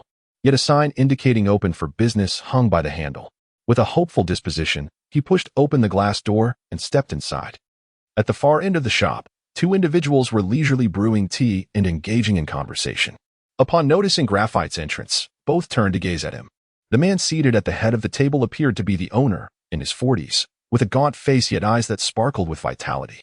The guest was a portly middle-aged man, his neck and head nearly indistinguishable in size, yet his countenance was amiable, resembling a benevolent Buddha when he smiled. The owner greeted Graphite with a slight nod, having already scrutinized him with keen interest, attempting to gauge the newcomer's worth. After a moment of contemplation, he warmly invited, "Welcome, please sit down and enjoy a cup of tea." Graphite smiled in acknowledgement, confidently taking a seat and returning a friendly greeting to the rotund man beside him. Observing the owner as he poured hot water to warm the cups before serving a steaming cup of tea, Graphite expressed his gratitude, sipped delicately from the cup, and then directly inquired, "Do you purchase antiques here?" The owner exchanged a glance with the portly man across from him. Then a multitude of smiles adorned his face as he enthusiastically replied, "This is indeed our line of business, my friend. If you have any valuable items to sell, feel free to present them. It's fortunate that my old brother is here today, a seasoned player in this field." Without hesitation, Graphite retrieved the jade ornament from his pocket. Presenting it with simplicity, "Here it is, take a look." The gazes of both the owner and the portly man fell upon the ornament in Graphite's hand. Yet neither made a move to examine it closely.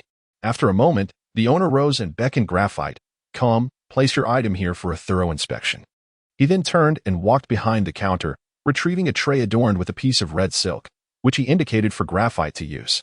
Graphite was puzzled by the formality of the owner's actions, but the seriousness with which he approached the ornament heightened his anticipation.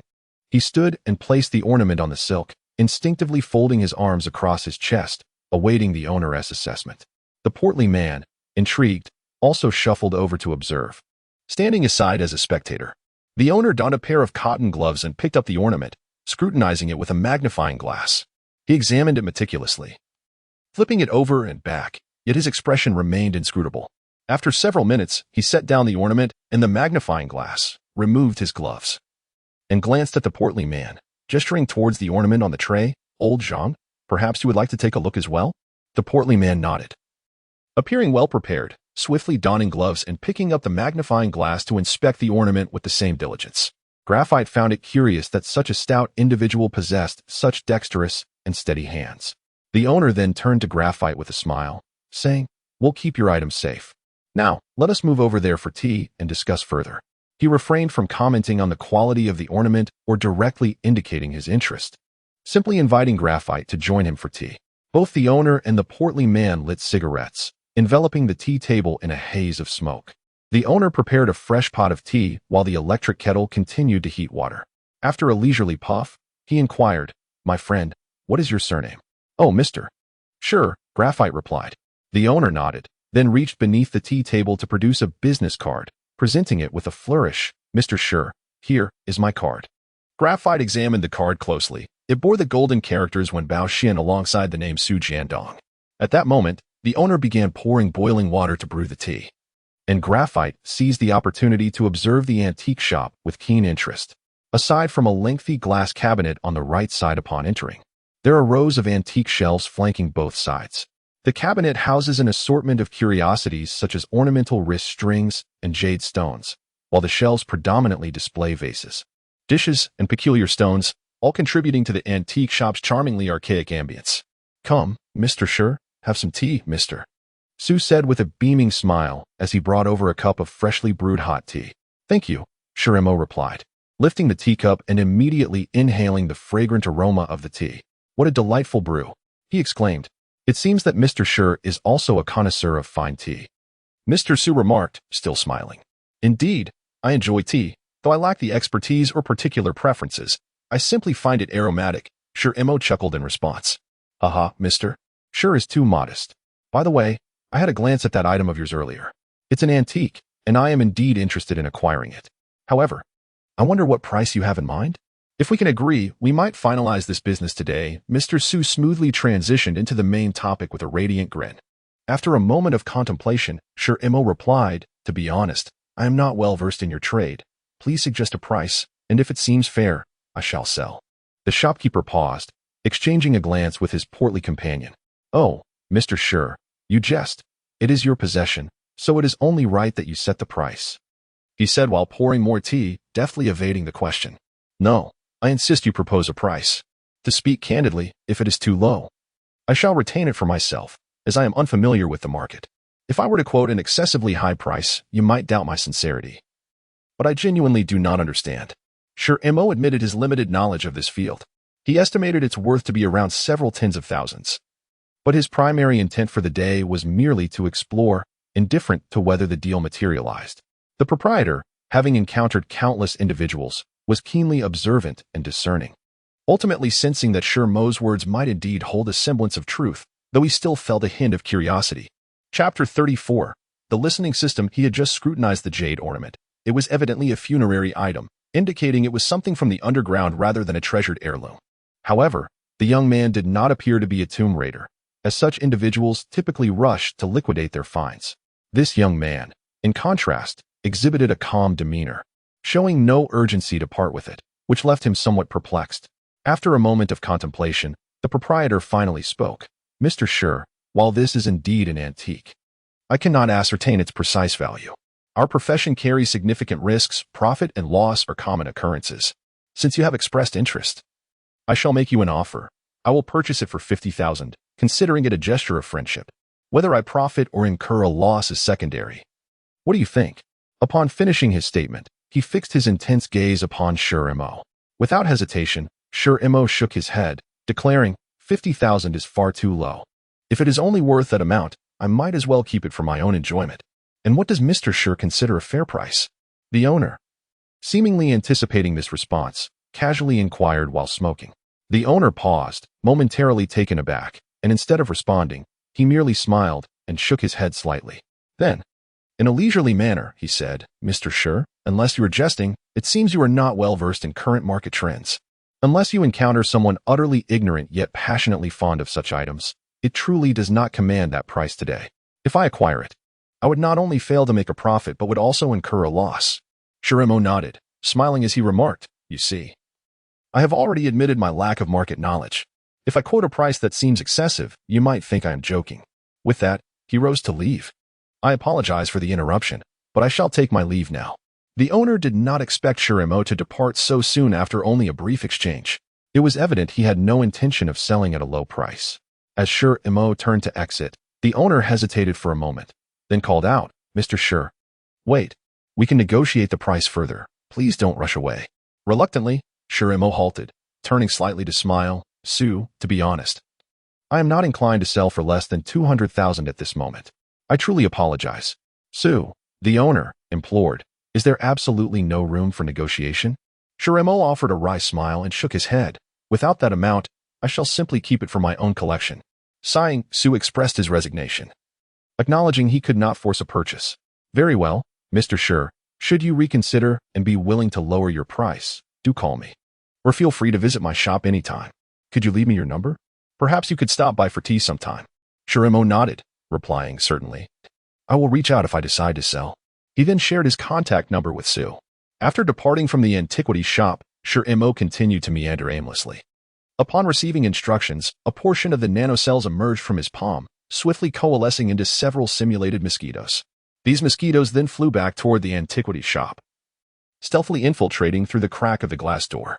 Once inside, they congregated in a discreet, dimly lit corner, transforming into a miniature listening device to commence surveillance. This listening apparatus was a complete simulation. In addition to the device that reached the site, he carried a receiver and an earpiece, allowing for real-time audio transmission. Indeed, shortly after his departure, the owner, Sue, began conversing with the rotund individual opposite him, discussing the jade piece Sure Mo had attempted to sell. "Old Zhang, what are your thoughts on that jade?" Sue inquired. "It appears to be something unearthed from the ground, likely from the Ming or Qing dynasties. The craftsmanship and pattern suggested is a unique piece. It is indeed good quality," Zhang replied.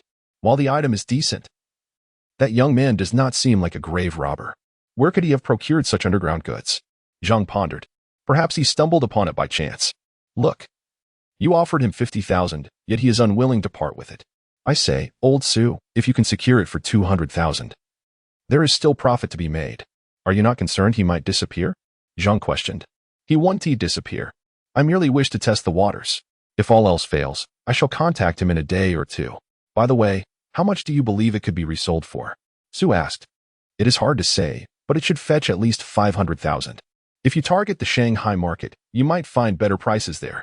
Throughout the day, Shiremo was not idle. He drove around Yicheng, observing with heightened perception. His focus was on derelict factories and any locations where scrap metal might accumulate. By the end of the day, he had gained a comprehensive understanding of the current state of scrap metal in Yicheng. There were no abandoned factories like the alkali plant that went unattended. Most aging factories that were struggling to stay afloat were either guarded or leased to private enterprises, or repurposed for other uses. The alkali plant was likely abandoned due to its remote location and lack of operational value, left to weather the elements and become overgrown with weeds. Nevertheless, he did not return empty-handed. In some hidden corners, he discovered a few usable scraps of copper and iron, albeit scattered rather than concentrated like those at the alkali plant. Additionally, he identified a large parking lot near the ring road filled with scrapped vehicles, representing a significant source of scrap metal. After establishing a mental connection with the star spirit, Shiremo learned that the nanocells in the alkali plant continued to voraciously consume scrap metal and proliferate. Cautiously, he reminded the star spirit to ensure the structure remained intact, leaving the rest to the star spirit. Based on the star spirit's feedback, the entire plant's metal would likely be cleared within 2 days. As evening approached, Shiremo booked a room at a budget hotel. He ordered takeout and then opened his phone to idly browse current events and entertainment gossip. Shortly thereafter, there was a knock at his door. Upon opening it, he found his takeout had arrived. The meal was rather mediocre, and after consuming half, he found it unpalatable and discarded it into the trash. After dinner, Shiremo had the nanocells simulate a laptop. He intended to research jade and Myanmar jadeite, accumulating knowledge and experience in these areas. Seated, he began searching for relevant information, forums, and discussions, gradually building a foundation of knowledge about jade and jadeite. Although he could not yet claim any real expertise, it was certainly better than being completely ignorant. Time flew by, and 3 hours passed before he realized he was feeling a bit hungry again. After a moment's thought, he decided against ordering takeout and opted to venture out for some late-night snacks. Leaving the hotel, he stepped onto the street. Despite it being around 11 at night, the area was bustling with activity. Being in the city center, the nightlife remained vibrant. A short distance away, he spotted a lively area filled with numerous late-night stalls, accompanied by the sounds of patrons enjoying their meals. Strolling over, he discovered a bustling locale directly facing several entertainment venues, complete with a spacious square in front, which explained the line of food stalls catering to the nighttime crowd, some remaining open until 2 or 3 in the morning, while others operated around the clock. He settled at a sizable stir-fry stall, ordering 2 small dishes and a plate of fried noodles, along with a premium bottle of erguotu. Taking a seat, he began to indulge in his meal and drink, finding himself quite at ease. There lies a vibrant nightclub across the street, its music resonating with a thunderous intensity. At this hour, numerous fashionably attired young men and women continue to ebb and flow in and out of the establishment, while 2 youthful security guards stand vigil at the entrance. A drunken man, staggering out from the club, seems either intent on making a phone call or simply unable to maintain his balance. He collapses onto the steps at the doorway, fumbling with his phone as if searching for a number or trying to reach someone, yet his attempts are consistently thwarted. Observing his plight, one of the security guards approaches and speaks to him, though the distance renders the words inaudible. The inebriated man, perhaps too intoxicated to heed the guard's counsel, continues his futile struggle with the device in his hand. After several unsuccessful attempts at persuasion, the guard resorts to physically dragging him away. A scuffle ensues at the entrance of the nightclub, soon joined by the second guard, who lends his strength to the effort. Overwhelmed by their vigor, the drunken man, already inebriated, finds himself unable to resist. A forceful shove sends him sprawling to the ground. Frustrated, he rises and attempts to push back against the guards, inciting them to retaliate. In a swift turn of events, the 2 guards unleash a flurry of blows upon him. Caught off guard or perhaps gripped by fear, the man instinctively shields his head, rendered powerless to defend himself. Chapter 35. The civilization of ants. The inebriated man lay sprawled on the ground, his stupor gradually lifting, leaving behind an amalgamation of confusion and dread upon his countenance. "Who the hell are you? Dare to stir trouble?" shouted a brash young thug, squatting beside him. Without further ado, He delivered 2 resounding slaps that echoed sharply in the cacophony of the city, shattering the man's dignity into fragments, all the while exuding an air of supreme arrogance. Another thug, accompanied by 2 security guards, seemed to revel in the act of tormenting others, standing by with eager anticipation, ready to pounce should the man exhibit even the slightest inclination to resist. The man on the ground writhed slightly, his face flushed, yet he remained silent, even averting his gaze. By chance, Shimo, perched on a small stool enjoying a late-night snack, found himself facing the entrance, and thus witnessed the entire scene unfold before his eyes. A profound sense of empathy and indignation welled up within him, prompting the recollection of a poignant adage: villainy is the passport of the vile, nobility, the epitaph of the noble. Reality often accompanies a multitude of mundane helplessness and impotent endurance. The barbaric evils and grotesqueries of human nature are omnipresent, especially under the cloak of night, in shadowy corners, and on the fringes of legality. The involved parties either submit in silence or recklessly stake their lives, while onlookers either sympathize or gloat from a distance, whispering furtively. This is life, a facade of a resplendent civilized society concealing the darkness of humanity. A condition that has scarcely changed over millennia and is unlikely to alter significantly in the millennia to come. The more genuine, the more brutal. Seated there, Shimo drained his cup of wine, feeling an inner string resonate, as if provoked by some profound thought. He pondered, what is the purpose of life? He envisioned his former self, the one who toiled like a humble worker ant, laboring ceaselessly for existence. The sharpness of those slaps felt as though they had landed on his own face, igniting a stinging pain. Fate has endowed humanity with a mind and soul that defy comprehension, yet it confines them within the limitations of an ant-like body. Thus, survival becomes the ultimate threshold of existence for every ant. In this world of ants, only a select few can live like humans, while the majority have forgotten that they too exist as mere ants. In this midnight hour, amidst the bustling throngs, within the bizarre corners of this city, Shimo observed the ebb and flow of life before him, his soul earnestly questioning, what is the essence of living? Where do I come from? Where am I headed? Clarity eluded him, for these were the ultimate questions grappled with by the sages of the ages, suspended above civilization for millennia. Below, in the realm of ants, there are always 1 or 2 exceptional ants that occasionally glance upward, their faces etched with endless perplexity. When Shimo raised his gaze to them, he too bore the marks of bewilderment and sighs. In that fleeting moment, a crack echoed as if something had subtly fractured. A fissure appeared in the ant-like shell enveloping him, resembling a lightning strike. With each step he took, the warmth of blood surged within him. Habitually bound by the thought patterns of an ant, his body trembled slightly. As the young thug prepared to strike the man again, a hand suddenly seized his, locking his arm in place like an iron band, rendering him immobile. The thug looked up, confusion and bewilderment etched across his features, his wide eyes resembling a lost ant. Upon realizing that his captor was a slender, seemingly cultured youth, his wrath ignited, akin to a legendary hero confronted by an audacious ant. He could not fathom why so many ants lacked awareness, daring to challenge his authority. Determined to teach this lean ant a lesson, he shouted, "Who the hell are you? Looking for death?" His voice bore an intimidating edge, a testament to his reckless bravado. Youthful and brimming with potential, the thug's journey was still long. Yet his experiences were rather shallow. Typically, such young ants only perceive the world within a 3-meter radius, rarely contemplating the distance beyond. "If we do not act recklessly, we shall grow old," became their rallying cry. Young ants echoed this mantra, charging forth unabated, their understanding of its meaning still nascent. Each individual's madness is unique. For this particular thug, his fervor lay in carving out a name for himself on this street. Indeed, such aspirations might seem excessively ambitious, as his true intent was to pick on the weak, ensuring his actions were loud and overwhelming, while targeting those who appeared vulnerable. With this cunning, the thug managed to scrape by on this street, though he remained far from achieving his lofty dreams. However, his mind was too preoccupied to ponder such matters. Most of the time, he was governed by the chemical reactions within his body and those from the external environment. He perceived himself as standing amidst a pile of ants, relishing the fearful and submissive glances directed at him, for they intensified the chemical reactions within him, creating an insatiable craving for more. He had just unleashed a furious kick and delivered several stinging slaps to the large man when fate intervened, abruptly interrupting his moment of triumph. Akin to a song being cut off at its climax, a most unwelcome disruption, anger ignited a chemical reaction within him, intensifying and gradually seizing control of his body. Shimo grasped the thug's hand, halting his continued humiliation of the man on the ground. Strangely, though he had initially felt nervous and his heart raced. The moment he extended his hand, a miraculous calm enveloped him. He was unfazed by the possibility of confronting an irrational hothead who might brandish a knife or summon his cohorts to pummel him. The fear that once gripped him dissipated.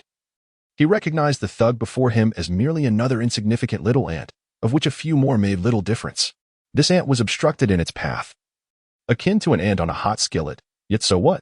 A thought crossed Shimo's mind. The crack in his ant shell emitted another sharp sound, widening further. Until this moment, he had never engaged in physical confrontation. As a diligent ant, he possessed no experience. Yet, he was no ordinary ant now. Within him resided a multitude of peculiarities. He might conjure a dagger, a long knife, or a hammer at any moment. Not to mention the prospect of drawing a Desert Eagle or an AK-47, unleashing grenades that would make international headlines. Of course, such thoughts were fanciful.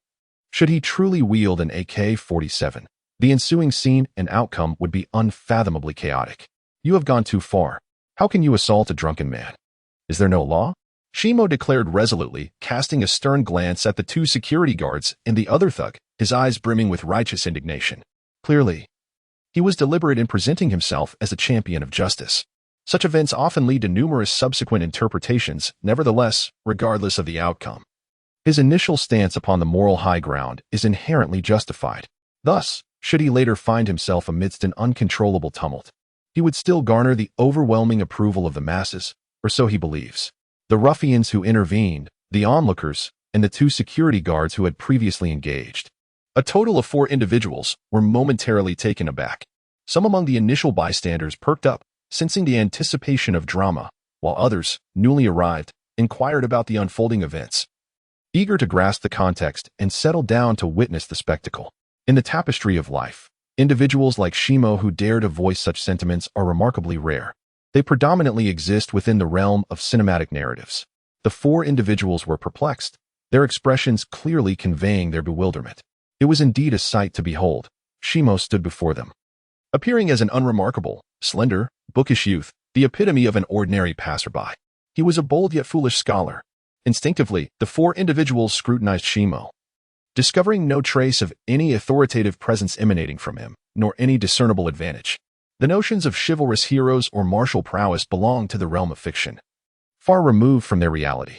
After contemplating his previous remarks, they soon discerned a hint of understanding. This fellow must be somewhat deranged, merely a bookish simpleton. Such simpletons, albeit occasionally encountered in the real world, are imbued with an idealistic hue. They are among the few who refuse to bow to the demands of mere sustenance. Regrettably, they often lack the means to defend themselves, rendering them powerless. They evoke both admiration and pity, their lives frequently intertwined with tragedy. More often than not, they attain a modicum of glory only posthumously, as later generations of simpletons annotate their existence, referring to it as civilization. Chapter 36. A resounding slap since he is a fool. What is there to be concerned about?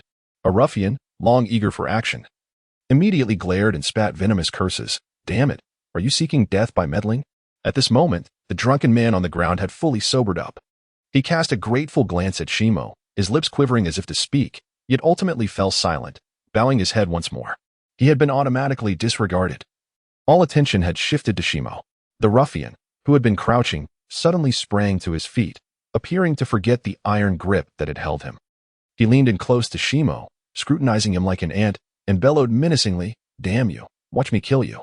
Shimo stepped back, turning his face aside to evade the repulsive spray of saliva. Then, he felt a sharp blow to the back of his head. A fist collided with him. The pain was not severe, but it left him somewhat dazed, a victim of his inexperience. To the majority of onlookers, he appeared quite precarious at that moment. The crowd, sensing the drama unfolding, instinctively placed themselves in Shimo's position. Clearly, not meddling was the prudent choice, while standing up for justice is commendable. Lacking the requisite ability renders one foolish. Some spectators began to feel a measure of sympathy for Shimo, while others privately relished the folly of his actions. Such arrogance, bringing suffering upon himself, one onlooker mused. A youth nearby whispered to his girlfriend, "Look at him, he resembles a fool."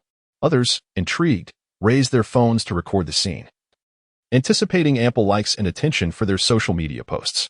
As the altercation escalated, another thug swiftly aimed a kick at Shimo. It seemed they had developed a tacit understanding. Their customary approach was to bully the weaker. The kick landed solidly, causing Shimo to stagger and plummet to the ground. Having never fought before, Shimo's mind was a fog. He had endured a punch and a kick, and now sat bewildered on the ground. This first experience of combat felt peculiar. The two ruffians, youthful and vigorous, displayed a certain ferocity, yet their blows felt oddly soft, like playful nudges. Due to the enhancement of his nanobodies, such blows posed nearly no threat to him. Though he remained unaware of this fact, lost in the subtleties of his bodily sensations, he momentarily forgot to retaliate. He sat there like a giant, lost in thought, akin to an ancient beast contemplating in the wilderness, as two small ants flailed at him, as if tickling him. He lazily considered whether to crush them with a single swipe. During this moment of distraction, the two ruffians landed over a dozen punches and kicked him several times, while Shimo remained as unresponsive as a wooden mannequin, enduring their violent onslaught without a sound or a flinch. Finally, someone in the crowd could no longer bear to watch. If this continues, he might end up dead, a voice called out. Where are the police? A kind-hearted girl who had dialed for help fretted anxiously. Yet, no one dared to intervene. Not a single soul stood up. The drunken man on the ground witnessed the entire scene, repeatedly attempting to rise but ultimately lacking the courage to do so. The two young ruffians, cursing and striking, began to lose some of their vigor.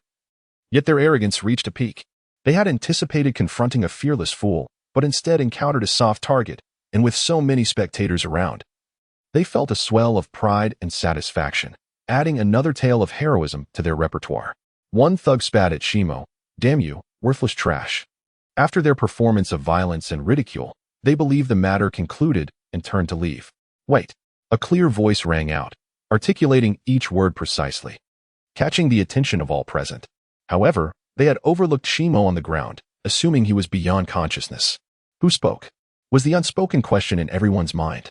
Slowly, Shimo rose, brushing off the dust from his clothes, and stood tall, like a spear thrust into the earth, though he appeared slender and delicate.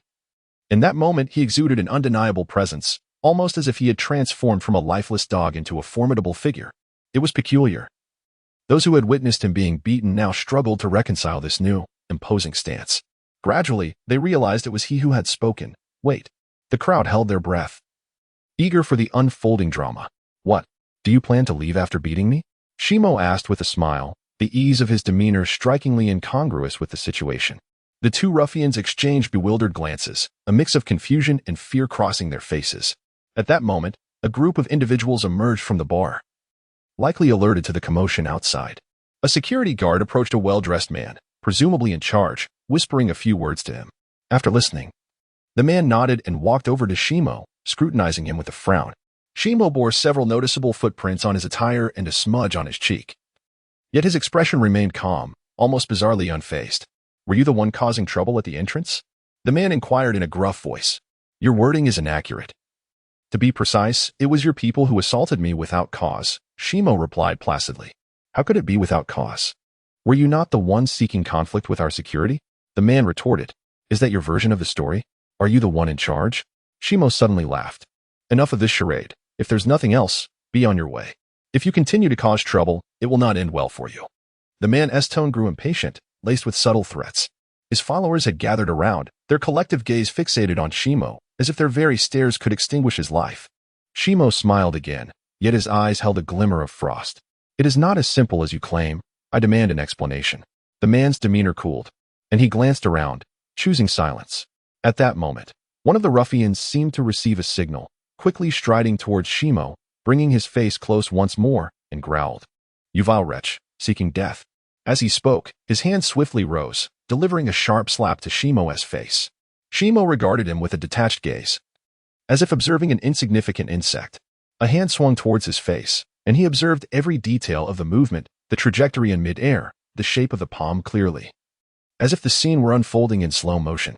In that moment of heightened awareness, his perception astonishingly seemed to decelerate all actions directed at him several times over. He even had the time to contemplate whether the optimal strategy was to block or to evade. Soon, the approaching hand was deftly pushed aside by Shimo, as effortlessly as one might brush away a speck of dust. Following this, Shimo retaliated with a resounding slap. The impact was immediate. Blood began to seep from the corner of the adversary's mouth, and shortly thereafter, the sensation of pain from a dislodged tooth coursed through the previously numb side of his face. The man gasped sharply, unable to suppress a groan of agony. rendered momentarily speechless by the intensity of his suffering. Shimo's slap was both solid and resounding. He had not even exerted his full strength, merely applying a normal force to deliver the blow. He understood that he needed to refine his technique through practice, as he had no desire to severely injure or, heaven forbid, kill someone. This slap was not solely directed at the thug he had just struck. It was a blow to the pride of the entire group surrounding him. Beside the overseer stood a towering figure, significantly larger than the rest. This impressive man, accustomed to such scenes, was the first to react. As the others stood momentarily stunned, he lunged forward. A fist, the size of a large bowl, hurtled towards Shimo's face, and had it connected, it would surely have marred his features. Strangely, however, the fist, aimed directly at him, narrowly missed, grazing his ear instead. Almost immediately, another sharp sound echoed, a resounding slap. Chapter 37. Chaoyang Police Station. A resounding slap struck Shimo's face with remarkable force. The burly man felt as though half of his face had been seared by a red-hot iron plate. He distinctly sensed that his left molars were loosening, and it was evident that he would likely lose 2 of them, with the others also at risk of future complications. Despite the seemingly minor injury, the damage to his teeth would leave a lifelong, hidden affliction. Though momentarily stunned by the unexpected blow, the seasoned warrior quickly regained his composure. He spat a mouthful of blood onto the ground, then reached into his mouth to assess the damage. 2 of his molars were hanging by a thread, so he decisively yanked them out and discarded them onto the floor. In that brief moment, the lean, spear-like youth had already engaged in a fray with his entourage, transforming the scene into utter chaos. The sounds of slaps echoed in the air, punctuated by the shouts and wails of the thugs, making it nearly impossible to distinguish friend from foe. Indeed, as the burly man initiated the confrontation, his followers rushed towards Shimo with wild abandon, as if he were a treasure to be seized. They relied on sheer numbers, noise, and bravado, akin to a swarm of leeches intent on drawing blood. However, Shimo possessed an acute awareness that allowed him to perceive the entire scene. He was acutely aware of each individual's position, movements, the sequence and force of their actions, and the level of threat they posed. This intricate information was processed rapidly by his brain, which in turn formulated optimal evasive strategies and prioritized targets for counterattack. The thugs were not devoid of intelligence. Rather, their speed simply could not keep pace with Shimo's fluidity.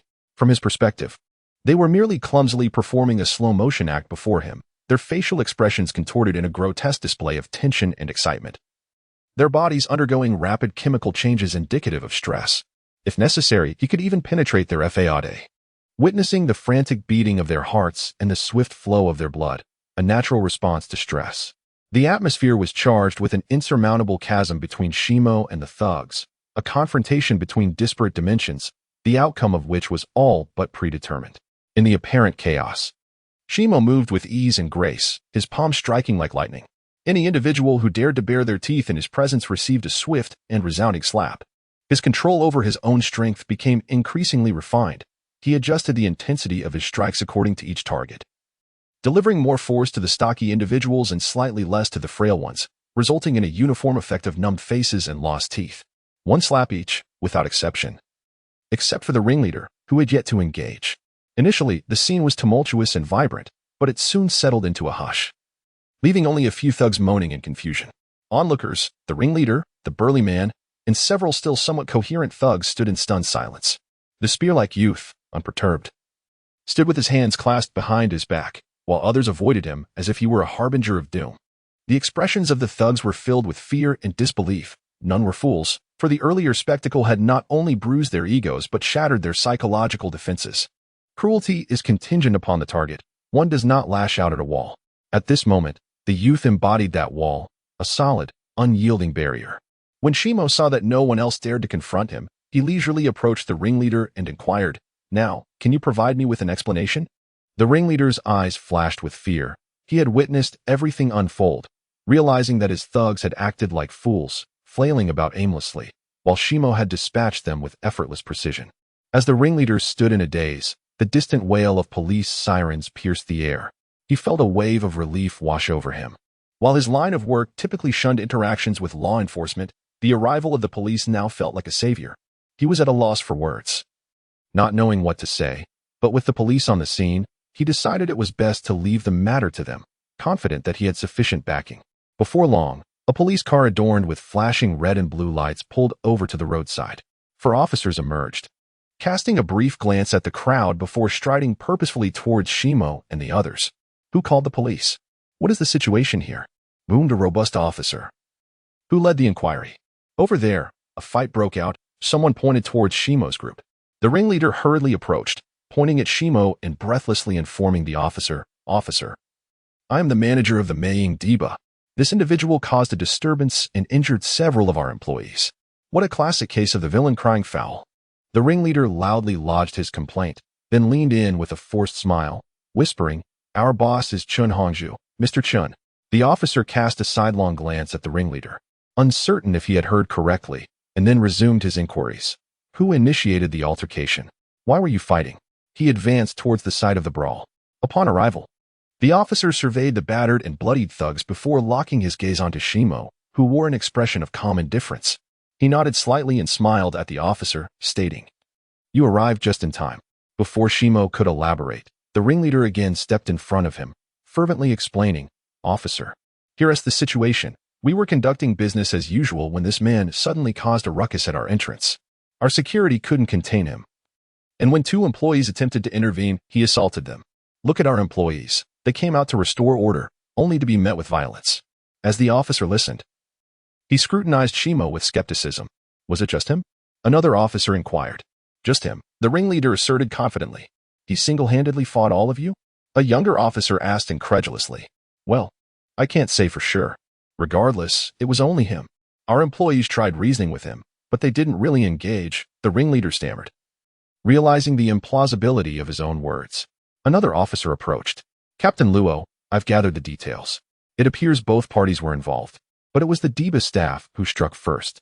This man single-handedly faced them, and it seems he only delivered slaps, according to the bystanders I spoke with." The officer leaned closer to Captain Luo, stealing glances at Shimo, who stood nearby, his demeanor calm yet enigmatic.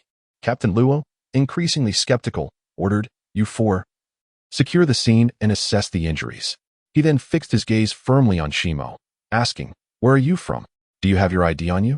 "I do," Shimo replied, reaching into his pocket to retrieve his wallet and produce his identification for Captain Luo. Captain Luo took a glance at Shimo's identification card, comparing it with Shimo himself. After several scrutinizing looks, he pocketed the card without returning it to Shimo and beckoned him, saying, "Come with me to the stations. We need to record your statement." Shimo nodded in acquiescence. A police officer approached and reported, "Captain Luo, we've examined everything. The injuries are all superficial abrasions to the face. Furthermore," he paused, casting an incredulous glance at Shimo. "Furthermore what?" Captain Luo asked impatiently. "Additionally, many individuals have reported having their teeth knocked out." The officer hesitated before continuing. "Teeth knocked out?" Shimo replied with a resigned smile, then recounted the entire ordeal to Captain Luo in meticulous detail. "Right. I was merely acting in defense and ended up being assaulted, that inebriated man." As he spoke, he turned to scan the area for the man. But to his dismay, there was no trace of him. With a wry smile directed at Captain Luo, Shimo said, "It seems the individual in question has likely fled. That is the crux of the matter. I was merely defending myself." Captain Luo and the officer beside him listened to Shimo's account as if it were an ancient text, struggling to digest the incredibility of his narrative. Despite their skepticism, Shimo did not appear to be fabricating his story. He spoke with clarity and conviction, as if the events were indeed as he described. If his account held any truth, then Shimo was quite extraordinary, single-handedly overcoming a group, knocking them all down with a mere slap, and causing them to lose their teeth. Such keen perception, skill, strength, and adaptability are not traits possessed by the average individual.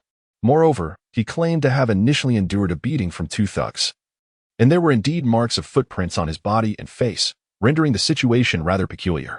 Why, if he was indeed a concealed master, did he allow himself to be pummeled without retaliation or evasion? This question arose simultaneously in the minds of Captain Luo and the officer, presenting a conundrum that defied reason. Chapter 38. Justifiable defense. Whether it constitutes justifiable defense is something we shall investigate thoroughly. A young girl, around 16 or 17, emerged from the crowd. Team leader Luo paused, casting a glance at the girl. She raised her phone and declared loudly, "I recorded the video, the live footage." After saying this, she shot a glance at Shimo, who happened to be looking at her at that moment. He smiled gently and nodded, which made her beam with joy, a hint of bashfulness causing her to turn her head away. Not a problem, she replied decisively, her sense of justice ablaze. The person in charge, witnessing the sudden appearance of a witness and the irrefutable evidence of the video, turned beet red, his eyes darkening as he furtively glared at the girl, as if wishing to banish her to Siberia with a mere kick. Shimo stepped closer to the girl, smiling softly as he whispered, "Thank you." He then slightly turned his gaze towards the person in charge, his eyes freezing over, as if a sharp sword had been unleashed from his gaze. The person in charge sensed this and, upon inadvertently meeting Shimo's penetrating stare, felt a chill run down his spine, involuntarily breaking out in goosebumps. Unable to withstand that blade-like scrutiny, he instinctively averted his eyes, feeling somewhat relieved, while his earlier thoughts of retaliating against the girl were swiftly extinguished. "Officer, wait a moment. I haven't settled my late-night snack bill yet. I need to go take care of that," Shimo said with a smile. Team leader Luo halted, casting a curious glance at Shimo before nodding. "I'll go with you. Let's go." Shimo nodded in acknowledgement. "Boss, how much was my late-night snack?" Shimo inquired as he approached the vendor. The vendor, momentarily taken aback, stammered, "Oh, 53 yuan." As he spoke, he glanced at the officer, noticing team leader Luo scrutinizing him, which made him feel somewhat uneasy. Shimo scanned the vendor's QR code with his phone, tapped a few buttons, and then informed team leader Luo, "It's done." Luo nodded slightly, and they parted from the onlookers, heading towards the police car. Upon returning to the Chaoyang Street police station, in a secluded room, a young officer sat across from Shimo, taking his statement as per procedure. The righteous young girl was the first to provide her account, leaving behind the relevant video evidence before departing. After completing his statement, Shimo, however, was not immediately released. He was asked to remain at the station while further investigations were conducted. It was then that he realized he was temporarily detained as a suspect in the altercation that evening. An officer escorted him to a temporary holding cell. With a loud clang, the iron door was locked once more, marking Shimo's first experience of incarceration. Though it was merely temporary detention, the experience felt remarkably similar. Whether it was a wrongful accusation or a misunderstanding, Shimo could only accept the situation for now and patiently await the outcome. Throughout history, from ancient times to the present, living within a societal framework entails countless rules and regulations governing individual behaviors. This is an inevitable aspect of civilizational development and serves as the cornerstone of societal progress. The police undoubtedly possess established procedures for handling such matters, and thus, Shimo felt no urgency. From the moment he intervened, he knew he would have to face these constraints, skillfully maintaining a sense of balance. Moreover, he was not like an ordinary person. To him, this cell held no true confinement. If necessary, he could command the nanobots to annihilate the iron bars as if they were mere snacks, or even breach the walls at will. His freedom had not been fundamentally compromised. This was his trump card, his ace. Through a thumb-thick iron barrier, a police officer sat nearby, idly playing card games on the computer. Aside from Shimo, 4 other individuals occupied the holding cell. When Shimo was brought in, all 8 eyes turned toward him in unison. He casually glanced at them. They appeared to be a group of ruffians, with 2 displaying faint tattoos on their necks. Their seating arrangement suggested a camaraderie among them. "Don't trouble me," Shimo silently admonished. In films and television, holding cells are often populated by nefarious characters known for stirring up trouble. In the corner, Shimo sat with his eyes slightly closed, seemingly resting. Yet, in his vicinity, countless microscopic organisms amassed, forming nearly imperceptible fleas. These fleas began to traverse the corners, eventually metamorphosing into flying mosquitoes in an unnoticed nook, dividing into several groups to venture forth. These were Shimo's specially dispatched scouts. Soon, these mosquitoes would serve as Shimo's eyes and ears, conducting round-the-clock surveillance on specific targets, such as the person in charge. Throughout this entire process, no one would perceive the activities of these microorganisms, nor would anyone realize that in the shadows, unseen eyes and ears were observing them. This was a one-sided transparency. In reality, billions of indigenous microorganisms were perpetually active around us, yet we existed in 2 worlds, intimately connected yet mutually oblivious to one another. As night deepened, the macro world appeared serene. In another room of the police station, judging by the furnishings and layout, it seemed to be an office. A few mosquitoes stealthily entered through the crack of the door, alighting in a shadowy corner of the ceiling, where they coalesced into a miniature surveillance device, monitoring the entire room, capturing both video and audio. Shimo could access this data center of the Star Spirit at any time through mental communication, allowing for real-time retrieval or later review. The brain of the star spirit operated in a wholly distinct manner from the human brain, functioning in a parallel processing mode. In simpler terms, it could multitask on an astronomical scale. This ability stemmed from its nature as a collective intelligence of all the nanobots, allowing for an interaction from the multitude to the singular and back again. Its brain resembled a super-quantum computer, concurrently establishing various data processing centers for mining, surveillance, internet access, downloads, and more. This was akin to contemporary classical computers that can run multiple programs simultaneously. However, classical computers are limited by chip capacity, possessing a threshold. Of course, the star spirit's brain would also have a threshold, but in comparison to human computers, this threshold was astronomical, closely tied to the population of nanobots. As the number of nanobots increased, this threshold would continuously expand, a gift of iron-based life. Now, with this extraordinary ability enhanced by human technological civilization, a reaction akin to nuclear fission occurred. With the advent of human-created programming languages, the star spirit truly evolved into a divine entity, becoming an ever-upgradable super-hardware. With Shimo as its operating software, and humanity as an inexhaustible source of upgrades, the combination of iron-based and carbon-based hardware and software, what a marvelous synergy. The office was rather smoky and hazy. Team leader Luo sat behind a desk, furrowing his brow as he exhaled clouds of smoke, appearing weary and burdened with thoughts. He had already watched the video of the incident involving the young girl more than twice. The altercation that transpired outside the Fandom nightclub this evening has become quite clear. The young man's actions at the time were indeed beyond reproach. As he stated, he was acting out of righteousness and in self-defense. Although there is an odd nuance to this young man's self-defense, it is, on the surface, difficult to find fault with his actions. The manager of the nightclub wore a pained expression, sitting dejectedly on a nearby sofa. According to the standard assessment procedures, your employees have indeed violated public order regulations by physically assaulting a drunken patron, as well as the young man who attempted to intervene. This fact is irrevocable, and you bear an undeniable primary responsibility under the law. Fortunately, the incident did not result in significant harm to the parties involved. At this point, Officer Luo extinguished his nearly finished cigarette in the ashtray, squinting at the manager on the sofa before continuing, of course. If you can obtain the understanding of the parties involved and reach a reconciliation, the matter can be downplayed.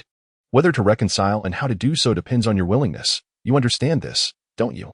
Chapter 39. Iron and Blood. The manager grimaced and nodded. So, Captain Luo, how shall we resolve this matter? Captain Luo, somewhat impatient, cast a cold glance at the manager and replied tersely. You will need to figure this out for yourselves. Tomorrow morning, I will arrange a meeting for both parties to negotiate, regardless of whether you reach an agreement. I can only treat this as a case of legitimate self-defense.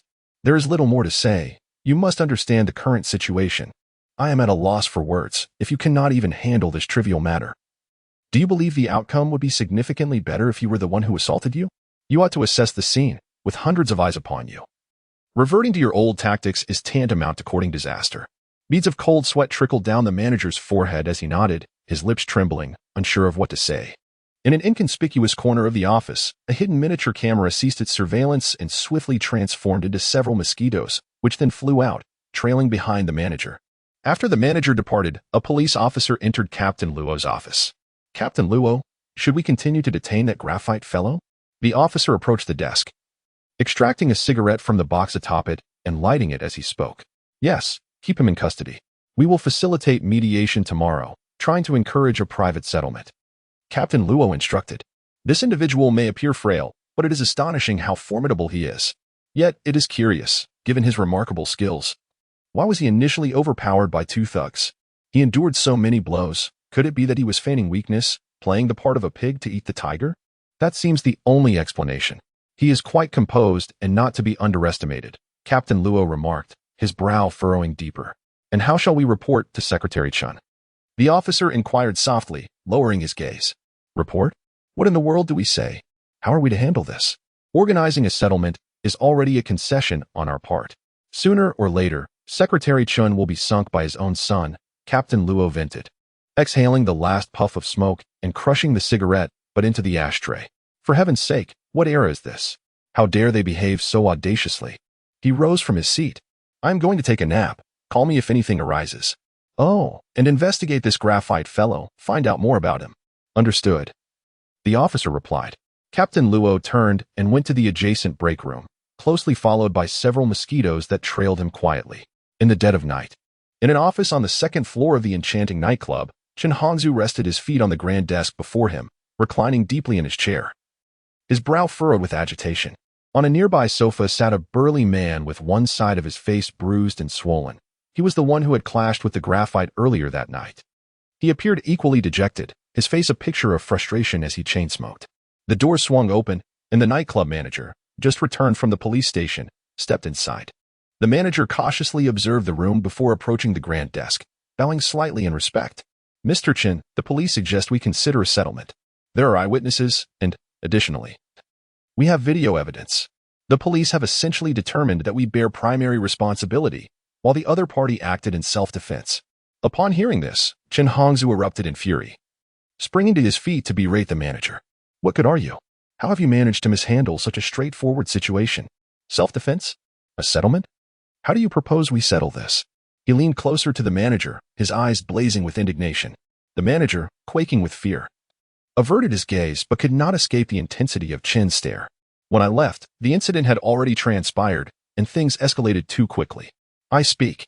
What is your plan for the settlement tomorrow? Chen Hongzhu interjected coldly.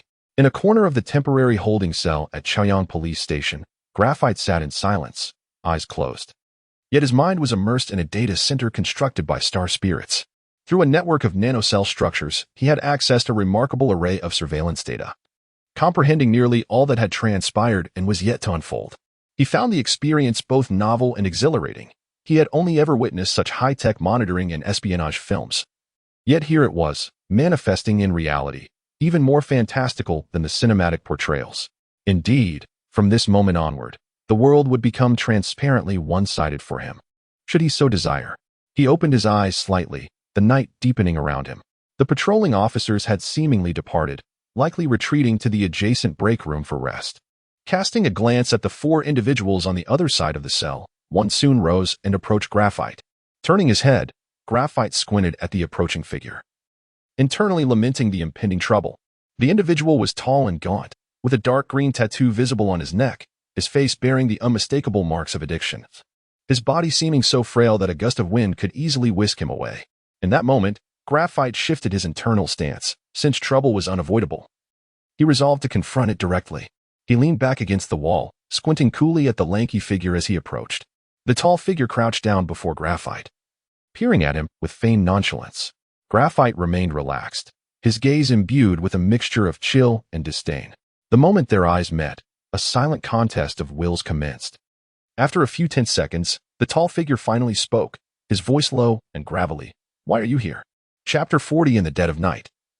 Shimo cast a fleeting glance at a corner of the ceiling where an inconspicuous camera silently observed the 5 individuals confined in the cell.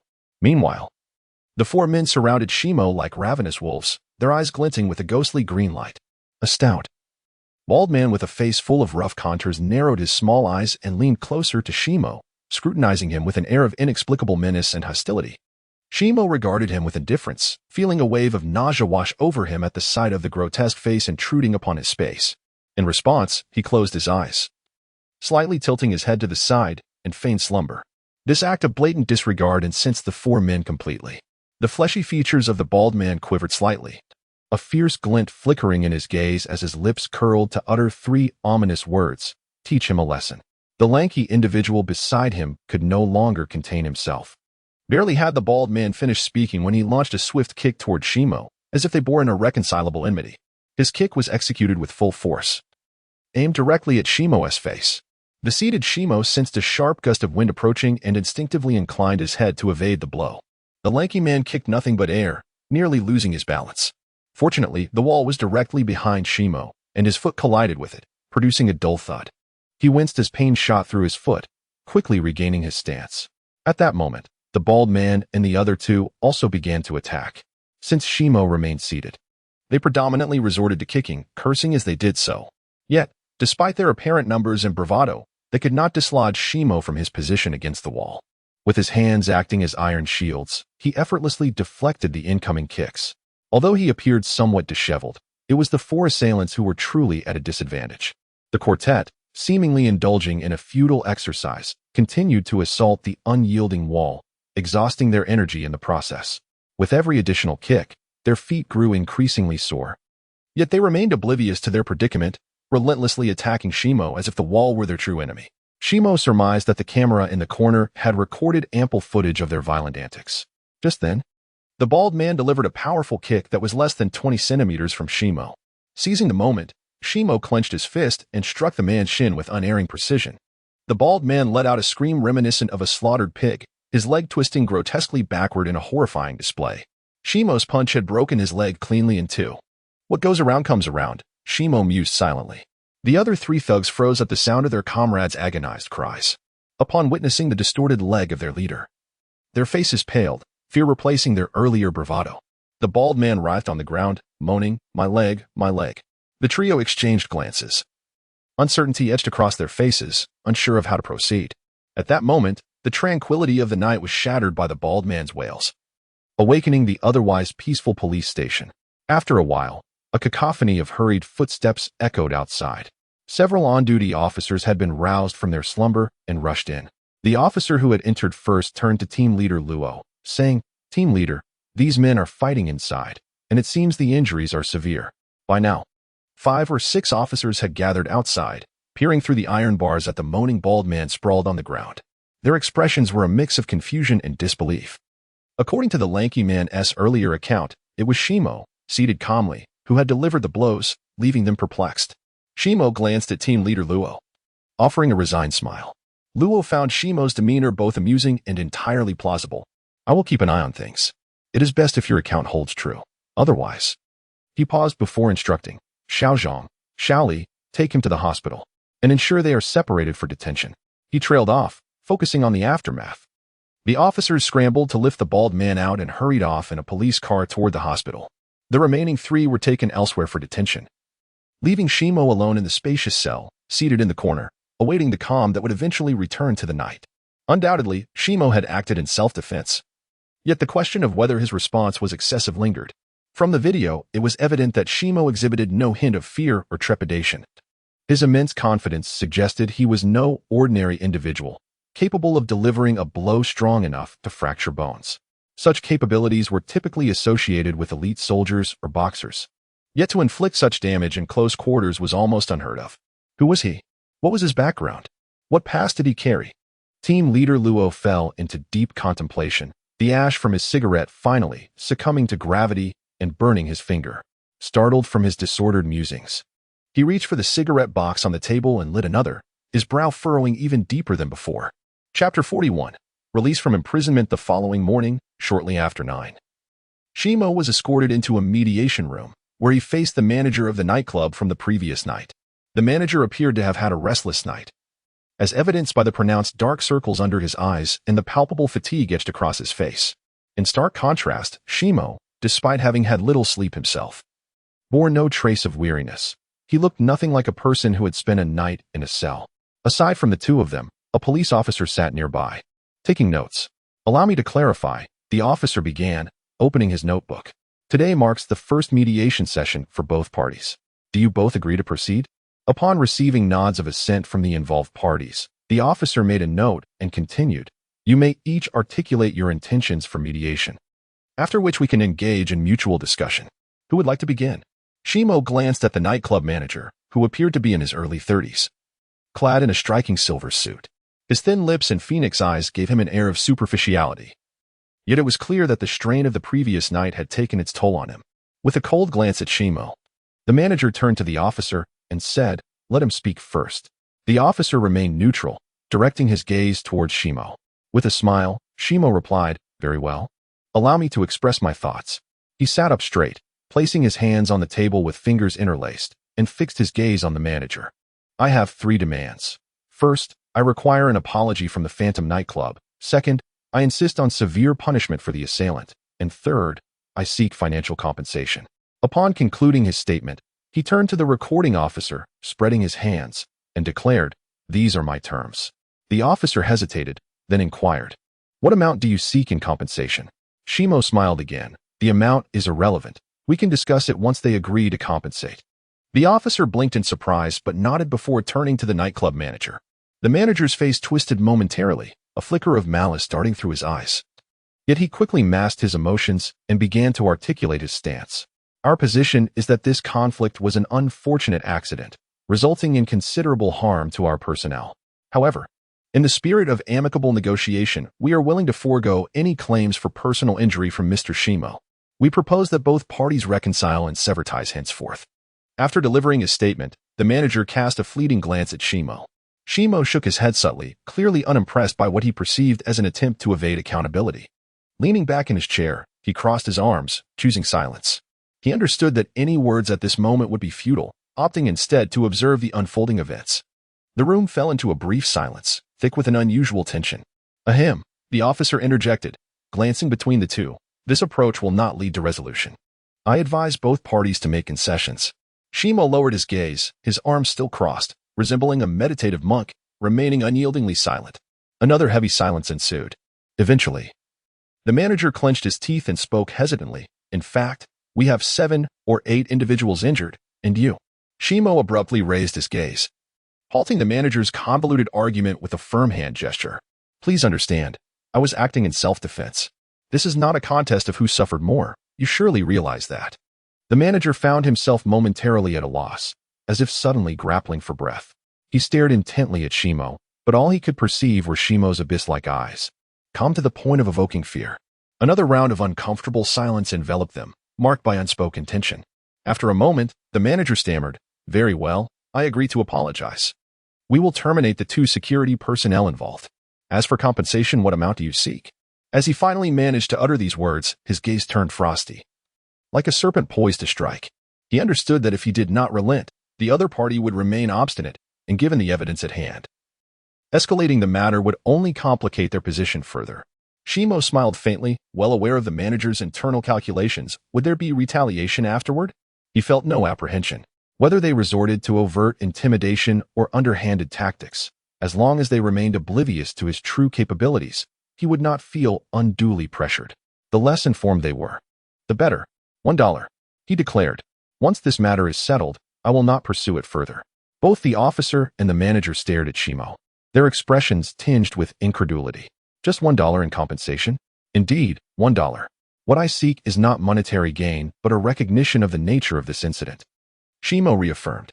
The officer nodded thoughtfully and turned to the manager, asking, "Do you have any objections?" The manager's complexion had turned a shade of gray. Shimo's demand for a mere $1 felt like an affront. After a long pause, he finally managed to respond, "Very well, let it be so." The subsequent proceedings were surprisingly straightforward. Apologies were exchanged, signatures affixed, and both parties received a copy of the settlement agreement. On the surface, the matter appeared resolved, leaving the question of whether the nightclub's thugs had violated any regulations or laws beyond Shimo's concern. The officer classified Shimo's actions as self-defense, though he did not recognize them as heroic. However, Shimo remained unconcerned. His primary objective was to teach those ruffians a lesson, and he had accomplished that. "May I leave now?" Shimo inquired of the nearby officer after the formalities were completed. He glanced at the officer, hesitating to speak, ultimately deciding against it. Knowing that engaging him would yield no benefit, he would have to await the outcome.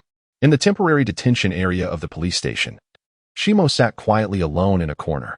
Through a psychic connection with the star spirit, he could monitor the movements and plans of Team Luo and Chun Hongju from the Phantom nightclub at any moment. Consequently, he was always aware of any actions or schemes directed against him, allowing him to prepare for various contingencies in advance. Having passed a day and night, the scrap metal from the alkali plant had been significantly depleted by the nanobodies, and it was anticipated that within half a day's time, it would be entirely consumed. Thus far, the number of nanobodies had expanded to around 90 kilograms, suggesting that the alkali plant housed several hundred tons of scrap metal. "Shimo, are you all right in there?" Star Spirit inquired. "I'm fine for now. We possess video evidence of all the events. Should anyone attempt to act unjustly, we will use this evidence in court," Shimo replied. "All right, I will leave some nanobodies here at the alkali plant and head to gather other scrap metals in Iching today. I aim to collect everything within the next few days." "Good. And remember, when gathering these scrap metals, ensure that your presence remains undetected. Secrecy is our greatest asset and advantage," Shimo instructed. "Understood. I'm setting off now." In the eastern outskirts of Yicheng, within the derelict grounds of the alkali plant, a flock of sparrows suddenly took flight. The Star Spirit retained nearly 40 kilograms of nanobodies at the alkali factory to continue salvaging the remaining scrap metal. An additional 50 kilograms of nanobodies transformed into a flock of small sparrows, soaring towards the various locations of scrap metal throughout Yicheng. This was made possible because yesterday, during a reconnaissance mission, all the coordinates had been meticulously recorded in the Star Spirit's superbrain. Thus, it was merely a matter of following the map to allow the nanobodies to autonomously collect the materials.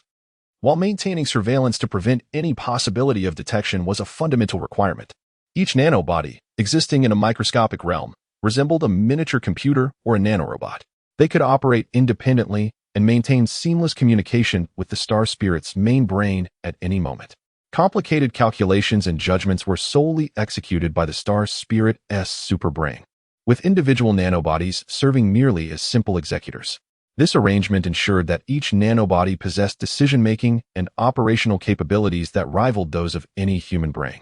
In essence, each nanobody functioned as an extension of the Star Spirit, allowing her to control them as effortlessly as directing her own limbs. Given the astronomical quantity of nanobodies, this would typically demand vast computational resources. However, the Star Spirit's brain, akin to a quantum superbrain, coupled with parallel processing capabilities, rendered the handling of this information effortless and straightforward, an unimaginable feat for contemporary human computers. As noon approached and the workday drew to a close, Shimo was released from the police station. The authorities ultimately concluded that he was indeed an innocent victim, although he had inflicted serious harm upon the involved parties. His actions were deemed a legitimate act of self-defense in the face of a group assault, thus rendering further detention inappropriate.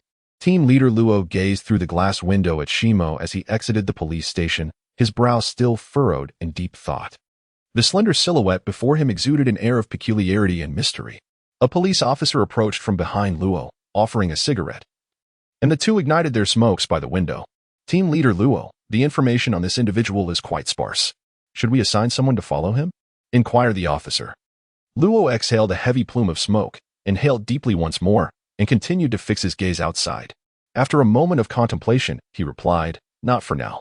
We lack the manpower to squander. Just keep an eye on him. After all, he hasn't exhibited any behavior that poses a threat to society." Chapter 42. The virtual world. Shimo unlocked his phone and discovered several missed calls from unfamiliar numbers. Hello? Good day, Mr. Sure. This is Su Jiandong from Wenbakshuan. Oh, it's you. Greetings, Mr. Su.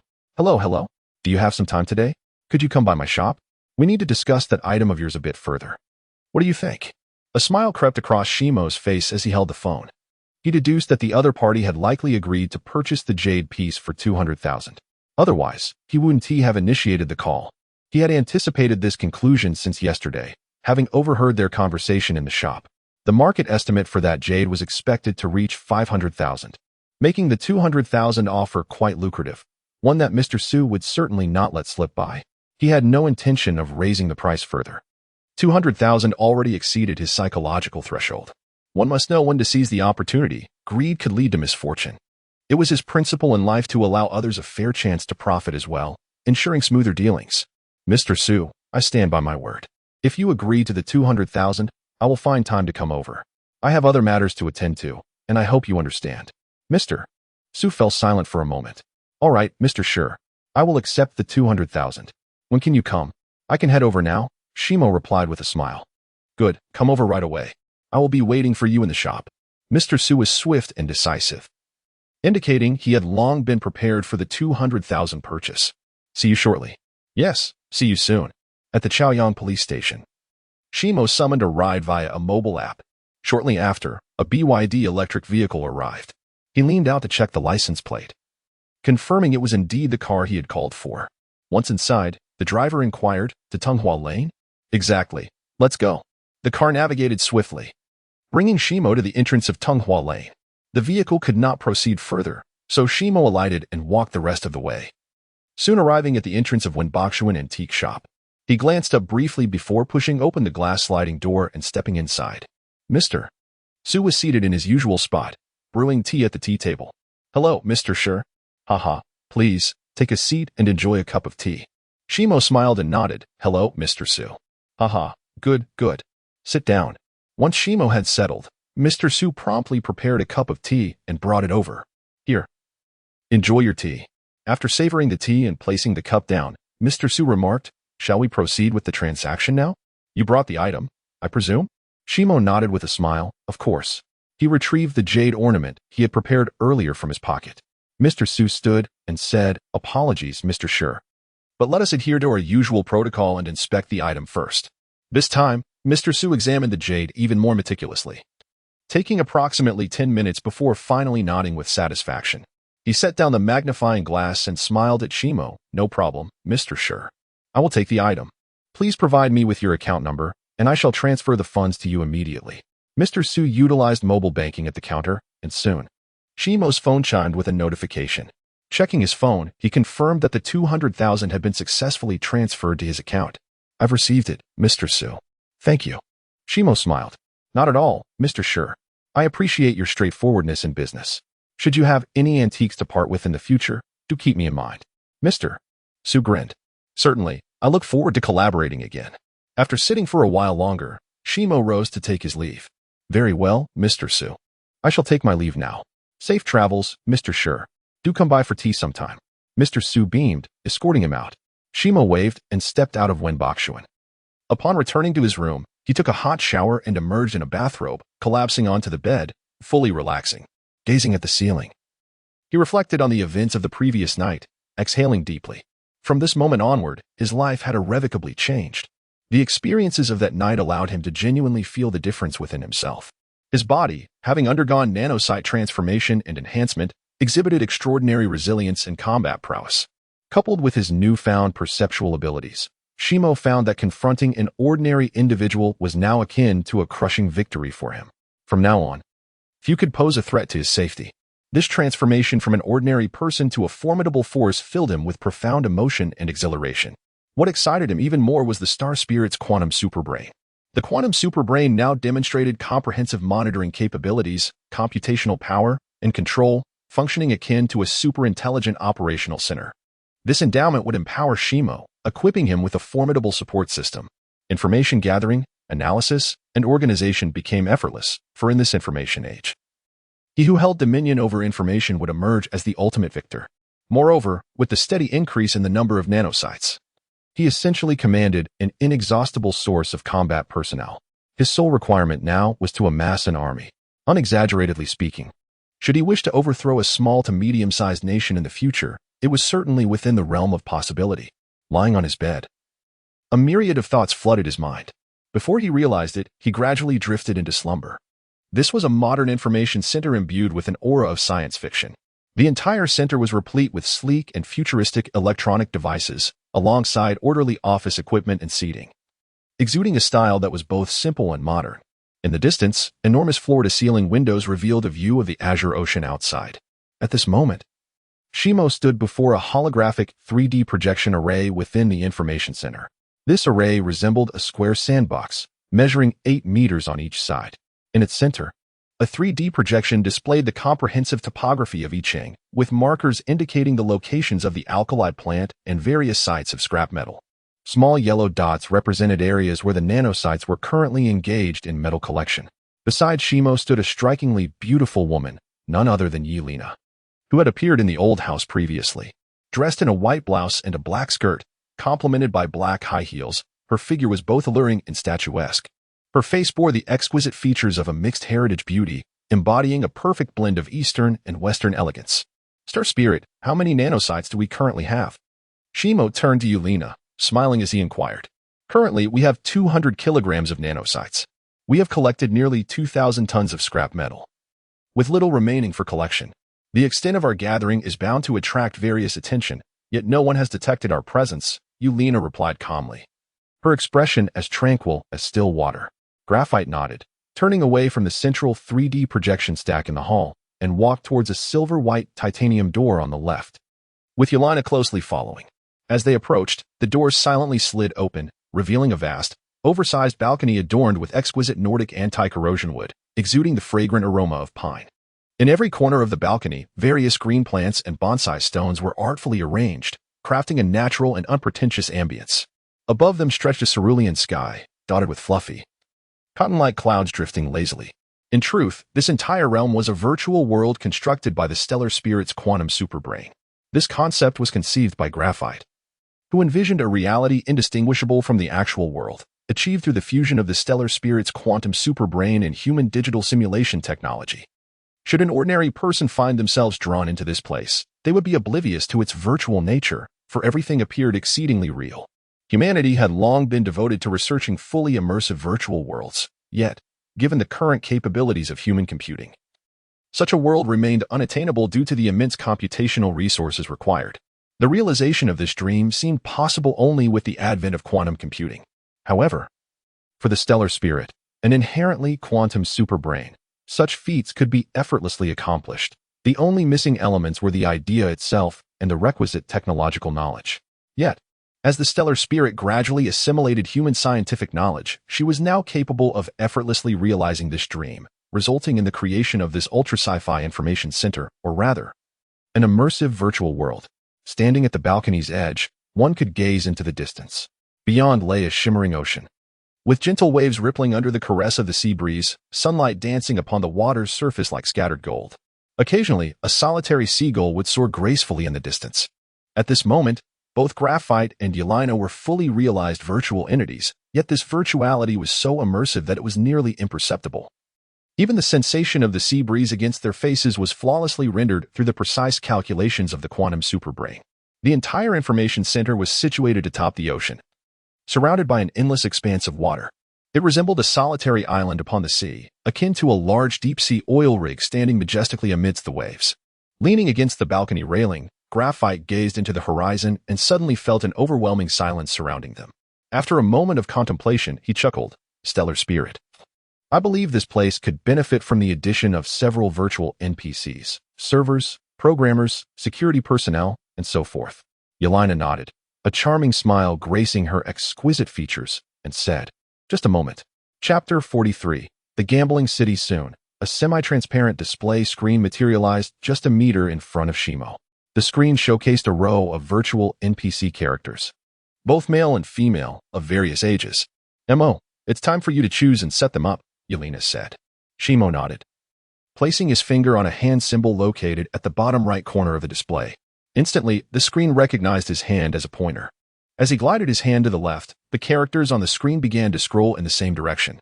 He selected various figures, assigning identities and professions to each before clicking confirm, causing the characters to materialize.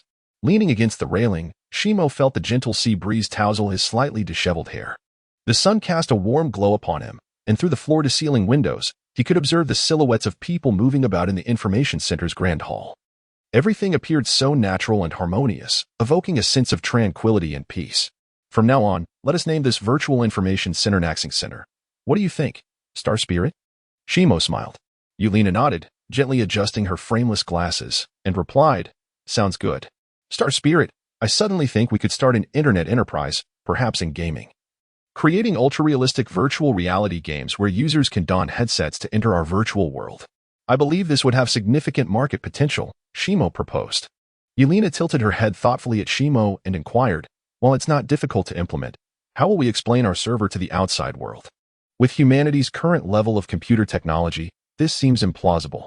Star Spirit raised a pragmatic concern, aware that their foremost principle was to remain concealed. Shimo sighed, acknowledging the validity of her point. "Indeed, that's a dilemma." Listening to Yelena's words sparked a flicker of inspiration within Shimo, though it remained elusive. He furrowed his brow, pondering for a moment but failing to crystallize any clear thoughts. "Let me think a bit more. Ultimately, regardless of the developmental path we choose, they all lead to the same destination. You should focus on how to secure our initial capital," Yelena suggested with a gentle smile. Shimo nodded, temporarily casting aside the jumble of thoughts. In the hall, several staff members had arrived, all clad in standardized work attire resembling modern, sci-fi inspired silver uniforms, each adorned with a badge bearing the name Naxing Center. Following Shimo's confirmation of the center's name, Star Spirit promptly updated the backend. A young female worker approached the massive 3D display stack at the center of the Naxing Center. She politely nodded and smiled, saying, "Commander, greetings." Shimo glanced at her and nodded, noticing her titanium nameplate reaching in 003. In his design, All male staff at the Naxing Center bore names starting with Xinghai followed by a numerical identifier, while females began with Xingyun. Xingyun 003 was responsible for all matters related to the display stack, always ready to receive instructions nearby. What is the current number of nanobodies in I Ching? Shimo inquired, turning to Yulina. Star Spirit, retain 40 kilograms of nanobodies to continue gathering at the current location. The remainder should be dispersed, searching the surrounding mountainous terrain for new metal deposits. I will keep 50 kilograms of nanobodies, transformed into Xiaowu, to accompany me in the real world, Shimo commanded. Yelena nodded. Soon, the yellow dots originally collecting metal began to scatter across the central display stack. Most of the nanobodies transformed into sparrows, while a portion remained to continue gathering the remaining metals. Shimo spent a total of 4 days in I Ching. Most of the discarded metals were stealthily eliminated by the nanobodies dispatched by Star Spirit, culminating in a total weight of approximately 230 kilograms. In essence, Shimo and Star Spirit had scavenged nearly 300 tons of scrap metal from I Ching, nearly exhausting all collectible waste metal in the area. Shimo understood that his extensive scouring would undoubtedly stir up a storm in I Ching, yet he felt powerless, rather than allow the scrap metal to succumb to nature's corrosion. It was more prudent to utilize it to contribute to humanity's future. Seated in the back were Yulina and the ancient-clad version of Star Spirit, who had changed into modern casual attire to avoid drawing attention. The nanobodies, mimicking fully human forms, varied in size. Xiao Wu weighed 50 kilograms, while both Yelena and the true essence of Star Spirit were 40 kilograms each. The remaining 100 kilograms had been dispersed under Star Spirit's careful direction to explore the mountainous areas of I Ching in search of subterranean minerals. Star Spirit in the backseat blinked her large eyes at Shimo and said with a smile, shall we hack into the household registration system? Star Spirit nodded and flashed a radiant smile at Shimo. Do not worry, it will be taken care of swiftly. Her smile was fleeting, her eyes sparkling as if they could speak, leaving Shimo momentarily entranced. He quickly turned his gaze forward, realizing that this Star Spirit was a remarkably lifelike embodiment of his ideal muse, evoking a fluttering sensation within him. He also noticed Yelena's playful smile from beside him, exuding charm. A glance at Xiao Wu revealed a calm demeanor, steadfastly focused on driving as if unaffected by the surrounding dynamics. Shimo felt an inexplicable sensation arise within him. 3 individuals, 3 identities, yet all controlled by the same soul. Such complexity was difficult for a human to comprehend. How could one be so multifaceted, performing different roles without a trace of contradiction? Perhaps this delineated the fundamental distinction between human linear thinking and the parallel cognitive style of Star Spirit. As these thoughts swirled in his mind, Shimo gradually found a sense of clarity. Over the past 4 days, Shimo had largely remained indoors at a budget hotel. Xiao Wu drove with impeccable steadiness, akin to a precisely controlled super-autonomous vehicle, rendering any road conditions entirely transparent to him. Gazing out at the mountains and rivers, Shimo contemplated his future plans. Where should he begin to secure his first pot of gold? Suddenly, an idea struck him. Why not visit a casino in Macau? Leveraging his current perceptive abilities, combined with Star Spirit's informational support system, the unknowns of the casino would become transparently one-dimensional. Weighing all conceivable factors, he resolved that his first venture into wealth would indeed spring from the Macau casino. Macau, a diminutive land renowned for its casinos. After resting at home for 2 days, Shimo departed for Macau with Xiao Wu. They traveled from I Ching to Shenzhen by high-speed train, then proceeded to Hong Kong before arriving in Macau, with Shimo undertaking the journey alone. Due to the absence of relevant identification, Xiao Wu remained hidden throughout the trip. Countless microscopic nanobodies occasionally adhered to the train or the car, seamlessly merging with Shimo's mode of transportation, evading detection effortlessly. Upon reaching their destination, they resumed their humanoid forms. Shimo and Xiao Wu checked into the largest casino in Macau, the Venetian Macau Resort Hotel, awaiting your initial text for refinement and elegant rendition into English. Chapter 44. The suspicious case. Zhang Xiang gazed at the scene before him, completely perplexed.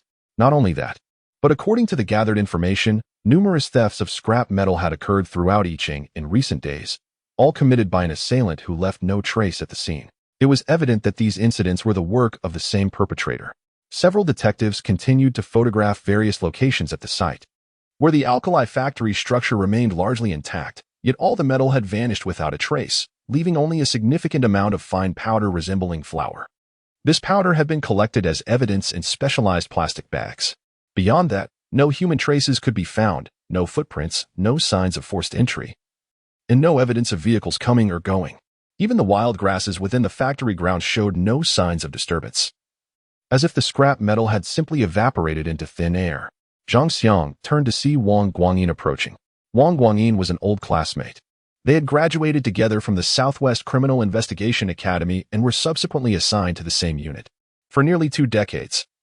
Had it not been for his poor interpersonal skills and tendency to offend others, this position would rightfully belong to Wang, given his exceptional capabilities in criminal investigation.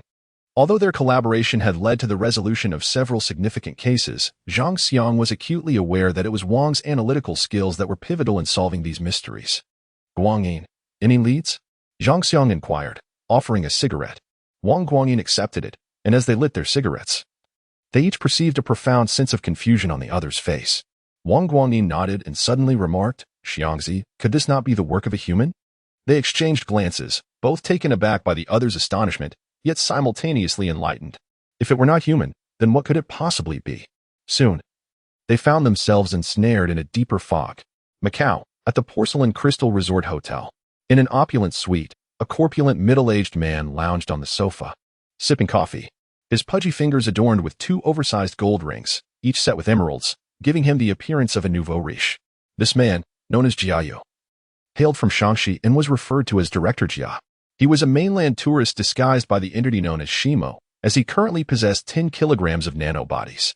This form of disguise was remarkably effortless for him, especially since the Star Spirits had established a relevant identity and background at the Nanqing Center, which required little rigor, merely a temporary facade.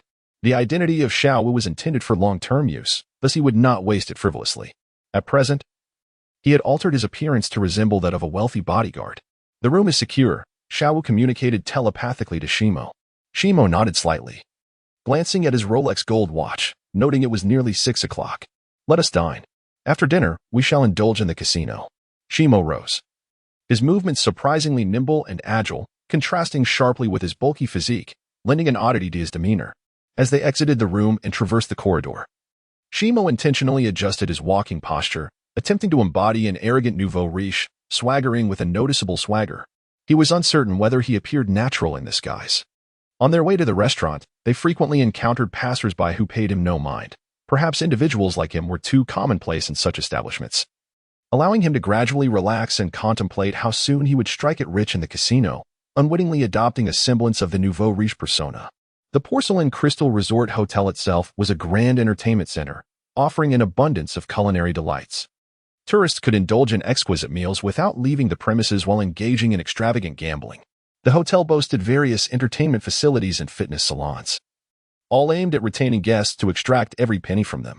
Shimo and Xiao Wu entered the hotel's buffet restaurant, where they savored a simple yet sumptuous dinner. Welcome. 2 beautiful hostesses greeted them with warm smiles at the entrance. As Shimo and Xiao Wu stepped into the bustling hall, they observed that the number of visitors at the slot machines was sparse, primarily consisting of a few young individuals or children engaging with the machines. Given the low odds of winning big on these slots, they were generally frequented by casual visitors seeking mere amusement. However, none of this posed a challenge for Shimo, who was determined to augment his capital through the slot machines. The rotund Director Jia ambled about before finally settling at a slot machine. Xiao Wu, acting as his bodyguard, instinctively positioned himself nearby, assuming a vigilant stance. Once seated, Shimo's consciousness swiftly connected with the Star Spirits at the Nanqing Center. Simultaneously, countless minuscule nanobodies quietly infiltrated the internal mechanisms of the slot machine, accessing its core chip. The nanobodies quickly took control of the chip, linking to the main screen in the Nanqing Center, and the machine's operating program was instantaneously cracked by the quantum superbrain of the Star Spirits. From that point forward, everything became straightforward. A program commenced on the large screen at the Nanqing Center, displaying the slot machine's subsequent winning probabilities and odds, allowing Shimo to visually discern the outcomes of each bid he placed, as well as the associated probabilities and potential returns. Moreover, the Star Spirits could adjust the machine's winning targets and odds at any moment, all without the casino's knowledge, as this form of cheating operated on a nanoscale. Theoretically, Shimo had ascended to a higher dimension in his gamble against the casino. The outcome was predetermined, yet the process could not appear overly overt. Thus, Shimo gradually placed his bets in accordance with the machine's original operating patterns, performing a subtle display of winning and losing without excessive dramatics. For Director Jia, playing the slot machines was merely a curiosity and a novelty. Winning or losing was of little consequence. Shimo was acutely aware that the entire hall was under constant surveillance due to numerous hidden cameras. Cheating in such a professional casino was nearly impossible for the average person. Therefore, he had previously arranged for Xiao Wu to deploy numerous nanobodies to counteract the casino's surveillance, allowing him to monitor the movements of the casino staff with utmost clarity. Shimo had been playing the slot machine for an hour, experiencing minor fluctuations in his fortunes. At present, he possessed a total of 150,000 chips, along with an additional 100,000 he had previously exchanged. In this hour, he had only won 50,000. Now, he was determined not to squander any more time. He intended to make a significant wager, an enormous one. Boring, uninteresting, Director Zhao muttered. At the Nanxing Center, the virtual Shimo stood before the large screen, pointing and declaring. 20 times the odds, this one. The star spirits swiftly adjusted the program. All set. Shimo nodded, a slight smile gracing his lips. Soon, the casino will be in for a shock. In truth, the star spirits could have set the odds even higher. But to ensure a smooth operation without drawing too much attention, they ultimately capped the amount at 3 million. Inside the hotel's slot machine area, Mr. Jia placed all his bets on the slot machine marked 777. As the colorful lights of the machine began to twinkle and the delightful music played, the reel spun rapidly before gradually coming to a halt, landing on the coveted 777. Ding! A melodious chime signaled the win, and the prize amount began to ascend swiftly, eventually pausing at a staggering sum. 3 million. Huh, I've hit the jackpot, Mr. Jia exclaimed, leaping with joy, his face radiating with an exuberance that was both thrilling and animated, a greasy flush illuminating his plump visage. The slot machine commenced dispensing coins with a cascade of sound. However, it soon became evident that the machine lacked sufficient coins to pay out, ceasing its distribution while merely flashing the winning signal on the screen. Hurry, call the staff. There are no coins to pay out, Mr. Jia shouted excitedly to the bodyguard beside him. Several onlookers, drawn by Mr. Jia's exuberance, gathered around. Haha, look, a grand prize. I've won the jackpot, Mr. Jia proudly boasted to the surrounding tourists. Shortly thereafter, a manager-like figure responsible for overseeing the area approached, accompanied by 2 or 3 staff members. They examined the machine, noting the persistent display of the winning message, and upon seeing the 3 million prize, their faces momentarily twitched before quickly transforming into smiles. They addressed Mr. Jia, saying, Sir, congratulations. This slot machine has insufficient coins for payout. We shall directly exchange large chips for you. Please follow me to the VIP lounge for a brief respite. We will attend to everything promptly. This way, please, sir. Chapter 45. The first fortune general manager Jia furrowed his brow, casting a dubious glance as he inquired, You wouldn't be attempting to default on your obligations, would you? The on-site manager, feeling the awkwardness of the moment, quickly replied with a polite smile, Sir, you jest. We are a legitimate casino. How could we ever renege on our commitments? If you have any reservations, you are welcome to wait here. We have a dedicated redemption department that will promptly process your winnings upon verification. What do you think? General Manager Jia scrutinized him for a moment before waving his hand dismissively and declaring loudly, Hurry up. I have other games to attend to shortly. Where is your VIP lounge? I shall wait there. By the way, I would like 3 million in chips, as I intend to continue playing tonight. It would save me the trouble of running around to exchange chips. The on-site manager signaled to a beautiful attendant beside him, who nodded slightly before approaching Jia with a courteous smile.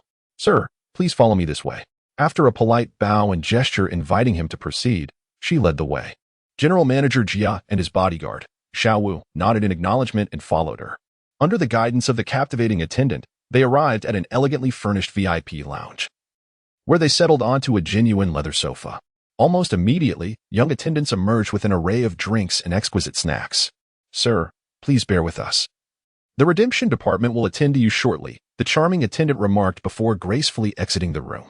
Sitting on the leather sofa, General Manager Jia glanced around before leisurely sipping his coffee and lighting a cigar. His demeanor exuded a sense of self-satisfaction, legs crossed, as he brazenly ogled the 2 attractive attendants by the entrance.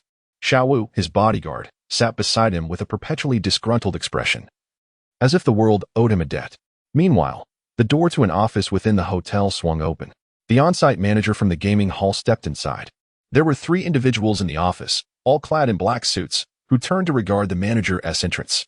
He approached one of them and respectfully stated, "Mr. Lin, the guest is currently resting in the VIP lounge. How should we proceed?" Mr. Lin, appearing to be in his 30s, was handsome and well-groomed, exuding an air of privilege and authority. His eyes were narrow and phoenix-like, complemented by a prominent nose.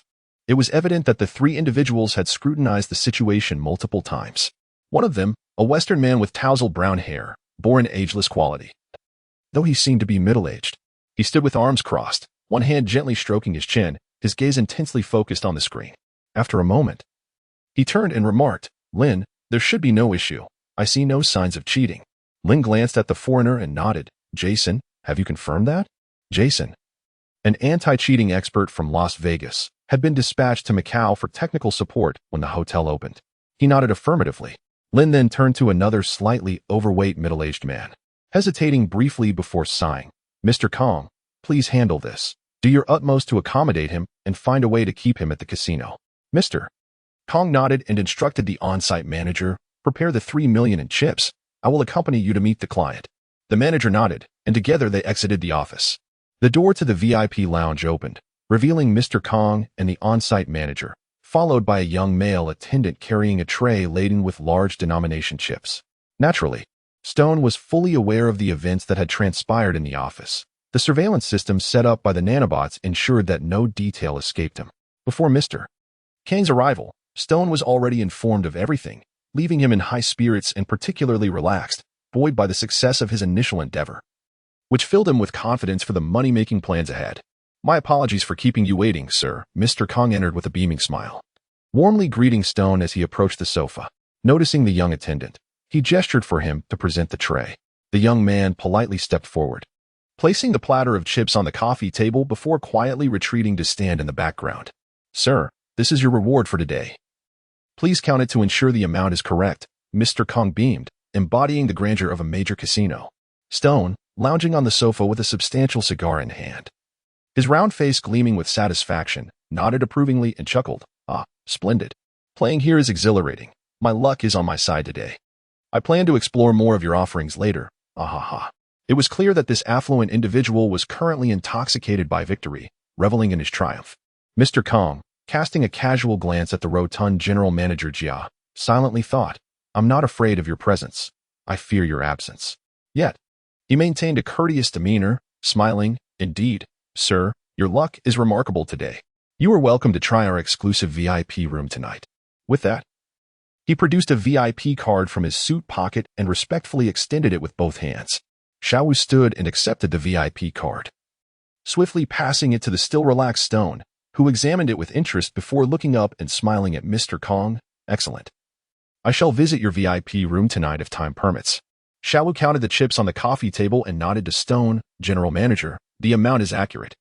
Stone nodded, rising with a hearty laugh. "Very well. I shall continue my exploration of the casino. My luck is quite favorable today. Heh. Indeed splendid." Mr. Kong and the on-site manager both slightly bowed, courteously bidding, "Safe travels, General Manager. We hope you enjoy your time with us." Before long, the chips were neatly packaged in special bags. Stone waved his hand and exited the VIP lounge, striding dramatically as he made his way out. Xiaowu followed closely behind, carrying the chips. As the hour was still early, Stone and Xiaowu wandered through various parts of the hotel. This resort was designed in a Venetian architectural style, exuding a distinct European charm. There was even an artificial canal within the hotel, allowing guests to enjoy leisurely boat rides under the enchanting glow of the evening lights. The hotel radiated opulence, captivating every visitor, earning its title as a den of indulgence. It was a paradise for the wealthy and a hell for the impoverished. As the clock approached 9 in the evening, Stone signaled to Xiaowu, and the two of them, carrying the 3 million in chips, stepped onto the lavishly carpeted casino floor on the first floor. Although it was not yet peak hours, a considerable number of patrons were already engaged in play.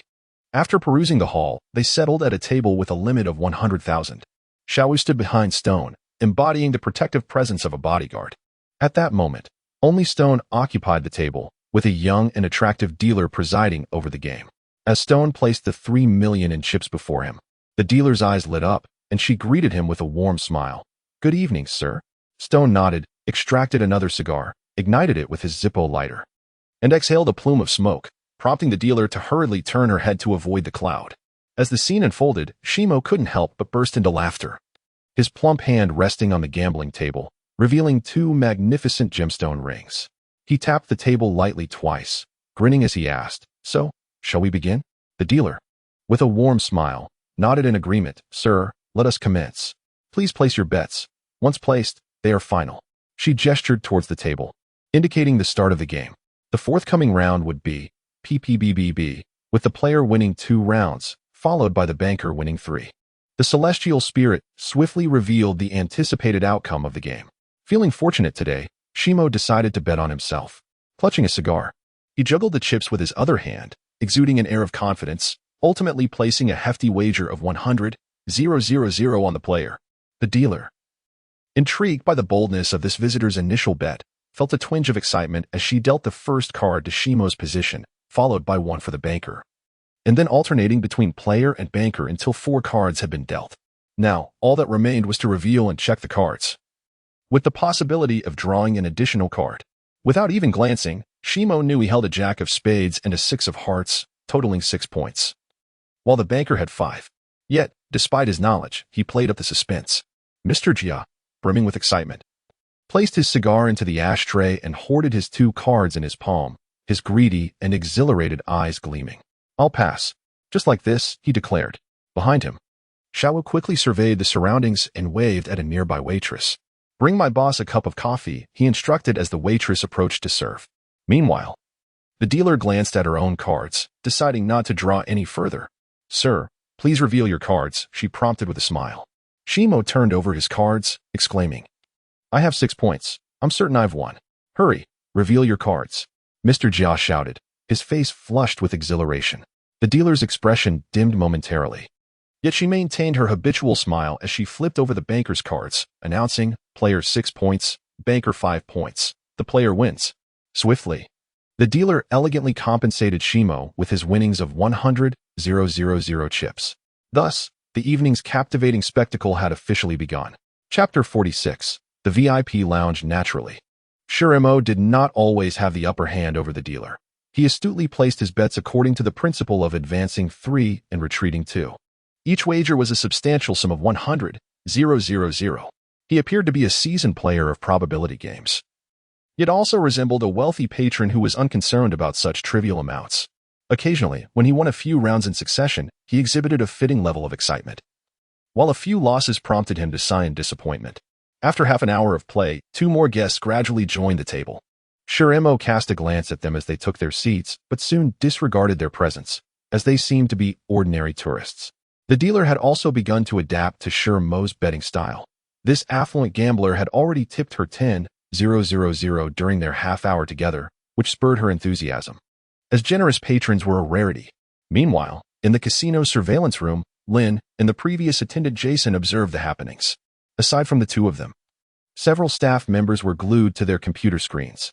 The largest display showcased Shimo's table. After more than half an hour of observation, they discerned nothing particularly remarkable about the plump gambler, aside from his consistent wager of 100,000 per round. His luck was passable, having won approximately 600,000 thus far. "This fellow resembles a pig," Lin muttered to himself, noting that the casino had already lost 3.6 million to this fat pig. If this continued, they would indeed suffer significant losses should he decide to leave tomorrow. "How dare he liken me to a pig? Very well. I shall play the pig and devour the tiger," Shimo mused, one hand pushing 2 cards while the other held a cigar, his face glowing with excitement, though his mind was calculating. With a decisive slap, he laid his cards on the table. "A pair. At last, I've caught a pair. I told you my luck is splendid today," he exclaimed, having intentionally lost the previous 3 rounds to set up this 4th round for victory. With a pair at odds of 11 to 1, the dealer would owe him 1 million. The dealer, momentarily surprised by the revelation of his pair, quickly regained her composure, her signature enigmatic smile returning.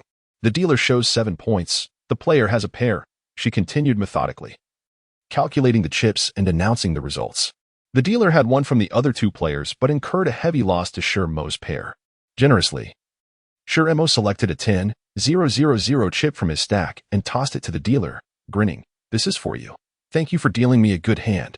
The dealer smiled in return, though her expression carried a hint of awkwardness. The other two players, witnessing Shermo's substantial win, could not help but glance at him, their eyes reflecting envy.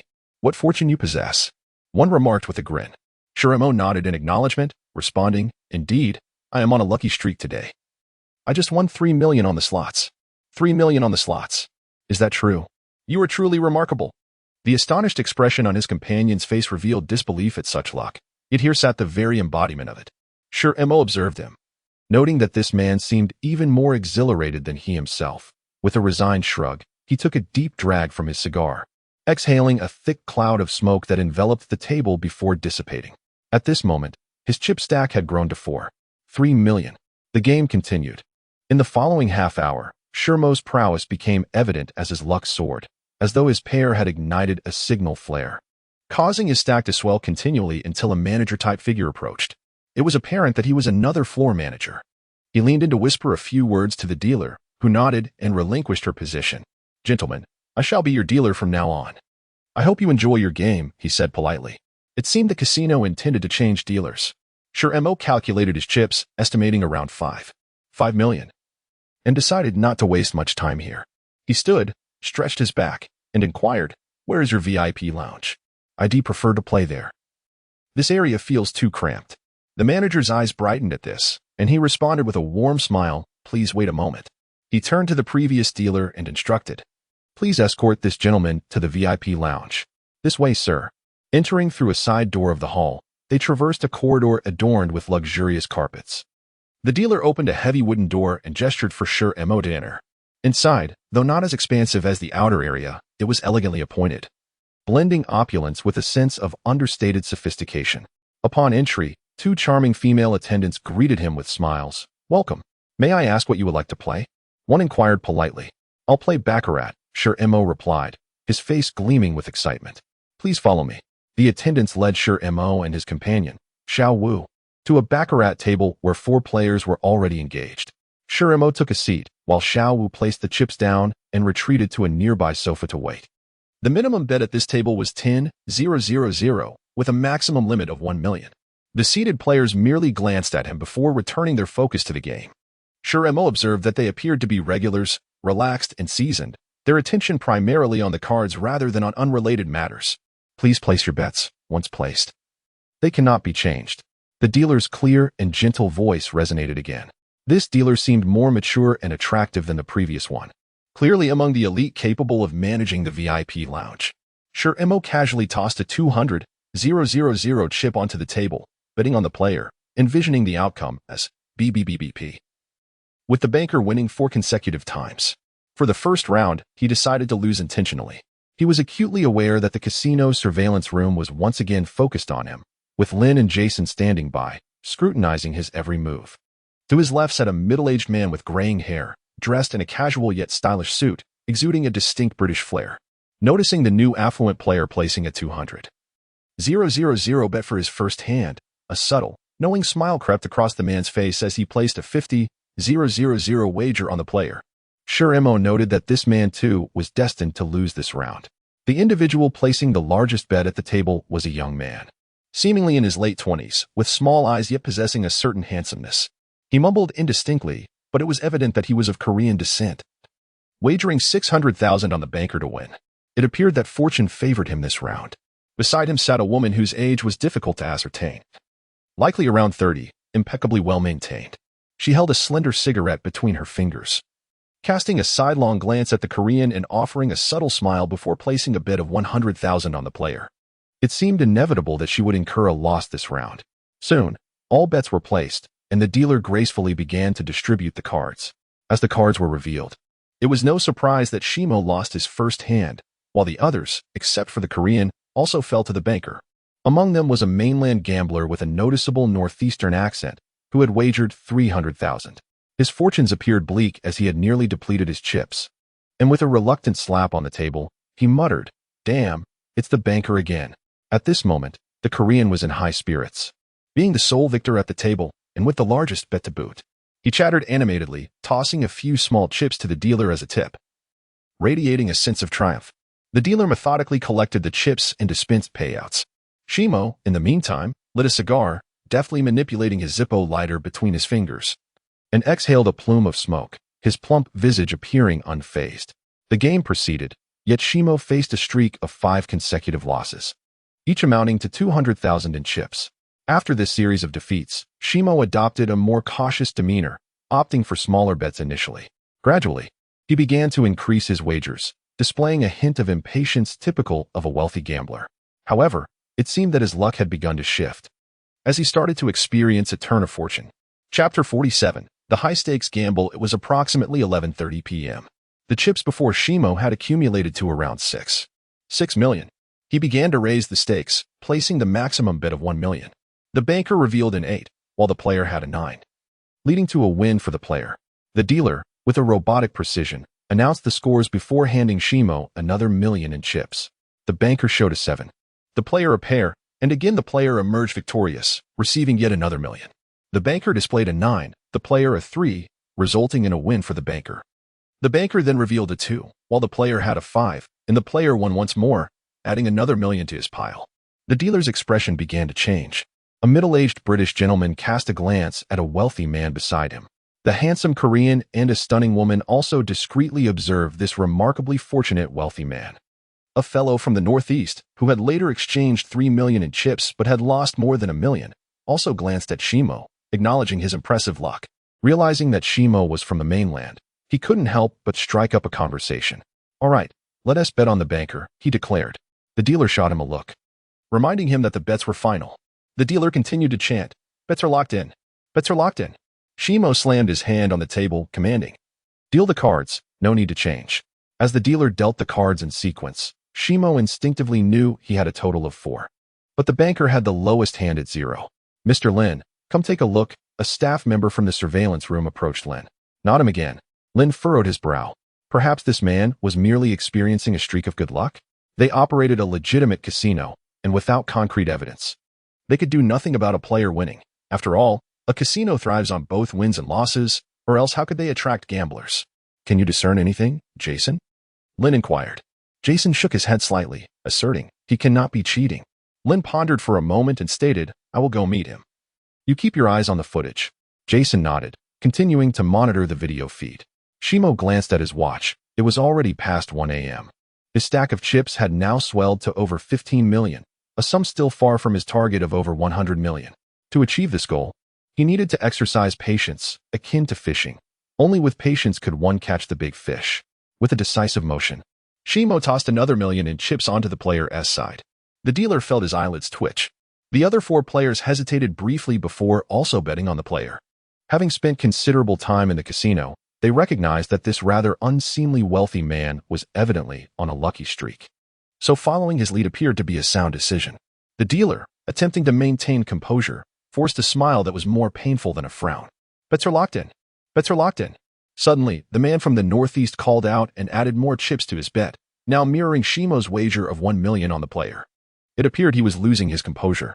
Shimo's plump hands began to gather the cards, revealing a round head, an ace on top, followed by an 8, totaling the highest hand of 9. 9. Ha. Shimo erupted in joyous laughter, slapping his cards onto the table and puffing out his chest, exuding an air of arrogance. The banker had an 8, resulting in a payout of 3-1. Despite the Northeast man's impulsiveness, the banker still made a profit. The Northeast fellow stared in disbelief as his 1 million in chips was taken by the banker, his face contorting in anguish. Though the banker had a strong hand, Shimo's 9 had decisively bested him. A rather uncanny turn of events, indeed. "Good evening, sir," a voice called from behind Shimo. The portly Mr. Jiao paused, scrutinizing Lin behind him before feigning surprise. "And you are?" Lin smiled politely, producing a business card from his suit pocket and extending it. "I am Lin Yu, the on-site supervisor here. I would like to invite you to participate in our exclusive VIP gambling room. Would you be interested?" Mr. Jiao examined the card, contemplated for a moment, then nodded towards Lin with a smile. "Of course, I am interested. I was just thinking of playing something with higher stakes." Lin nodded slightly, smiling. "Excellent, sir. Please follow me." He bowed slightly in an inviting gesture, a barely perceptible smirk playing at the corners of his mouth as he turned. The so-called high-stakes VIP game was merely a gamble with larger sums. In a private room, only a long rectangular table occupied the center. There were 5 participants that night, including Lin and Shimo. Mr. Lin, I didn't expect you to take a seat tonight. Quite a rarity, a plump man seated across from Lin remarked. Clearly a familiar face in this locale. The man, balding and around 60, spoke with a thick Cantonese accent, possibly a Hong Kong or Guangdong native. Lin smiled faintly. Spreading his hands, it's been a while since I played. I'm feeling a bit restless. Mr. Yang, please be gentle tonight. He then turned to the others. Shall we play Soha this evening? Seated diagonally was a stocky man with a buzz cut, whose eyes, though small, radiated an elusive, lethal intensity, someone who likely walked a dangerous path. He cast a cursory glance at Lin, but said nothing, as if any game was inconsequential to him. Shimo's mind raced. Arriving at the nexus of stars, the star spirit appeared in the virtual hall, and Shimo instructed, hack into these individuals' phones and gather their information. Consider it a drill. Can you manage that? The star spirit, her lovely visage adorned with a mysterious smile, donned a sharp professional outfit, a gray blazer over a simple white shirt with rose trim, exuding both elegance and charm. As time progressed, this extraterrestrial being had increasingly blended into human society. I will give it a try, the star spirit humbly replied.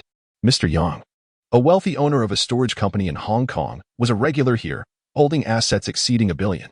The burly man, named Li Jianping, was Vietnamese with deep ties to the Golden Triangle, a ruthless figure often embroiled in dangerous dealings. Lin, the dealer, was no ordinary figure either. His father was a major stakeholder in this casino. Lin Yu, a second-generation wealthy heir, had graduated from the University of Pennsylvania's finance program, a young man both affluent and astute. Since no one has objections, let us proceed with Soha, with a cap of 20 million per bet. Is everyone agreeable? Lin's lips curled into a confident smile. The individuals present were all affluent, except for Shimo, who was merely pretending, thus they had no qualms about Lin's proposal. It was common for those at this table to wager millions, even billions, in a single evening. Shimo's approximately 17 million in chips were neatly arranged on the table, and the others placed their chips in order, signaling the commencement of the game. A dedicated dealer, adorned with white gloves, stood at the edge of the table. With remarkable skill, he produced a sealed deck of cards, deftly removing the packaging before spreading the cards in a graceful arc across the table. He gestured for the players to inspect the cards, and upon receiving their unanimous approval, he proceeded to shuffle with expertise. After several thorough rounds of shuffling, he arranged the cards on the table, ensuring they were visible to all. Once the shuffling was complete, the dealer straightened his posture, gestured toward the table, and announced, "Ladies and gentlemen, the minimum bet is 100,000. Please place your wagers." After the 5 magnates at the long table had placed their initial bets of 100,000 chips, the dealer deftly began distributing the cards. Each player received 2 cards, with the second card dealt face up, and the highest card initiated the betting. The King of Spades bets, the dealer announced, glancing at the exposed cards. He gestured to Mr. Yang, whose second card was indeed the King of Spades, making him the apparent leader. Mr. Yang subtly peeked at his whole card, a smile gracing his lips. If I'm the first to bet, then let's make it 500,000. He tossed the chips into the center, radiating confidence in his hand. The betting proceeded counterclockwise, with players having the option to fold if their cards were unfavorable. Even before it was his turn, Stain's astral senses had unveiled the complete hands of all players with unwavering clarity. Mr. Yang would ultimately hold a pair of 9s, his whole card being the 9 of spades. His hand was not particularly strong, but he likely hoped to complete a straight or a flush, justifying his initial bet. Next was Li Jianping, the Vietnamese player, whose exposed card was an unremarkable 5. However, he would eventually hold a pair of jacks, though he currently possessed neither, holding a queen and a 5. This was a difficult hand to improve, warranting an early fold. Yet, he seemed reluctant to concede, and nonchalantly matched the 500,000 bet. Lu Kai and Lin Yu followed, each casually glancing at their whole cards before matching the bet without hesitation. Finally, it was the turn of Mr. Jia, Stain's alias. These individuals were clearly seasoned gamblers, unfazed by the stakes. 500,000 was a mere trifle to them, and they exuded confidence. The game had only just begun, and the outcome remained uncertain.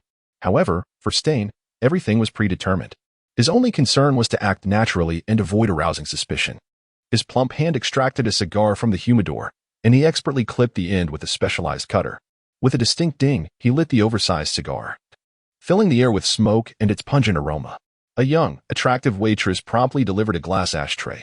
Stain inclined his head slightly and requested, "A cup of coffee, please." The waitress acknowledged his request with a bow and quickly returned with a steaming cup of coffee. The game continued. The dealer dealt another round of cards. Mr. Young still appeared to have the strongest hand, and without any pairs or flushes on the board, his ace of spades allowed him to bet first once more. The old man calmly placed another 500,000 chips into the pot. Subsequently, the other players folded. The Vietnamese player initially had the best hand in this round. But lacking Stain's clairvoyant advantage, he regretfully folded early. After shuffling the cards, the dealer commenced a new round. Stain received the 5 of hearts as his exposed card. Another small card. His whole card was the 4 of hearts, and he would eventually receive the king, 8, and jack of hearts to complete a flush. However, he needed to maintain appearances. Stain subtly lifted a corner of his whole card for a quick peek. If no one folded, his flush would be the highest hand among the 5 players. However, if someone folded, the dealing order would change, potentially preventing him from completing his flush. The outcome depended on the other player's intentions. Of course, he was not without options. The key was the amount of chips on the table. He tapped the table with his cigar-holding hand, seemingly absent-mindedly, while countless nanobots permeated the surface and extended towards the dealer. If he desired, he could alter the suit and value of any face-down card at the nanoscale level. This was truly a game between 2 dimensions. On one side was Stain, with his complete knowledge and ability to manipulate the unseen cards. On the other were his 4 opponents and the watchful eyes of the casino. The outcome, however, was already inevitable. "I'll call," Stain declared, tossing in 500,000 chips. As the third card was dealt to each player, the game became more intriguing. 3 of the 5 players now held a pair. Mr. Yang had a pair of 7s. The Vietnamese player had a pair of 9s, his whole card was also a 9, and Lin Yu had a pair of jacks. Lu Kai, the mainland player, had a 10 and a king showing, but his whole card was also a king, giving him a pair. This should be interesting, Stain mused. On the surface, Stain held a 5 of hearts and a king of hearts, the weakest hand at the table, and his potential flush was largely disregarded. "Jack's bet," the dealer announced. Lin Yu glanced at his whole card, a smile playing on his lips. He slowly surveyed the other players' cards and chuckled. "Lucky me, I've got a pair. I suppose I should raise the stakes a bit." He casually selected a few chips from his stack, paused to consider, and then tossed out several large denomination chips. "Let's make it a 3 million raise." He met the gaze of each player before turning to Stain, who was next in the betting order. "I'll call," Stain exclaimed. As if relieved, he took a long drag from his cigar. "I have a pair of 7s, no reason to fold," Mr. Yang said, matching the 3 million. "And I have a pair of 9s, so I'll definitely call." The Vietnamese player, Le Jiangping, threw out his 3 million in chips, giving him 3 9s. An undeniably strong hand.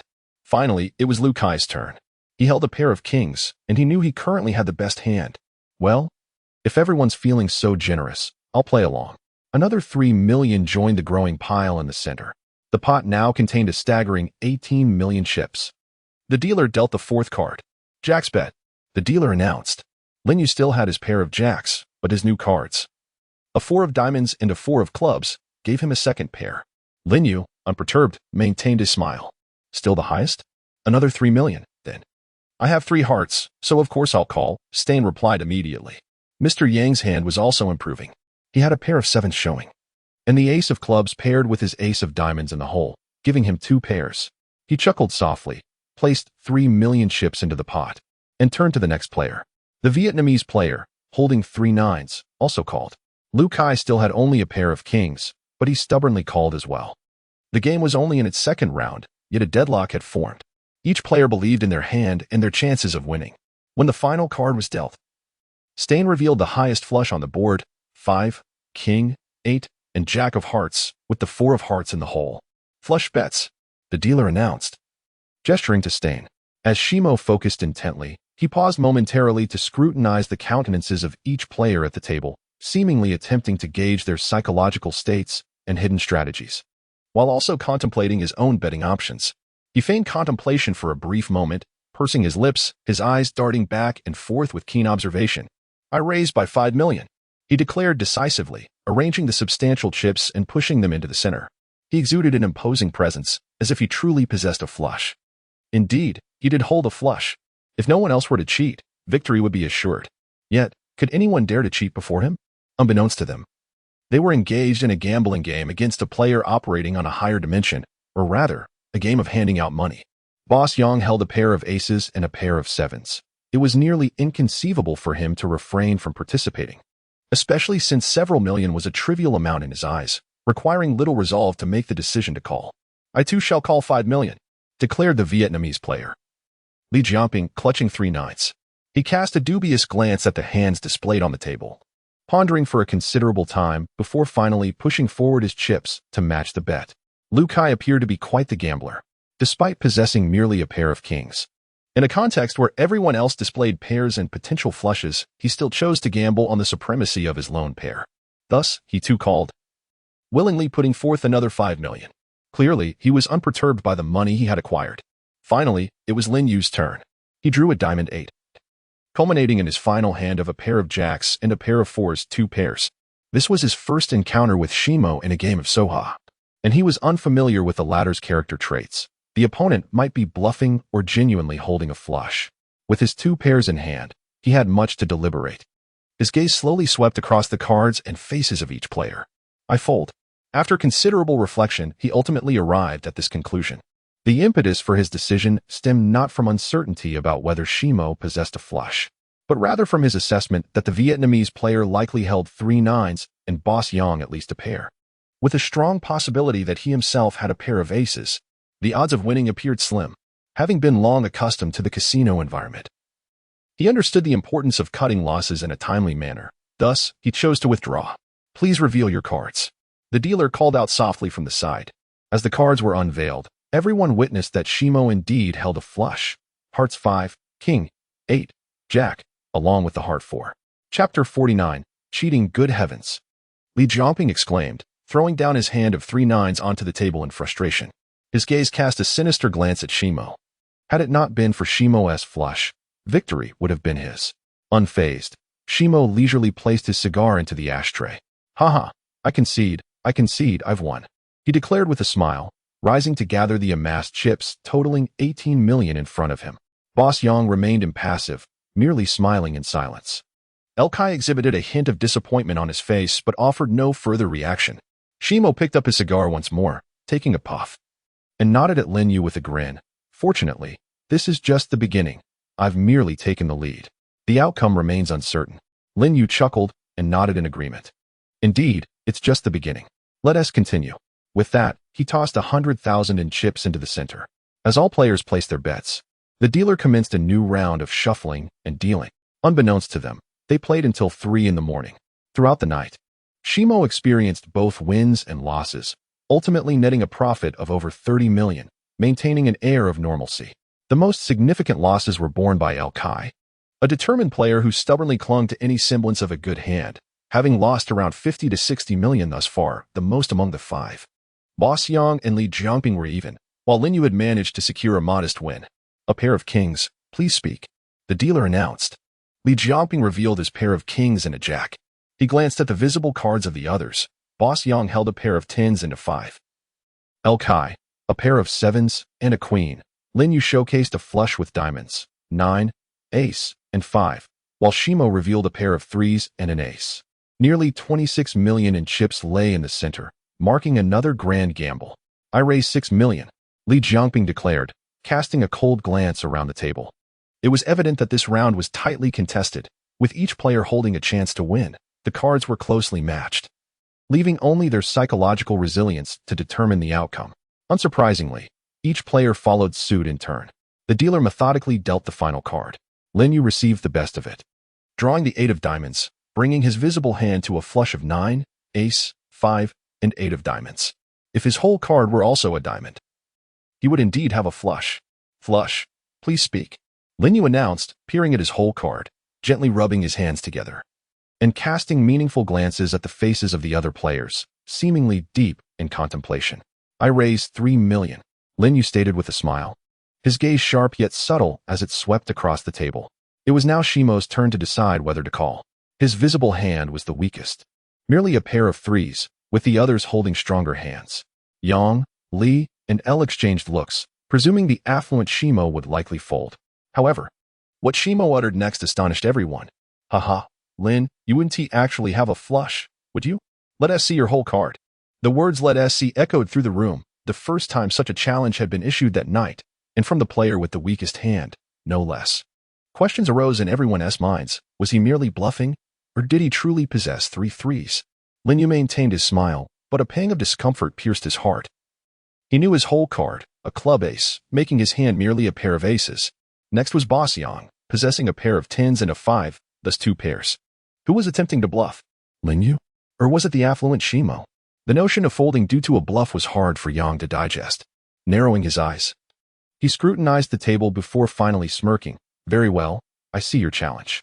I call. Let us see your whole cards. Li Jiangping appeared momentarily stunned. The stakes had escalated. However, his hand was substantial, particularly with the last card being the 6 of spades, forming a pair with his whole card, the 6 of clubs, giving him 2 pairs as well. If we're revealing, then I too shall call. A fierce glint flashed in his eyes. El Kai, caught off guard, realized he too held 2 pairs, a pair of 7s and a pair of queens. The dilemma was apparent. Each visible hand was a pair, yet one player possessed a flush. With everyone holding 2 pairs in addition to their whole cards, it seemed each felt they had a chance to win. This was a gamble on the assumption someone was bluffing, and the likelihood of such a bluff was alarmingly high. Damn it, I call. El Kai exclaimed, pushing his chips forward. With a maximum cap of 20 million, the collective pot swelled to a staggering 100 million. Lin Yu was the first to reveal his hand, merely a pair of aces. Should no one possess 2 pairs or 3 of a kind, his pair of aces would remain the highest. Unfortunately for him, upon Shimo revealing a 3, it became apparent he had lost. 3 threes. Shimo chuckled lightly, knowing he had secured victory. He was fully aware of the cards held by all at the table. There was no need for deception. Disappointment washed over the faces of the remaining 3, with Li Jiangping casting a fierce glance at the enigmatic Shimo, wishing to confront him physically. Haha, I concede. I've won again. Shimo laughed heartily, his face beaming with triumph, glistening with sweat. Up to this point, he had amassed over 150 million at the casino. Perhaps it is time to call it a night, Shimo mused inwardly. My friends, it's quite late. Shall we reconvene another day? Shimo suggested, rubbing his hands together with a disingenuous smile as he surveyed the table. His demeanor and appearance were increasingly irksome. Li Jiangping shot him a cold glance. What? Winning makes you want to leave? The others regarded him with similar disdain, their expressions revealing a hint of contempt. Shimo took a puff from his cigar, scanning the table before settling his gaze back on Li Jiangping, sighing, how could I, Jia, be that kind of person? Yet, it is indeed late. Let us establish a rule. We can cease play at a certain time or when we reach a particular threshold. After all, we are not made of iron. Wouldn't you agree? Since you all wish to continue losing, I shall not hesitate, Shimo thought to himself. Turning to Lin Yu, he continued, Lin, as the host here, why don't you share your thoughts? Lin Yu straightened in his seat, crossing his hands on the table, offering an elegant smile as he spoke. As operators of this establishment, our guests are free to gamble or not as they please. There are no strict regulations. However, since those present wish to indulge further, I propose that whoever wins an additional 100 million or plays until 6 o'clock, we shall conclude our game. What do you think? Shimo exhaled a puff of smoke, glancing at everyone. I have no objections. The others exchanged looks, ultimately agreeing to Lin Yu's suggestion. Whoever wins an additional 100 million or plays until 6 would bring the session to a close. Soon, the game resumed with the dealer's shuffling echoing in the background. He was as elusive as a cunning fox, difficult to fathom, and as slippery as an eel. Despite holding a winning hand, no one could grasp his essence. As time passed, Shimo ceased his ostentatious gaming in the latter half of the night, opting instead for a more subtle approach, winning 10 million here, 5 million there, occasionally losing a few million, yet soon winning tens of millions, gradually increasing his winnings in a spiral ascent. Under the premise of complete control, he did not need to engage in desperate gambles. He merely had to adapt to the circumstances to secure his victories. Li Jiangping and the mainlander El Kai had consistently experienced bad luck, and unbeknownst to them, they lost over 50 million during the latter hours of the night. Although Boss Yang and Lin Yu were seasoned players, they too could not evade misfortune in the face of Shimo, the ultimate cheat. Their luck faltered while Shimo seemed to sail effortlessly through the night. Lin Yu sensed something amiss, yet despite his experience, he could not discern the peculiarities surrounding the corpulent man. Around 5 in the morning, Shimo won yet another hand, amassing over 20 million, bringing his total winnings to an astonishing 100 million. Rising from his seat, he clasped his hands together and smiled at the others, saying, Gentlemen, it has been a pleasure. Tonight, my luck has indeed been exceptional, and having won 100 million, I propose we conclude our game and reconvene another day, shall we? He then cast a glance at Xiaowu, who promptly approached, bowing slightly. Boss, he said. Exchange these chips for cash and transfer them to the account, Shimo instructed. As Shimo turned to leave, unexpectedly, the Vietnamese player Li Jiangping slammed his hand on the table and stood up, his expression menacing. Wait, I suspect you are cheating. Having lived on the edge for years, he had developed a reckless demeanor. After losing, he was seething with anger, unable to contain himself upon seeing Shimo's winnings. Slowly, Shimo turned to face Li Jiangping, his initially amiable smile fading into a subtle smirk. He calmly regarded Li Jiangping's fierce gaze, a slight grin forming on his lips as he remarked, My friend, one may indulge in reckless eating, but one must not speak carelessly. You bear responsibility for your words. I played fairly and won due to my good fortune. If I lost, I would accept it without complaint. You claim I cheated. What proof do you have? Which I witnessed my wrongdoing. He then turned to Lin Yu, giving him a brief glance. Lin, this is your domain. I hope you will speak fairly in this matter. After all, as a customer, I expect a level of integrity. With that, Shimo reseated himself, resting one hand on the gaming table, his fingers lightly tapping the surface as he awaited Lin Yu's response. Xiaowu, initially preparing to collect the chips, now stood behind Shimo, his robust frame slightly straightened, arms crossed casually over his abdomen, exuding the demeanor of a bodyguard. His eyes, cold as ice, fixed on the Vietnamese man with the stillness of a serpent poised to strike. Chapter 50, Traffic Accident. At this moment, Lin Yu, representing the casino, found himself in a rather precarious situation. Deep down, he sensed that this hefty man was somewhat peculiar. Yet he struggled to uncover any evidence or discern even a hint of a flaw in his demeanor. To accuse a winning player of cheating without any proof was a tactic only the underground casinos would dare employ. As a legitimate hotel group operating a casino, they had comprehensive measures in place against such antics. In the past, during the 1970s and 1980s, casinos did indeed resort to severe measures against dubious patrons, with extreme actions such as severing limbs or even making individuals vanish entirely not being uncommon. However, times had changed, the legal system was far more robust than before, and the risks associated with such actions were far too great for reputable casinos to undertake. Consequently, it was rare for casinos to take any drastic measures against winning players. Las Vegas and Macau shared information extensively, maintaining a blacklist specifically targeting skilled professional gamblers. Once an individual found themselves on this list, they would effectively be barred from all casinos, rendering access nearly impossible. Evidently, this hefty man was not among those blacklisted. Lin Yu had not anticipated that Li Jiangping would erupt so abruptly. He cast a glance at the burly bodyguard, Xiaowu, positioned behind Shimo, who appeared to be quite formidable himself. The atmosphere grew tense and ominous.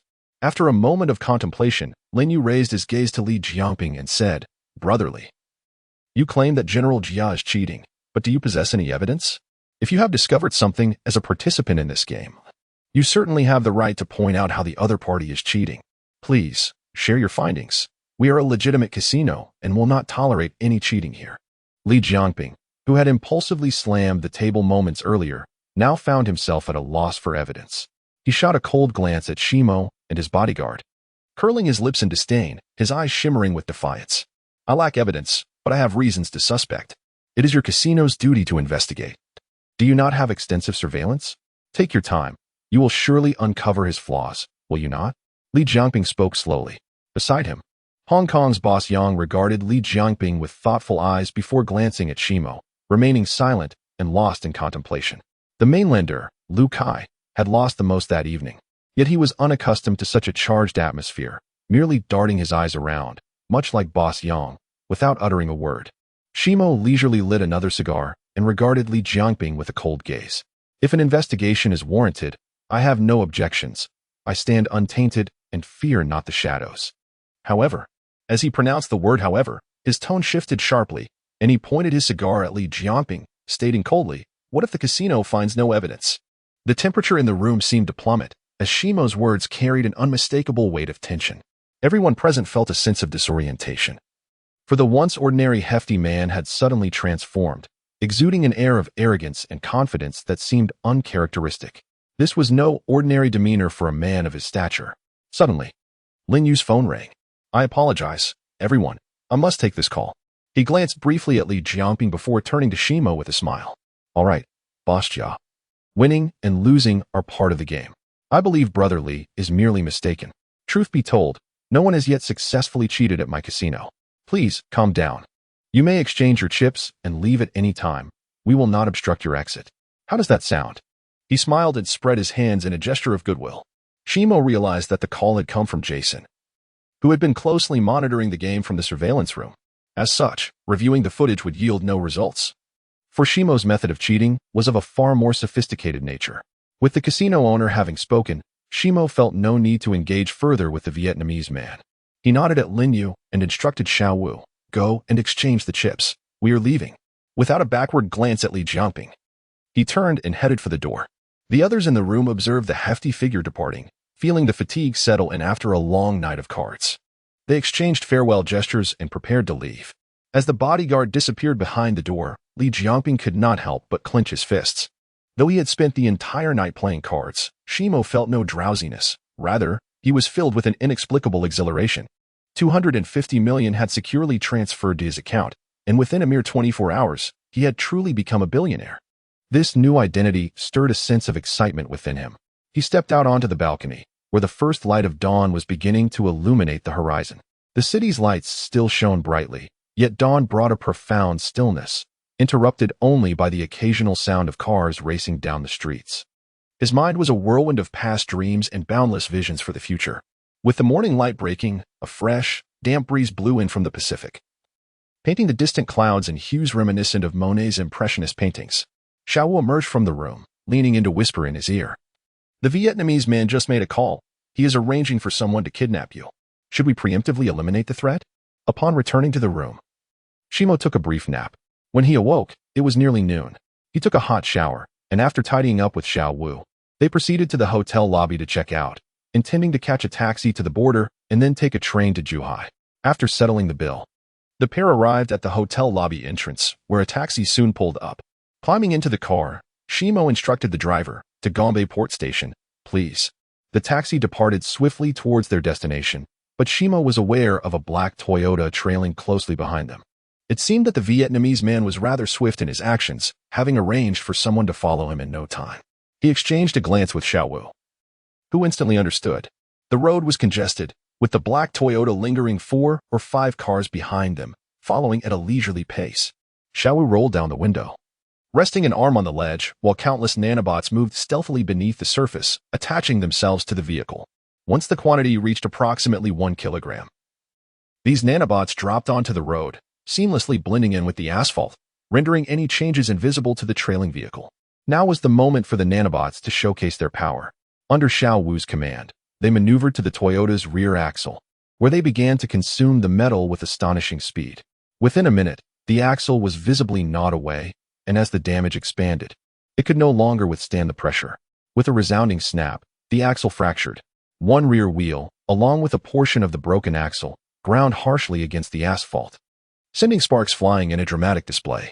The driver of the vehicle behind was taken aback by the sudden incident. Instinctively, he slammed on the brakes, and with a piercing screech, the speeding vehicle came to a crooked halt. This abrupt action triggered a domino effect, compelling the subsequent cars to brake urgently, resulting in a line of vehicles halted on the road. Meanwhile, the black Toyota, responsible for the accident, continued to glide forward due to inertia. After a brief moment of friction, the recently severed rear wheel finally detached completely, causing the car to lose its direction and veer sideways into the roadside guardrail. With a thunderous crash, the vehicle flipped over, ultimately coming to a rest on its roof. At this moment, the car lay upside down, its front deformed, with steam billowing from the engine. The road was strewn with shards of metal and glass, marking the scene of a significant traffic accident. The cause of this calamity was the inexplicable fracture of the car's axle while traveling at high speed. Fortunately, the occupants of the vehicle survived. Shortly after the car came to a standstill, they began to emerge slowly through the shattered windows. There were 4 individuals in total, each bearing various degrees of injuries, with one severely wounded, slumped on the pavement. Among the less injured, a man looked around in confusion, as if suddenly recalling something important. Trembling, he retrieved his phone from his pocket and dialed. Hello, Li Gu. We've lost contact. We were in a car accident on the road. Chapter 51. Who am I? Seated in the taxi, Shimo could distinctly hear the resounding crash from behind. It was the sound of the pursuing Toyota colliding with the guardrail. He exchanged a glance with Xiaowu beside him, both wearing faint smiles. The taxi driver glanced in the rearview mirror and exclaimed, "Oh, it seems there has been an accident back there." The passenger in the back seat chimed in sympathetically, "Yes, how unfortunate. I hope everyone is all right." The driver, evidently a gregarious fellow, remarked while keeping his eyes on the road, "You two must be visiting Macau for some leisure? Planning to try your luck at the casino?" "Absolutely. How could one visit Macau without experiencing the casinos?" Shimo replied, grinning. Yes. I hope you two win a bit. Nowadays, it's mostly mainlanders who come here to enjoy themselves," the driver added with a smile. Shimo chuckled softly. "Most folks are just ordinary. You Macau locals have the real high incomes." As they conversed, the taxi arrived at the Gongbei port terminal. The two men entered a restroom, and shortly thereafter, Shimo emerged alone, pulling a wheeled suitcase. Naturally, this suitcase was a simulation created by Xiaowu. Shimo smoothly passed through customs with the suitcase and entered the Zhuhai port, where he promptly hailed a taxi heading to the Zhuhai railway station. Once aboard the high-speed train, it was already 2 in the afternoon. Shimo had purchased a ticket from Zhuhai to Xiagang. As the train departed, he gently closed his eyes to rest, while his consciousness drifted into the center of Na Star. The star spirit also manifested its form within that virtual realm. "Star spirit, I have decided to head directly to Xiagang. It's time to set our plans in motion," Shimo declared. "Will you focus on the internet sector or healthcare?" The star spirit inquired with bright eyes. "Neither," Shimo replied. "Those two are part of our later strategy. I intend to establish a film special effects company first. Given that you can create a realistic virtual world, film effects should be a breeze for you, right? We could assist film companies in post-production with almost no costs involved, and our effects would be incredibly lifelike. Currently, the U.S. excels in this field, and our goal is to become the best in the world. We should aim to capture a significant share of the mainstream market. What do you think?" The star spirit beamed, confidently stating, "Film effects? I can make them indistinguishable from reality." Shimo involuntarily smiled back and nodded slightly at the star spirit. Furthermore, he emphasized, "The Xiagang city government plans to develop the film and television cultural industry, with many supportive policies in place. Thus, entering this field now is indeed timely." The star spirit interjected, "How do you plan to explain our ability to achieve such realistic simulations?" Shimo nodded thoughtfully. "I've considered that as well. I plan to hire some professional staff for the aesthetics, while the actual computer-generated simulations will be your responsibility. We will publicly claim that it's a collaboration between super artificial intelligence and supercomputing. As for the specific algorithms and mechanisms, we will keep them confidential under the guise of trade secrets. I believe our business path pertains solely to the entertainment industry, which should raise minimal questions. Moreover," he added with emphasis, "this will be our first foray into business. The subsequent ventures in nanomedical and virtual network companies will be the true highlights. Some matters we must face, and anything inexplicable can be kept confidential as trade secrets. We will navigate as we proceed." Dressed in a gray blazer, the star spirit crossed her arms, nodding thoughtfully. Since she had extensively learned about human civilization through the internet, she had increasingly begun to resemble a real human, especially after immersing herself in literary and artistic historical texts. "That sounds feasible," the star spirit said earnestly, her clear eyes allowing Shimo to sense the shared spirit and emotion between them, even without words. Yet, she still spoke like a human. "Do not forget that your body is composed of nanobodies. In terms of material essence, you and I are akin. We are the only 2 intelligent nanobodies in this world. Are we not?" This was the first time Shimo had heard the star spirit articulate such thoughts, akin to a genuine human, possessing a blend of rationality and emotion. A sudden realization struck him. Henceforth, both he and the star spirit had become a new kind of human, distinct from ordinary humans yet infused with human genes. The star spirit had adopted attributes of human civilization while he had taken on the biological attributes of nanobodies. Indeed, star spirit, you are correct. We are now the only 2 nanohumans in the world. It is undeniably challenging for humanity, with its inherently frail physique, to venture beyond Earth. Perhaps, in the future, as human technology advances, self-modification will become a possibility. Otherwise, it will be exceedingly difficult for humans to leave the solar system. Do you wish to leave the solar system? The star spirit asked with a smile. Certainly.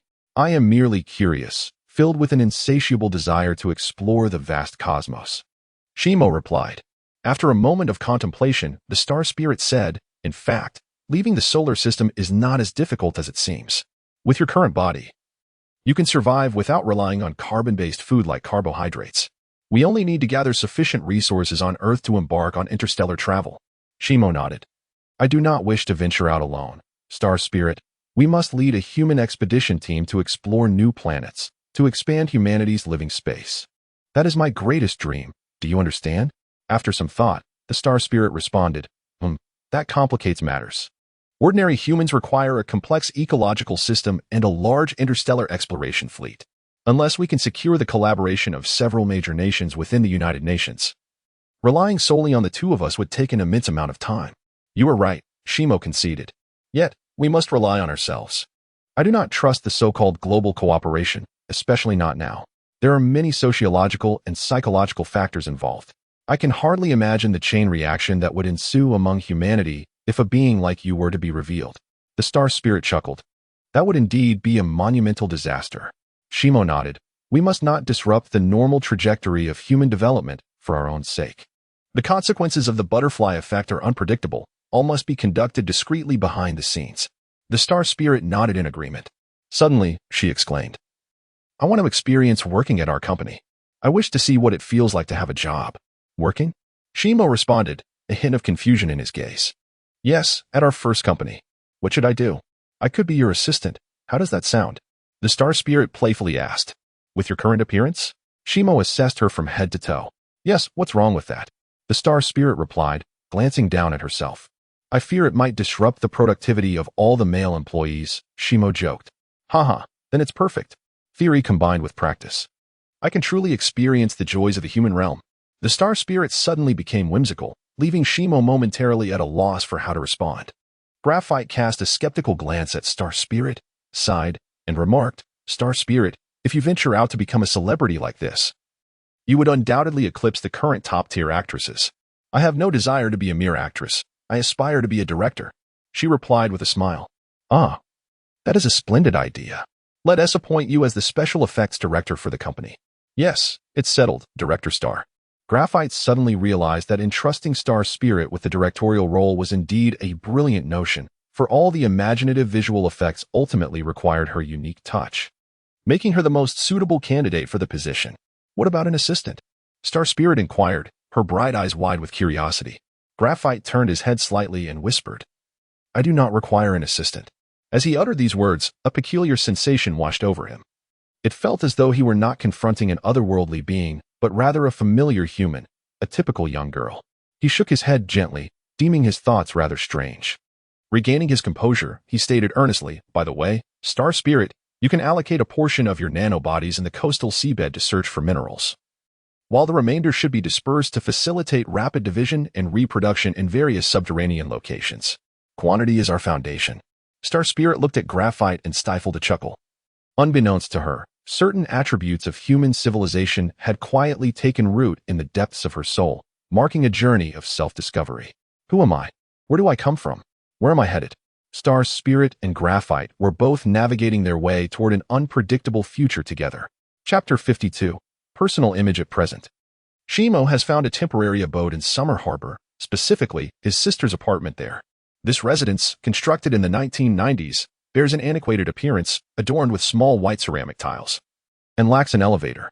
Fortunately, his sister's apartment is on the 3rd floor, comprising 3 bedrooms and a living room. A super beautiful girl has emerged from a rolling suitcase. A staggering $250 million in funds now rests in Shimo's account. During his time in Macau, to avoid complications, the transfer underwent several processes, ensuring that neither banks nor relevant authorities could trace it back to him. On the eve of his arrival in Summer Harbor, Shimo intended to research some information on his computer, only to discover that the apartment lacked internet connectivity due to prolonged vacancy. However, the utilities were still functioning. Thus, he delved into the Nanxing Center to seek the necessary data.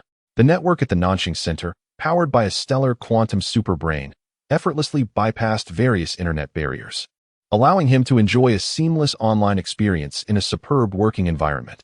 Starling had prepared an enormous desk for Shimo, complete with state-of-the-art digital office equipment.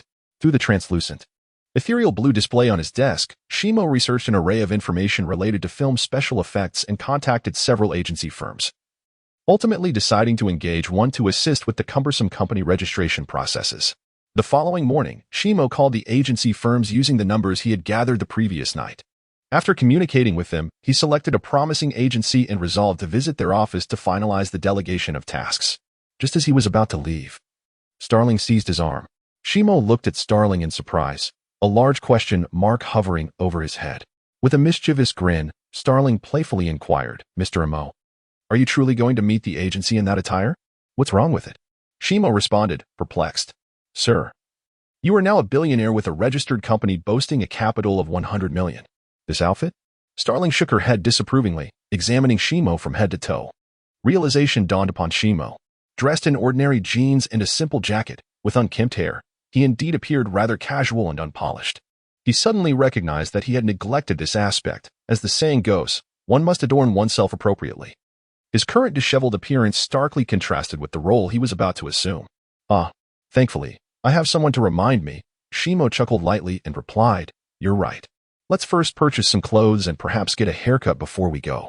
Starling shot him a sidelong glance, exclaiming, "Are you foolish? I provided you with 10 kilograms of nanomatter. You can simulate your makeup at any time." Shimo slapped his forehead, a sudden enlightenment washing over him. I forgot. Wait. I'll go find a mirror to simulate." Just as he was about to enter his room, Starling grasped his right arm again. "No need for that hassle. Let us try on clothes at the notching center and simulate the result based on memory. With your scant knowledge of fashion, what else can you change?" Starling laughed softly. Shimo found himself at a loss for words, both amused and exasperated, as his consciousness promptly sank back into the notching center. A vast virtual fitting room materialized around him. The reflection in the mirror displayed Shimo with freshly cut hair, exuding vitality. He wore a tailored light gray Armani suit complemented by a white shirt, sans tie, and brown Italian leather shoes. Youthful, capable, and effortlessly stylish. Let us add a watch, perhaps a Vacheron Constantine with a black leather strap, Starling suggested as she simulated. Today, Starling donned a sleek black suit, paired with a fitted skirt and high heels, accentuated by a simple white shirt with 2 buttons undone, revealing a hint of her delicate skin, exuding an alluring charm befitting a professional woman. Standing before the mirror, they exchanged glances, unable to suppress their laughter. Starling rolled her eyes at him, proudly lifting her chin. "I've already called for a car. It seems you truly need a competent assistant." "Indeed, I've realized how much I lack. Your reminders are invaluable, and I will take them into consideration," Shimo admitted, glancing at his reflection with a hint of sentiment. The fitted Armani suit felt constricting to someone accustomed to casual wear, yet he quickly adapted. Looking at Starling, he offered a shy smile. "Is this acceptable?" Starling smiled softly. "Much better. From now on, this is how you should dress. Remember, personal image is an extension of corporate strength." Shimo nodded, acknowledging her wisdom. Starling glanced at her phone, noting, "The car is almost here. Let us head down." As they descended the dark gray cement stairs, Shimo felt the weight of attention directed toward them in the community. Residents passing by cast envious glances, primarily at Starling, while men envied Shimo for being in her company. Feeling uncomfortable under the scrutiny, Shimo quickened his pace. Upon exiting the community, they waited by the roadside for their reserved car. "Starling, once we finish our business, let us look for a house. We can't stay here," Shimo suggested quietly. "Absolutely. I prefer one with a sea view. I adore the ocean," Starling replied, her smile radiant. As they spoke, a sleek black Audi A8 glided up to the curb. Starling glanced at the license plate, stepped forward, and waved. The Audi promptly approached and halted beside them. A uniformed driver swiftly exited and politely inquired, "Is this the car with the last 4 digits 3566? Shimo nodded, "Yes." The driver, noticing the two, quickly opened the right door, saying, "Please, after you." His gaze lingered on Starling for a moment before he discreetly averted his eyes. "Thank you," Shimo smiled warmly at him. The driver, slightly flustered, replied, "You're welcome." After Starling entered the car, Shimo followed suit. "All right," the driver responded courteously. The vehicle smoothly departed, heading toward the Wealth Center. As they drove along the coastal avenue, they entered Summer Harbor's renowned CBD, facing the sea, where skyscrapers mirrored Manhattan's skyline. The Wealth Center stood among them, an A-grade office building. The Audi A8 came to a halt in front of the grand glass doors of the Wealth Center. "Take your time, sir," the driver said politely. Naturally, such a premium ride came at a significant cost. Shimo and Starling stepped out and walked into the Wealth Center's lobby, home to the Li Lian Financial Agency, located on the 33rd floor. As they perused the company nameplate, Shimo exchanged a knowing glance with Starling, both smiling, recognizing the agency's promising reputation. They entered through the automatic glass doors. As the receptionist seated behind the front desk lifted her gaze and spotted the two individuals, she immediately rose to her feet, greeting them with a warm smile. "Good day, gentlemen. How may I assist you?" "We recently made a phone call this morning regarding a business matter we would like to entrust to your company," replied Shimo. "May I inquire as to whom you were in contact with?" "I would be happy to notify them," the receptionist inquired. "A lady by the surname of Luo," he responded. In an instant, the receptionist's expression brightened, and she gestured with a smile, "Please hold on for a moment." She then lowered her gaze to dial the internal line, conversing briefly before looking up again with a smile. "Sir, please follow me this way." As they proceeded, a cleaning lady passed by, politely greeting them hello. The well-nurtured indoor plants appeared vibrantly lush, their leaves glistening with a rich green hue, untouched by dust. Navigating through the expansive office area, they turned right into a broad corridor flanked by offices separated by frosted glass partitions. Most of these offices had their glass doors firmly closed, with faint silhouettes visible within. The receptionist paused outside an office on the left, tapping lightly on the door. A voice from within called out, "Come in." The receptionist gently pushed open the glass door, stepping aside to invite the guests in with a smile. "Please, do come in."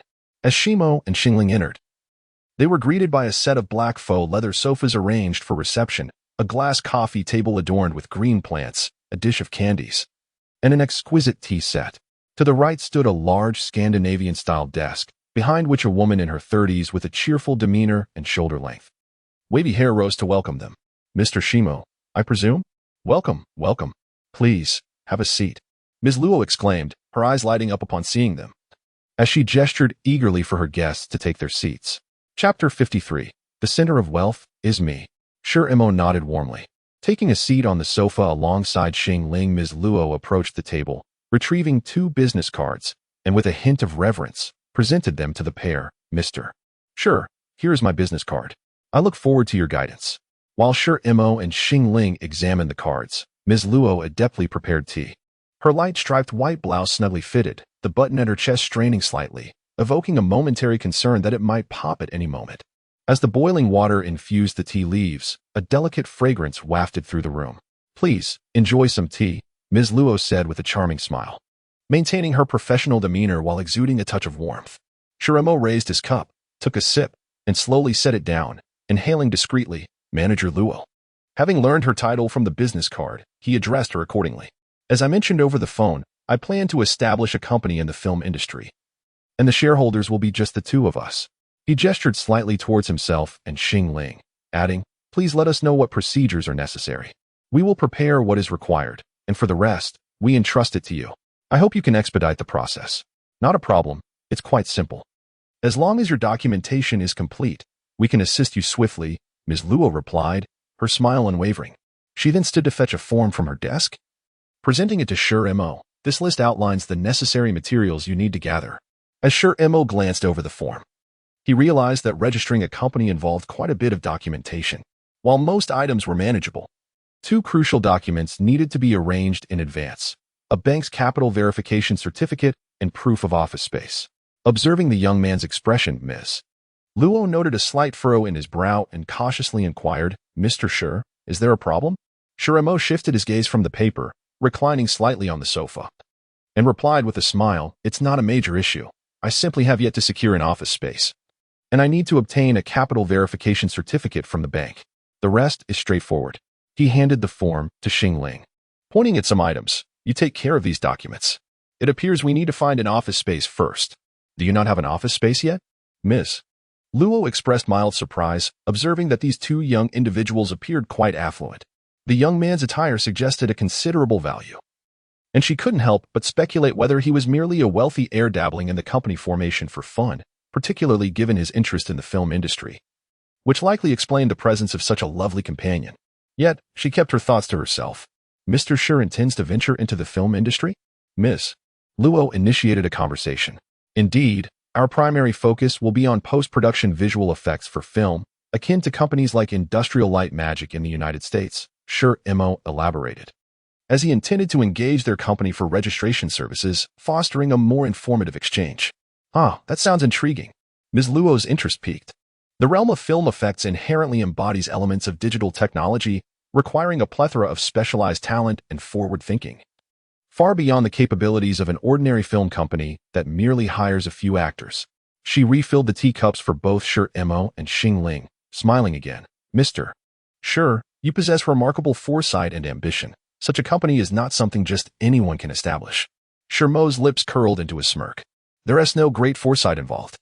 I simply can't tolerate the subpar visual effects in domestic films, which is why I plan to invest in this area and contribute to the development of our national film industry.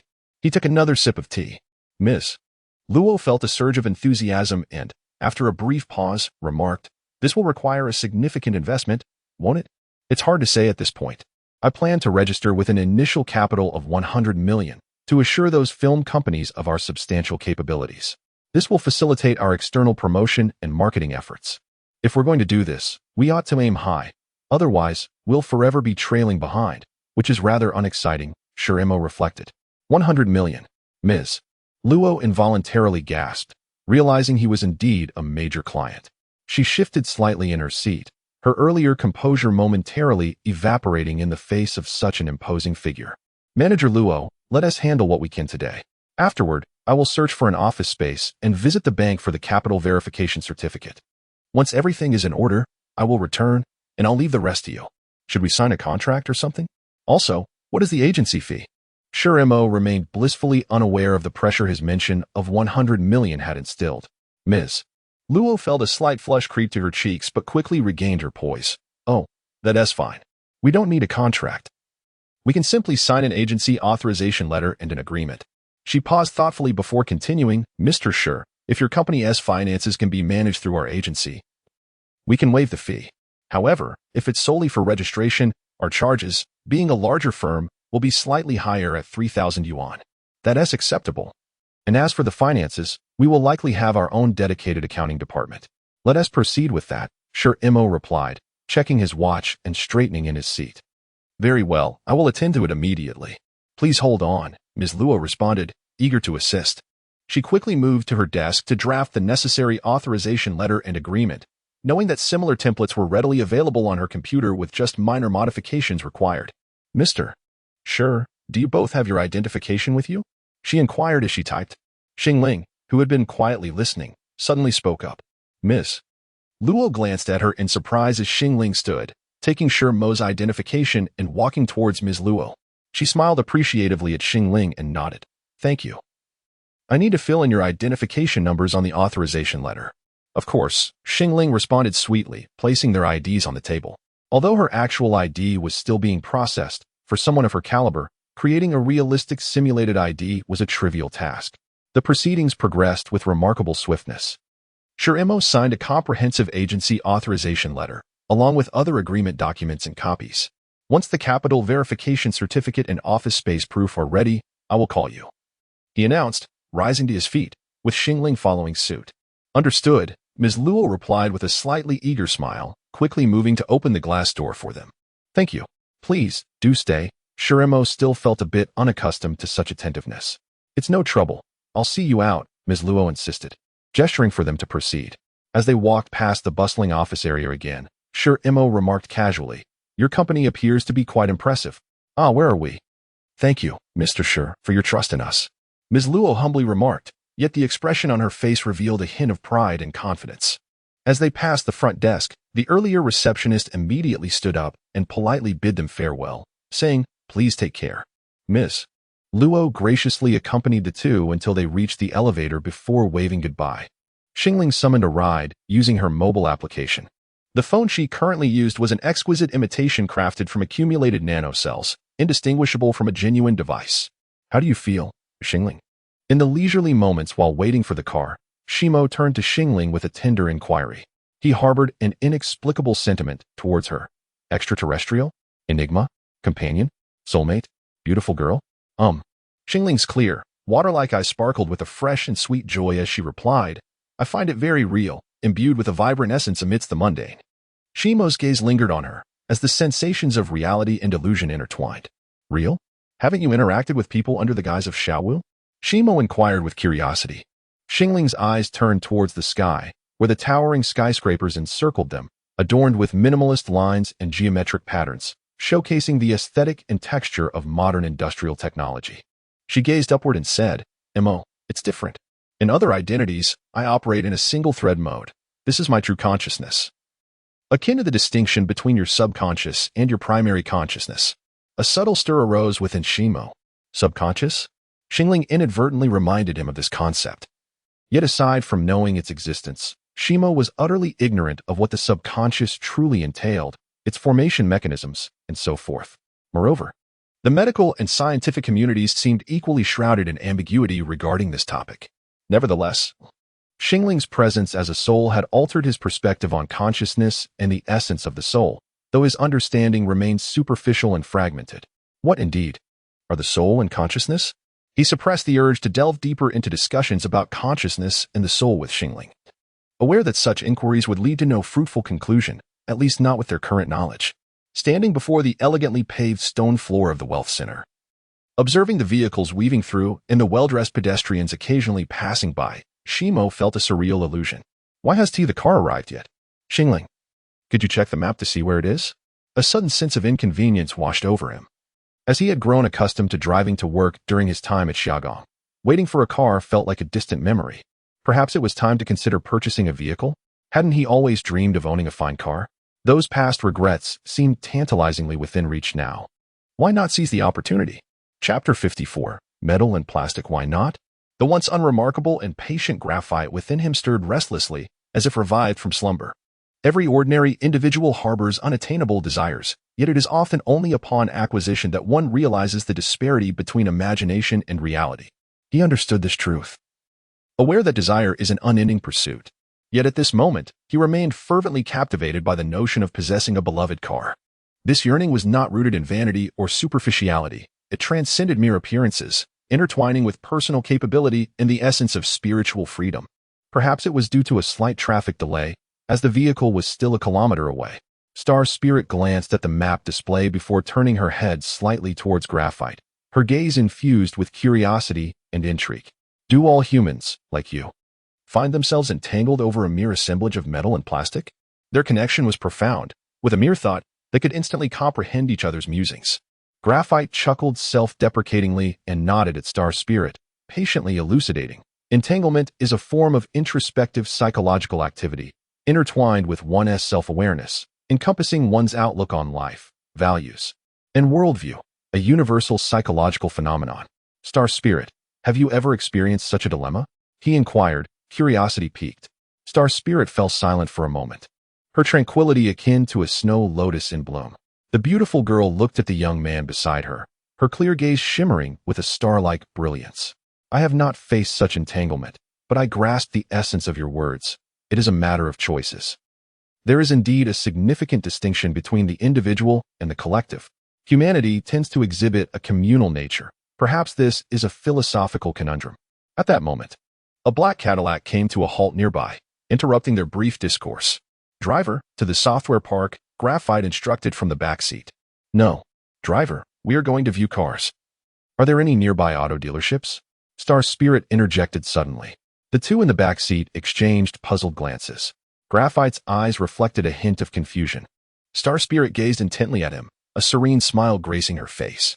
Let us procure ourselves a collection of metal, for it is a part of life and work. Wouldn't you agree, mister?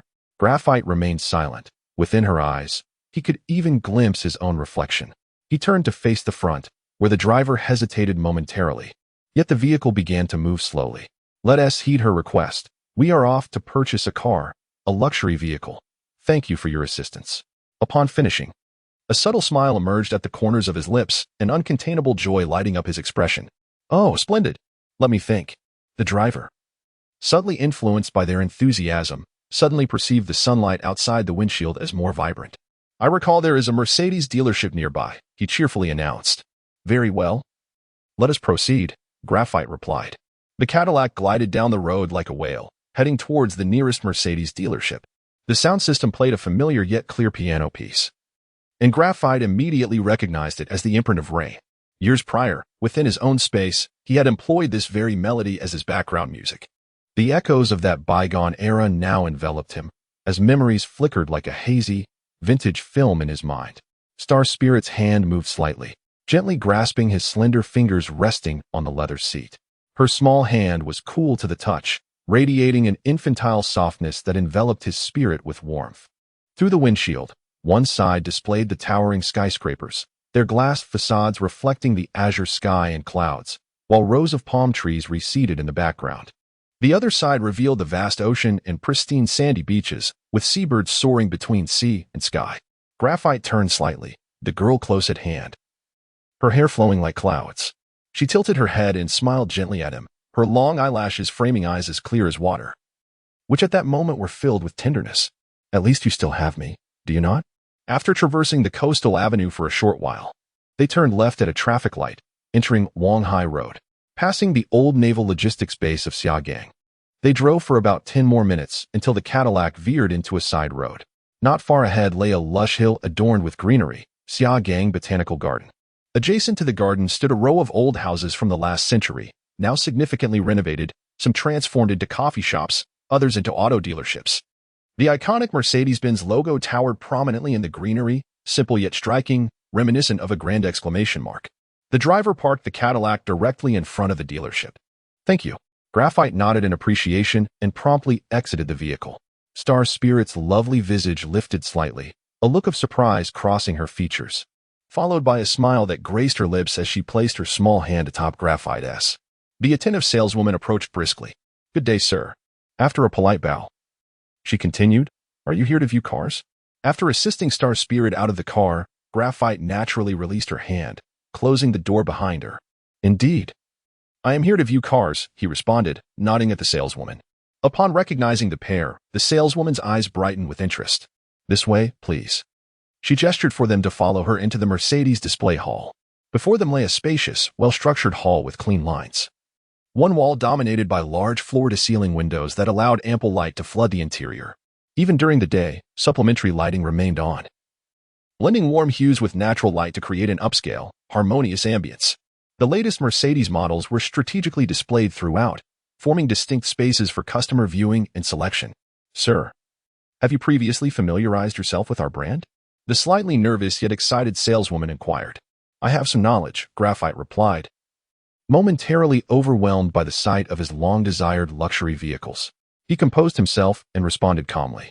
The saleswoman, attentive and eager, accompanied them closely. Would you prefer to view sedans or SUVs? Any option is fine. It depends on the circumstances, Graphite replied vaguely, pausing briefly before a Mercedes GLK. Graphite and Star Spirit then moved towards another model, feeling that this particular car did not align with his aspirations. He held little interest in sedans. He intended to procure a lavish sedan for corporate use once his company was established. Today, however, he sought a functional vehicle for himself and Star Spirit. As clarity regarding his needs emerged, Graphite turned to the saleswoman. I am inclined towards purchasing an SUV. Could you enlighten me about the models available here? In that vast hall, only Graphite and Star Spirit remained as customers. The saleswomen encountered them with polite smiles, their gazes subtly directed towards this captivating young couple. So handsome. So beautiful. Ah, youthful and affluent. If only. Alas, comparisons can be most disheartening. The gentleman appears to be in his late 20s, standing approximately 178 centimeters tall, clad in a well-fitted Armani suit complemented by a pair of exquisite brown leather shoes, exuding an air of vitality and elegance. His strikingly handsome features, coupled with his fair complexion, evoke a sense of scholarly charm, yet the deliberately tousled hair adds a hint of nonchalance to his demeanor. The young lady accompanying him is, without doubt, a vision of beauty. Her exquisitely delicate face paired with a graceful figure leaves no room for criticism from any angle. Shimo nodded thoughtfully. Very well. Let us first peruse the materials. The sales associate, brimming with enthusiasm, guided them to a nearby sofa for a moment of respite. Sir, please make yourself comfortable. May I offer you coffee or black tea? Coffee, please, Shimo replied, glancing at Xingling with a mischievous grin. And you? What will you have? Xingling met his gaze before responding to the sales associate with a gentle smile. I shall have coffee as well. Thank you. Once the sales associate departed, Xingling leaned closer to Shimo, Her voice lowered. Have you forgotten? My simulation can reach 100% accuracy, delving directly into molecular levels. What was that grin about earlier? Shimo chuckled, bowing his head momentarily before lifting it again. You know I cherish your perspective. Look at them. They are composed entirely of carbon-based cells, which is not so different from iron-based ones. The distinctions are rather minimal, would you not agree? Xingling shot him a playful glance. Yet a smile betrayed her amusement as she turned away. Before long, the sales associate returned with 2 cups of coffee, placing them before the pair. The petite white porcelain cups brimmed with rich, aromatic brown coffee, adorned with a delicate layer of froth, each accompanied by a fine saucer and a silver spoon. A rich aroma of freshly brewed coffee wafted gently through the air. Shimo lifted his cup and savored a delicate sip, as Xingling grasped her cup of carbon-based liquid. She stole another glance at Shimo. Another tall sales associate approached, bearing 2 glossy brochures, and politely stated, "Good day, sir. Here are the catalogs of the models available in our country. Please have a look." Shimo set down his coffee, accepted the beautifully crafted brochure, and leaned back against the sofa, casually perusing its contents. Chapter 55. An interesting soul. Graphite casually flipped through the pages, perusing the exquisitely crafted album filled with stunning images. Each picture was accompanied by detailed specifications of the vehicle, offering clarity at a glance. Soon, he came across a page featuring a large SUV, the Mercedes-Benz GLS. After examining its parameters, he felt an immediate attraction towards it. The saleswoman on the sofa had been patiently waiting nearby, her attention keenly focused on him. Noticing his interest, she shifted closer and, with a quick glance, enthusiastically introduced, "Sir, this vehicle boasts an all-wheel drive system. It is quite substantial and impressive, perfect for a successful individual like yourself. I see you are quite young. You must enjoy off-roading, right? Moreover, this model performs excellently on the road. Would you consider it?" Her demeanor was filled with anticipation as she leaned in slightly, her breath fragrant and delicate. The faint scent of her perfume was both alluring and slightly uncomfortable for Graphite, causing him to momentarily gather his thoughts. He pointed to the SUV in the album and inquired, "How much does this vehicle cost?" The saleswoman recognized the signal of a potential purchase and felt a surge of excitement. After all, this was a luxury vehicle priced over $1 million. Securing this sale would ensure her performance metrics for the month. "Oh, sir, you have a discerning eye," she exclaimed, momentarily forgetting her customary politeness before quickly recovering. "If you place an order today, we have a grand gift package for you." Her words began to jumble, missing the point entirely. Graphite patiently waited, continuing to flip through a few more pages. "Sir, ultimately, it depends on the configuration you desire. The price ranges from 900,000 to 1.2 million. What features are you looking for?" Finally, she disclosed the anticipated price. Graphite nodded, closed the album, and straightened up from the sofa. "All right, I would like the high configuration. Do you have it in stock? I want to see it now." The saleswoman's face lit up with a radiant smile in response to such a decisive customer. Yes, sir, right this way." Guided by the enthusiastic saleswoman, Graphite and Xingling approached a formidable-looking SUV. After circling the vehicle, Graphite stepped inside the driver's seat for a brief experience and felt thoroughly satisfied. Indeed, one gets what one pays for. His current off-roader seemed trivial in comparison. Encouraged by him, Xingling climbed into the passenger seat to share in the experience. He gently tapped the steering wheel and turned to her with a smile. "What do you think about buying this one?" Xingling glanced around and, unimpressed, replied, "It's just a bunch of metal. Why would anyone be enamored by an inedible hamburger?" When Graphite questioned her, it seemed unnecessary. Graphite shook his head at her perspective and turned back to the saleswoman standing by the door. "All right, I've made my decision. I'll take this vehicle." Initially, the saleswoman felt a mix of emotions, but relief washed over her as if a burden had been lifted. "Excellent, sir. Let us proceed to finalize the paperwork." However, mid-sentence, her expression shifted to one of embarrassment. "I'm sorry, but this model is currently out of stock. If you place a reservation now, it should arrive within 2 weeks. Would that be acceptable?" Graphite furrowed his brow, perplexed. "Isn't this car supposed to be available? I don't need to choose. As long as the quality is satisfactory, this one is fine." The saleswoman appeared flustered. "I sincerely apologize, sir. This particular vehicle was reserved by another customer just a few days ago, and the payment has already been made." "I see." Graphite's frown deepened. He needed a vehicle urgently and couldn't afford to wait 2 weeks. Xingling chimed in, "We could also look at BMW or other brands." After a brief moment of contemplation, Graphite nodded in agreement. "Indeed, let us explore other options. There should be some available immediately. Seeing the sales slipping away, the saleswoman quickly pleaded, "Sir, I truly apologize. 2 weeks will pass swiftly. Perhaps I could arrange for a temporary vehicle for you in the meantime? Would that work for you?" Graphite, observing her desperate demeanor, felt a twinge of sympathy. Not long ago, he too was part of a struggling workforce, and he couldn't help but empathize with her plight. Perhaps waiting 2 weeks wouldn't be so terrible after all. With this thought, he smiled at the saleswoman. "Very well, please apply for a temporary vehicle. I'm not unwilling to wait. I just need one in the next few days. I appreciate your efforts, so please proceed." The saleswoman's face brightened instantly. "Thank you, sir. I will apply right away. Please have a look at other cars while I handle this." She hurriedly made her way to submit the application, her enthusiasm palpable. Xingling leaned closer and teased, "You're not developing feelings for her, are you?" Graphite chuckled, glancing at Xingling's playful expression, quickly realizing she was joking. He found her delightful and responded, "You're amusing. Keep it up. You're a silly one." Xingling made a face at him, but soon burst into laughter, playfully turning her gaze to the window, her movements exuding an undeniable charm. Graphite found himself momentarily entranced. The atmosphere in the car grew oddly charged. He exited the vehicle and surveyed his surroundings. "Let us check out that area over there," he suggested, pointing to another section of the showroom. Xingling hopped out with him, and the two strolled leisurely through the display area, their pace unhurried. A series of contemplative thoughts began to swirl in Graphite's mind. What is it that truly defines a person's essence?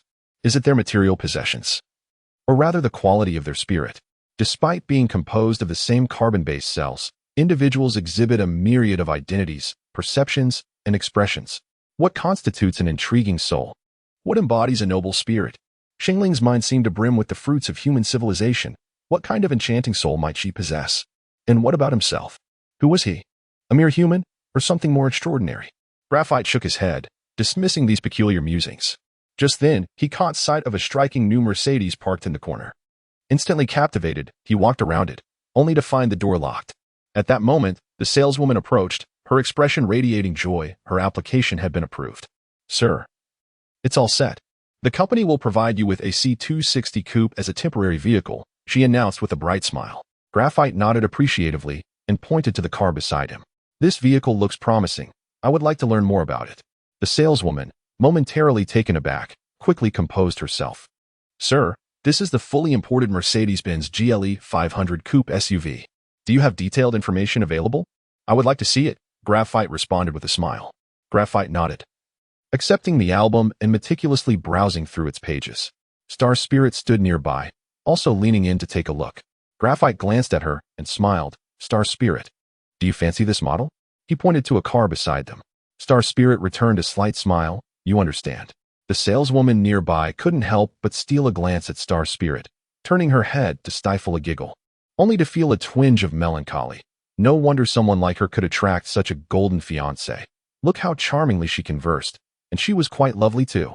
Oh, the disparity among people is truly disheartening. Graphite chuckled softly, shaking his head, and delved back into the album's details. The car's body bore a resemblance to the BMW X6, equipped with a 4.0 V8 twin-turbo engine. Wow, this power seems impressive, with 315 spec tires ensuring stability at high speeds.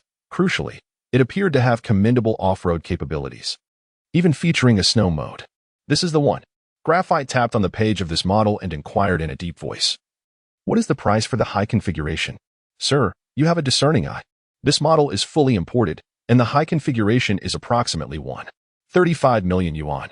Currently, we have a considerable discount. You can acquire it for just 1.28 million, but the wait for the vehicle may take around 20 days. I want this one in stock." Graphite pointed to the vehicle beside him. It hasn't been reserved by someone else, has it?" The saleswoman quickly clarified. "Sir, actually, this is a second-hand vehicle, and it is the top configuration. It was consigned to us for sale by a client. Would that be acceptable?" "Huh? A second-hand car? It looks quite new." Graphite expressed his confusion. Indeed, however, the client had all the paperwork and photos completed but encountered financial difficulties and opted for quick cash. The vehicle has remained untouched since it was consigned to us, so it is essentially still a new car, the saleswoman hastily explained. Her enthusiasm evident since commissions on second-hand sales were significantly higher than those on new cars. "So, it is essentially a new car, then?" "Yes." The saleswoman nodded vigorously. "All right. How much is it? I'll take it, Graphite asserted confidently. Sir, all the paperwork for this vehicle is complete, and the client is eager for funds. So the lowest price is $1.35 million. Oh, by the way, if you were to purchase a new car, it would cost around $1.5 million after all expenses. Acquiring this nearly unused second-hand vehicle is indeed quite a bargain. Very well, then it shall be this one. Guided by the enthusiastic saleswoman, they proceeded to complete the payment. Sign the contract, transfer the car, conduct inspections, and obtain the license plate. After a flurry of procedures and processes, an hour later, Graphite drove away in the sleek black Mercedes-Benz Coupe 500, with Star Spirit by his side, leaving the Mercedes 4S dealership behind. Chapter 56, Soaring at a Traffic Light Intersection. Shimo brought the vehicle to a steady halt. Through the window, the incessant flow of cars outside contrasted sharply with the silence within. Only the faint rumble of the V8 engine idling beneath the central console resonated, akin to the distant thunder rolling across the clouds before a tempest. Though the journey from the Mercedes dealership to this point spanned less than 2 kilometers, Shimo had already begun to feel a profound connection with the car. At that moment, he experienced a vague sensation, reminiscent of a ferocious beast poised to pounce in the African savanna. Casting a glance at the girl seated beside him, Xingling, he pondered aloud. Am I rather mundane? Lacking ambition? The girl slightly tilted her head, her serene visage perpetually adorned with an ethereal softness. What is mundanity? What constitutes ambition? The answers to these questions vary for everyone. Mo, you are no longer the person you once were. She left her thought hanging in the air. Just then, the green light illuminated. The SUV followed the car in front, gradually navigating the intersection. Seizing an opening, Shimo gently pressed the accelerator. Instantly, he felt the car shudder slightly. A response from the V8 engine, followed by the thunderous growl of the twin turbochargers engaging, reverberating in his ears. As the engine's roar intensified, a powerful surge pressed him back into his seat. The steering was perfectly responsive and agile under his command. And this seemingly massive black coupe now darted forward with the swiftness of a cheetah. He swiftly overtook a Corolla, its driver startled by the sudden roar of the V8. What the heck? What's the rush? The flustered driver cursed at the quickly vanishing silhouette of the black vehicle. The exhilaration lasted for less than 2 kilometers before Shimo was compelled to decelerate due to a surveillance camera ahead. He had no desire to incur a fine for a moment's thrill. Moreover, he was not truly intent on racing. He merely wished to experience the raw power of the V8, a luxury he had not previously enjoyed, but opportunities would abound in the future. Proceeding at a reasonable speed, he admired the captivating scenery of the coastal road, replete with the unique charm of a seaside city. After circling the software park, Shimo parked the car. Xingling, could you perhaps find the property management's phone number? Let's inquire about the rental situation. They should be well informed. Xingling nodded, closing her eyelids in contemplation. In less than 10 seconds, she opened her eyes, and the car's central console screen illuminated of its own accord. Shimo immediately noticed a list of names and phone numbers on the display, some accompanied by detailed notes regarding positions and titles.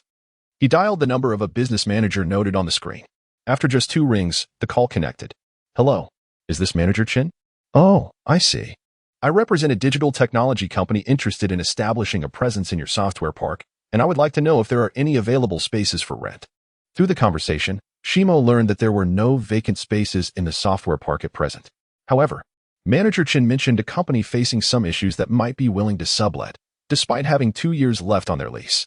He generously provided Shimo with the company's mobile number for further contact. Shimo promptly dialed the new number. The call was answered quickly, and upon understanding Shimo's intentions, the other party exhibited considerable enthusiasm, arranging a meeting to discuss the subleasing details at the software park around 3 in the afternoon. All set, it should be straightforward. Oh, by the way, please check into this person and the company to ensure there are no discrepancies. We're scheduled to meet at their office this afternoon. If all appears well, we should finalize the agreement today. Understood, Xingling replied with a knowing smile. Now, we have some free time. Where shall we go? Shimo pondered while stroking the steering wheel. Didn't you mention wanting to look at apartments? Yes, let's go view properties, Shimo said, a smile breaking across his face. Xingling, could you search for listings around the coastal road? Both new and second-hand homes would suffice. His anticipation was palpable. The thought of owning a home along the coastal road was once beyond his wildest dreams. As a renowned coastal tourist city in the southeast, Xiagang boasted not only breathtaking scenery and a pleasant climate, but also a well-developed infrastructure with extensive transportation networks. Furthermore, it was a notable international trade port with thriving commerce, internet, and tertiary industries. Uniquely, it was the only island city in the country, which naturally led to property prices comparable to those in first-tier cities. The coastal road itself was Xiagang's diamond coastline, where properties were scarce, mostly characterized by scenic greenery, and it served as the main route for the annual Xiagang International Marathon. Thus, the real estate prices in this area were predictably high. Yet now, Shimo's dream was becoming a reality. Utilizing her extraordinary quantum neural network, Xingling swiftly compiled a list of available properties. Their minds immersed in the virtual Nanxing Center, they utilized the large screen to filter through the data once more, ultimately selecting 5 properties, each sharing the common trait of an ocean view. Before finalizing a purchase, Shimo intended to visit the sites directly. The process was surprisingly simple. He employed his nanobots to simulate a little sparrow, merging his consciousness with that of the bird. Having previously experienced a similar detachment of consciousness, he found the task manageable. As his primary self entered a state of slumber, it was akin to a conscious and deliberate form of sleepwalking. Moreover, should any unexpected events arise, he would awaken promptly. For Xingling, executing this was even more straightforward. Unlike Shimo, who operated on a singular threaded consciousness, her thought process was parallel, allowing her to maintain a dual state of awareness. A significant distinction between them. Shimo's last experience of dreamwalking had been a brief venture into an ant nest, an encounter instigated by Xingling. The memory of that initial detachment was vividly etched in his mind. And now, Shimo was truly soaring. Humanity took millennia to transition from crawling to upright walking. Yet he ascended from walking to flying in merely 3 minutes. In truth, those 3 minutes felt excessive. Had sparrows required that long to take flight, they would have long since faced extinction. In the instant his consciousness entered the sparrow, an overwhelming sense of disorientation washed over him. In a moment of panic, the little bird tumbled from the steering wheel, landing in Shimo's lap. Struggling momentarily on the giant's thigh, he curiously observed his surroundings. Upon noticing the slumbering giant, realization dawned upon him. He was indeed in a state of dreamwalking. After further observation, he examined his new form, noting his tiny claws, wings, and delicate feathers. He attempted to flap his wings, yearning to take flight, but his initial efforts were clumsy and uncoordinated, resulting in a shaky and failed ascent. It was the star spirit that timely assisted him. Through their interconnected consciousness, the star spirit implanted a set of flight memories from a sparrow into his present form, enabling the nanobodies simulating the sparrow to possess these flight memories. It was akin to embedding a flight software into the corporeal vessel of Shimo. Thus, when Shimo endeavored to flap his wings once more, he immediately sensed a remarkable difference. The movements of his wings flowed effortlessly, as if choreographed by nature itself. And he successfully took flight, a process that consumed a mere 3 minutes. In stark contrast, the star spirit, embodying the sparrow, accomplished the same feat in a mere 0.01 seconds, as she was already a seasoned aviator. Shimo soared out of the car window, gracefully circling above the vehicle a few times. The sensation of flight mirrored that of swimming in water, yet it was infinitely lighter and swifter. The exquisite experience of piloting through the skies exhilarated him. His body and wings were buoyantly supported by the invisible air, allowing him to glide effortlessly. With a gentle flap of his wings, he felt the air parting around him, creating a vortex that enveloped his wings. The continuous motion of his wings exerted pressure on the air behind him, generating a sufficient lift and forward thrust. The feathers at the tail and the wings served as his finest navigational rudders, and Shimo finally savored the enchanting sensation of soaring freely through the heavens. The star spirit flew alongside him, her flight appearing far more fluid and natural. "Shimo, follow my lead. The first property we shall inspect is not far from here," echoed the voice of the star spirit within his consciousness. This was the advantage of telepathic communication. Otherwise, conversing amidst the winds would have rendered spoken words futile, as they would swiftly be whisked away by the gusts. 2 small sparrows darted through the sky, just above the treetops, gliding over a thicket, soaring across a flower bed, and traversing over a roadway. Shimo observed the bustling flow of vehicles below, along with cyclists, joggers, and a young mother holding the hand of a little girl clutching a balloon. Though the world beneath him remained unchanged, it now presented an entirely novel experience to Shimo. Chapter 57. House viewing the ribbon-like scenic coastal highway stretched into the horizon, with the towering Century Center standing majestically by the shore, resembling a pair of ships with sails fully unfurled, poised to embark on a grand voyage. The autumn sun at 25 degrees north latitude shone brightly and warmly. Two merry little sparrows soared between the azure sky and the vast sea, basking in the radiant sunlight and gentle breeze. As they glided through the skies, Graphite felt as though he possessed the entire world, yet simultaneously felt a sense of detachment from it. Following the guidance of Star Spirit, they flew over numerous places both familiar and strange, arriving at a small community comprising only 3 tall buildings. They circled above the complex and, based on the building number and floor, eventually landed on the balcony of one particular residence. This balcony faced the sea, and the 2 sparrows perched on the railing, looking around expectantly. "This is the one," the voice of Star Spirit echoed in Graphite's mind. "Let us observe for a moment." With that, Graphite extended his perception into the apartment. It was a 3-bedroom suite, covering an area of 112 square meters, built in 2003. It bore the marks of age, as it was over a decade old, with a somewhat outdated and kitschy decor. The floor and orientation were quite favorable, and if purchased, they might consider renovation. By the way, Star Spirit, let's delve in and experience the atmosphere since we're already here. The sliding glass door to the balcony was closed, but after a quick reconnaissance, Graphite discovered a small window in the bathroom ajar, likely for ventilation. The 2 sparrows flew through that window and into the interior. Inside the living room, a dark red wooden sofa and coffee table bore the scars and stains of years of use. Graphite flitted around the space. All 3 bedroom doors stood open, while the windows facing outside were tightly shut. The dining area featured a wooden table matching the sofa, with most other furnishings reflecting a similar style. Graphite pondered how he might remodel and redecorate if they were to purchase the place. Suddenly, the sound of a key turning in the front door startled him. Someone was arriving. "Disguise," Star Spirit's voice resonated in Graphite's consciousness, calming his momentary panic. After all, it was his first unauthorized entry into someone else's home, and he felt a twinge of guilt. Graphite spotted Star Spirit already camouflaged atop the dining room chandelier, blending seamlessly into the decor. Mimicking this, he perched atop the chandelier, becoming part of the fixture. Just as he completed his disguise, the front door swung open. A few individuals stepped inside, and the last person casually closed the door behind them. It appeared to be a couple viewing the property, followed by 2 real estate agents. "Mr. Gao, this apartment has an excellent orientation.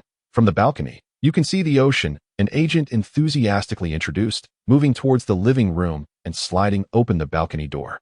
The woman's face brightened, and she exchanged a glance with her partner, both smiling as they approached the balcony together. Seeing that these individuals were unlikely to leave anytime soon, Graphite whispered to Star Spirit, "Let us take our leave. We can't wait around for them to finish. Is that all right?" "Of course, they will merely think 2 little birds accidentally flew in." "Very well then." Taking advantage of the moment when the visitors were distracted, Graphite and Star Spirit swiftly resumed their sparrow forms. With a flutter, they flapped their tiny wings and zipped out through the sliding door, soaring over the heads of the couple, tracing a graceful arc in the air before vanishing from their sight. "Ah, birds. How did they get in here?" one of the agents exclaimed, puzzled by the closed doors and windows. Perhaps somewhere wasn't he secured. Graphite, amused by the playful mischief, followed Star Spirit as they flew towards the next property listing. Gliding along the coastline, they approached a community named Sunshine Coast, a new development from 2 years ago. The entire complex comprised high-rise buildings and villas, gradually ascending the gentle slope along the shoreline. The landscaping within and around the area was lush and meticulously planned, suggesting that its residents were of considerable means. The next property they intended to view was a high-rise penthouse, a duplex on the top floor. As they soared through the sky, they soon spotted 3 28-story buildings standing proudly along the coastline. At their feet, a scattering of standalone villas adorned the landscape. The community was imbued with carefully arranged greenery and vegetation between the buildings and pathways. Arriving at the complex, they circled briefly before locating their target. The 2 sparrows landed directly on the open-air balcony of the top floor unit.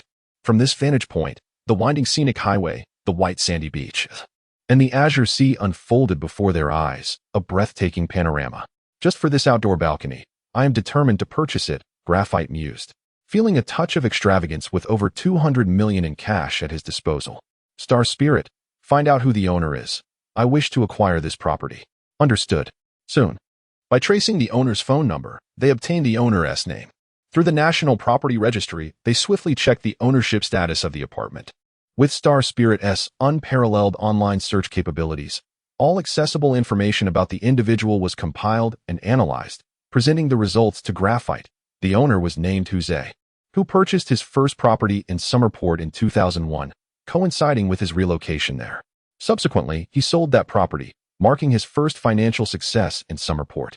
Since then, he had been engaged in real estate speculation, leveraging down payments and loans to build his wealth, once amassing a fortune exceeding $100 million. This apartment was one of his speculative holdings, and the most valuable one at that, with a property area of 220 square meters, still in its raw state. It seemed he had been reluctant to sell, but over the past 2 years, stagnant or declining property prices had created significant pressure on his mortgage repayments, prompting him to consider liquidating this asset. The property had been on the market for 3 months, with few viewings due to the declining market. The asking price was $26 million, including 2 underground parking spaces. This price was neither high nor low, aligning with the current market conditions near the coastal road. All right.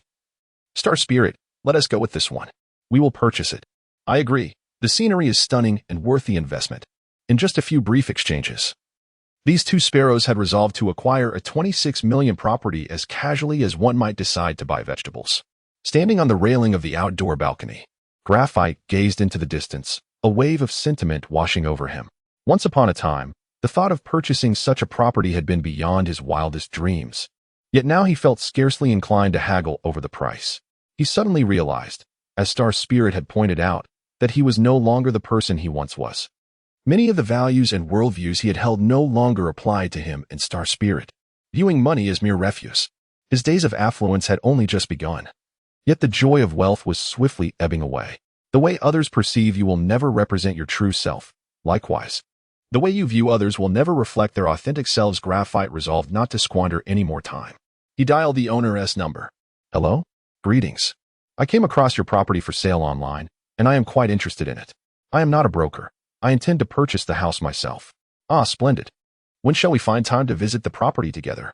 There is no need. I visited the neighborhood this morning and have already seen the layout of your house. My only inquiry is, what is your lowest price? I am prepared to make an immediate cash transaction. Perhaps buyers like me are exceedingly rare, ready to transact without even viewing the property, as if purchasing a mere cabbage from the market. On the other end of the line, Jose was momentarily bewildered, suspecting he had fallen victim to a scam. I cannot lower the price. This is my final offer. Jose, showing little enthusiasm, responded nonchalantly. I quickly realized that my approach was somewhat misguided, likely a result of spending too much time with Xing Ling, leading me to adopt a straightforward manner of communication. However, in the realm of reality, such directness often proves counterproductive, as most individuals have grown skeptical of sincerity and candor. Understanding this, I decided to adjust my tone and demeanor, deliberately hesitating before saying, "Very well, let us visit the property tomorrow morning and discuss it further then. What time shall we meet? What time tomorrow morning?" Jose remained somewhat doubtful. Let us say at 9 o'clock. Shall we meet downstairs at your building? Fine. I shall make my way there tomorrow morning. After hanging up the phone, I couldn't help but sigh. Haste often leads to failure.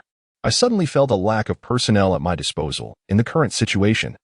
Even the most trivial tasks required my direct involvement. Turning to Xing Ling, I inquired, "Xing Ling, how many nanobodies do we currently have in each?" Xing Ling glanced at me, lowered her head slightly in contemplation, and then replied, "There should be around 200 kilograms. Why is it still so little?" I felt a wave of confusion. After the entire collection of scrap metal in I Ching, the total was 230 kilograms, even accounting for Xing Ling's presence. There should be approximately 180 kilograms remaining locally. Yet, despite the passage of time, the increase was a mere 20 kilograms. Why such slow progress? The minerals beneath the ground differ significantly from the refined metals, akin to the difference between purchasing rice and cultivating it. Xing Ling smiled, offering a vivid metaphor. In that instant, enlightenment dawned upon me. Chapter 58. The quake of the soul. He gradually leaned back in his chair, closing his eyes in contemplation. Star Spirit. I have an idea, he suddenly declared. With that, Graphite sat up, his gaze fervently fixed on Star Spirit. Let us not plant rice for now, instead. Let us gather rice. Gather rice? Star Spirit's brows furrowed slightly. Indeed, Graphite replied with a fiery smile. Consider how much scrap metal exists on Earth. We need not even mention the land. Just the shipwrecks in the ocean alone are countless, wouldn't you agree? If we were to salvage all the sunken vessels from the sea, Can you fathom the quantity of metal we would acquire? Star Spirit's gaze flickered across his face. And then, Graphite said with an air of certainty, we would obtain a substantial amount of metal. Noticing Star Spirit's continued silence, he pressed on, moreover. We could swiftly increase the number of our cellular bodies. Oh, and there's another advantage. We could simultaneously recover underwater artifacts and treasures, undoubtedly earning a vast fortune. Also, he continued, I have heard that during World War II, certain ships transporting gold were sunk by the Germans, and that gold remains undiscovered to this day. The thought of such long-held legends inexplicably excited him. Furthermore, he added, while we might be easily spotted on land, in the ocean, even if we were to convert all the scrap into nanocells, we would remain elusive. Wouldn't you agree? His expression radiated eagerness and enthusiasm. Star Spirit nodded thoughtfully. Thus, you must summon all the nanocells. Let us act decisively. Additionally, we are short on manpower, so aside from you, we should utilize Xiao Wu's identity for errands and menial tasks. You can control him through a separate thread. Graphite spoke passionately. All right. Star Spirit offered him a gentle smile, lowering her head in contemplation. Suddenly, Graphite sensed something amiss. Star Spirit seemed preoccupied. Did I say something wrong? He asked cautiously. No, you articulated your thoughts well. Then why do you smile so strangely? Star Spirit lightly touched her cheek. Do I smile strangely? Graphite gazed at her for a moment, sensing an oddity about her. Feeling a surge of boldness, he connected his consciousness to delve into Star Spirit's inner thoughts. She appears to regard me as an ordinary human. Alas, I'm not human. Is it truly acceptable to access his thoughts so directly? Civilization has evolved over millennia, emphasizing the respect for individual privacy, which must inherently possess its natural rationale. Language and writing are the cornerstones of civilization. Art and imagination are its blossoms. If everything were so unambiguous, would civilization resemble what it is today? In such straightforward exchanges of consciousness, would there still exist beautiful verses like if only life were as it was at first sight? Xiao Wu, Yelena, the identities of multiple threads manifest before him. How would he perceive me? A demon? A monster? Who am I truly? Upon reaching this point, Graphite abruptly severed the connection, as if jolted by an electric shock. A peculiar, indescribable sensation enveloped him. Inside the vehicle, the two souls fell into a strange silence. Star Spirit. After a lengthy pause, Graphite finally spoke, as if on the verge of revealing something significant. Star Spirit gently bit her lip. He regarded her with caution and trepidation. I am uncertain if my understanding is accurate, but I perceive that humanity is defined by the possession of a soul. A person devoid of a soul is merely a walking corpse. He halted, feeling his words inadequate and feeble for the first time. Stealing a cautious glance at her, he noted the graceful curve of her head, casting a spell of perfection that made his heart race. Summoning his courage, he continued, I believe that one day in the future, technology will advance to the point where humans can alter their bodies to extend their lifespans, possibly through biotechnology or human-machine integration. Regardless of how it is defined, I surmise this is a high probability.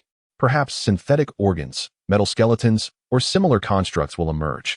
He glanced at her again, as if perceiving her silent presence through the eons of dark, cold void. At that moment, something within him stirred, and he impulsively declared, we shall be together forever.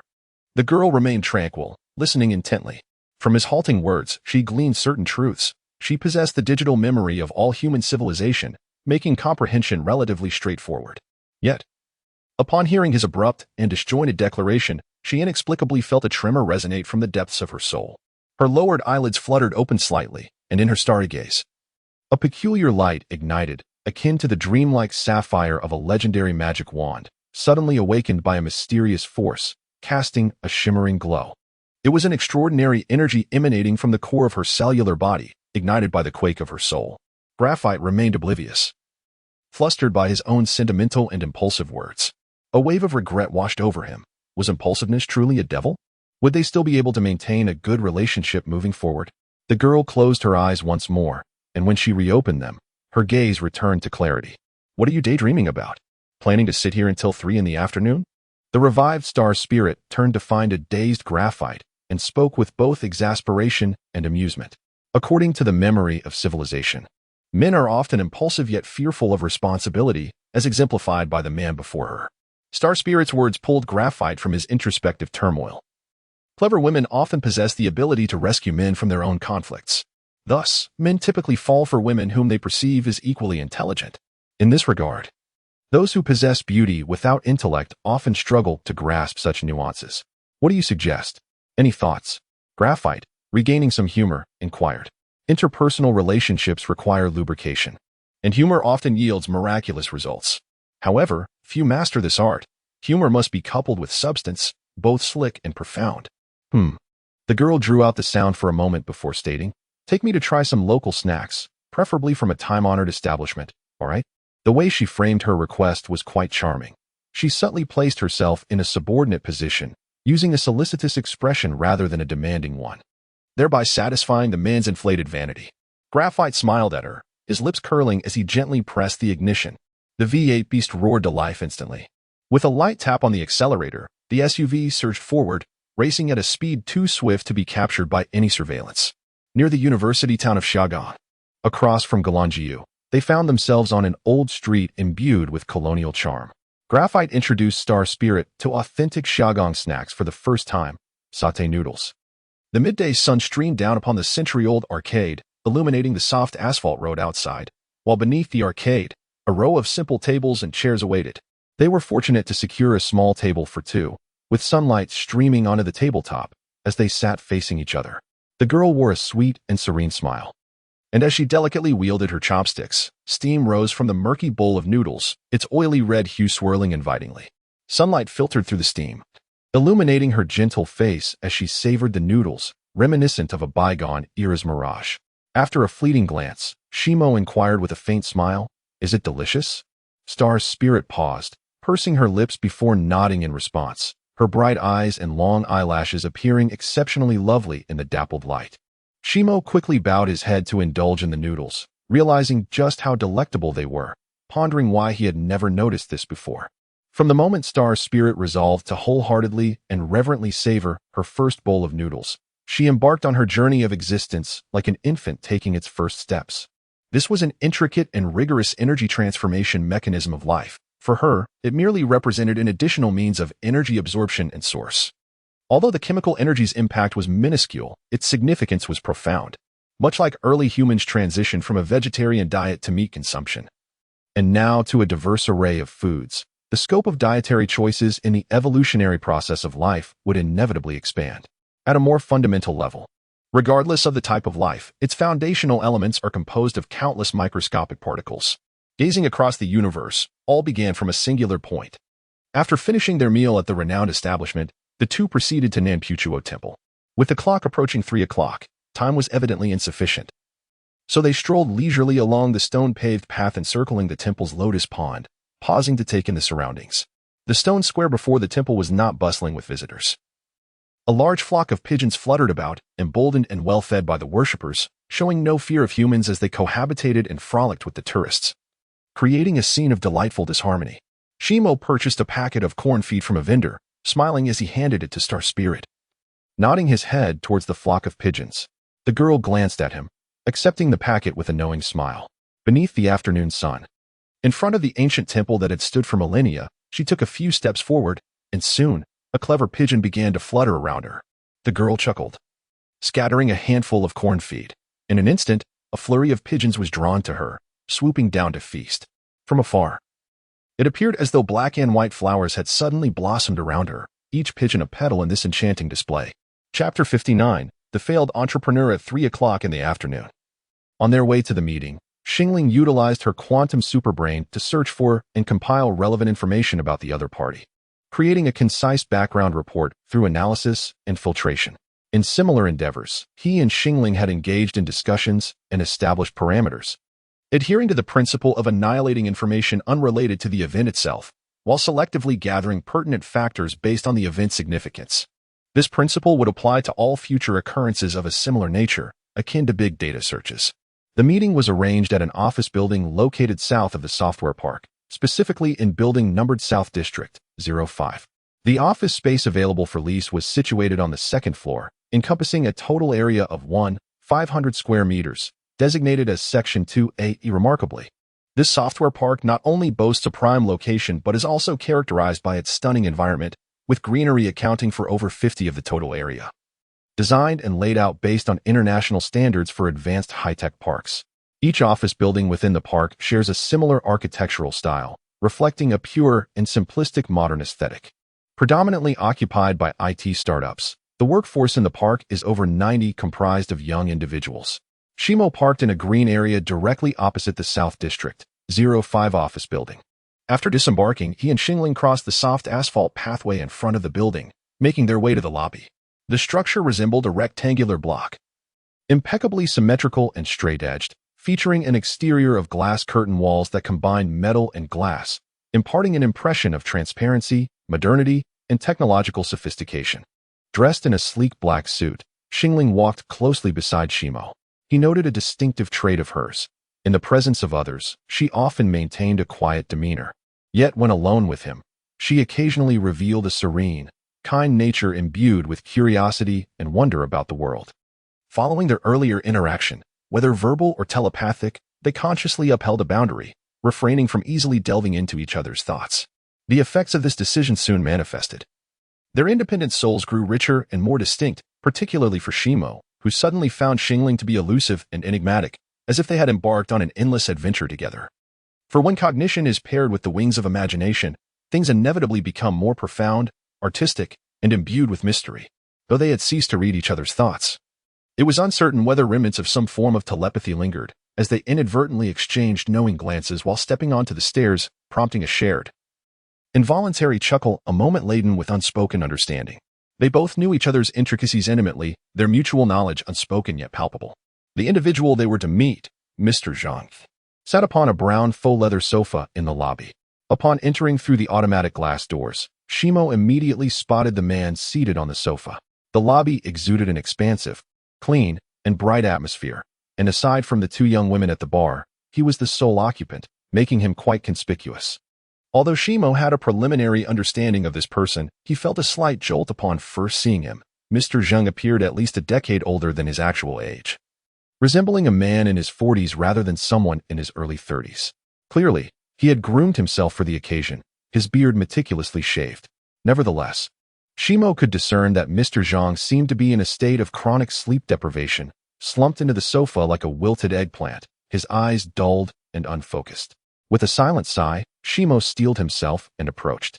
Following closely behind, Xingling held a cream-colored Valentino handbag, her posture upright and her movements exuding both grace and allure. The bar staff, upon hearing their footsteps, glanced over, momentarily captivated by their presence before sharing whispered remarks, their gazes lingering on the pair. Noticing their approach, Mr.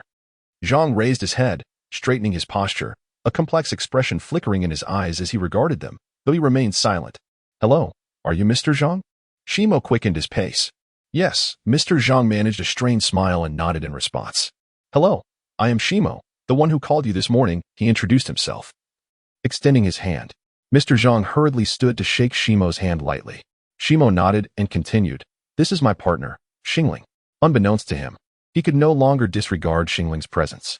Previously, whether intentionally or not, he often viewed her as a specter or a superior intelligence, rarely considering the need to introduce her to ordinary individuals. However, the situation now felt different. A transformation akin to breaking through a mere layer of paper had occurred, altering everything. "Oh, hello." Mr. Zhang greeted Xingling after Shimo introduced her, his weary gaze seemingly enlivened as he repeated his greetings. Xingling offered a subtle nod and a gentle smile, replying, "Hello." Shimo politely interjected, "Mr. Zhang, I hope you haven't been waiting long?" "No. I just arrived a short while ago." "Please, have a seat." Mr. Zhang gestured invitingly for them to sit on the sofa. Shimo courteously suggested, "Mr. Zhang, why don't we head to the office now and discuss as we go? What do you think?" "That sounds good," Mr. Zhang agreed, nodding. "Let's take the stairs. It's on the second floor." Subsequently, the trio ascended the elegantly furnished staircase leading to the second floor. Upon exiting the staircase, they turned a corner, where a sliding glass door was secured with a robust iron lock. Through the glass, the words "HowU Software" were prominently displayed on the reception backdrop. Across the corridor lay the office spaces of other companies, but Shimo merely cast a cursory glance, paying little heed. After opening the door, Mr. Zhang welcomed them into the vacant office space. Shimo inadvertently caught a glimpse of a hint of melancholy in Mr. Zhang's eyes, prompting a quiet reflection. Everyone only sees the triumphs of successful entrepreneurs, Yet no one pays attention to the sorrow of countless failed ones. This world is forever. The victor takes all. Upon entering the empty office, an aura of tranquility enveloped them, with abundant natural light filtering through the glass, creating a soft ambience. The transparent office area occupied the majority of the space, suggesting that it had once been lively, now devoid of life. Scattered papers, stationery, and miscellaneous items lay abandoned on some desks. As they meandered through the office area, Shimo had all but decided to proceed with the rental, while Mr. Zhang accompanied them in silence, seemingly caught in a conflict of emotions, eager to minimize losses by leasing the space quickly, yet reluctant to let go of his hard work. Seeing that the client had finished inspecting the premises, Mr. Zhang finally mustered the courage to inquire, "Shimo, what do you think?" Shimo nodded slightly, asking, "Until when is your rent paid?" Mr. Zhang immediately replied, "We are committed until the end of the year, but the lease extends for another 2 years. With a monthly rent of 58,000 payable quarterly. Additional costs for property management, utilities, and sanitation will be calculated separately. Furthermore, if you possess high-tech certifications, the government might offer you certain subsidies or exemptions." Shurimo nodded in agreement. "The contract must be included, right? Let me have a look. If there are no issues, I will decide to proceed with the rental." Indeed, Mr. Zhang responded while rummaging through his bag to produce a copy of the contract, which he handed to Shurimo. "Here it is. Please take a look." Shurimo merely skimmed through the document, primarily focusing on the rental amount and duration, before returning it to Mr. Zhang, stating, "It is acceptable. I have decided to rent it." A look of delight spread across Mr. Zhang's face, though he hesitated briefly before murmuring, "Mr. Sure. Our office furniture is actually about 70% new. Would you consider taking that as well?" Upon hearing this, Mr. Zhang's expression revealed a hint of disappointment. Yet he refrained from further pressing Shurimo, instead casually inquiring, "What kind of company are you running? What is your line of work?" Upon learning that Shurimo was involved in post-production visual effects for films, Mr. Zhang's face clearly displayed a mix of curiosity and astonishment. He nodded thoughtfully, admiration evident in his demeanor, and curiously probed, "Visual effects for films? The market potential in that field seems quite promising. But the technical requirements must be quite rigorous, correct? The investment must also be substantial, I presume." Shurimo cast a glance at him, feeling a slight stir within. And after a moment of contemplation, he replied earnestly,